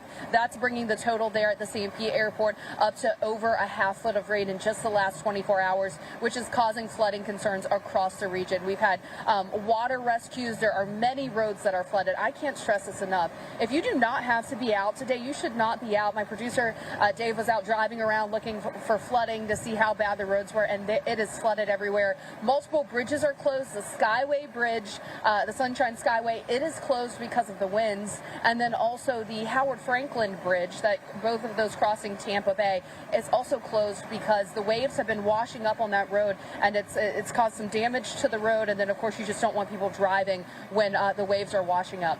Now, here's the thing. We're talking a lot about the rainfall flooding. You can see we've got a break here. We're going to continue to see those bands rotating through Florida. But this is what the bay looks like, the protected bay, right? Still very, very wavy, even worse for the coastal areas along the Gulf of Mexico. And this is headed toward high tide, or low tide, excuse me, headed toward low tide. Low tide is around 9:30 this morning. The next high tide is going to be around 3:30, and you may say, oh, well, we're not worried about that next one, that next high tide, because Debby should be moving on and weakening. And you're right, the rain bands should start to be weakening for this area just a bit, Dr. Postel. But what matters when you're talking about that possibility of storm surge flooding is that onshore push of wind, and we are stuck in that onshore push of wind here in Tampa Bay through the rest of today into tonight, even early Tuesday.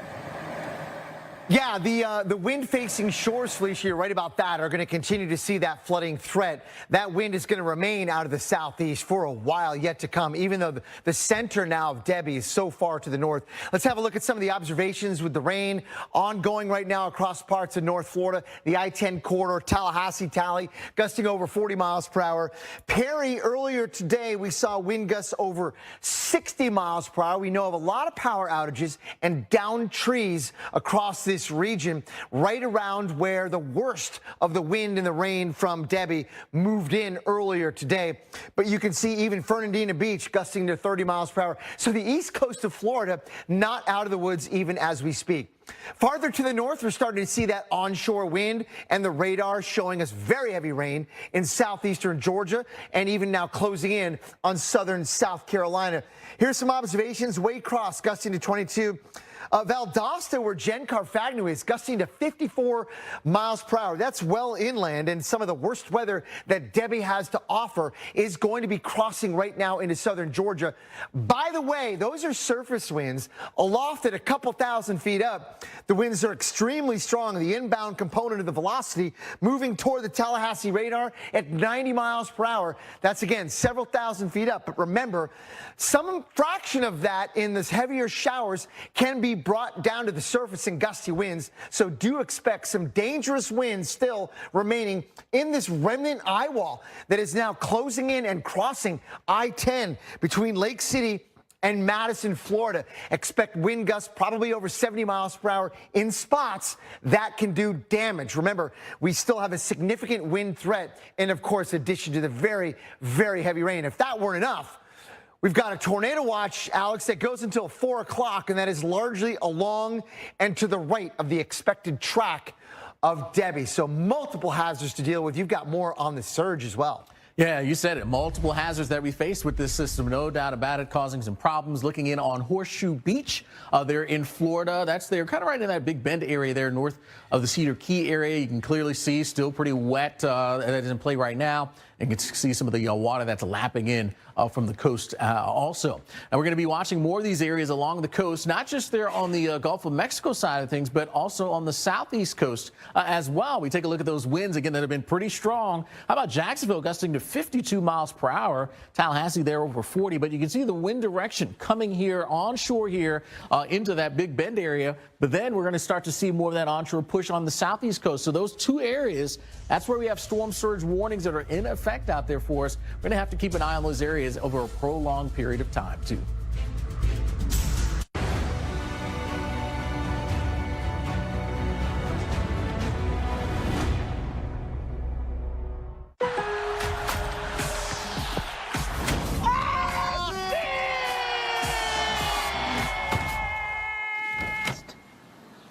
Linda asistencia.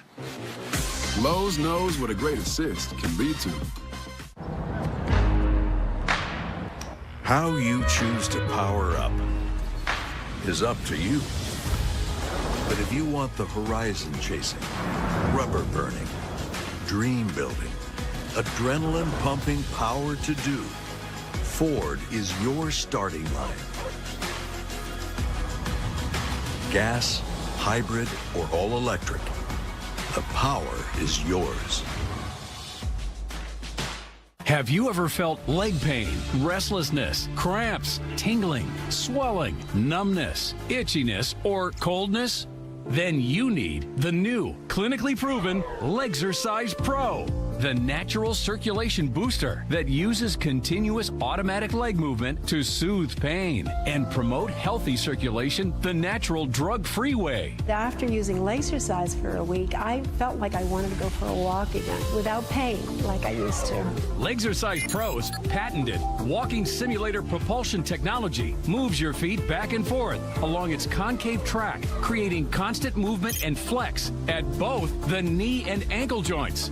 It's like having a physical therapist right in your own home. It's helped with the swelling and the pain. The tingling feeling is gone. Call right now and order your very own Legzercise Pro, the clinically proven automatic leg mover that soothes pain and naturally promotes healthy circulation. Call now.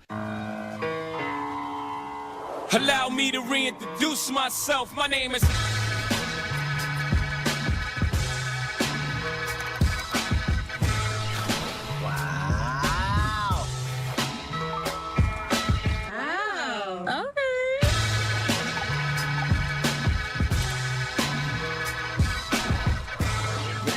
Amazing.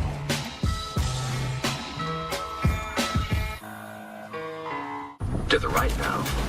Is the GPS playing the cha-cha slide? Geico can help when you get a flat tire with their easy app and 24/7 help. Everybody clap your hands. Whatever you need, from coverage to service, get more with Geico. What's the #1 item in a crisis? Food. Because when the world goes sideways, grocery shelves get picked bare and people worry they'll go hungry. That's why you need 4 Patriots' best-selling 3-month survival food kit. Food designed to last for 25 years, tastes great, and is easy to make. Packed with 688 servings and 24 delicious meals for breakfast, lunch, and dinner.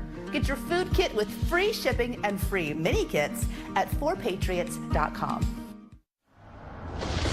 Waterline broke. Replacing kit costs thousands. Not covered by homeowners insurance. Honey, wake up. Here's Tom Rusin, CEO of HomeServe. A plan from HomeServe pays for the covered repair cost for water lines, and we send a qualified contractor. The American dream of owning a home doesn't need to be a nightmare.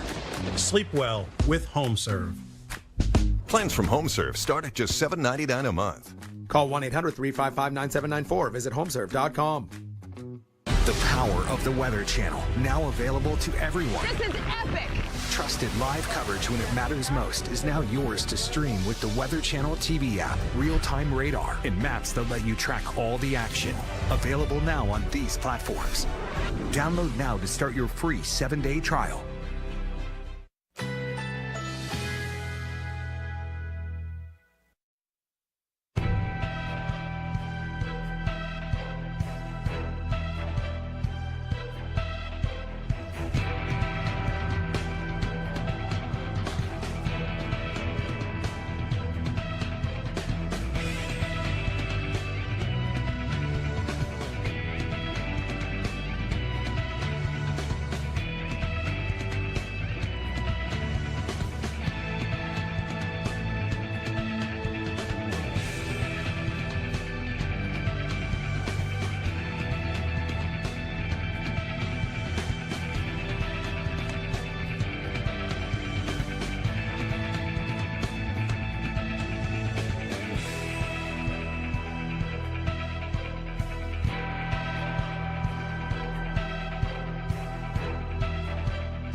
Hurricane Debby about 45 miles south of us. I'm in Valdosta, Georgia. Meteorologist Jen Carfagno here, and we're watching the wind push the rain around here all morning long. It has been gusty with winds gusting now to 54 miles per hour here in Valdosta. You can probably hear it on my head. I know you can see it as we watch the rain come down and the wind just push that rain. The wind is coming from the east based on where we are in the circulation, and so you can really just see it sweeping in sheets when those winds pick up and gust here coming down the street in Valdosta. This is right down Central Avenue, right through the heart of the downtown area. Now, in terms of what I'm seeing in the damage, there's not really any damage yet. I'm just seeing kind of that tree debris, you know, like leaves and stuff like that coming down, thanks to these very persistent winds. And you can see that looking down Patterson Street, actually, just along the side, underneath the tree.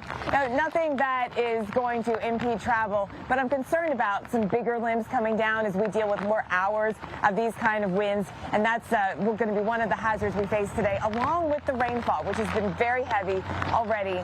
We've been in heavy rain for about 4 hours now, and it's going to get worse before it gets better. The latest radar shows that Debby is just south of us, and that northern portion of the circulation of the eye wall is going to come right over us, bringing us stronger winds, but also bringing us even heavy rainfall. So it is going to get worse for sure in the next few hours here into Valdosta, Georgia. Everything is basically shut down for the day. City offices, only essential employees are in place. The schools are closed today. Today is only their second day of school, but they got a hurricane day here for it in Valdosta. Also, Valdosta State University also closed for today. So really should keep traffic at a minimal, which is ideal. You know, every single time I'm in a hurricane or even a tropical storm, the safest thing really is just to stay off the roads unless you need to be out, unless you need to go to work, and watch and wait until this is over to see how we all fare. Now, it is a long duration event here. And Steph, let's go down to Tybee Island, check in with you. You know, as you guys are just at the beginning of this, knowing that you could be in for rain for days. And Jen, just the beginning of it, and we already have flooding. We have a police officer with us, and he's been looking through some of the local Facebook pages as well as my producer as well, and they have seen already flooding on the south side of Savannah. And it's just begun. And it's going to get a lot worse before it gets better here. We could see 12 inches, maybe 20 inches, over 2 feet is possible, rivaling the state record for rainfall from a tropical cyclone, not only here in Georgia, but also South Carolina. I know I'm at Tybee Island, but I'm representing the entire southeast coast, including northeast Florida, from Jacksonville as you go all the way up, say, till Myrtle, and even into North Carolina, because that onshore push, think about it. In Fort Myers, this system just skirted past, didn't make landfall or anything, but because we had that onshore push in the Fort Myers area, people got swamped. Now, as this crosses over, it'll go offshore Wednesday. It'll be spinning counterclockwise, so you're going to get that onshore push again.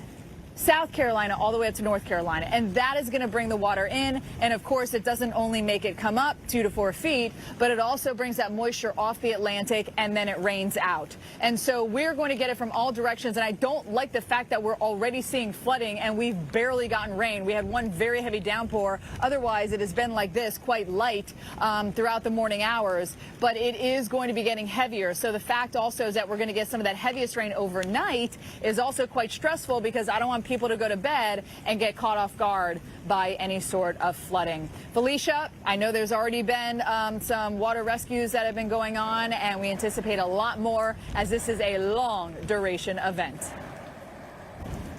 Yes, Steph, it just takes one look at the radar and you can see that these rain bands aren't going anywhere. In fact, they're, back building back over the Gulf of Mexico. Now, we are seeing a decrease in intensity, thankfully, compared to, say, what we were seeing last night in Tampa. But that is not helping the fact that we've seen, around a half foot of rain in the past 24 hours across this region, some locally higher amounts than that. The rain is still coming down. I'll tell you, when those kind of blasts from the rain bands move through, it's a completely different story. category. My shot is dry right now. I want to give you perspective on what's going on. You can see we're not dealing with any rain currently, but when those rain bands move in, the visibility goes down. The rain is coming down in a big way, and as we just saw from recordings from the St. Pete Clearwater Airport, we are at times having rainfall rates of over 1 inch per hour, which can really add up very quickly.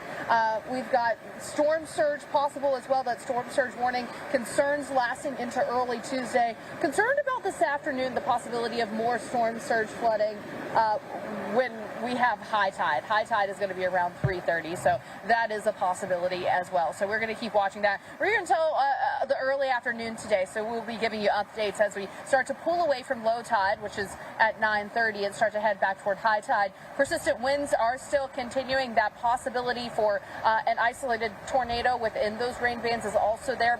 I know we've seen a lot of people out today. The roads are flooded. I know a lot of people are having to go to work because it's Monday, but if you have that option of staying home, if you have the work from home option, today would be the day to do it in the Tampa region. I know conditions are getting better in some ways, but you still don't want to be out on these flooded roads. We're back after the break. What?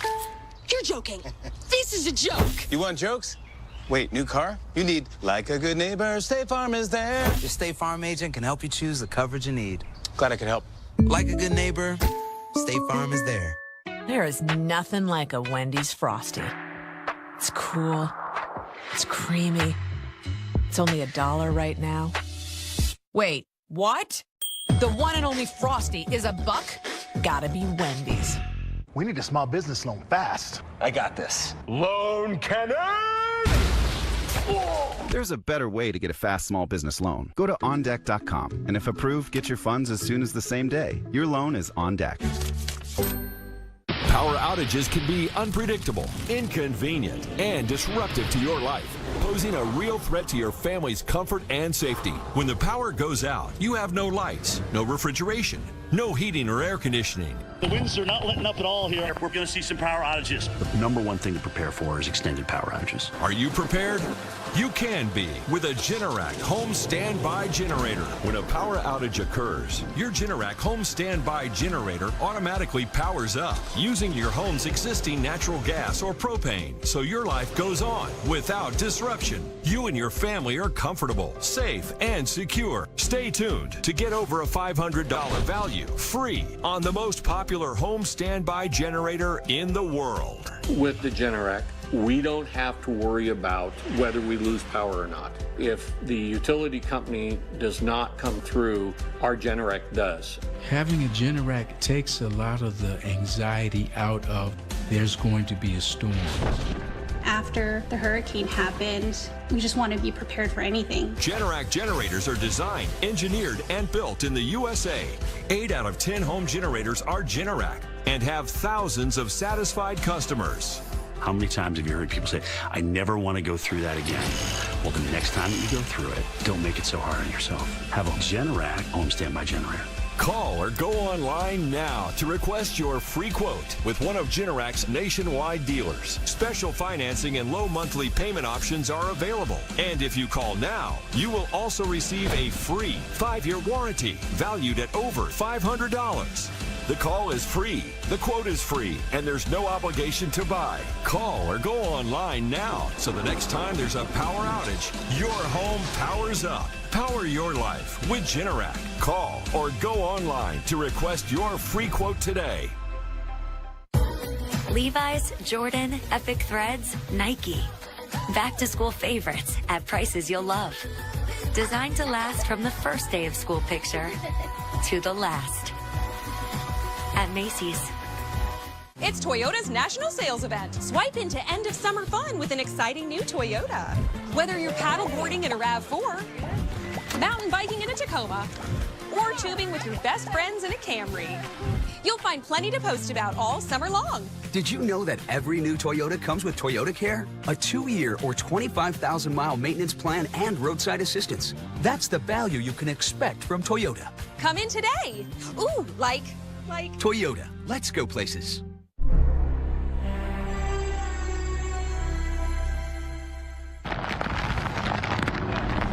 Hurricane Debby made landfall this morning near Steve, Florida, and continues to move up through Florida inland. inland and now Georgia. We're feeling the brunt of it here as we are in Valdosta, feeling strong gusty winds and heavy rain sweeping down the streets. Boy, certainly feeling things go downhill compared to just a few hours ago.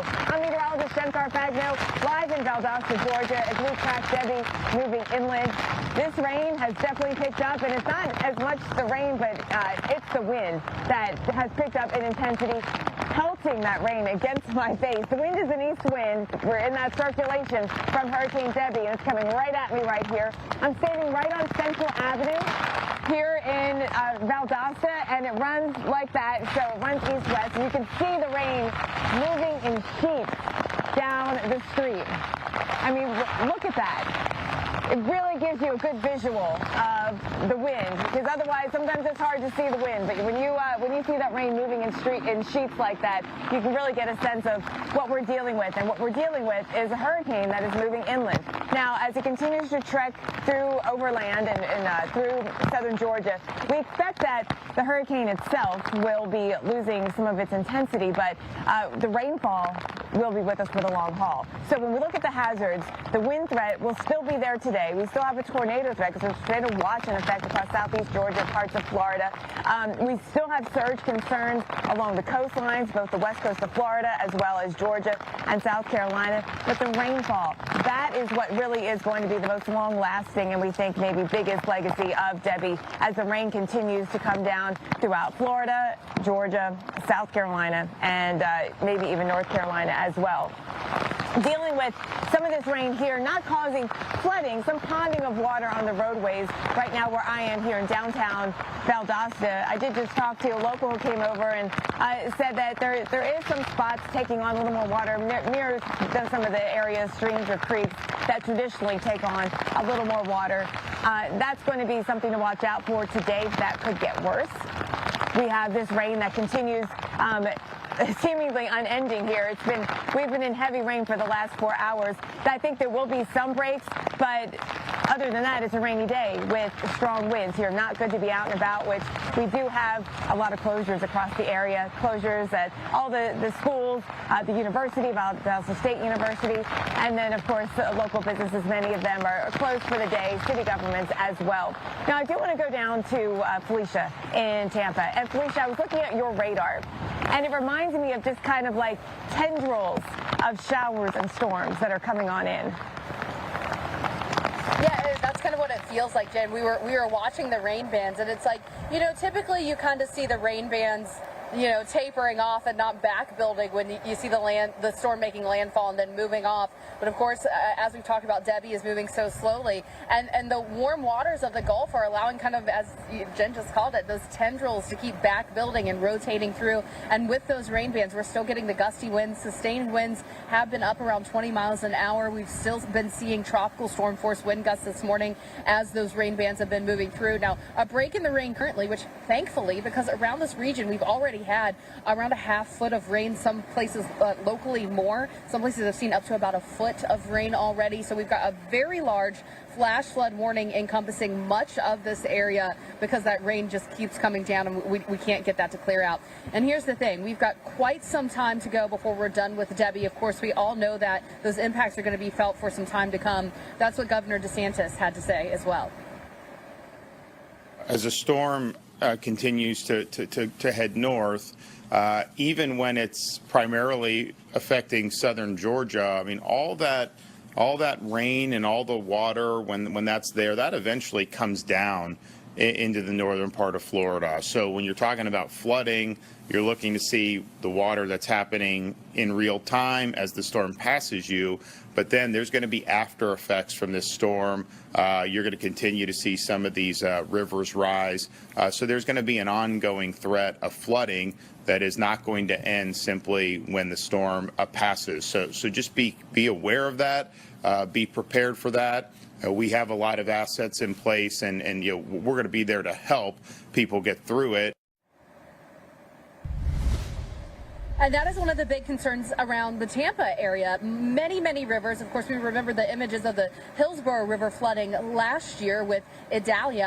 And this year we've got that possibility for some flooding with the Hillsborough River. And the thing about river flooding is sometimes it takes a while. You get that flash flooding. It's, showing up with the roadways and things, and that's what we're seeing. But then all of that water has to go somewhere. And sometimes it drains into those river basins and it makes those rivers rise a day or two after you've actually experienced that rain. It's a very slow rise, and that's what we're seeing as the river flooding forecast for many of the rivers around here, the Alafaya, the Hillsborough, so multiple rivers that we're watching, the Manatee River as well. So I would say if you live on one of those rivers and you know it's a flood prone, your home is flood prone or your community is flood prone, to keep a very close eye on this, because the forecast is for some of these rivers to keep rising. Keep an eye on those alerts. And then not just that, Alex, we are still watching that risk for storm surge flooding. The concern for storm surge here is lasting into tonight as well, because you can see behind me Tampa Bay is still very churned up, and as long as we have that onshore wind and heading toward high tide later at 3:30 this afternoon, the concern for more storm surge flooding than we've already seen is going to be part of it, not just here from the Bay, but also, Alex, from the Gulf of Mexico for cities like St. Pete, for Clearwater, for places that we already saw some water rescues ongoing last night. So we've already seen a lot here in the Tampa region, and I don't think we're quite done with this yet, Alex. Yeah, not done by any stretch. You said, thanks so much, Felicia. Also, of course, not done dealing with power outage issues here across the Sunshine State.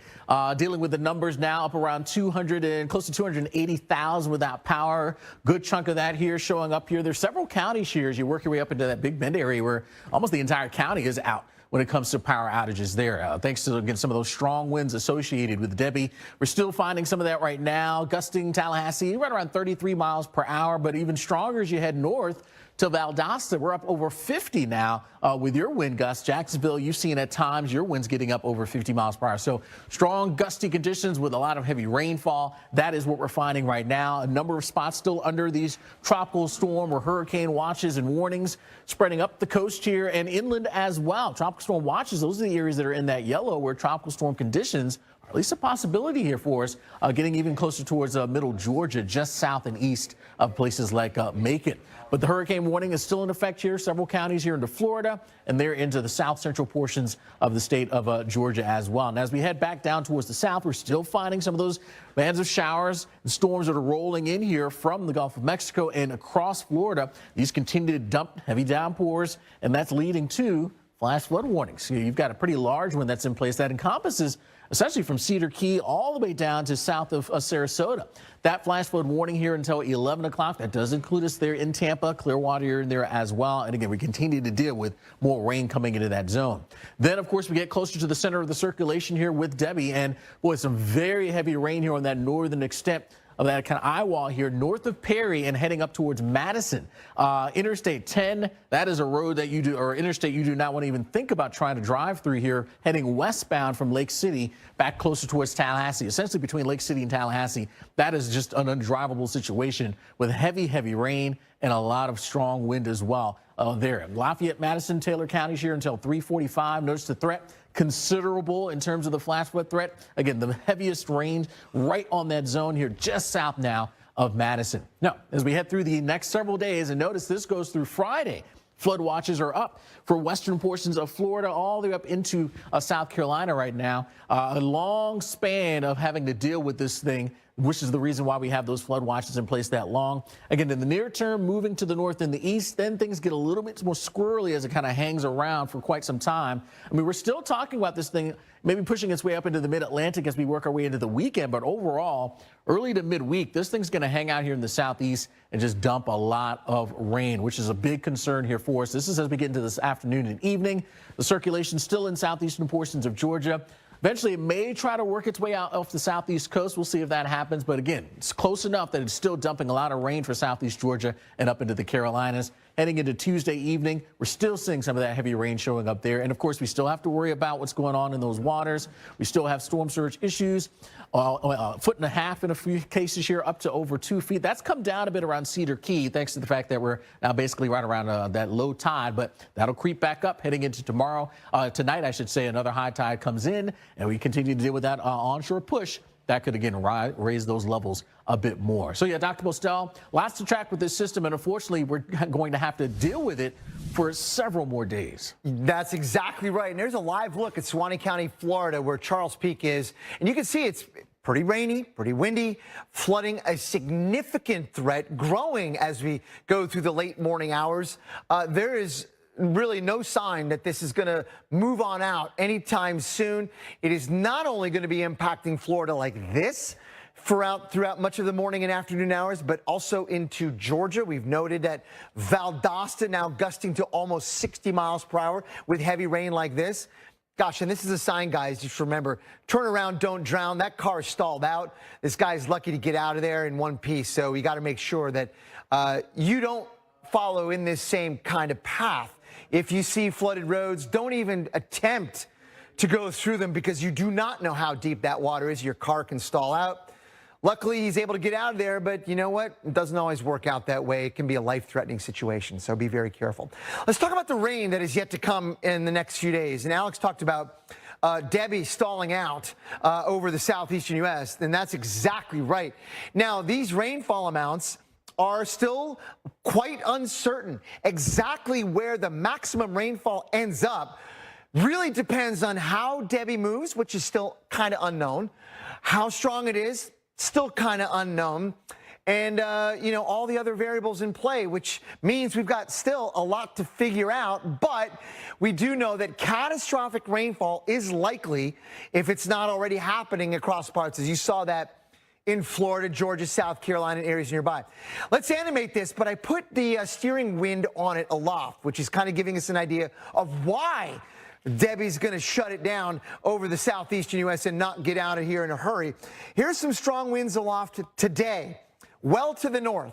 But as we go through tonight and tomorrow, notice that Debby is still hanging out here with a lot of rain in and around the area, but hardly any strong wind nearby to push it on out. It kind of gets stuck. It gets trapped in a null flow, really, which is not saying much over Debby, and is going to allow it to sit and spin over some of the very familiar areas for day after day. This takes us through Thursday and still some very heavy rain.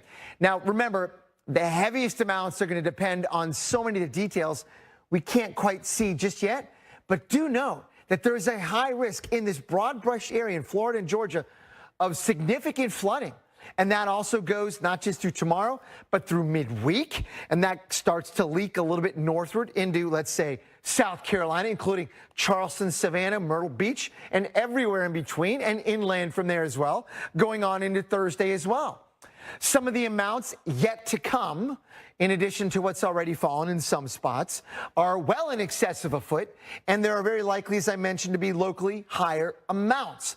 This is one of those things where the precise location of the maxima, which could be maybe over 20 inches, maybe double that, we don't know yet. Just remember, get out if you can, don't drive through flooded roads, and be mindful of the threat of that flooding, which is not only associated with the onshore wind flow, let's say in South Carolina, pushing the ocean water inland through the rivers and the estuaries, but it is also all of that rain coming down and the runoff from it going into the same spot.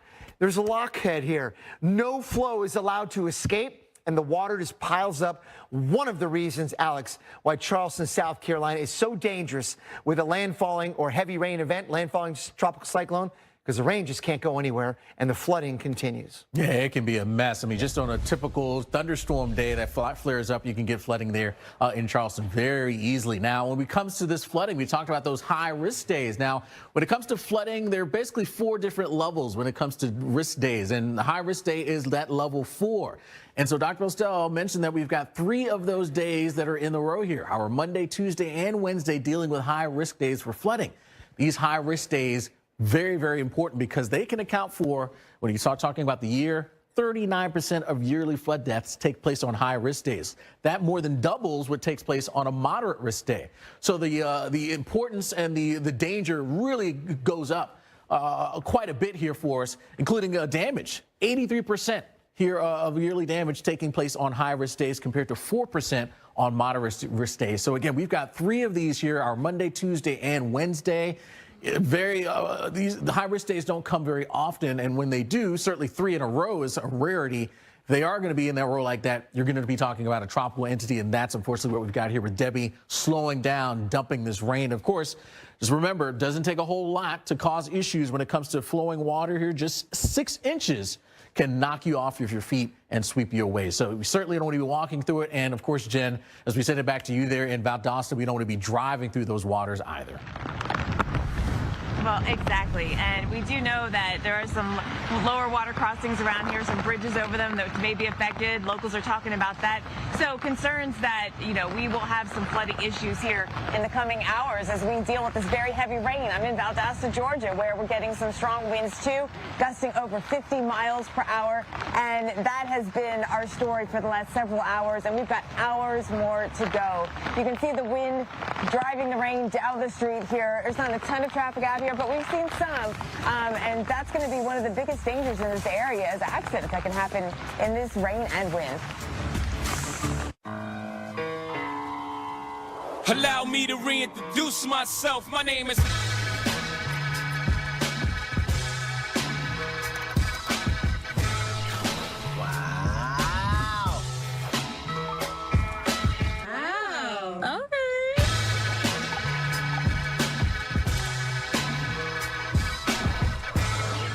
Amazing.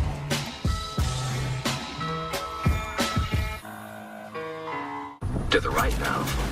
Is the GPS playing the cha-cha slide? Geico can help when you get a flat tire with their easy app and 24/7 help. Everybody clap your hands. Whatever you need, from coverage to service, get more with Geico.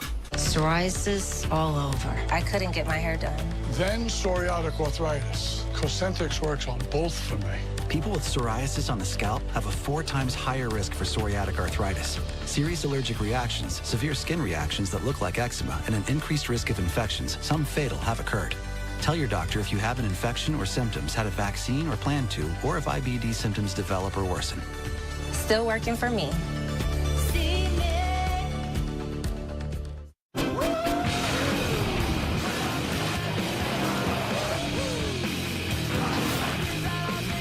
Power to blow minds.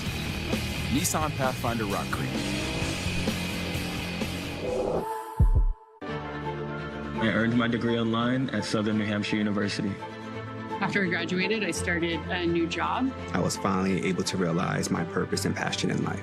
Pursuing my degree gave me so many opportunities to grow.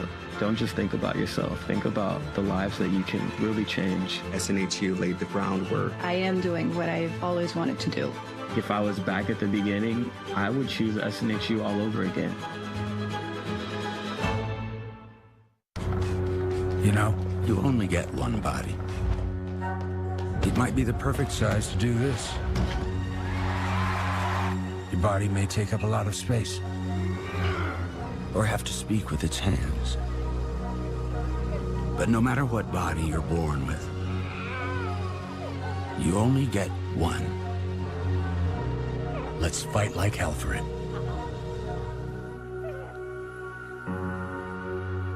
To 50 years with my best friend. Quick, the quicker picker-upper. Bounty absorbs spills like a sponge and is 2 times more absorbent, so you can use less. Bounty, the quicker picker-upper. Wanna ride, pulling in. I got you. Guess you up for the win. I got you. We a 10 out of 10. I got you. Best friend to the end. I got you. All the gear to go back in style. Welcome to your Walmart. Watch the Weather Channel for ongoing coverage of Debby. Get trusted updates only on the Weather Channel and the Weather Channel TV app. One way to avoid expensive car repair bills is to be a race car driver. The other is endurance. You could never pay for covered car repairs again. In my first year with Endurance, they covered a $14,000 engine replacement. As a certified mechanic, I always recommend that my customers have an auto protection plan. You never know when a breakdown can strike, and you need coverage that you can count on. Without Endurance, breakdowns can cost thousands. With Endurance, you're covered. Even better, you pick the mechanic you trust. Endurance covers nearly every car on the road, up to 20 years old. They cover a ton on the car. So, who's going to pay for your next car repair? You or Endurance? Act now for $300 off any plan. Plus, a full year of elite benefits, a $2,000 value free, and a 30-day money-back guarantee. Call 1-855-942-6188. Now for a free quote.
This hurricane season, good heavens, absolute punishment. every second counts. You don't want to be on an interstate with heavy tropical downpours. America's most trusted news network is putting your safety first with minute-by-minute coverage, keeping you ahead of the storm. This is a dangerous hurricane. Receive instant information from our team of meteorologists and landfall cams that bring you every angle on our TV app. This hurricane season, protecting America, only on the Weather Channel. If you've been listening to our coverage of Debby, you've heard us say it over and over and over again. Just stay home. If you don't have to be out, stay home. I know we're into Monday now, so there are a lot of people who are probably having to head to work or are already at work and will have to be coming home later. But you can see here in this video why it can get dangerous. Power poles, power lines down on a road. If you're driving and you don't realize that's happening, that can create big issues for you. Flooding conditions on the roadways as well. Just multiple different dangers that we're going to be dealing with if you're getting out on those roads. And then, of course, the other implication of seeing downed power lines or power poles is that whoever was supposed to be getting power through that infrastructure is now without power. And as we know, it can get really hot. It can get frustrating, especially if the infrastructure has been damaged and you're waiting for some time to get that power back on. But the crews are out there. They're going to be working hard as soon as it's safe. And with that, I want to talk to the president of Duke Energy Florida, Melissa Seixas. President of Duke Energy Florida, Melissa Seixas, thanks so much for talking to us this morning. I hope, everything is going well where you are. Can you tell me what the conditions are for your crews that are waiting to kind of get started working this morning? Absolutely, Felicia. So much what you just reported about the conditions, we are seeing a little bit of everything. So we are seeing flooding. We are seeing trees down that are bringing overhead lines down. We are seeing snapped poles. We are seeing a variety of things. And we're just in the beginning stages, especially in North Florida where the storm is just going through. We're just in the beginning of the damage assessment. But much like you described, we are seeing conditions as a result of Hurricane Debby.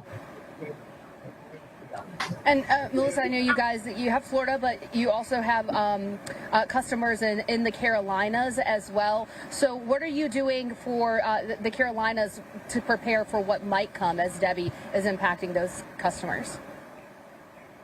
Yeah, since Duke Energy serves several states in the country, our sister utility in the Carolinas is preparing as we have been preparing and now moving into restoration mode. So absolutely, North Carolina is prepared, going through the same process that we have gone through here in Florida. And I can share with you that as of 9 a.m. this morning, in the 35 counties that Duke Energy Florida serves, we have about 97,000 customers without service. But we have restored about 133,000 customers who have been off since yesterday, overnight, and into this morning. So want to reiterate, while we're assessing what has happened, we are in the process of restoring concurrent to any kind of damage restoration or damage assessment. that we're doing as well. The message that you conveyed is just critically important. If people don't need to be out, they shouldn't be. And please, they need to assume that any downed line is energized. They need to stay away from it. They need to stay away from situations where they can't tell what might be hidden either by water or other types of debris. Yeah, you know, we've been echoing that over and over. If you can stay home, stay home. We know some people don't have that option. People heading into work, like, you know, nurses, first responders, people who have to be at work. So, you know, Melissa, some people are starting off their week and maybe without power. What would your advice be to the people who are still, who their power went out maybe around this region last night or yesterday, and they're waiting to kind of see when that power might be restored? I would advise them to follow Duke Energy's outage map, either on their laptop or if they've got a phone. And I know if they don't have power, their laptop might not be charged. But, you know, we also have communications for customers where we are sending text messages. So we're trying to use every type of channel, including Facebook and Twitter and others, to reach our customers. But I would ask them to be proactive in looking out for those kinds of communications that are going to give them information about estimated times of restoration once those are determined, safety messages, and the like.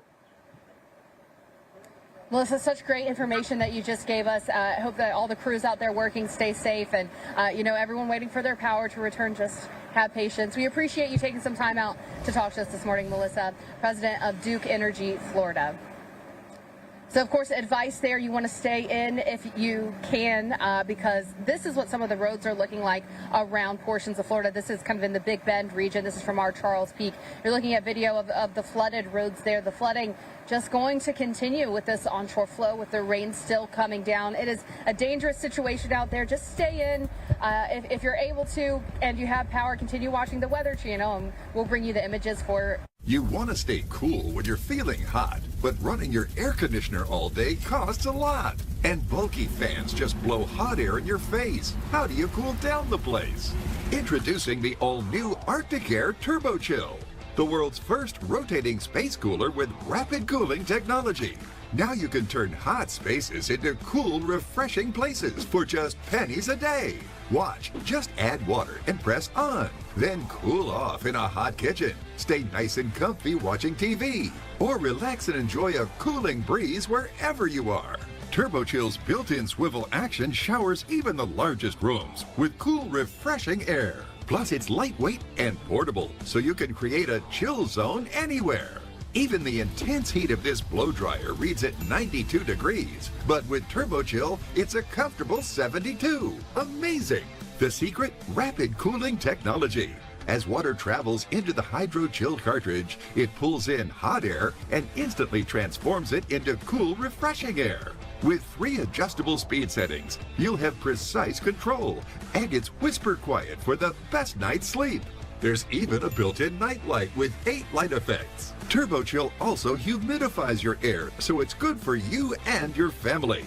Why spend hundreds on an air conditioner when you can get the new Arctic Air Turbo Chill today for only $49.99? But act now and we'll upgrade your order with remote so you can control your Turbo Chill absolutely free. And for more comfort, get 50% off on a second Turbo Chill while supplies last. Turbo Chill is not available in stores. This is an exclusive advanced release of our 2025 Arctic Air Edition. Ordered now. To order, call 1-800-605-6992 or go online at buyturbochill.com. Call 1-800-605-6992 or go online at buyturbochill.com. Order now. Accidents happen everywhere and every day. Sweep it up the easy way with the Helio Air Broom, the lightweight, flexible broom that's sweeping the nation. In one pass, it gets it all. Watch, ordinary brooms only get half the mess, but Air Broom's UltraFlex blade is specially designed to lift and grip and leave nothing behind. And for anything that hits the floor, it's a one-stop shop with the Helio dustpan. For pets, it's the best. It easily removes pet hair on all floors. The Helio Air Broom gets the big stuff, yet precise enough for the finest dust. Use it wet or dry. Clean spilled milk and cereal and and an impossible to clean broken egg. Plus, it rinses clean every time. For hard surfaces like tile, it's the best. If you've got expensive hardwood floors, the Helio Air Broom is guaranteed to sweep without scratching. Plus, it gets into corners quick and easy. Use it in the bathroom. It'll sweep up hair, nail clippings, and floss. And with its telescopic handle, it becomes a squeegee too. Air Broom's sleek and slim, so you can store it anywhere. Watch. Helio's specially designed lift and grip Ultraflex blade effortlessly removes dust and hair on carpet, keeping your home mess-free. You'll love Helio or your money back guaranteed. So get your ultra lightweight Helio Air Broom at helioairbroom.com for just $29.99 or call 1-800-399-9125 now. Order today and we'll include our Helio dustpan absolutely free. We'll also throw in the Helio Mini, yours free too. Use the Helio Mini on your couch or furniture to clean fur quick and easy. And for the car, watch as Helio Mini cleans fur trapped in your car's carpet better than a vacuum. That's right, you can get the Helio Air Broom plus the Helio dustpan and the Helio Mini. A $60 value for only $29.99. So order now. Hurricane Debby continues to make its way 40 miles away from us here in Valdosta, Georgia. We are getting the wind and the rain, winds gusting over 40 and 50 miles per hour with this rain that has been coming down in buckets. A couple inches already here. I'm just looking at the radar estimates, and really I'm going to have to add up all the local obs to see what we have in terms of rainfall, but it feels like a couple inches, especially looking at those radar estimates, and we've got more to come with heavy rain that is actually about to get heavier as we see some of the more intense echoes just off to our south. Some of these winds pick up, and I can feel it coming right at the side of my face right here. It's an east wind. The circulation is south of us. We are looking at, again, you can see the wind, and the sign has been showing me that we haven't had any change in wind direction because it keeps flowing from the east towards the west. And if you can't see that, then you can see the rain just moving in sheets down the street, which has been very persistent. Now, power outages, I still haven't seen any in Lowndes County where I am. There are a lot south of me, like in Eccles County, a large percentage of the customers down there. Brooks County, there are a lot of customers without power there as well. So that makes me concerned about what's coming up our way, considering that we do have the stronger winds moving from, they'll pivot up from the south to us here, just a couple of about 10 or 20 miles north of us. So we've got rain, we've got wind, our big threats today. We are under a hurricane warning here in Lowndes County, in Valdosta. I want to look at some of the flooding concerns that we have and show you what it looks like on the roads. Charles Peak is in northern Florida in Suwannee County. Charles, describe what you're seeing. I understand that you've been seeing some water on the roads. Yeah, Jen, here in Live Oak, just a little south of I-10 here in Suwannee County, there's an area just with the heavy rains here. This road is flooded probably about 100 yards wide, and it's about maybe a foot and a half to 2 foot deep. And there's one car that I watched try to drive through it, and unfortunately it sucked in water and he stalled out. Was able to get him out here. Law enforcement now has both ends of it blocked. Local law enforcement telling me there's multiple areas in this area that have flooded roads, but none that are getting into homes just yet.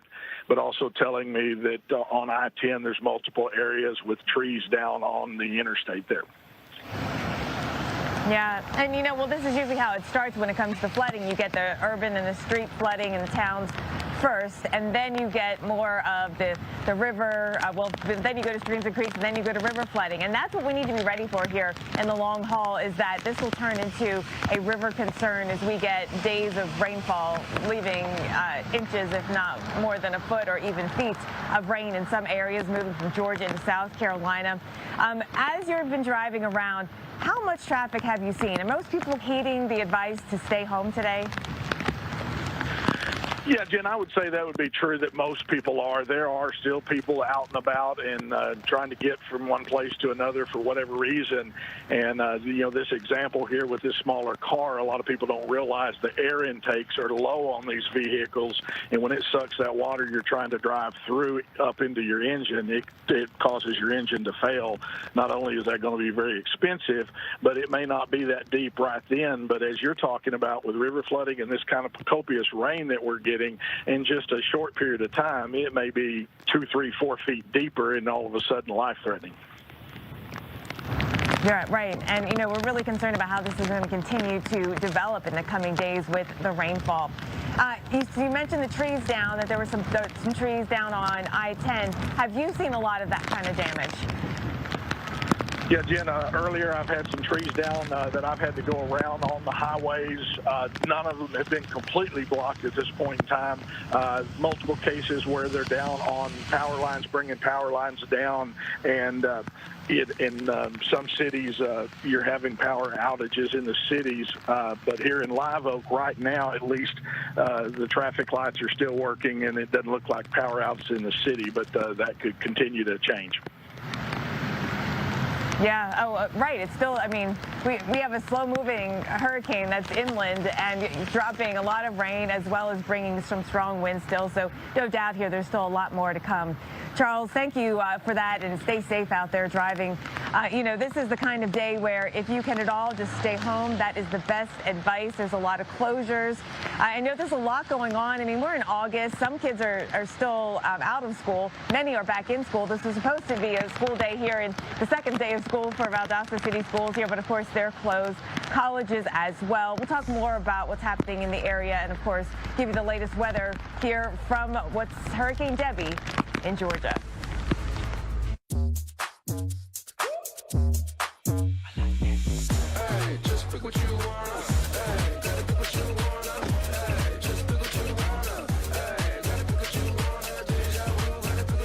Welcome to your Walmart.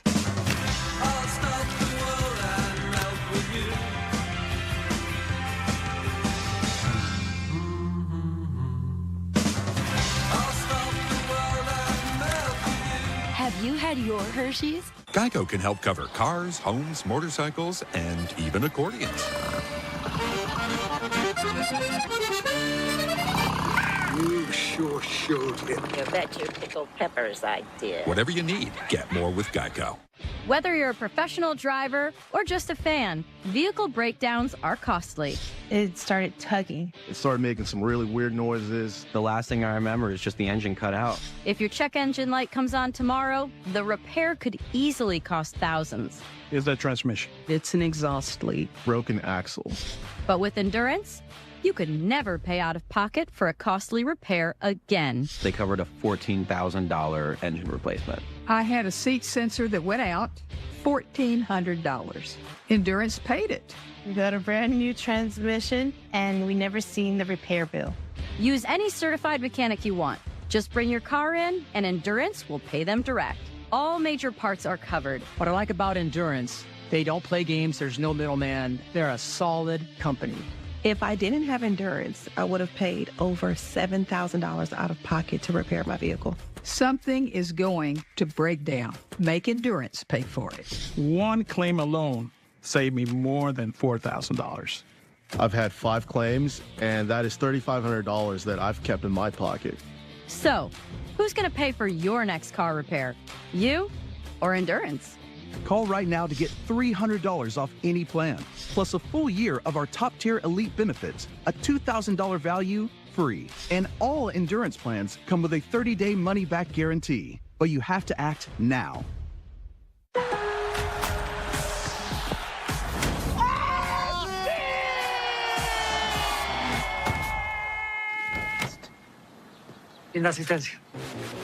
Lowe's knows what a great assist can lead to. Struggling with moderate to severe Crohn's disease or ulcerative colitis? Talk to your doctor about #1 prescribed Entyvio, offering 2 maintenance options, including the Entyvio pen. Infusion and serious allergic reactions can happen during or after treatment. Entyvio may increase risk of infection, which can be serious. PML, a rare, potentially fatal brain infection, cannot be ruled out. Tell your doctor if you have an infection, flu-like symptoms, sores, or are prone to infections. Liver problems can occur. Entyvio, relief, remission for real. Look, we've all been there. Your AC decides to quit, turning your home into an unbearable sweatbox, and now you have to deal with it. Hi, I'm Joe, and this is why I invented iFlow, the world's first automatic AC drain line cleaning system to keep your AC going and the cool air flowing. Look, that's a drain pan overflow that damages ceilings and walls, and you're left to pay for it all. Here's why. A thick, slimy, sticky bacteria called Zuglia lives inside your drain pan and drain line, clogging it up and causing your AC to shut down. But don't worry. That's why I invented iFlow. iFlow is a smart, automated device that dispenses our proven bioenzymatic cleaning fluid that actively breaks down the Zuglia and flushes it out of the drain line, helping to prevent those costly clogs. And the best part is, installing iFlow is a breeze. Just stick it on the air handler, connect the iFlow, insert the cleaner cartridge, and you're good to go. And you don't have to be a pro to do it, because there's an iFlow app to help you through it. For special money-saving deals, visit buyiflow.com. And welcome back into our continuing coverage of Hurricane Debby. Tallahassee, let's check in on you. You know, we are on that western edge of the circulation here in Tallahassee, and certainly looking at concerns for rainfall. A lot of the worst of the weather is going to be east of here, through northern Florida, right through the Panhandle. I-10 is not a fun drive today. Also in South Georgia, very heavy rain along with some strong winds, kind of like I've been feeling here in Valdosta, up over 45 and 50 miles per hour. It's going to make it a tough day. Jacksonville, you're also in it too, and you're getting that southeast wind too. That's going to create some coastal concerns there, but also bring in those bands of rain that will at times be heavy. Again, wind gusts over 40 or 50 miles per hour and big rainfall rates. Now, we are also under a tornado watch across parts of southeast Georgia and northern Florida. And so that's another hazard that you need to be ready for today, that risk of that potential of tornadoes, the kind that can spin up very quickly without a lot of warning. So make sure you're ready for the warnings and make sure you know where you go should you get under a warning today. All right, so I'm here in Valdosta, Georgia, and we're a little less than 40 miles to the north of the center of the circulation of Debby right now. It's continued to track to the north-northeast. We're going to stay in some of these stronger winds and rain right through the next several hours. And the rainfall adding up, potentially over 10 inches is possible, especially in eastern Georgia. That's going to mean that we've got the risk of flooding. And these winds that have very persistently been 40 and 50 miles per hour. We had a peak wind gust of 52. Actually, I think we had a 54 not too long ago. That can take down some tree limbs, and that can take out some power. Haven't seen a lot of power out here in Lowndes County, but the power outages are mounting south of us in South Georgia, in Eccles County and Brooks County. I saw those numbers going up here, so folks are unfortunately losing power. Hopefully you should keep everything charged. It's always good advice on a day like today, right? Keep everything charged.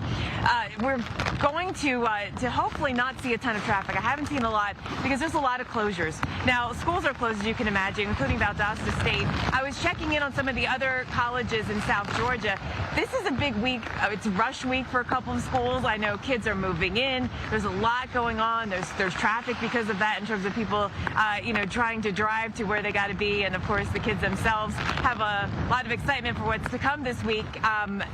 Georgia Southern, one school, they were supposed to start today. I think they're moving it to later in this week, it sounds like, because of the weather when it comes to rush week. Other schools doing some similar things. So there's just a lot of implications, and we're going to be in this weather for a lot of the week. I want to bring back in Alex and Greg and talk about that. Guys, the fact that, we've got today, but we might have tomorrow and Wednesday and Thursday to be dealing with Debby.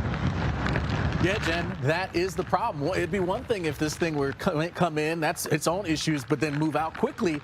No, it's hanging around for a long time, able to dump a lot of rainfall, and seems like what we're seeing where you are, that's going to be the case across southeastern Georgia, up to the Carolinas. for a lot of this week.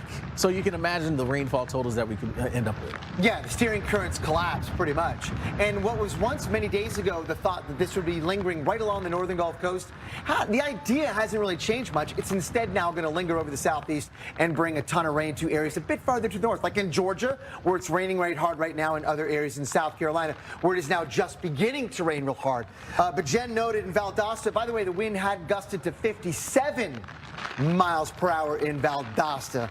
This most recent hourly observation has almost 50 there, but lots of wind, Alex, circulating around many areas of interior Florida and Georgia. I think that's such a great point because, you know, oftentimes people think, oh, tropical storm or a hurricane.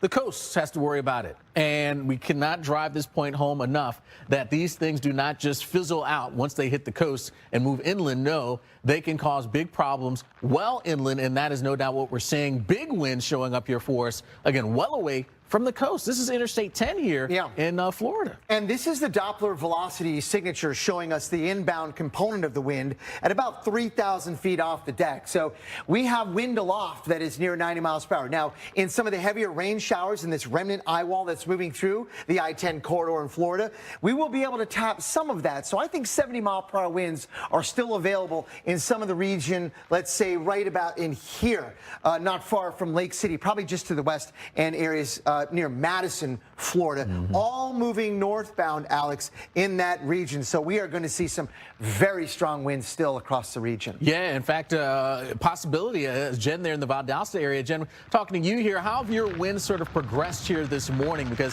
it looks like some of those stronger winds may try to sneak in here on that northern sort of eye wall with Debby. I know, and that's what I'm watching. It's going to be close. I mean, our winds this morning were very consistently about 40 miles per hour, and then they were picking up, and then they were over 50. And as you said, 57. I can feel it. I can see it. Really, the best visual is watching the rain just sweep down the street. And while we don't have any major damage, there's just that kind of tree debris, you know, and you got some branches, small branches, leaves, that kind of stuff that has come down with these persistent winds. That can really take its toll, especially in areas that are not protected by streets and buildings. And so I am concerned about increased power outages and, of course, the rainfall threat and the flooding that will come as well. Allow me to reintroduce myself. My name is...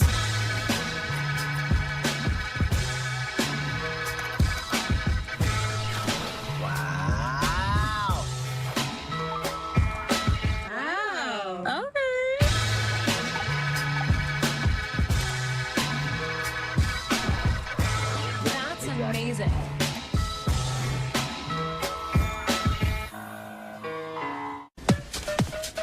What I gotta fix? Oh, come on. What I gotta fix? What I gotta... Oh, no. You break it, we take it. Trade in any phone in any condition, guaranteed at Verizon. And get $800 off the new Galaxy Z Fold 6. Only on Verizon. My psoriasis was all over. Then psoriatic arthritis. Who knew they could be connected? For me, Cosentix works on both. Cosentix helps real people find clear skin, and in psoriatic arthritis can mean less joint pain and help stop further joint damage. Serious allergic reactions, severe skin reactions that look like eczema, and an increased risk of infections, some fatal, have occurred. Tell your doctor if you have an infection or symptoms, had a vaccine or plan to, or if IBD symptoms develop or worsen. Let's go. With Chevy Equinox EV, you can wake up every day with a full charge. Your crew can have a roomy, no-compromise interior. And starting around $34,995, you and your money can go further in America's most affordable EV with over 315 miles of range. Equinox EV, a vehicle you know, value you'd expect, and a dealer right down the street. Go EV without changing a thing. Chevrolet, together let's drive. Driving the Nissan Rogue with Google built in is like... Hey Google, turn on Rocky's Food. The ultimate connection. Drive the award-winning Nissan Rogue today. One of 6 Nissan vehicles starting under $30,000.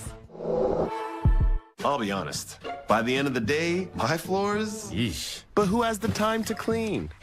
That's why I love my Swiffer WetJet.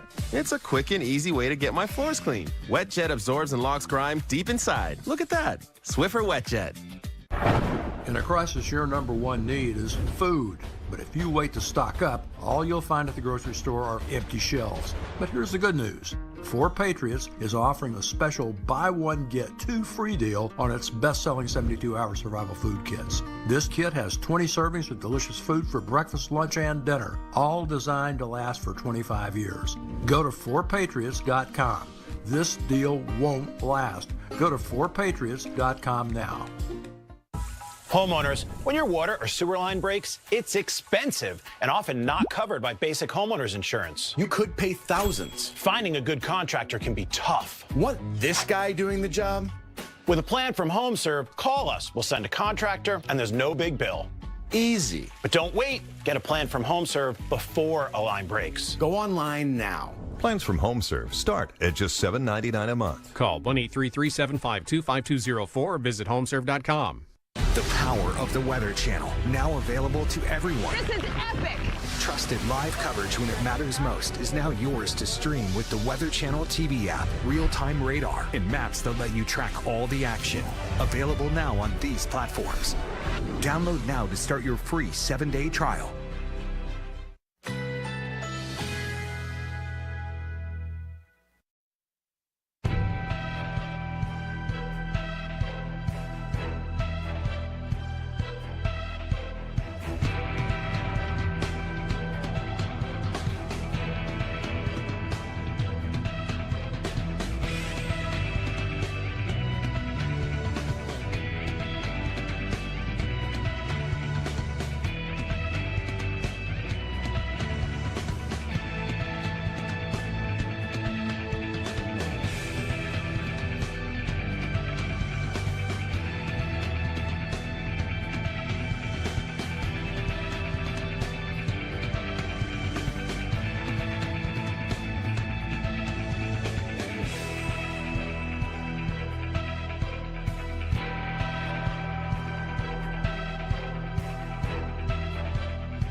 Rainfall, more than a foot in some places. That has been the story around the Tampa region, St. Pete, Clearwater. All of that heavy rain coming down on top of the storm surge issues that we've seen, creating flooding problems across Tampa. Thanks for sticking with us here on the Weather Channel. As we're continuing to track Debby, I'm meteorologist Felicia Combs in Tampa Bay, where we have been dealing with rounds of very heavy rain moving through as we've had rain bands kind of rotating through since yesterday. So for the 24-hour period, we've had winds sustained around 20 or 30 miles an hour, gusting up around 50, some higher reported gusts as well, especially closer to the coast. Some of our latest rainfall totals here from the St. Pete Clearwater Airport.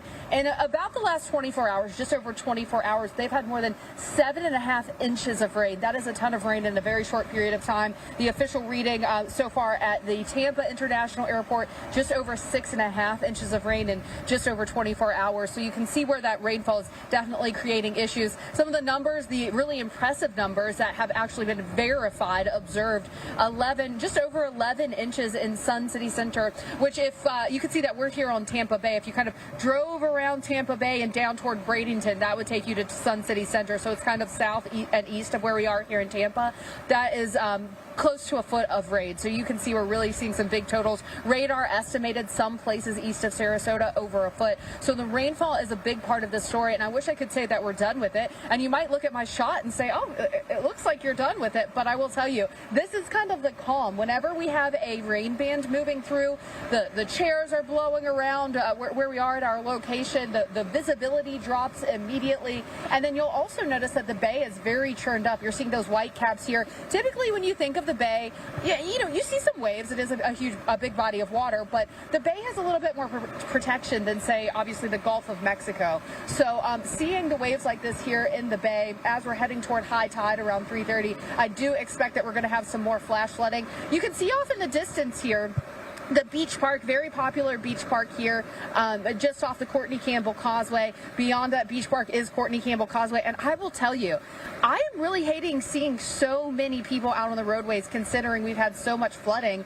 around this area. Different major roads like Bayshore Boulevard have been flooded. We've seen flooding in that neighborhood as well. We've the Sunshine Skyway is closed because of the winds. The Howard Franklin Bridge closed because of some of the flooding. So that's something we're keeping an eye on there. And just multiple reports of some of these main roads with water on them with flooding. So I know it is Monday. A lot of people are having to get out there and go to work, but it has been a ton of traffic all morning to say we're still not done with this. My best advice to everyone is, if you don't have to go out, to stay in. Alex, especially for those places that have been dealing with storm surge flooding, as we approach high tide once again, you're going to start to see some of that water that may have receded a bit come back up at closer to high tide. So I just want everyone to be really safe and cognizant that we're not done with the flooding risks here just yet. Yeah, not by any stretch. Felicia, thanks so much for that there in Tampa. Of course, we're facing issues not just there in Florida, but across the rest of the southeast as well. Along the southeast coast, we'll be watching this rain really adding up. Here's the forecast that goes through the weekend, because we may be dealing with this thing through that time period.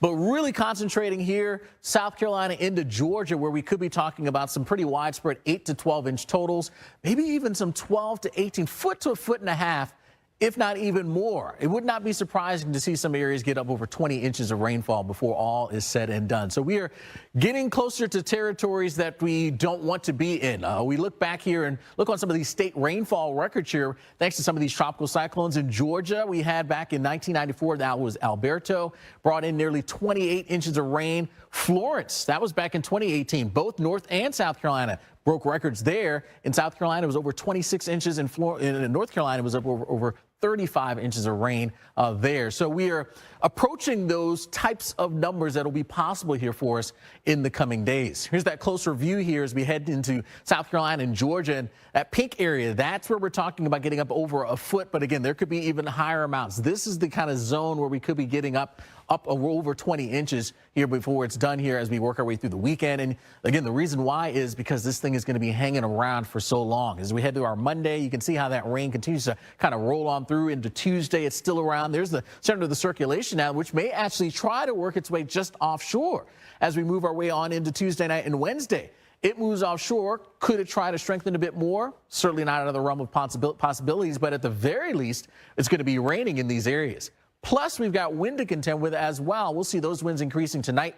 Hilton Head could be talking 50, maybe 60-mile-per-hour winds possible there. Moving into our Tuesday night, still dealing with gusty conditions, again, as the core tries to move its way offshore. So, again, it's a combination of things that we'll see. Rain coming down heavily, the wind as well, and the surge coming into the coast. What's up with your dad, Chloe? Ever since he got AT&T's best deal on the new Samsung Galaxy, he's been up on his high horse. Best deal got me feeling like a big old cowboy. That's a very high horse. Perhaps you can wait in the waiting room? I'll just go wait in the waiting room. Here we go. Ride high with AT&T's best deal on the new Samsung Galaxy Z Flip 6. Stains happen to the best of us. Bet Carl Lewis doesn't get tomato sauce on his jacket. Dang it. When they do, Tide's got you covered. Looking good, man. Learned it from you. It's got to be Tide.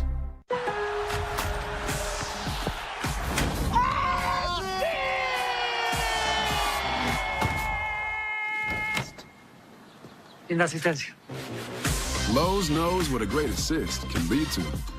Geico can help cover cars, homes, motorcycles, and even accordions. You sure showed it. You bet you pickled peppers I did. Whatever you need, get more with Geico. Power outages can be unpredictable, inconvenient, and disruptive to your life, posing a real threat to your family's comfort and safety. When the power goes out, you have no lights, no refrigeration, no heating or air conditioning. The winds are not letting up at all here. We're going to see some power outages. The number one thing to prepare for is extended power outages. Are you prepared? You can be with a Generac home standby generator. When a power outage occurs, your Generac home standby generator automatically powers up using your home's existing natural gas or propane, so your life goes on without disruption. You and your family are comfortable, safe, and secure. Stay tuned to get over a $500 value free on the most popular home standby generator in the world. With the Generac, we don't have to worry about whether we lose power or not. If the utility company does not come through, our Generac does. Having a Generac takes a lot of the anxiety out of there's going to be a storm. After the hurricane happened, we just want to be prepared for anything. Generac generators are designed, engineered, and built in the USA. 8 out of 10 home generators are Generac and have thousands of satisfied customers. How many times have you heard people say, I never want to go through that again? Well, the next time that you go through it, don't make it so hard on yourself. Have a Generac home standby generator. Call or go online now to request your free quote with one of Generac's nationwide dealers. Special financing and low monthly payment options are available. And if you call now, you will also receive a free 5-year warranty valued at over $500. The call is free, the quote is free, and there's no obligation to buy. Call or go online now so the next time there's a power outage, your home powers up. Power your life with Generac. Call or go online to request your free quote today.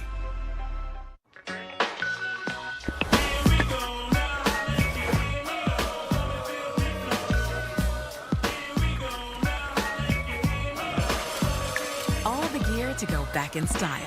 Welcome to your Walmart.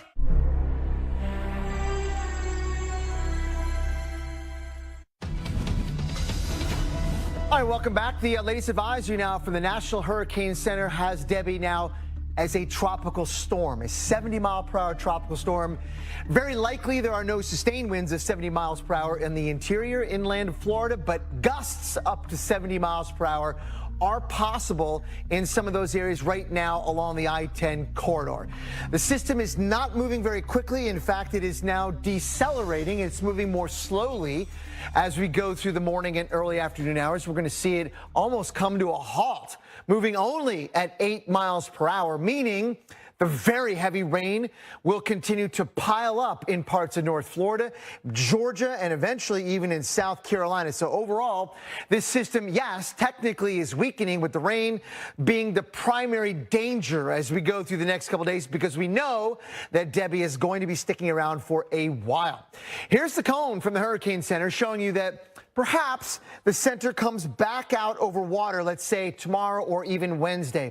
That could give it some opportunity to re-strengthen, but it's not clear if that will happen. There are a lot of factors still to be sorted out, but there is that possibility. But it doesn't matter if it strengthens a little bit once it comes back out over the water, because it's going to not move much and bring the heavy rain that is all along been the big hazard for us across parts of the Carolinas. So what we've got here is, again, Debby now this afternoon and tomorrow morning moving across Georgia, the center of it, with, of course, a lot of heavy rain, and then lingering through much of the week. There is Friday, still the center, probably in South Carolina in 4 days' time. So, Felicia, this is the story that we've been telling all along, that this is going to be the most significant rain event for us in a long time in the Carolinas. Jen, you're in Valdosta, Georgia right now, where you're getting pounded by heavy rain and some very gusty winds as well. Yeah, and just off to my south, we've had more than 10 or 11 inches of rain estimated by radar, and that's what's pivoting up to us, Greg. So we're concerned about the heavy rain here. We'll talk more about that and what's going on across the state of Georgia as we continue to deal with what is now Tropical Storm Debby. So I want to bring in Chris Stallings with Georgia GEMA, Georgia Emergency Management. Chris, thank you for joining us. Let's get to, first of all, just how you are dealing with Debby right now, and sort of what are the biggest concerns when it comes to Debby in Georgia. Well, first of all, thank you for having me on today. We're just focused on what everybody is right now, what the impacts are going to be to our coastline as well as South Georgia communities. Our thoughts and prayers obviously are with those in advance of the storm. Our team has been active since Saturday prepping. We've been in close contact with the governor's office preparing the state of emergency so that we could start pre-positioning resources. It's extremely important that we be as proactive as we can going into a storm like this, making sure that we're ready, because once the storm starts, as you know, it's a slow mover. So those actions kind of come to a stop while the storm's moving across. So we're just kind of gauging that right now, getting out pre-positioned assets in front of the storm and just waiting to find out what the reality of the storm is going to be. Well, exactly. And we do know that with a slow-moving storm, that can bring a lot of uncertainty, and folks do certainly at some point want to get out and about here. But this is a danger that will be with us through the week. You have all the threats. You've got the coastal concerns. You've got the inland concerns with the rainfall as well. And, of course, there's always the risk for isolated tornadoes when it comes to landfalling tropical systems. Today, where are most of the resources focused here? Where are you sort of pre-positioning to make sure that you're ready to get to some of those most urgent issues? Yeah, so we have some swiftwater rescue teams that are already pre-positioned along I-16 so we can rapidly get into the Savannah area. As you've been reporting and as we've been watching, and we appreciate those regular updates, that's going to be some of our hardest hit areas, and that's one of our lowest lying areas. So we've got teams there. We've got sandbags that we've been deploying. We've got machines to help fill those sandbags. We've got water. We've got tarp. We've got personnel on the ground all through the affected area, all through South Georgia. We've been really focused on messaging. We're, like you, encouraging those. If you see water, turn around. It's not worth it. Don't try to drive through it. You'll be putting yourself in a situation that then we have to put those first responders in harm's way to come save you. And they sign up for it. But if it's an unnecessary saving, let's not get in those situations. So we're putting out a lot of messaging. We've got strike teams from Department of Public Safety ready to respond. We've got boat teams from the Department of Natural Resources ready to respond. So all of those are pre-positioned all along the coast, as well as South Georgia, along our rivers. As you mentioned, the speed of this storm is extremely slow, and it's expected to slow more, which just means it's going to dump a ton of water. And that's something that we're extremely concerned about, but we'll face those challenges as they come along. Let's talk about travel and some of the major interstates that run through the state, in particular Interstate 75. You've got a lot of folks who might be coming from other parts of the country not realizing they're running into this. What kind of messaging is out there for them? So the Department of Transportation utilizes our signage all along those routes. They start putting up notices and things of that nature. Should a situation arise, we'll execute a wireless emergency alert through those areas as well, getting that out to mobile devices. We're utilizing all forms of social media. Our agency, we're either putting out messaging or we're echoing what our partners are putting out. We do see an uptick in traffic. We see a lot of folks that come north, our friends from Florida, as well as our friends from South Carolina that want to move further inland. All our state parks are open, so if someone needs to come in, we have space there. If they're bringing their own travel trailer or RV, we certainly have space. We have cabins available. So we're really opening up our doors not only for Georgians, but also for our partners to the south and to the east of us. Yeah, very good. Chris Stallings with Georgia Emergency Management, thank you so much for your time today. And of course, here we'll be with you through this entire event, which is going to be a long one. So Tropical Storm Debby continuing to rain, obviously here in Valdosta, Georgia, but those outer bands are still moving in across Florida and still affecting us in the Tampa, St. Pete area. Let's go down to Felicia Combs right now and get an update. And Felicia, it's a different day for you here than it is here. Here, I'm in the rain and I'm in the wind. You're going to be in and out of these bands, which can give people kind of a false sense of security that the weather would be improving. Yeah, Jen, you know, I almost think that's when things get a little bit more dangerous, because if you were to look out your window right now and it looked as it does in my shot, you'd be like, oh, it's better out there, it's fine. But I kind of want to show you this. You can see off in the distance, and in fact, we're starting to get some of the light rain back to it. You can see the dark clouds kind of moving along, and I think, I'm not sure if we can pick up on this, Rodney, but the very heavy rain that's coming with that rain band that's moving across the bay from us, that is going to filter in for us, and that means the wind is going to pick back up. It's going to become very gusty again, and some of these bands have been just prolific rainmakers so far. We've seen some of them putting down around an inch and a half or more of rain in an hour on top of already very saturated ground, causing a lot of issues for us. And then maybe we swing around here and we can see just how many people are still on the road. It is a Monday. I know a lot of people are out maybe heading to work or whatever you might be doing. The traffic has been fairly consistent. So to Jen's point, yesterday was a really bad day weather-wise. I think maybe today people are getting a little lulled into complacency, but I don't think we're done with this by any means. We've still got that storm surge concern. You can see the bay is still very angry. Water still angrily kind of pulsing up against this beach park. Roads are still flooded. We're still hearing reports of water rescues. Sarasota water rescue reports there that we just heard of, a neighborhood there in Sarasota around Hillsborough County. And here's the thing, lots of power outages as well. So we spoke with the president of Duke Energy Florida earlier, and here's what she had to say. If people don't need to be out, they shouldn't be. And please, they need to assume that any downed line is energized. They need to stay away from it. They need to stay away from situations where they can't tell what might be hidden either by water or other types of debris. You know, Alex, we say it so often that you don't know what's under that water, whether we're talking about debris or whether the road is washed out or whatever might be happening. So if you have the option, I know everyone doesn't have the option, but if you have the option, stay home. Might be tough if you don't have any power as well, but the crews are working vigilantly to get that back on as soon as it's safe. So, you know, we're in it for the long haul for a little bit longer here in Tampa with what's left of the problems from Debby. Long haul indeed, Felicia, dealing with it there in the Tampa area, but also moving up into Georgia, South Carolina. That is the story, right? This long haul marathon that we're going to be dealing with here with Debby. Here we are looking in on Charles Peak. He's driving around there in Suwannee County, Florida. Looks like he's at a gas station, maybe trying to fill up a little bit, but you can clearly see an area that is dealing with the downpours coming down, and we'll see that rain hanging around for a good portion of today there. And it's, of course, going to add up.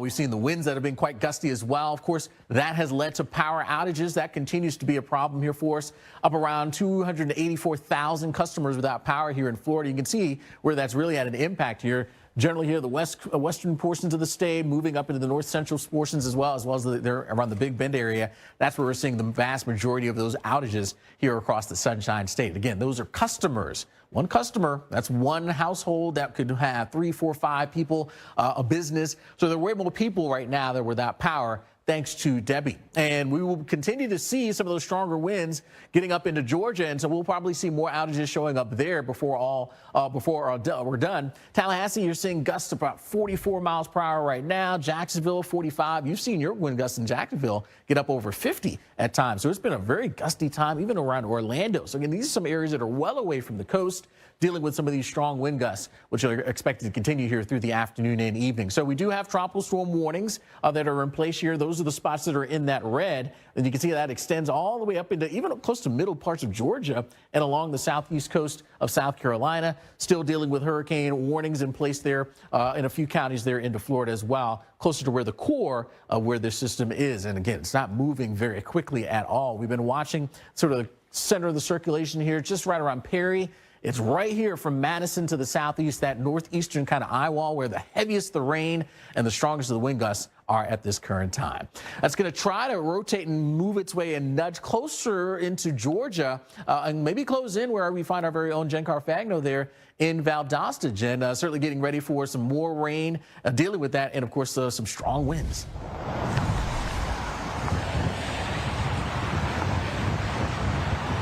All right, Alex, thank you. I want to talk more about what's happening here in Valdosta. The wind, the rain here, it's been nonstop, and it's actually going to get worse. I want to bring in right now Megan Barwick. She's the PIO for Lowndes County, which is the county that we're in. Megan, thanks for joining us. Thank you. First of all, tell me how the city is prepared now for Debby. Yeah, Lowndes County has been preparing for several days for now Tropical Storm Debby, and the storm has slowed a little bit, and we are still expected to see 2 strong bands with some wind and some heavy rain.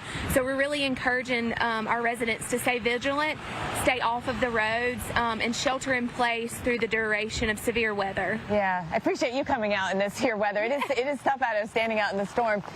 There are shelters open, correct? Yeah, we do have one shelter in conjunction with the Red Cross. They opened one last night at 9 p.m. At Park Avenue Church, which is a few miles down from us. So if you need to shelter and it's your last resort, you can go there. But we're just really encouraging folks to stay off of the roads until the severe weather passes our area, because the winds should leave our area, and it's forecasted to leave around 8 p.m. But we really just encourage folks, stay off of the road. We have power lines down, trees down, power outages. Stay off the road, let the first responders get out and do their job, and just be safe. Yeah, no, that's good advice. Let's talk power outages here. So in Lowndes County and south of here in the county south. Yeah, so we have 2 major power providers, Colquitt EMC and Georgia Power, and we have extensive power outages on the south end of the county, and I think it's averaging around 20,000 residents countywide are without power. Yeah, when it comes to closures here, we've been talking about this. Everything is closed today, but you mentioned even the Walmart is closed. Yeah, I believe Walmart closed, which is kind of unheard of. But county and city offices are closed. Our schools are closed. Many were supposed to go back to school this week or have already started. They are closed today. Many businesses, doctors' offices, daycares. So we really just encourage our residents to stay vigilant, stay home, because we are still expected to see tropical storm force winds, gusts, and then we are still expected to see 10 to 15 inches of rain total by the time Debby moves out of here. Yeah, so let's talk about that rain. So, radar estimates show about 4 inches so far. We could have another 10 to go easily when you look at what's coming our way from the south. River flooding, is that going to be a problem? Yeah, so we are a little concerned with the rivers flooding towards Friday and in through the weekend, especially at Skipper Bridge and Highway 84, because we do have 3 rivers that go through Lowndes County. So we just want to encourage those residents along there to be vigilant, be prepared, and we will continue to push out any messaging from the National Weather Service and our EMA team to get that out. Megan, we just really want people to stay home. The storm has not passed through. We still have some strong bands, some rain, some gusts. Stay off of the roads and stay very vigilant. Great advice here. Megan Barwick, thank you for your time. You're coming out in this weather here. And she mentioned through the weekend with the concern for river flooding, even after the rain ends, we're going to watch those river levels here very closely. So this is going to be a storm that we have to watch for the long haul. Tropical Storm Debby still dumping rain right now here in Valdosta. It's actually about to get worse as we see that band lift up through the area, bringing stronger winds as well as heavier rainfall rates, which can lead to some quick urban flooding. So be ready for this here, staying inside if at all possible.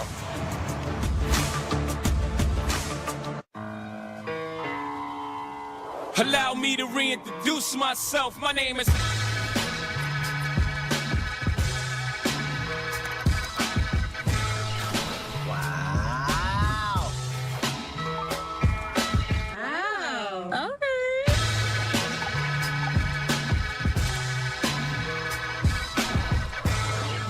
Amazing.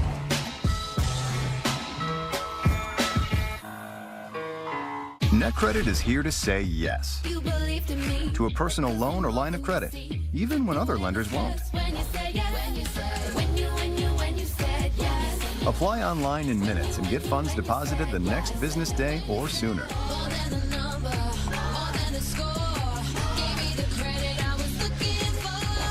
Go to netcredit.com. NetCredit. Credit to the people. Feeling Claritin Clear is like...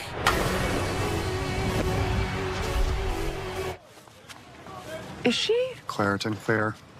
Yeah. Powerful allergy relief that won't make you drowsy. Live Claritin Clear.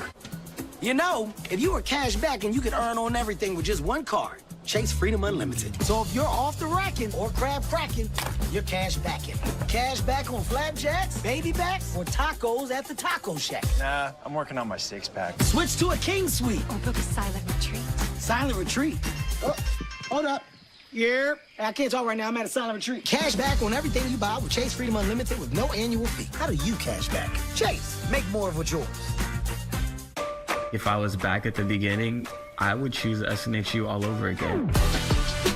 If you're on the fence about getting your degree at SNHU, you can do it. At SNHU, having the support that I had really helped me understand what I can accomplish. After I graduated, I started a new job. My degree has opened new doors that I truly didn't know existed. All it takes is one simple step, and it can change your life. Start your future today at snhu.edu.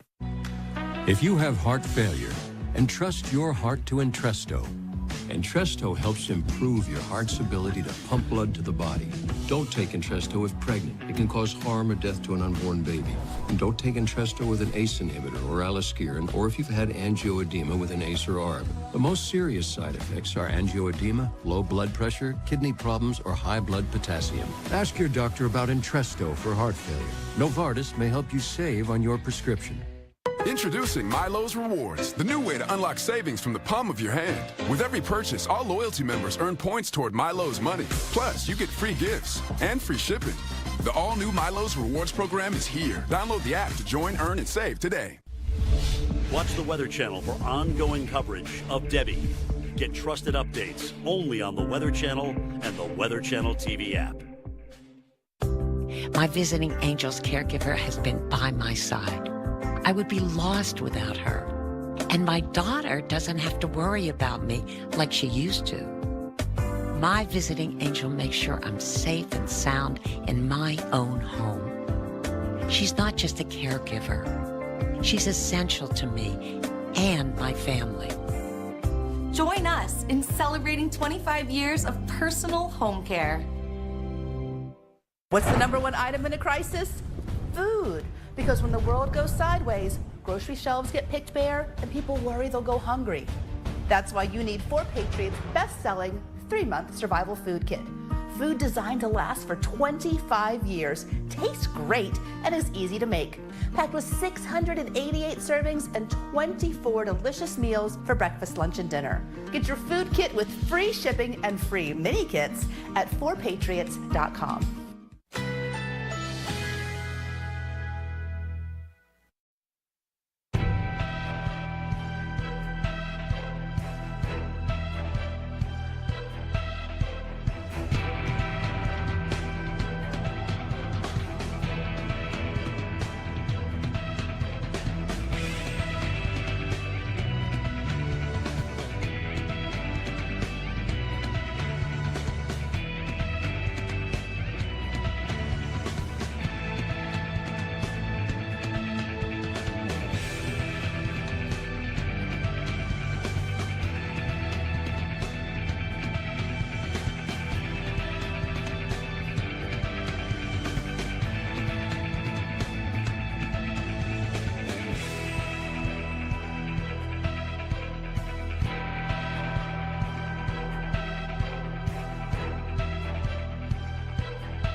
The power of the Weather Channel, now available to everyone. This is epic!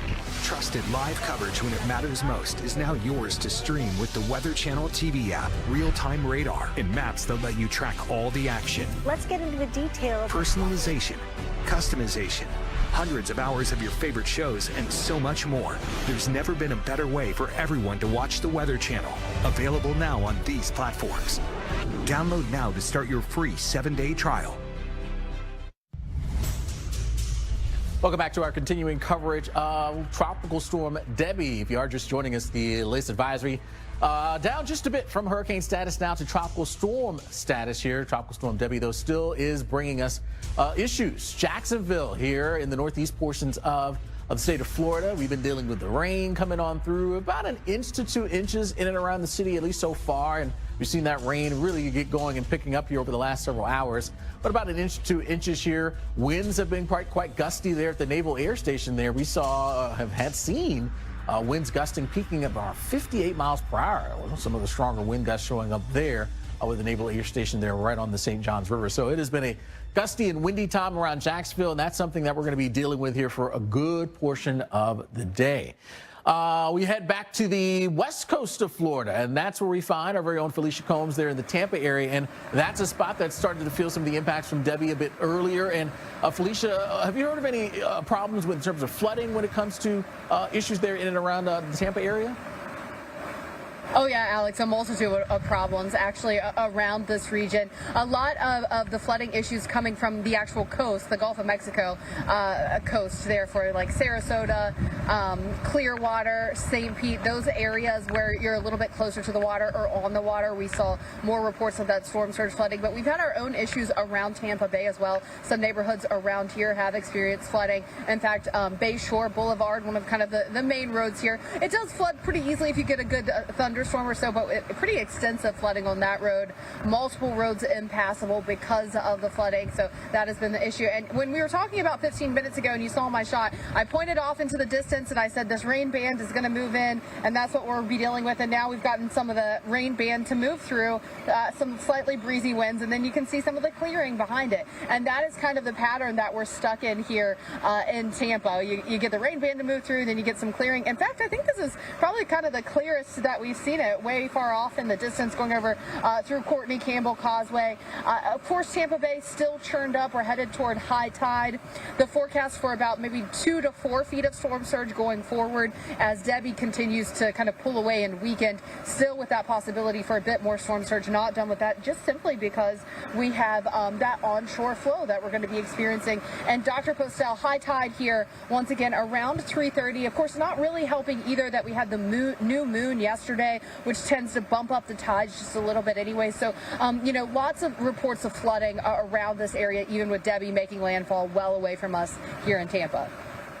Yeah, Felicia, that's exactly right. By the way, that's a great live shot. Thank you for providing us all the information in and around the Tampa area. That's awesome. And we are still dealing with impactful weather across central Florida, long away from where the center of circulation is, which is now, let's say, just to the east-southeast of Tallahassee. So here's some of the observations still coming in. Tampa 24, gust to 36. That's about the kind of weather that you saw in and around Felicia's shot there, where the wind is coming in off the water and gusting over 30 miles per hour at times. But the most significant weather by far is in North Florida here, in and around the I-10 corridor and some areas nearby. We're still seeing Tallahassee, how about that, with a northwest wind gusting to 44, Valdosta, Georgia, gusting to 44, Fernandina Beach, Florida now gusting to nearly 40. Very heavy rain, and the worst of all the winds, and perhaps still the real threat for power outages and downed trees, is right along this zone. This is the remnant, at least northern eye wall of Debby.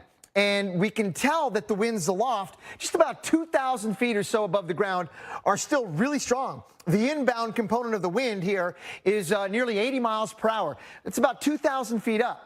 It won't take much of a heavy rain squall to bring a fraction of that, a good fraction of it, down to the surface. So do expect still the possibility of 70 mile per hour wind gusts, with some of the heavier rains now moving near Madison and coming into southern Georgia, maybe Thomasville. Heads up, we could see some pretty dangerous winds there knocking down some trees.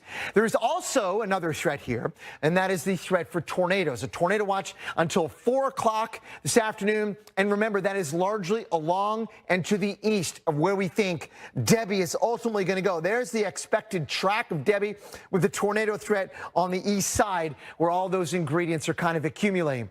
Here's the cone, and it's kind of messy, but it's compacted. And the bottom line to take away from that cone is the fact that Debby is decelerating as we speak and will likely find itself lingering over this region of South Carolina, perhaps Georgia, southern North Carolina, throughout much of this upcoming week, bringing life-threatening rains in excess potentially of 2 feet.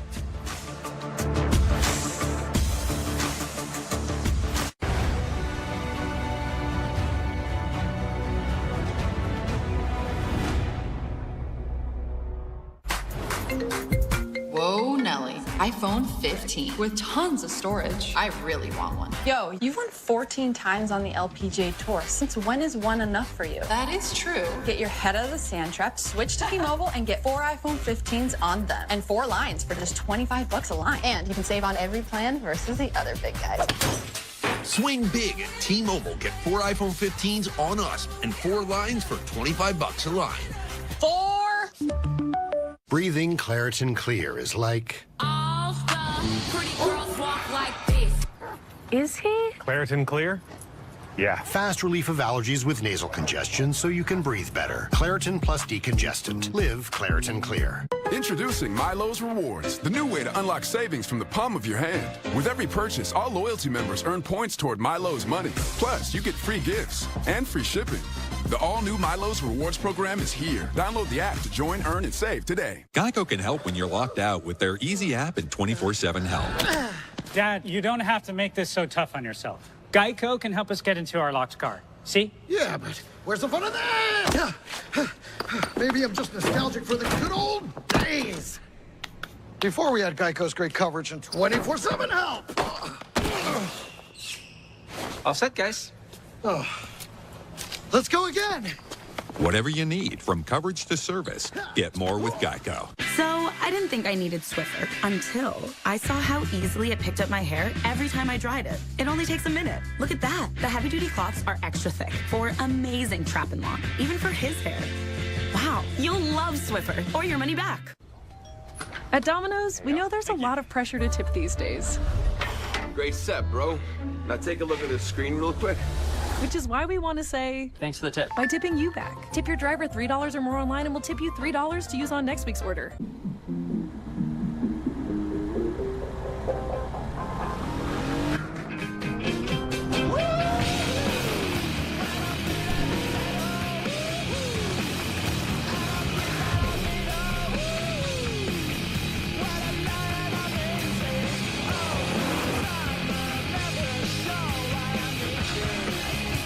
The thrill of finding your path with the Nissan Pathfinder Rock Creek. The dentist's office just lost my crown, but that's not what concerns me. It's that they have my social security number. The DMV that hasn't updated their computers since they were invented. Next. Has 2 forms of my ID.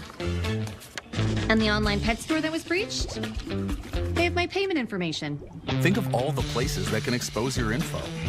LifeLock monitors millions of data points for identity theft. If there's a problem, we fix it. Guaranteed.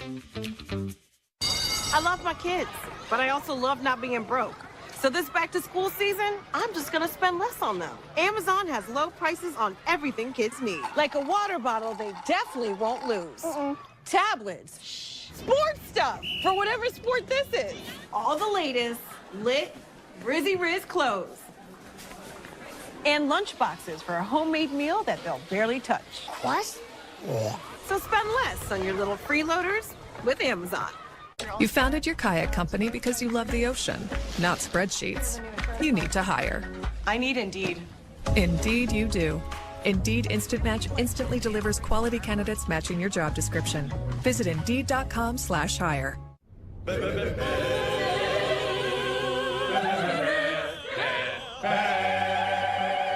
Whether you're doing it yourself or hiring a pro, today, let's paint. Exclusively at the Home Depot. And we are continuing with Debby. We've been watching this system for days now, waiting to see if it was going to become Debby after we had Tropical Storm Debby and then Hurricane Debby and now back to Tropical Storm Debby. I wish I could say we are almost done with the system, but we are so far from done. And millions of people are going to be impacted before all is said and done with this system. Thanks for sticking with us on the Weather Channel. I'm meteorologist Felicia Combs in Tampa Bay. You can see the very angry bay behind me here as we are still not done with those onshore winds. And that's going to be one of our real issues, along with some bands of rain. But I also want to bring in our own Jen Carfagno, who's in Valdosta, Georgia. And, you know, Jen, what you're watching for now is much different than what we're dealing with. We're kind of in intermittent rain at this point and more of a storm surge risk. You're going to be stuck in that rain for quite some time. Yeah, you know, and Felicia, I was just battling to get my my glasses, my safety glasses back on because that wind just picked up again and it just blows right in the side of my eye. You know, the rainfall that I'm seeing just south of us, it's more than 10 or 12 inches of rain already. Felicia, I saw that you picked up south of you about 10 to 15 inches of rain. There's a corridor of it from those bands. So I know you were just talking about some of the flooding issues that you've had at the coast. Have you heard about any inland flooding issues?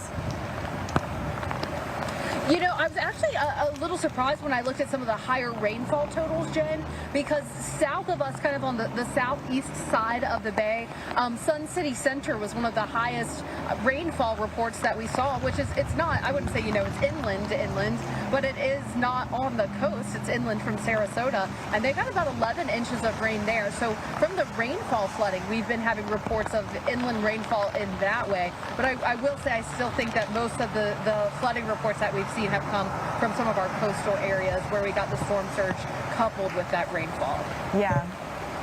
I wonder if that's going to be changing because I'm looking at the latest radar and it really feels like Debby has slowed down to a crawl. I'm not seeing hardly any movement. You're watching that circulation. It's right in between Mayo and over towards Lake City, and that's where they've had some of the heaviest of rain already there in Florida, and they're going to keep getting it. And what that means for Tampa is that you'll stay in this in and out of these tendrils of outer bands maybe for quite some time this week. Yeah, Jen, you know, I think river flooding is a big concern here, and I would imagine river flooding there as well. And then you also mentioned the winds. I know the difference in being in the rain bands and those winds gusting last night were crazy for us. How are the winds there? What are your wind speeds like? Yeah, they've been very persistently gusting over 40 miles per hour, but at times we're gusting over 50. In fact, we've gusted as high as 57 miles per hour. And I have heard, we just talked to the PIO for Lowndes County here, and there are some trees down. There is power out in this area, especially in the southern part of the county. And I know counties south of here, like in Eccles and Brooks County, there's a lot of power out as well. How are you guys doing in power outages there in the Tampa area? Where we are precisely, we haven't had a lot of power outages, but closer to the coast. And, you know, we talked with the Duke Energy Florida president earlier, and she said across the state of Florida, kind of as a whole, close to around 90,000 outages earlier. I was looking at some of the outages here, and it looks like with Duke Energy, maybe around 20,000 around this region, especially closer to the coast. And then Tampa Energy earlier this morning when I was looking, around 10,000. So we're definitely seeing those power outages. Luckily for us, though, where we are, we never lost power at our hotel. We're fine at our live location now. So I think it's going to largely depend on where you are and how high those wind gusts that you got. We never gusted to 57, so it doesn't surprise me that you guys are seeing power outages with gusts like that, Jen. Right. I know we still could be in for more here. It just depends on how that circulation moves. But at this moment, Debby does not seem to be moving a lot. Felicia, thank you. You know, here in Valdosta, today is a day to stay put. You heard earlier from the PIO of Lowndes County, everything is closed. And so, you know, I'm not sure why there's a lot of need unless you're an emergency responder or need to, you know, work at a hospital. But there's not a lot of need to be out and about. And it's a good day to stay off the roads, allow those emergency crews to get where they need to go today, and hopefully if power goes out, you know, the winds are still too strong right now to really do a lot of work on that, but the wind will come down. By tonight, the wind will improve. The rain, we are going to be watching this potential for some heavy rain continuing here into tomorrow as well, and even beyond. You know, for us here, it is about the rain that's falling now, and then when the rain goes into the river system, how that could affect flooding down the road even after the rain ends. So this is a long duration weather event that we are dealing with here in South Georgia.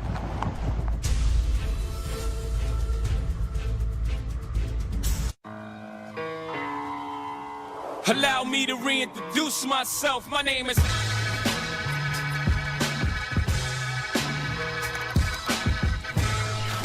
Wow.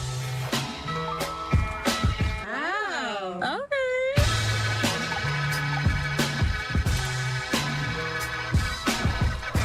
That's amazing.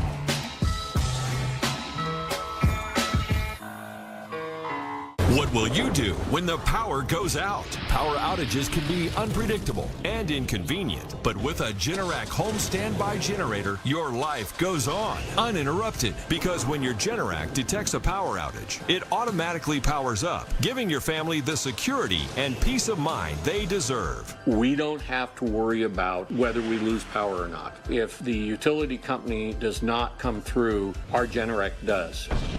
After the hurricane happened, we just want to be prepared for anything. 8 out of 10 home generators are Generac, with thousands of satisfied customers. The number one thing to prepare for is extended power outages. Don't make it so hard on yourself. Have a Generac home standby generator. And owning a generator is easier than ever. Special financing and low monthly payment options are available. And if you call now, you will also receive a free 5-year warranty valued at over $500. Call or go online now to request your free quote. This is what joint pain looks like when you keep moving with Aleve. Just one Aleve, 12 hours of uninterrupted joint pain relief. Aleve, strength to last 12 hours. Yellow. Didn't pass the tissue test? Buckle up. There's toothpaste white, and there's Crest 3D White Strips white. Whitens like a $400 professional treatment. Prepare for a non-stop smile. Crest. If you have generalized myasthenia gravis, picture what life could look like with Vyvgart Hytrulo, a subcutaneous injection that takes about 30 to 90 seconds. For one thing, could it mean more time for you?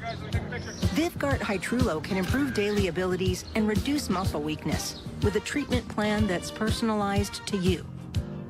Do not use Vyvgart Hytrulo if you have a serious allergy to any of its ingredients. It can cause serious allergic reactions like trouble breathing and decrease in blood pressure, leading to fainting and allergic reactions such as rashes, swelling under the skin, shortness of breath, and hives. The most common side effects are respiratory and urinary tract infections, headache, and injection site reactions. It may increase the risk of infusion-related reactions and infection. Tell your doctor if you have a history of infections or symptoms of an infection. Talk to your neurologist about Vyvgart Hytrulo for GMG and picture your life in motion. Struggling with moderate to severe Crohn's disease or ulcerative colitis? Talk to your doctor about #1 prescribed Entyvio, offering 2 maintenance options, including the Entyvio pen. Infusion and serious allergic reactions can happen during or after treatment. Entyvio may increase risk of infection, which can be serious. PML, a rare, potentially fatal brain infection, cannot be ruled out. Tell your doctor if you have an infection, flu-like symptoms, sores, or are prone to infections. Liver problems can occur. Entyvio, relief, remission for real. The Omaha Steaks Anniversary Sale is here. For over a century, we've guaranteed the highest quality in everything we offer. To celebrate, we're offering you 50% off site-wide. That means you'll save 50% and get our 100% guarantee that you'll love every bite. And right now, you'll save an extra $30 when you use promo code CELEBRATE at checkout. Visit omahasteaks.com/TV today.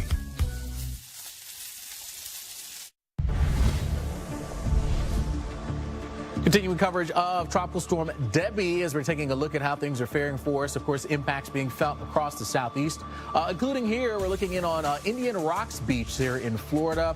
You can see some of the water and the waves that are coming on in, and some stragglers that are getting into those waters, which, of course, we certainly don't recommend getting into that water right now. That's just a dangerous proposition. I mean, don't confuse me with good judgment here, but it just seems a little risky to do this.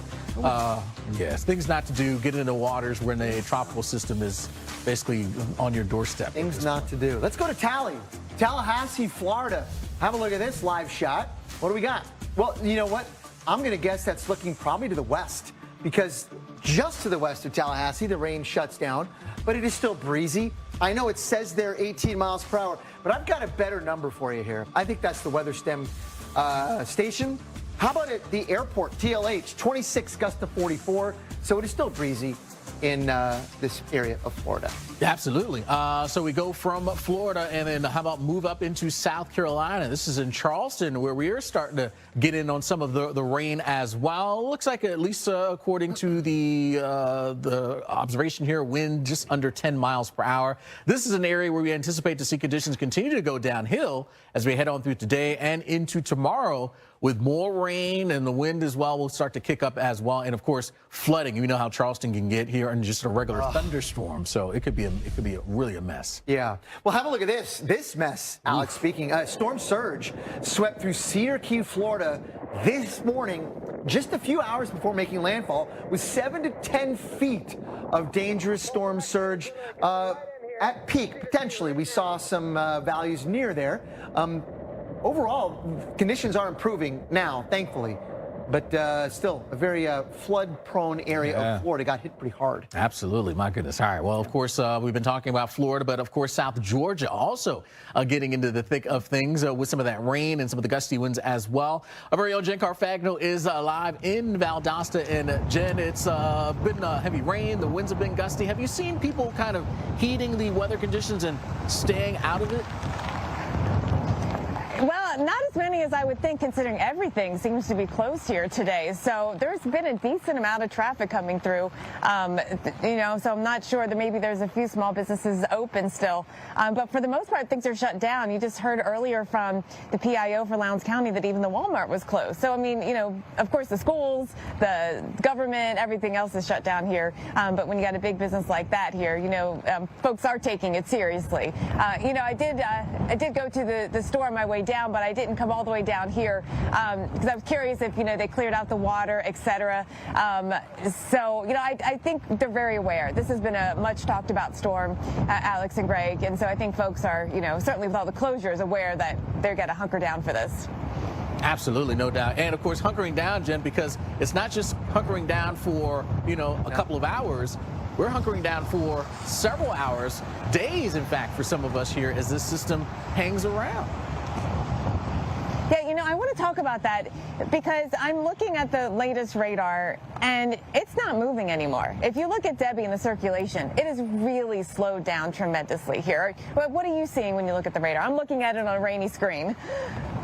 Well, we're seeing the exact same thing. In fact, off camera, we were talking about it. It's hard to tell exactly how fast it's moving, but it doesn't look like it's moving very much. It is in the process of decelerating, and very heavy rain now encompasses a lot of the southeastern quarter of Georgia right now. And you're still, Jen, at the airport getting 22 gusts to 43. I'm going to ask your cameraman if you can sort of pan out and give us a sense for what the weather is like around you, the trees, seeing some of the potential weather there, because it's still very bad in many places. Well inland now that we know in southeast Georgia. Well, at the moment, we're in, I won't call it a lull because it's still windy, but it's not as gusty as it was. And I'm looking at the radar, there's more south of us to pivot up in. But you get a sense of the trees. I mean, yeah, they've been moving. The rain isn't as heavy, so you can't see it as much moving in sheets down the street, which is that was a really visual for me through the day here. But again, looking at those trees kind of blowing, it's, tree limbs aren't breaking. There's some minor branches coming down, that kind of leaf tree debris that you see when you've got winds like this all day long. That's been happening. I understand outside of this downtown area, there are some tree limbs down and there are power outages. And so the fact that we've had winds gusting as high as 57 miles per hour has been enough, guys, to cause some of those issues. And we're not done yet. We know that.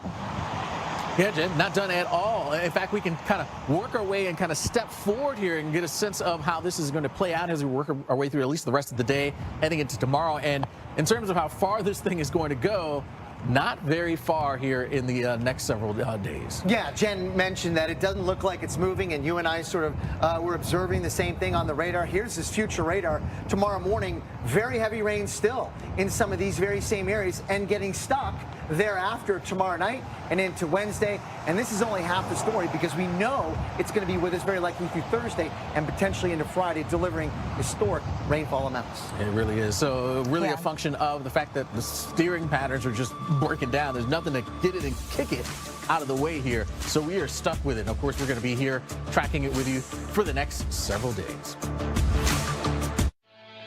Let's go. With Chevy Equinox EV, you can wake up every day with a full charge. Your crew can have a roomy, no-compromise interior.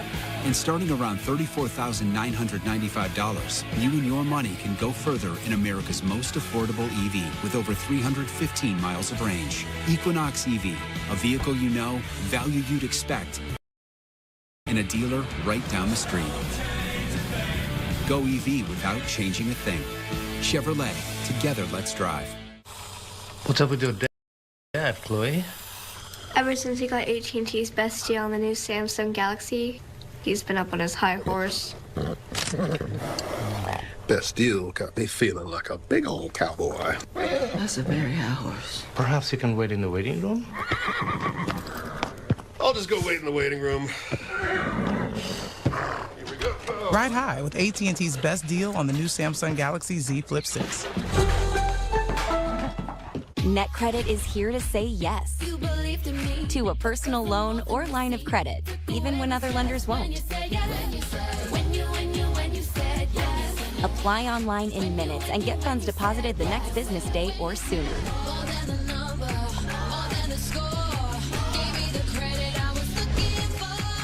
Go to netcredit.com. NetCredit. Credit to the people. Meet the Jennifers.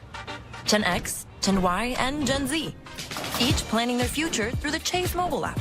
Gen X is planning a summer in Portugal with some help from JP Morgan Wealth Plan. Let's go, Whiskers. Gen Y is working with a banker to budget for her birthday.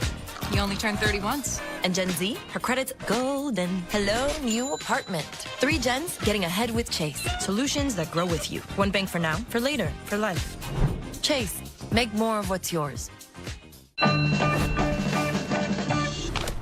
me a big smile. Up the morning out. Big smiles, guys.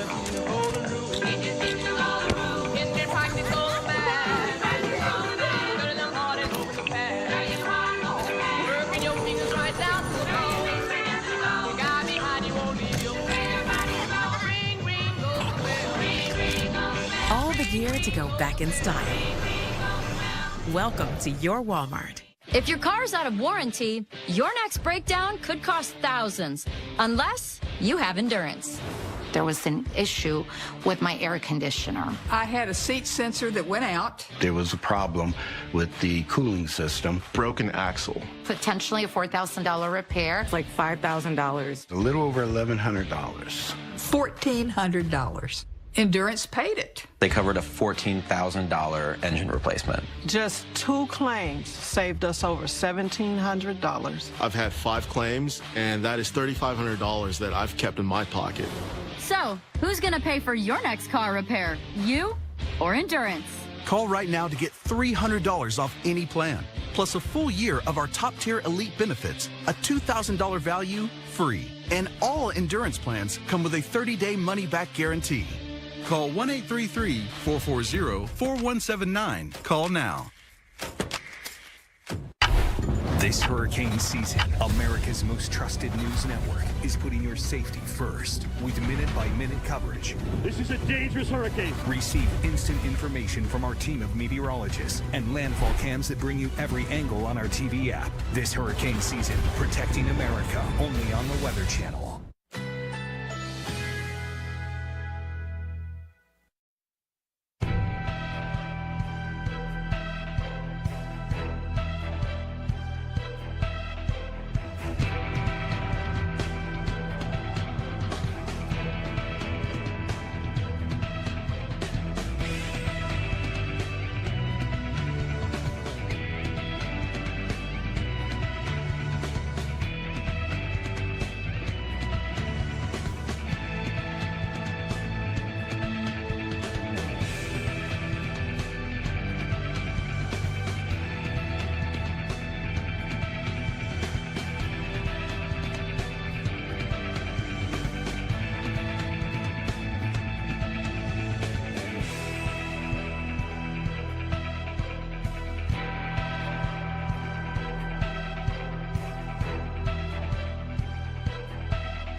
We've been talking about Debby, what Debby could do, what Debby has been doing, and what Debby will do for days, and we will be talking about this for days more. And you know, while we stand in the rain and we show you the shots and we show you the pelting wind and all of that, and it's for good visuals and it's to let you know what's going on, the main goal of all of us, I think I can speak for everyone at the Weather Channel, is to keep you and your family safe, to make sure you know what's going on in your neighborhood so you don't have to be out and about in it. And that is always one of our top priorities.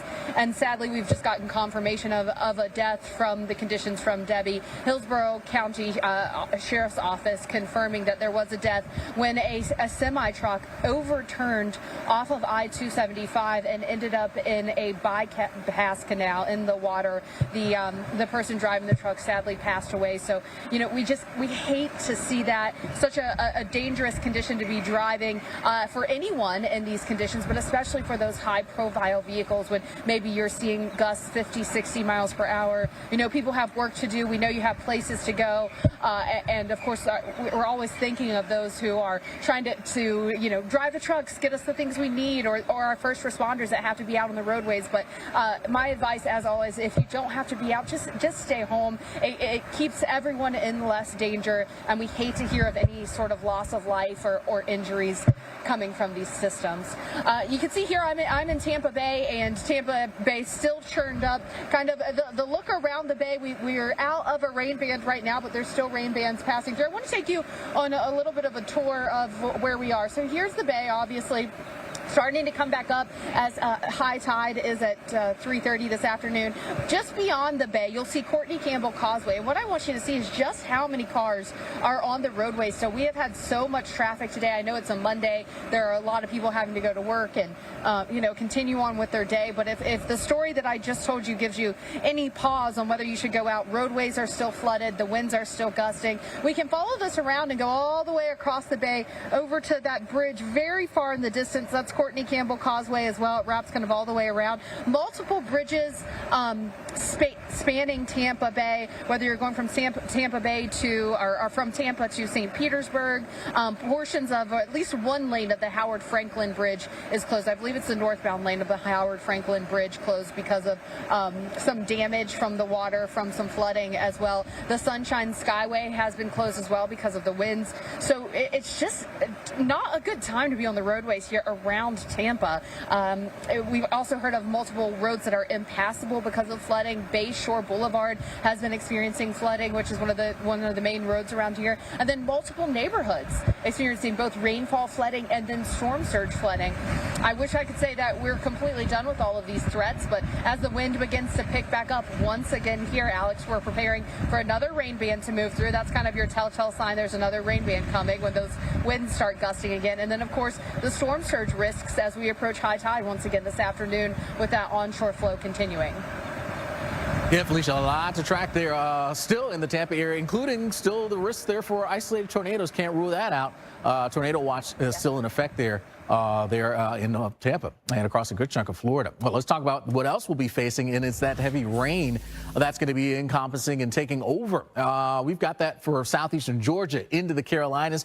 You look at the area of rain that even extends up into the mid-Atlantic, but it's really the bullseye of the heaviest here, Georgia, South Carolina, where we could be talking fairly widespread 8 to 12 inches of rain, and even higher amounts will be a possibility here. There's a zone that includes us in and around Charleston that could be looking at 1 foot to 1.5 feet. So there could be some 20-plus inch totals here before it's all said and done. And so now we're starting to get into territory of maybe some state records, at least close to those values, including in South Carolina, where our state record came back in 2018 thanks to Florence. That dumped 26.63 inches of rain. Will we get to that mark? Not out of the realm of possibilities, but again, we are talking about being in that realm. It is a real possibility here. So really got to watch out flooding and being a big threat that we face here for us. Of course, this is an area that is susceptible to flooding, and so you're bringing in additional rainfall, plus what's going to be coming in terms of the surge. That's not going to help us out either. So you see the rain coming on through here as we work through our Monday, intense rainfall that'll be in place along with some of those gustier winds. This is Tuesday afternoon. We're still finding the system hanging around. Now, whether it's offshore or onshore, it's still spinning and churning and bringing a lot of rain, and that's why this is going to be a zone that is expecting to pick up quite a bit of that rain. As far as the winds are concerned, watch how those winds start to pick up as well. You'll see as we get in towards tonight, 35, 40, maybe 50 mile per hour wind gusts out there for us, and continuing to stay gusty throughout the day on Tuesday heading into Wednesday.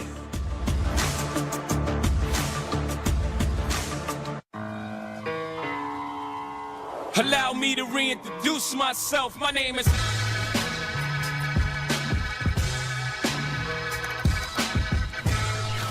Wow. Wow. Okay.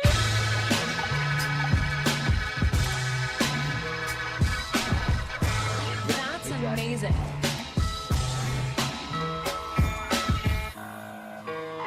Feeling Claritin Clear is like...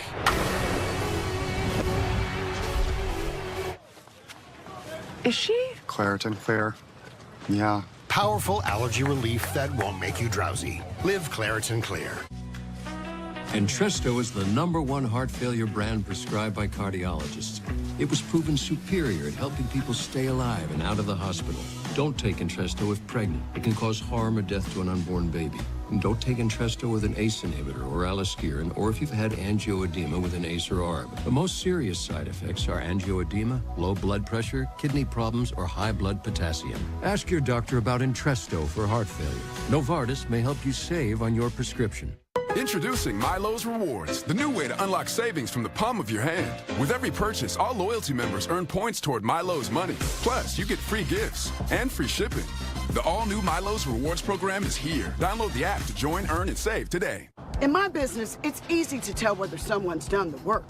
Me, I always stay prepared, like how I got a plan through CarShield before my car broke down. And CarShield administrators are the experts at getting expensive repair bills paid. Call CarShield today. Plans through CarShield pay for expensive repairs on up to 5,000 parts and systems in your car when they break down, including your engine, transmission, and even your electronics. It's so easy to be prepared for the worst, especially if you've called the best. CarShield, America's #1 auto protection company. They have a network of certified repair technicians. They make the repair process as easy as possible. CarShield administrators go the extra mile by including coast-to-coast 24/7 roadside assistance, courtesy towing, and rental car auctions included. This is important. You have to call before your car breaks down, or it's too late. Protect yourself from expensive car repairs. Call 800-498-3209. Geico can help when you get a flat tire with their easy app and 24/7 help. To the right now. To the left. No, to the left. Watch out, watch out, watch out, watch out. Is the GPS playing the cha-cha slide? Now it's time to get funky. Funky's not a direction. To the right now. To the left. Go to the right. Right. Freeze. Everybody clap your hands. Whatever you need, from coverage to service, get more with Geico. It's Toyota's national sales event. Swipe into end of summer fun with an exciting new Toyota. Whether you're paddleboarding in a RAV4, mountain biking in a Tacoma, or tubing with your best friends in a Camry, you'll find plenty to post about all summer long. Did you know that every new Toyota comes with Toyota Care? A 2-year or 25,000-mile maintenance plan and roadside assistance. That's the value you can expect from Toyota. Come in today. Ooh, like... Toyota, let's go places.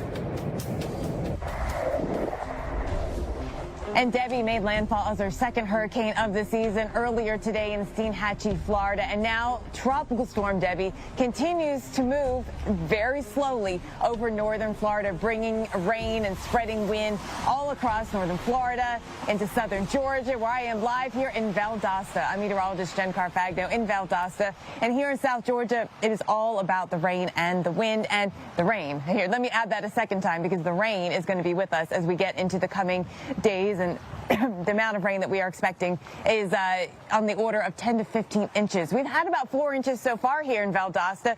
I am in downtown, cute little downtown area here. I'd love to come back on a day with some better weather. You've got lots of shops, you've got restaurants, you can see behind me, cute streets. Watching the wind in this area be a little more protected, but it's still enough to actually cause some minor issues, just some kind of tree debris, which is coming down. And so, you know, on the sidewalks and on the streets, you can see just sort of littered with small branches, tree leaves, the kind of stuff that comes out of winds that are routinely about 40 or 50 miles per hour, like we've seen all day with a peak wind so far of 57. The wind right now isn't as strong as it has been, but I'm watching the radar, and it looks like there's some stronger winds as well as heavier rain just off to our south that is likely to pivot on up in before the day is done. So dealing with that, and this is kind of what we're dealing with in downtown, you know, these kind of lighter branches that have gotten knocked out of the trees. Now there's some bigger branches that have come down across the area because there are folks without power. So I know that there's some bigger tree problems and that happening here in Lowndes County and in surrounding counties, and that certainly is a challenge for folks who are without power today, because the winds are going to be up at least through this evening, making it tough for the power crews to get that back on. So if you have power, charge everything. Always good advice, right? In a situation like this, you never know if you're going to lose power. I do want to talk rainfall. We've had about 4 inches to our south in northern Florida. There are spots in between Mayo and Lake City that have picked up more than 10 to 12 inches of rainfall. And that area, if it does keep moving north, it'll pivot up towards us and give us that potential for the heavier rainfall. But what I'm noticing on radar is the trends are it's moving very slowly. So really, this is one that you need to certainly watch, be vigilant, knowing that this rain could really pick up and come down with some bigger rainfall rates. It's a very heavy area of rain, and that's what causes all the problems. When you have big rainfall rates, the storm drains can't keep up with it. Streams and creeks and quickly can run out of their banks if the rainfall is that heavy that quickly. And so that's the kind of rain I'm very much worried about moving into this area today. And then looking at the longer term too, because we get heavy rain today, we get more rain tomorrow. Even when it stops raining later this week, the rivers, the two rivers in this area, in particular one is the Little River, those may reach up to moderate or major flooding. And so that could be affecting folks who live near that area and travel through that area as well. The Highway 84 bridge is one of those. A lot of closed in the area today here, so really no need to get out and about. The best advice is to stay in and, well, enjoy a rainy day. Felicia, you know, I know it's a little bit harder in a city as big as Tampa to say just stay in. You got a lot going on there, but you also have to deal with the rain bands that could bring these big rainfall rates and cause some street flooding. Yeah, you know, Jen, we've seen even recently this morning a rain band that moved through around 7 or 8 a.m. Around St. Pete Airport, St. Pete Clearwater Airport, put down 1.25 inches of rain in an hour on top of already very wet, flooded situations there. So we've really seen these rain bands be able to produce quite a bit of rain, especially if the rain band kind of lines up and just keeps that rain moving in right over the same areas over and over again. That has led to so many flooding issues. Many roads are flooded, or at least partially flooded and partially closed across this area as well. So that is one of our concerns. That's why we're telling people to just stay home if they can. You know, I know not everyone can stay home. Obviously, we are out here working. We know first responders have to be out and about. And of course, your mind goes to the semi-truck drivers. And some of the latest news that we got out of here, Hillsborough County is sad news. A death of one person who was driving a semi-truck that that truck actually ended up flipping over into a canal off of I-75, and sadly the driver of that truck did pass away. We're getting that confirmation from the Hillsborough County Sheriff on that. So, that is just one of the situations that we hate to see. It's dangerous for anyone to be out driving, but especially those big high-profile vehicles. Those tractors or the trailers can be blown around so easily, especially if they're empty. And the way the winds have been gusting, it just kind of comes out of nowhere sometimes within these rain bands. So we hate to see that. Any loss of life, even one loss, is too much in a storm. So that's why we're urging everyone to stay home, stay safe if you can. I do want to kind of give you a tour of where we are and what the conditions are like where we are. You can see Tampa Bay behind me here. Rain off in the distance. But one of the reasons that, some of the road closures that we're seeing, the Sunshine Skyway Bridge closed here in Tampa, is because those winds are still gusting. And you can kind of see the water coming up once again in the bay here. We're approaching high tide at 3:30, so we're starting to see that water make it back farther up once again. You can see the water certainly splashing into this popular beach park. But Courtney Campbell Causeway also very, very busy. Lots of people are still out today. And I just want to show you kind of the setup here. I don't know how well you can see that bridge well off in the distance, but that is a bridge over Tampa Bay, the Courtney Campbell Causeway. And you can see that it's elevated up over the water. And those are the type of bridges that you're going to get those extreme gusts on. Maybe not as gusty as it was, but if you get a 45, 50 mile per hour gust still with one of these rain bands and you're on that bridge, that is not pleasant. So urging everyone to stay home. Of course, the necessary road closures that needed to be made have been made, Alex. So, the Sunshine Skyway Bridge closed, portions of the Howard Franklin Bridge closed because of damage to the roadway from some flooding. So we are seeing multiple road closures, but as you could probably tell from my shot, people are still out and about even with everything that's going on. So I just don't want anyone to get too lulled into a sense of, complacency here, because it seems like everything's coming to an end. Will today be better than yesterday? Certainly. But is it still kind of dangerous to be out and about if you don't have to be? I would say yes. So just stay home. Yeah, good advice, Felicia, no doubt about it. Just staying put, hunkering down, and let things improve even more before getting out and about. Well, how about a look at what we know at this hour? 2 people, unfortunately, have died in Florida. A teen killed when a tree fell on his home, and a semi-driver dying here when he drove off the roadway into floodwaters. And we're also seeing hundreds of flight cancellations, nearly 400 flights canceled today from Florida airports. And we're talking about 17,000 linemen who are standing by to be deployed to get the power back on as soon as possible. Yeah, that's another part of the story, right? Of course, with these strong winds that have come in with Debby, that has knocked out power to a lot of folks here in Florida. In fact, we're now up close to 300,000 that are without power. Those are customers without power. Of course, a customer, it's going to be one household or one business. So there are way more people than that nearly 300,000 number that are without power right now. And it's going to be some time before we can get that power onto some of these areas, because the winds are going to continue to stay pretty gusty, just a bit too dangerous for the folks to get out there, the power crews to get up in the buckets to try to fix things when winds are so gusty. So there is a bit of a threshold here, and the winds have to come below that threshold before they can do that. So until these winds can subside, I mean, we got Jacksonville at 44, Tallahassee at 33, Valdosta close to 50 mile per hour wind gusts.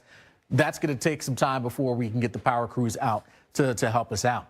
The other story, of course, is the tornado risk with these tropical cyclones. Oftentimes here we get that risk for tropical cyclone tornadoes, and we've got these bands that extend all the way down, as Felicia talked about. I mean, we're not completely done here, Tampa. We continue to see bands coming in off of the Gulf of Mexico, and within those, you can get spin-ups taking shape. So that's one of the reasons why we've got this tornado watch that extends from south of Tampa all the way up to now getting up even into South Carolina until this afternoon, about 4 o'clock. And wouldn't be surprised to see that expanding a bit more here as we head on through tonight as well. Tropical storm warnings in place. These are areas here where we do anticipate to deal with tropical storm conditions. We're seeing that, of course, right now across Florida, but that will expand northbound up into South Carolina, Georgia in there as well.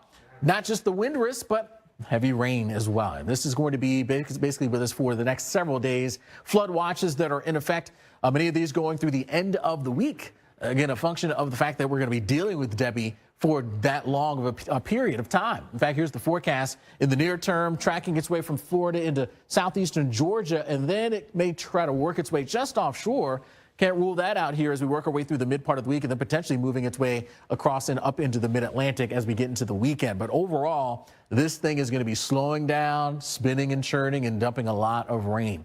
The other thing, of course, is what's going on in those waters with those winds coming in here into the Big Bend area. And then also watch the winds coming onshore here off the southeast coast, increasing that storm surge threat that we've seen try to impact us. We've seen in Cedar Key at times that was getting up over 3 feet, now down to 2.3, but we are approaching the high tide here over the next couple of hours, and we still have that onshore wind. So we could see those values creep back up. Port Manatee, you're up over 2 feet. And then you can see starting to creep up a bit there around South Bank River walk there.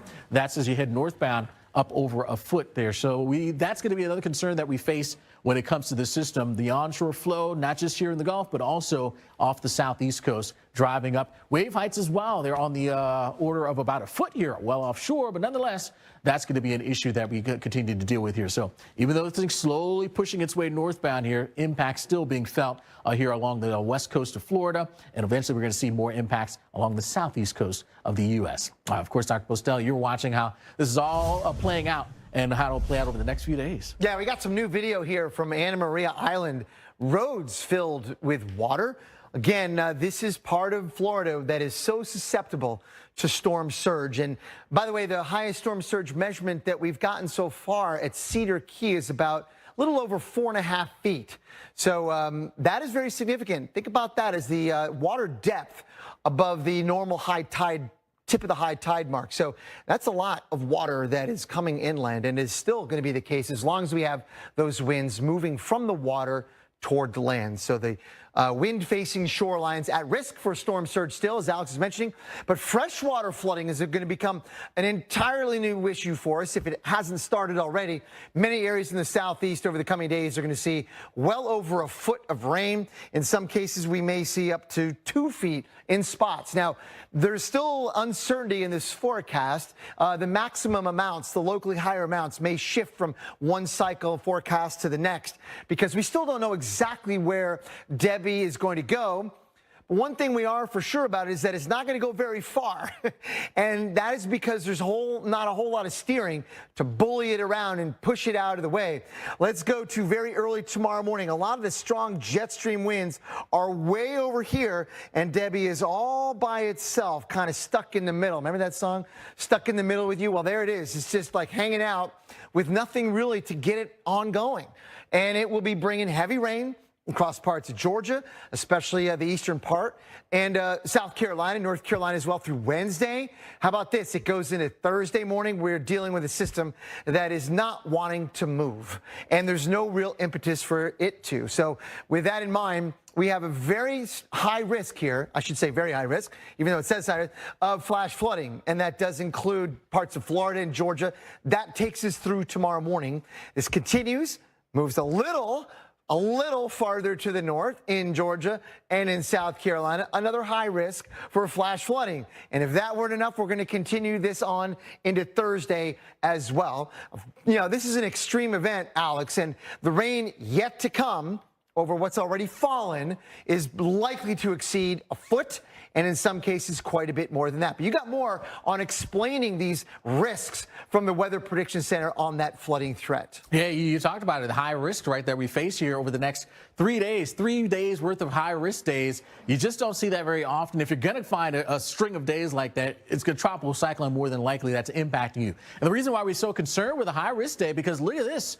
They account for 39% of yearly flood deaths. Compare that to a moderate risk day, it's about 17%. So we more than double the deaths here when it comes to high-risk days. And, of course, damage to property, that is also a big concern. 83% of yearly flood damages occur on those high-risk days. And, again, we're talking about 3 here today, tomorrow, and getting into Wednesday underneath that high risk here, all thanks to, again, the very slow movement when it comes to what's going on with Debby.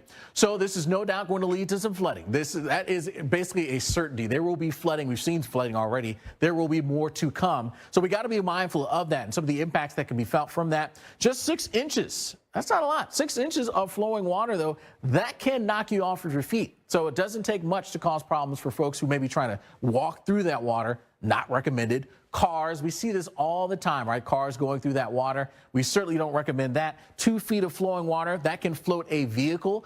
So this is why we always say you turn around, find another route to take. If you see water on the roads, you don't know how deep that water is. How fast is it going? Is the road even still there? Oftentimes it can wash out roads and the road is compromised. So you don't want to be dealing with that. And even to property in terms of homes, water flowing at about 4 miles per hour.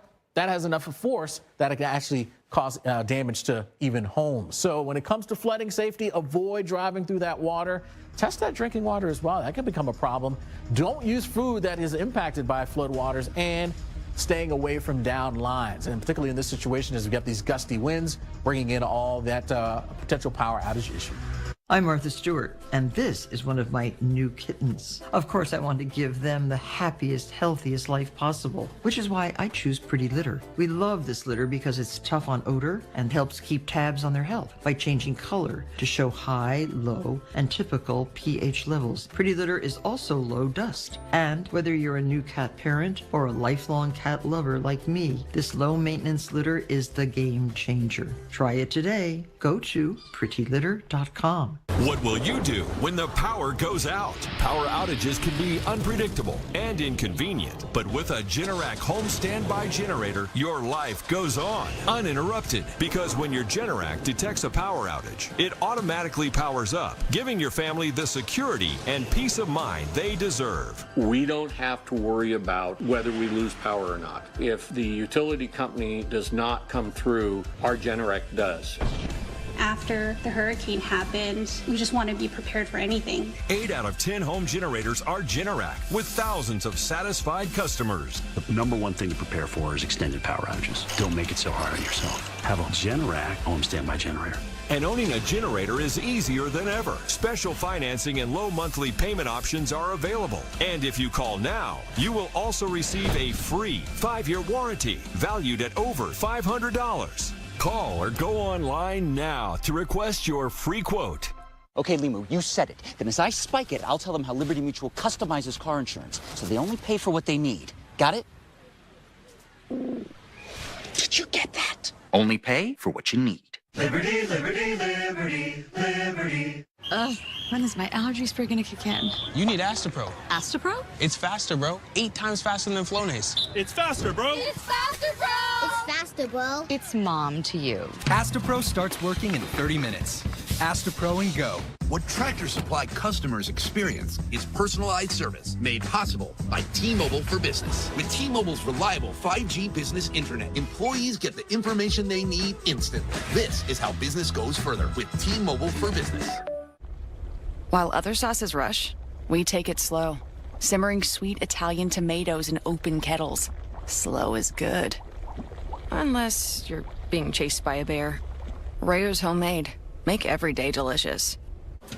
You know, if you were cash back and you could earn on everything with just one card, Chase Freedom Unlimited. So if you're off the racking or crab cracking, you're cash backing. Cash back on flapjacks, baby backs, or tacos at the taco shack. Nah, I'm working on my 6-pack. Switch to a king suite. Or book a silent retreat. Silent retreat? Oh, hold up.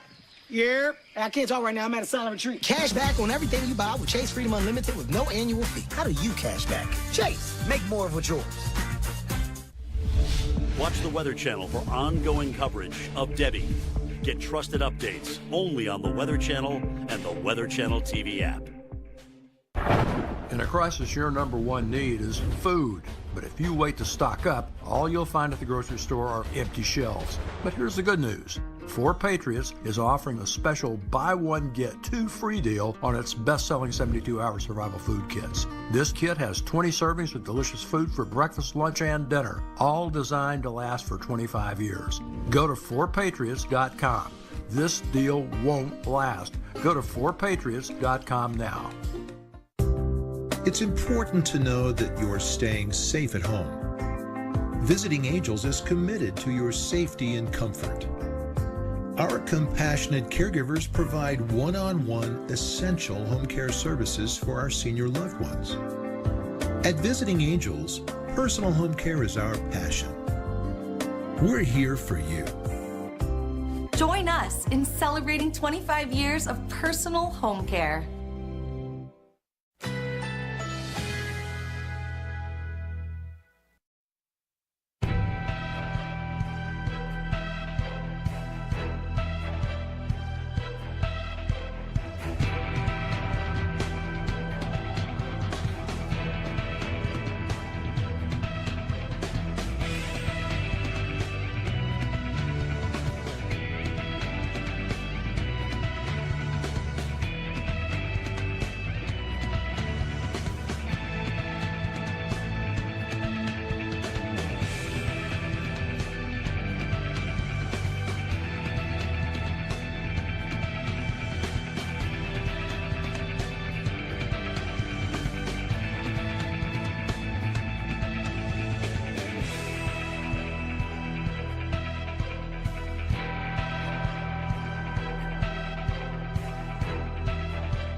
This hurricane season, Good heavens, absolute punishment. every second counts. You don't want to be on an interstate with heavy tropical downpours. America's most trusted news network is putting your safety first with minute-by-minute coverage, keeping you ahead of the storm. This is a dangerous hurricane. Receive instant information from our team of meteorologists and landfall cams that bring you every angle on our TV app. This hurricane season, protecting America, only on the Weather Channel. Continuing coverage of Debby here on the Weather Channel, getting a look in on our very own Charles Peak shot in Duval County here, Florida, so in and around the Jacksonville area. And we're going to bring in Charles now, who has, again, been on the roads here to find out how his journey has been here this morning. And Charles, as you've been traveling around, give us a sense of what it is that you've gotten a chance to see. Yeah, Alex, a little further back to the west, obviously near the eye of the storm, near Live Oak, had quite a bit of flooding in that area. Roads flooded, some cars driving through and getting stalled out there, and just some heavy, copious amounts of rain, and also trees down, some down on power lines. Did come across some damage to some metal, large buildings and those types of things. And as I've headed to the east on Interstate 10, at times very heavy rains, some ponding on the roads. At times, you'll be a little slick there. There in some spots, you had some trees down on the edges and things like that. But as I've gotten a little closer to Jacksonville right now, the rain is not quite as heavy over here. Haven't had as heavy of a rainfall rate, but that's sort of what we've had coming down Interstate 10 here. Yeah, no doubt. It certainly makes sense. You're getting a little bit farther away from that circulation there. A little easing up of the rain there in and around the Jacksonville metro here west of town. As far as trying to navigate and travel and get around, has that been a difficult task as you've been kind of moving along Interstate 10? Alex, not once I got on Interstate 10, it hasn't been bad. But before that, this morning on the side roads and some of them, and having vehicles that had hydroplaned off of the highway, and then in some cases trees blocking where you'd lane and you'd have to go around in that way. But once Interstate 10, at least, and I can only speak from the Lake City to here to the Jacksonville area, it's been in pretty good condition. Certainly good to hear. Again, that may be changing as the system tries to kind of nudge its way east a bit here over the next several hours and heading into tonight. As far as, have you got a chance to maybe speak to any folks who have been out and about and whether or not they've been prepared for Debby moving through Florida? I've talked to some different people back in Lake City and everything, and I think because of Idalia last year, the track was very similar. And so, that's not an area that has had a lot of hurricanes recently, but because they had one recently last year, I think they were a little more prepared and were ready for it and took the appropriate action for the most part. There's always going to be those that just, poo-poo any type of storm, but it seemed like overall they were heeding the warnings. All right. Well, Charles Peak there on the road right now, giving us a sense of how things are faring as he approaches kind of the west side of Jacksonville right now. You can see how the rain is coming down. The windshield wipers, they're working. Traffic moving there, but really got to be careful heading out and about. You can see things splashing up in there. You can run into hydroplane issues. It's just not a safe thing to be trying to navigate through some of these areas here as this tropical storm rolls through north portions of Florida. Dr. Postel, you're looking at how this has had an impact on us a bit farther to the south, closer to where it made that landfall there north of Cedar Key. That's right. We have new video from Horseshoe Beach, and you can see the storm surge over the road. So we saw a significant storm surge in and around, for example, Cedar Key, which is nearby, where we had a little over 4.5 feet of water over the normal high tide mark. So that's very significant. Lots of inundation over normally dry ground in this part of the Big Bend area of Florida and areas, of course, nearby. Let's go to the weather maps and let me show you, see if I can get into forecast mode. What we've got is a lot of rain and gusty winds, still gusting to nearly 50 miles per hour in Valdosta, Georgia, which is there. Lots of other places. You saw Charles Peak in Duval County, Nassau County, Florida, near Fernandina Beach, Florida, also seeing some some wind gusting to nearly 40 miles per hour in Amelia Island there. And you can see the circulation is just not moving very much. This is a sign of things to come. It is stalling out now in the process of doing that, moving only a few miles per hour and bringing already some very heavy rain coming in to parts of South Carolina. There is a tornado watch that goes until 4 o'clock this afternoon, includes much of Florida. This is likely along and to the right side of the center of Debby as it continues to move toward the northeast. Look, a lot of heavy rain is going to be in place for us tonight through tomorrow. And if you continue this forecast, it does not move very much. There's not a whole lot of steering flow to push this thing out. And so we are likely to be dealing with a tropical cyclone hanging out for a long time. And a slow-moving tropical cyclone is a very dangerous one. Maybe we don't have the same kind of winds later on in the week that we do now, but it's going to bring a lot of rain. Some places may indeed exceed a foot, maybe approach 2 feet. Exactly where? We'll sort that out in the coming days. But catastrophic, life-threatening flooding is on the way for many of us.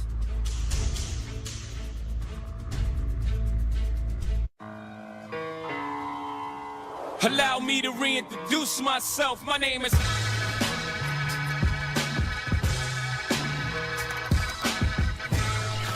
Wow. Wow. Okay.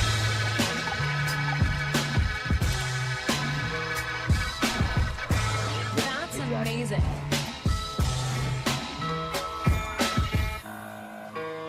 Psoriasis all over. I couldn't get my hair done. Then psoriatic arthritis. Cosentyx works on both for me. People with psoriasis on the scalp have a 4 times higher risk for psoriatic arthritis. Serious allergic reactions, severe skin reactions that look like eczema, and an increased risk of infections, some fatal, have occurred.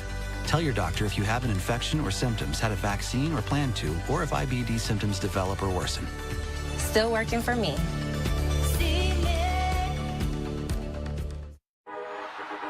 You've got your Sunday obsession, and we got you. Now with Verizon, get NFL Sunday Ticket from YouTube TV on us. And a great deal on Galaxy Z Fold 6 for a total value of $1,250. Only on Verizon. See you Sunday. I was drowning in debt. I had over $36,000 in debt. If I would have just made the minimum payments, it would have taken me 59 years to pay off. National Debt Relief can significantly reduce the amount you owe. National Debt Relief reduced my debt by over $27,000. With National Debt Relief, you have a powerful team that knows how to talk to your creditors. National Debt Relief, they got me out of debt.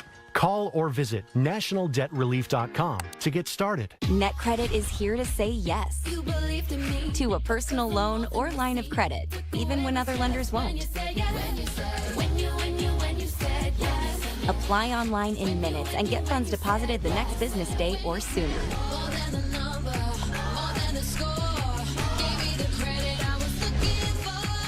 Go to netcredit.com. NetCredit. Credit to the people. With Cascade Platinum Plus, I have upped my dish game. Auntie, in that dishwasher. Watch me. Platinum Plus gives you the highest standard of clean, even in your machine. Clean enough for you? Yeah. Scrape, load, done. Cascade Platinum Plus. Geico can help when you get a flat tire with their easy app and 24/7 help. To the right now. To the left. Ooh, to the left. Watch out, watch out, watch out. Is the GPS playing the cha-cha slide? Now it's time to get funky. Funky's not a direction. To the right now. To the left. Go to the right. Right. Freeze. Everybody clap your hands. Whatever you need, from coverage to service, get more with Geico. How low can you go?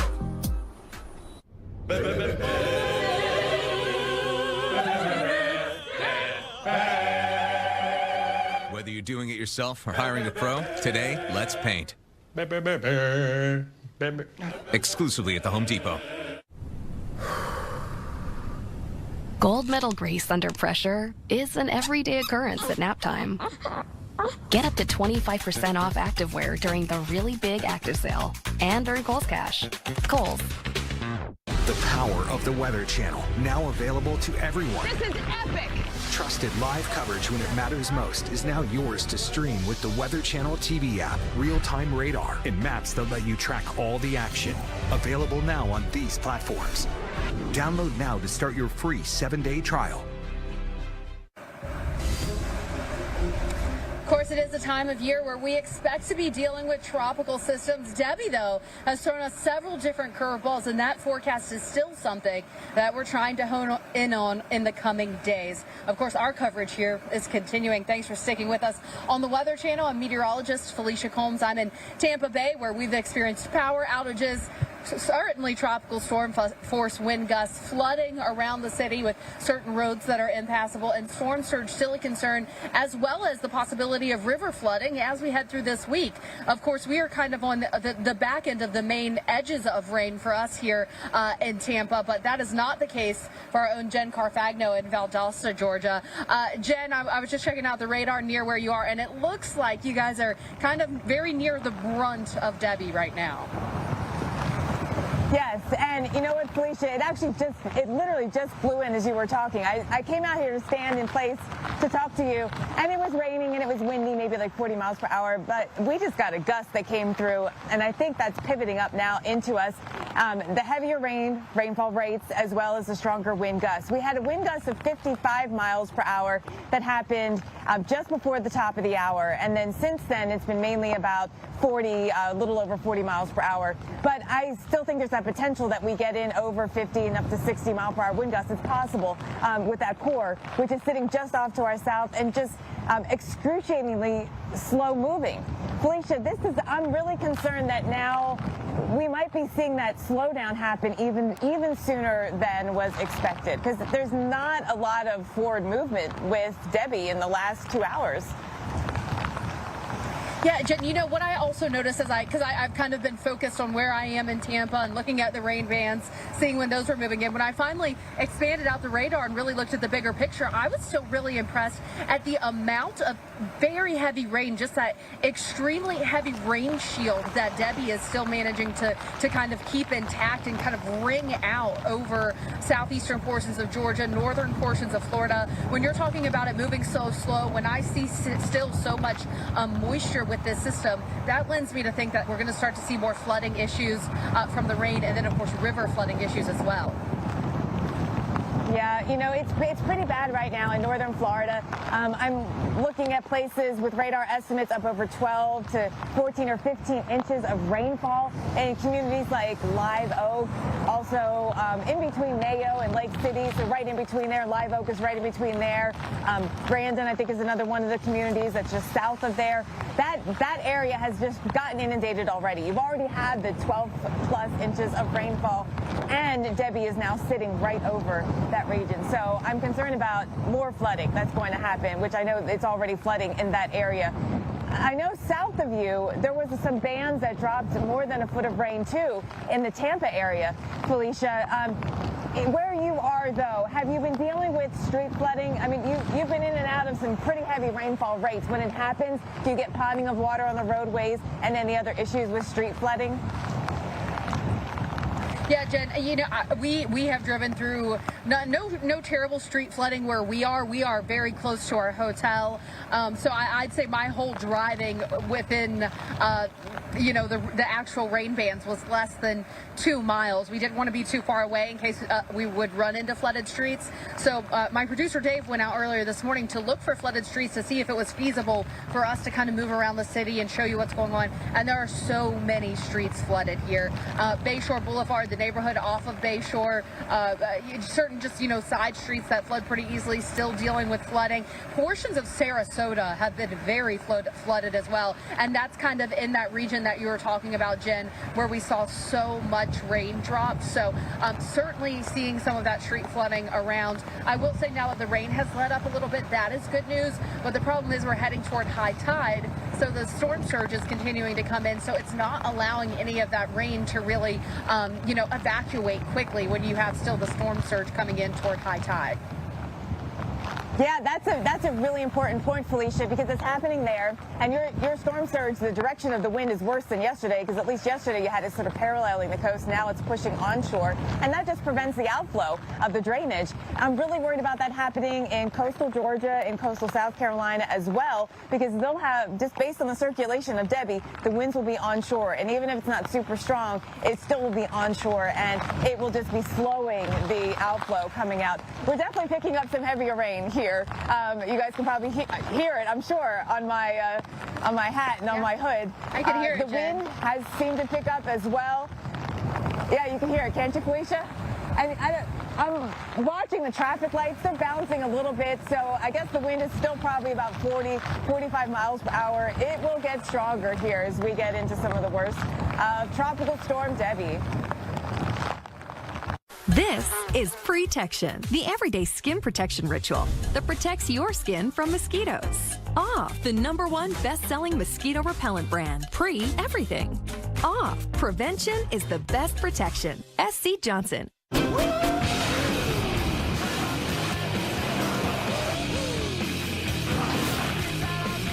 power to blow minds. Nissan Pathfinder Rock Cream. Dad, I got a huge barbecue wing stain. This bottle says I need a pre-treat. That stuff has way more water. A little bit of Tide goes a long way. So you can save your shirt and maybe even a little money. More money for nights at the library. Right. For a better clean with less, it's got to be Tide. When it comes to your heart health, there's one thing that is essential. Nitric oxide. Nitric oxide. Nitric oxide. Super Beats by Human is a leading nitric oxide supplement for blood pressure and heart health support. I don't know of any other compound in the body that has such far-ranging effects. Join the millions of people who have put Super Beats heart health support supplements to the test. As you age, your nitric oxide levels go down, but our clinically studied plant-based formula supports increased nitric oxide production, healthy blood pressure, heart-healthy energy and stamina, and supports healthy circulation and blood flow. There are other products out there, but nothing close that stands on the science that Super Beats does. Unlock high-efficacy heart health support with Super Beats by Human. Support your body's nitric oxide production with Super Beats, the #1 cardiologist-recommended beet brand for heart health support. Get started with a free month supply plus free shipping on all bundles at shopsuperbeats.com. In my business, it's easy to tell whether someone's done the work. Me, I always stay prepared, like how I got a plan through CarShield before my car broke down. And CarShield administrators are the experts at getting expensive repair bills paid. Call CarShield today. Plans through CarShield pay for expensive repairs on up to 5,000 parts and systems in your car when they break down, including your engine, transmission, and even your electronics. It's so easy to be prepared for the worst, especially if you've called the best. CarShield, America's #1 auto protection company. They have a network of certified repair technicians. They make the repair process as easy as possible. CarShield administrators go the extra mile by including coast-to-coast 24/7 roadside assistance, courtesy towing, and rental car auctions included. This is important. You have to call before your car breaks down, or it's too late. Protect yourself from expensive car repairs. Call 800-498-3209. We need a small business loan fast. I got this. Loan Falcon! There's a better way to get a fast small business loan. Go to OnDeck.com, and if approved, get your funds as soon as the same day. Your loan is on deck. What's up with your dad, Chloe? Ever since he got AT&T's best deal on the new Samsung Galaxy, he's been up on his high horse.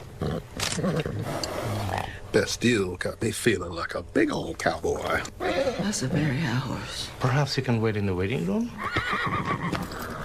I'll just go wait in the waiting room. Ride high with AT&T's best deal on the new Samsung Galaxy Z Flip 6. Watch the Weather Channel for ongoing coverage of Debby. Get trusted updates only on the Weather Channel and the Weather Channel TV app. Coverage of Debby here on the Weather Channel continuing as we give you a live look at how things are faring for us here on the west coast of Florida, Indian Rocks Beach, Florida here. This is, you're just south of Clearwater, and you can see the water is certainly looking pretty angry. We're still talking about that onshore push having an impact on us here. Earlier we were looking at the shot, and there was several folks in that water, which we certainly don't recommend. Thankfully, we don't see, at least in this particular vantage point, anyone in that water, which, again, is dangerous. Yeah, hopefully they went home, yeah, right, to avoid this. But there's more. Let's go to Tallahassee, Florida. Well, heavy rain from time to time, wind 18, gust to 33. That's one observation point, the weather stem on FSU campus. But the airport, TLH, is reporting 23, gust to 33. So, you know, it's breezy. I think the winds have calmed down just a little bit, but the rain is still sticking around. It is. And Tallahassee's kind of right on that almost western edge of some of the worst weather here when it comes to what's going on with Debby. Meanwhile, we move over towards the northeast portions of the state of Florida into Jacksonville here. And this is a spot that's been seeing that rain coming down a good chunk of the morning. Winds have been gusty here as well. At the Naval Air Station, we saw a peak wind that got up to 58 miles per hour earlier today. So we've seen some gusty weather, and that's going to continue to be have an impact on us here, gusty and wet. We've seen a couple of inches of rain already, and there will be more to come and add up here. That's a good shot right there. Yeah. That's kind of emblematic of what is around North Florida. How about this? In Charleston, South Carolina, wind, not really much of a factor, but the rain is coming down, and the waves are beginning to pick up as well. This is a sign that we are going to be dealing with this weather for days to come, as it appears that Debby is really decelerating right now and moving perhaps only a few miles per hour. Yeah, talk about a downer forecast here when it comes to Debby. That's what we've got here because this thing is not going to be in any kind of hurry to get out of the way. Well, let's get back to South Georgia in the thick of some of that rain and gusty wind. That's where we find our very own Jen Carfagno. And Jen, we've been watching the shot. You've certainly been dealing with the rain coming on down. We can clearly hear it. You hear it just pelting. How are things faring for us there in terms of any potential flood problems that we're finding in South Georgia? Well, right here in Valdosta, in the downtown area, I haven't heard of any. I've been, checking some of the local news, but also haven't seen anything either. I mean, everything's draining out pretty well. I think we've had a little over 4 inches, maybe close to 5 at this point, just based on radar estimates. The biggest rain has been south of us and down in northern Florida, where Debby is basically stalled. They've had more than a foot of rainfall, 12 to 15 inches based on radar estimates. And guys, it's not moving. And so it's not moving. It's moving very slowly. So some of it's pivoting up. That's why we're getting into some of these stronger gusts and heavier rain. I'm watching on the radar and how that band is kind of pivoting up. But do you think it's quite possible that we really don't ever see Debby move significantly out of this area, like it stays in Georgia? I mean, there's just the steering flow is so confusing when you look at what's happening in the atmosphere. There's no really obvious steering. Yeah, Jen, I mean, when it comes to possibilities, we talked about how this thing was going to slow down, and there was nothing that was really around to guide it and kick it and get it out of the way. So it getting stuck, no doubt, is a real thing and really one of those worrying things that we're following. We think by Christmas it'll be gone. I mean, at this rate. Yeah, no, you're right, Jen. It is really not moving very much and will be with us for much of this week. But eventually it'll be carried out, but it's going to deliver a ton of rain, catastrophic flooding for many of us in spots. Let's have a look at what I'm showing the viewers right now is overall the rain that is extending through much of Georgia and into South Carolina now. We're seeing Valdosta at the airport, Jen, 30, gust to 45. Your winds are not that strong in the downtown area, but still it is breezy, and that is very much of what we're seeing a lot of in parts of southern Georgia. And I might add that the strongest winds, I don't know if you can see this, Jen, are very likely to your south and southeast. Whether or not that batch of strong, heavy rain and strong winds are going to make it into Valdosta, it's unclear. That's the remnant eye wall there that really, as you mentioned, is only crawling along. Yeah, it just goes to show you how close you are. Sorry, Jen, go ahead, Jen. No, I've been watching it on radar. I mean, because earlier this morning I saw that just to our southeast and trying to time out when that might move in here. And just kind of has to pivot up. But that timing is going out the window because it's moving much slower.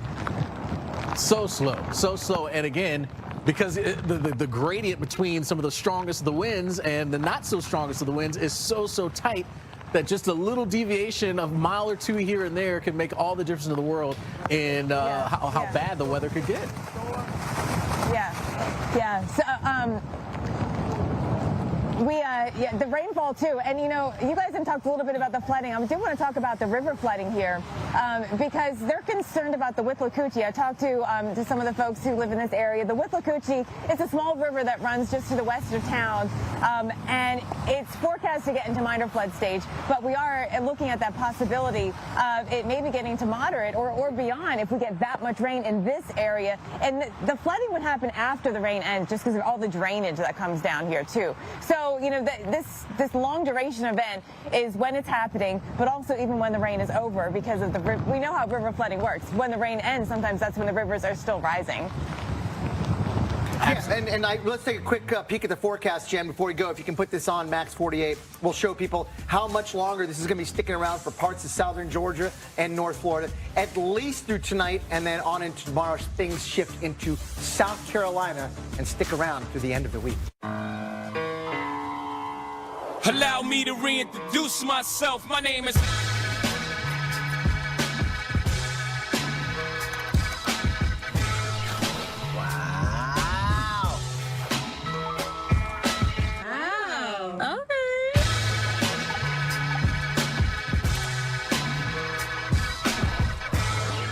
Amazing.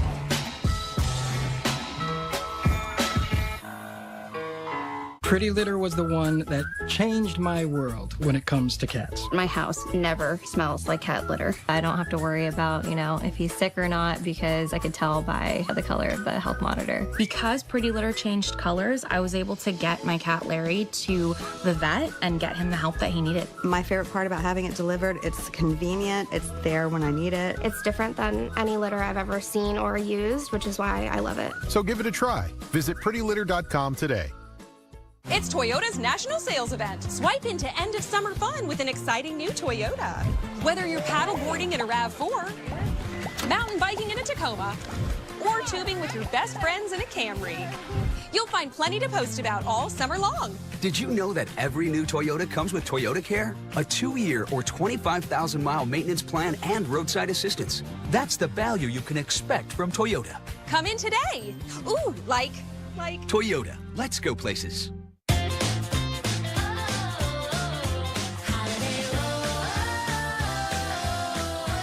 Wherever your summer takes you, twist the ride. With Twizzlers, the twist you can't resist. New projects means new project managers. You need to hire.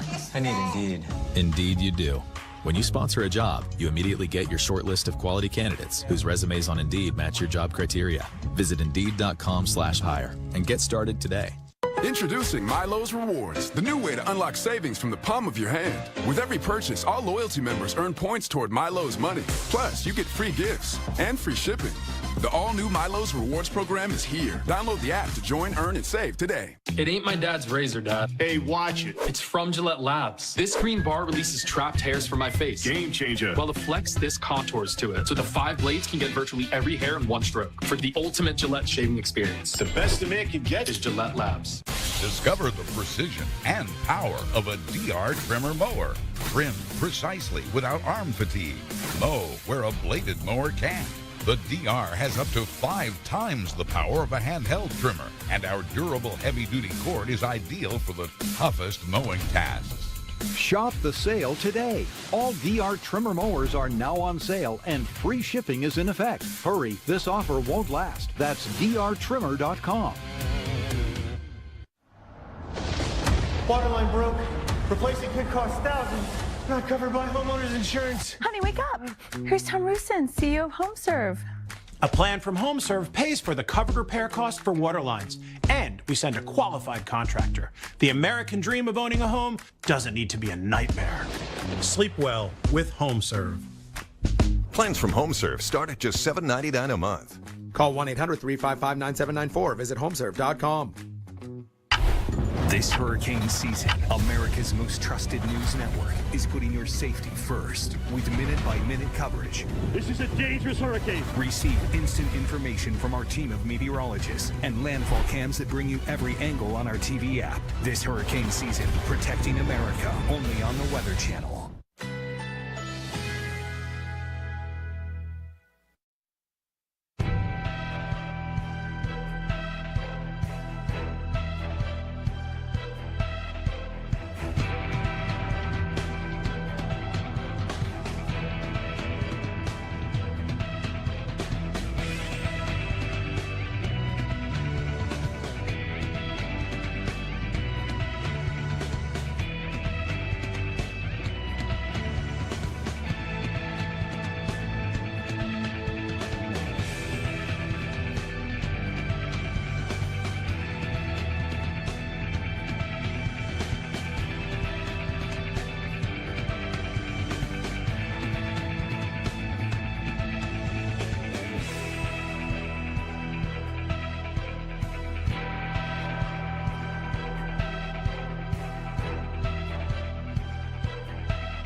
what we want people to know is this is not going to be over today. While the storm may be downgraded to a tropical storm and maybe even all the way back to a tropical depression today, the storm is not over today. With this rainfall, we've already seen the river gauges of the U.S. Geological Service go up exponentially, really almost like the stock market. It went sky high. Overnight, we're looking for this stuff to happen, reactionary in north central Florida as well. So this is one of those events that's going to be going on for about 7 days. So again, to your point, not over today. It's going to be about a week-long event. Yeah, and ready for it in South Georgia with the heavy rain and the wind here. And, you know, it's going to be the rain that'll be the week-long event across the southeast. The wind is a today thing, and we are getting some of the stronger wind gusts now. We've had some peak wind gusts, 55 to 57 miles per hour. And then it kind of shut down to about 40 or 45. I'm feeling some of those stronger gusts right now in Valdosta as we see that core of Debby just off to our south. The worst of it is just to our south, but if it pivots up a little bit more, we could get some stronger winds right here in the downtown area and certainly just south of me. I know you guys are dealing with it.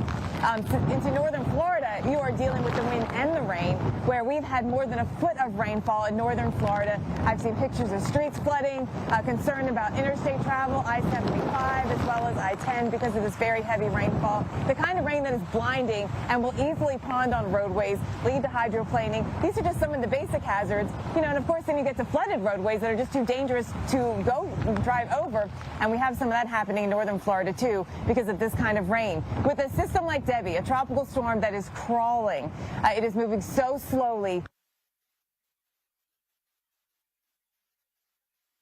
Next few days that actually will, as Kevin Guthrie said, through this week. Rainfall even here in Valdosta may add up to more than 10 inches. We've had about 4 or 5. And certainly to my south and east, where we're getting the rain now, and then east of there into South Carolina. Alex, looking for some, you know, tremendous rainfall and, of course, the flooding that goes with it.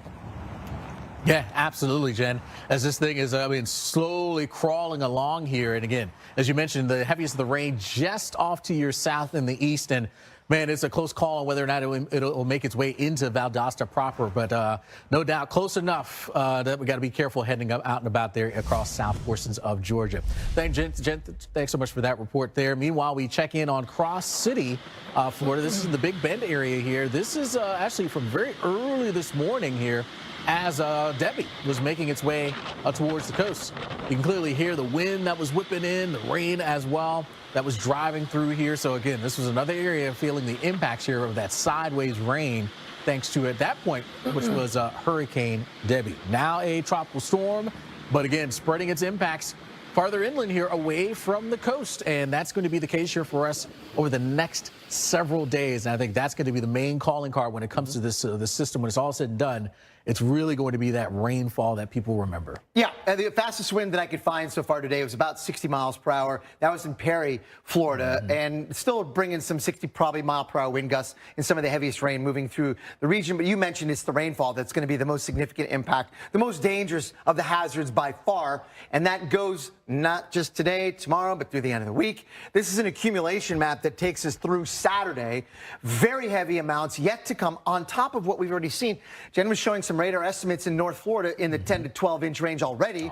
Add a few more inches here in this part of Florida, and then a whole lot more for those of us in southeast Georgia and parts of South Carolina. And Alex, there's another threat here as well, tornadoes. Yeah, you always got to watch out with these cyclones here, that threat for isolated tornadoes. So that threat exists here at least through about 4 o'clock here for a good chunk of northern central Florida up into southeastern Georgia. Wouldn't be surprised to see a few more areas get included later tonight because this thing's going to still be spinning and churning here in the southeast. Speaking of sitting and churning, I'll sort of put this into forecast mode here and show you what I also contoured here is the steering winds, the winds aloft that will and otherwise try to move it out of the way, but they're not available.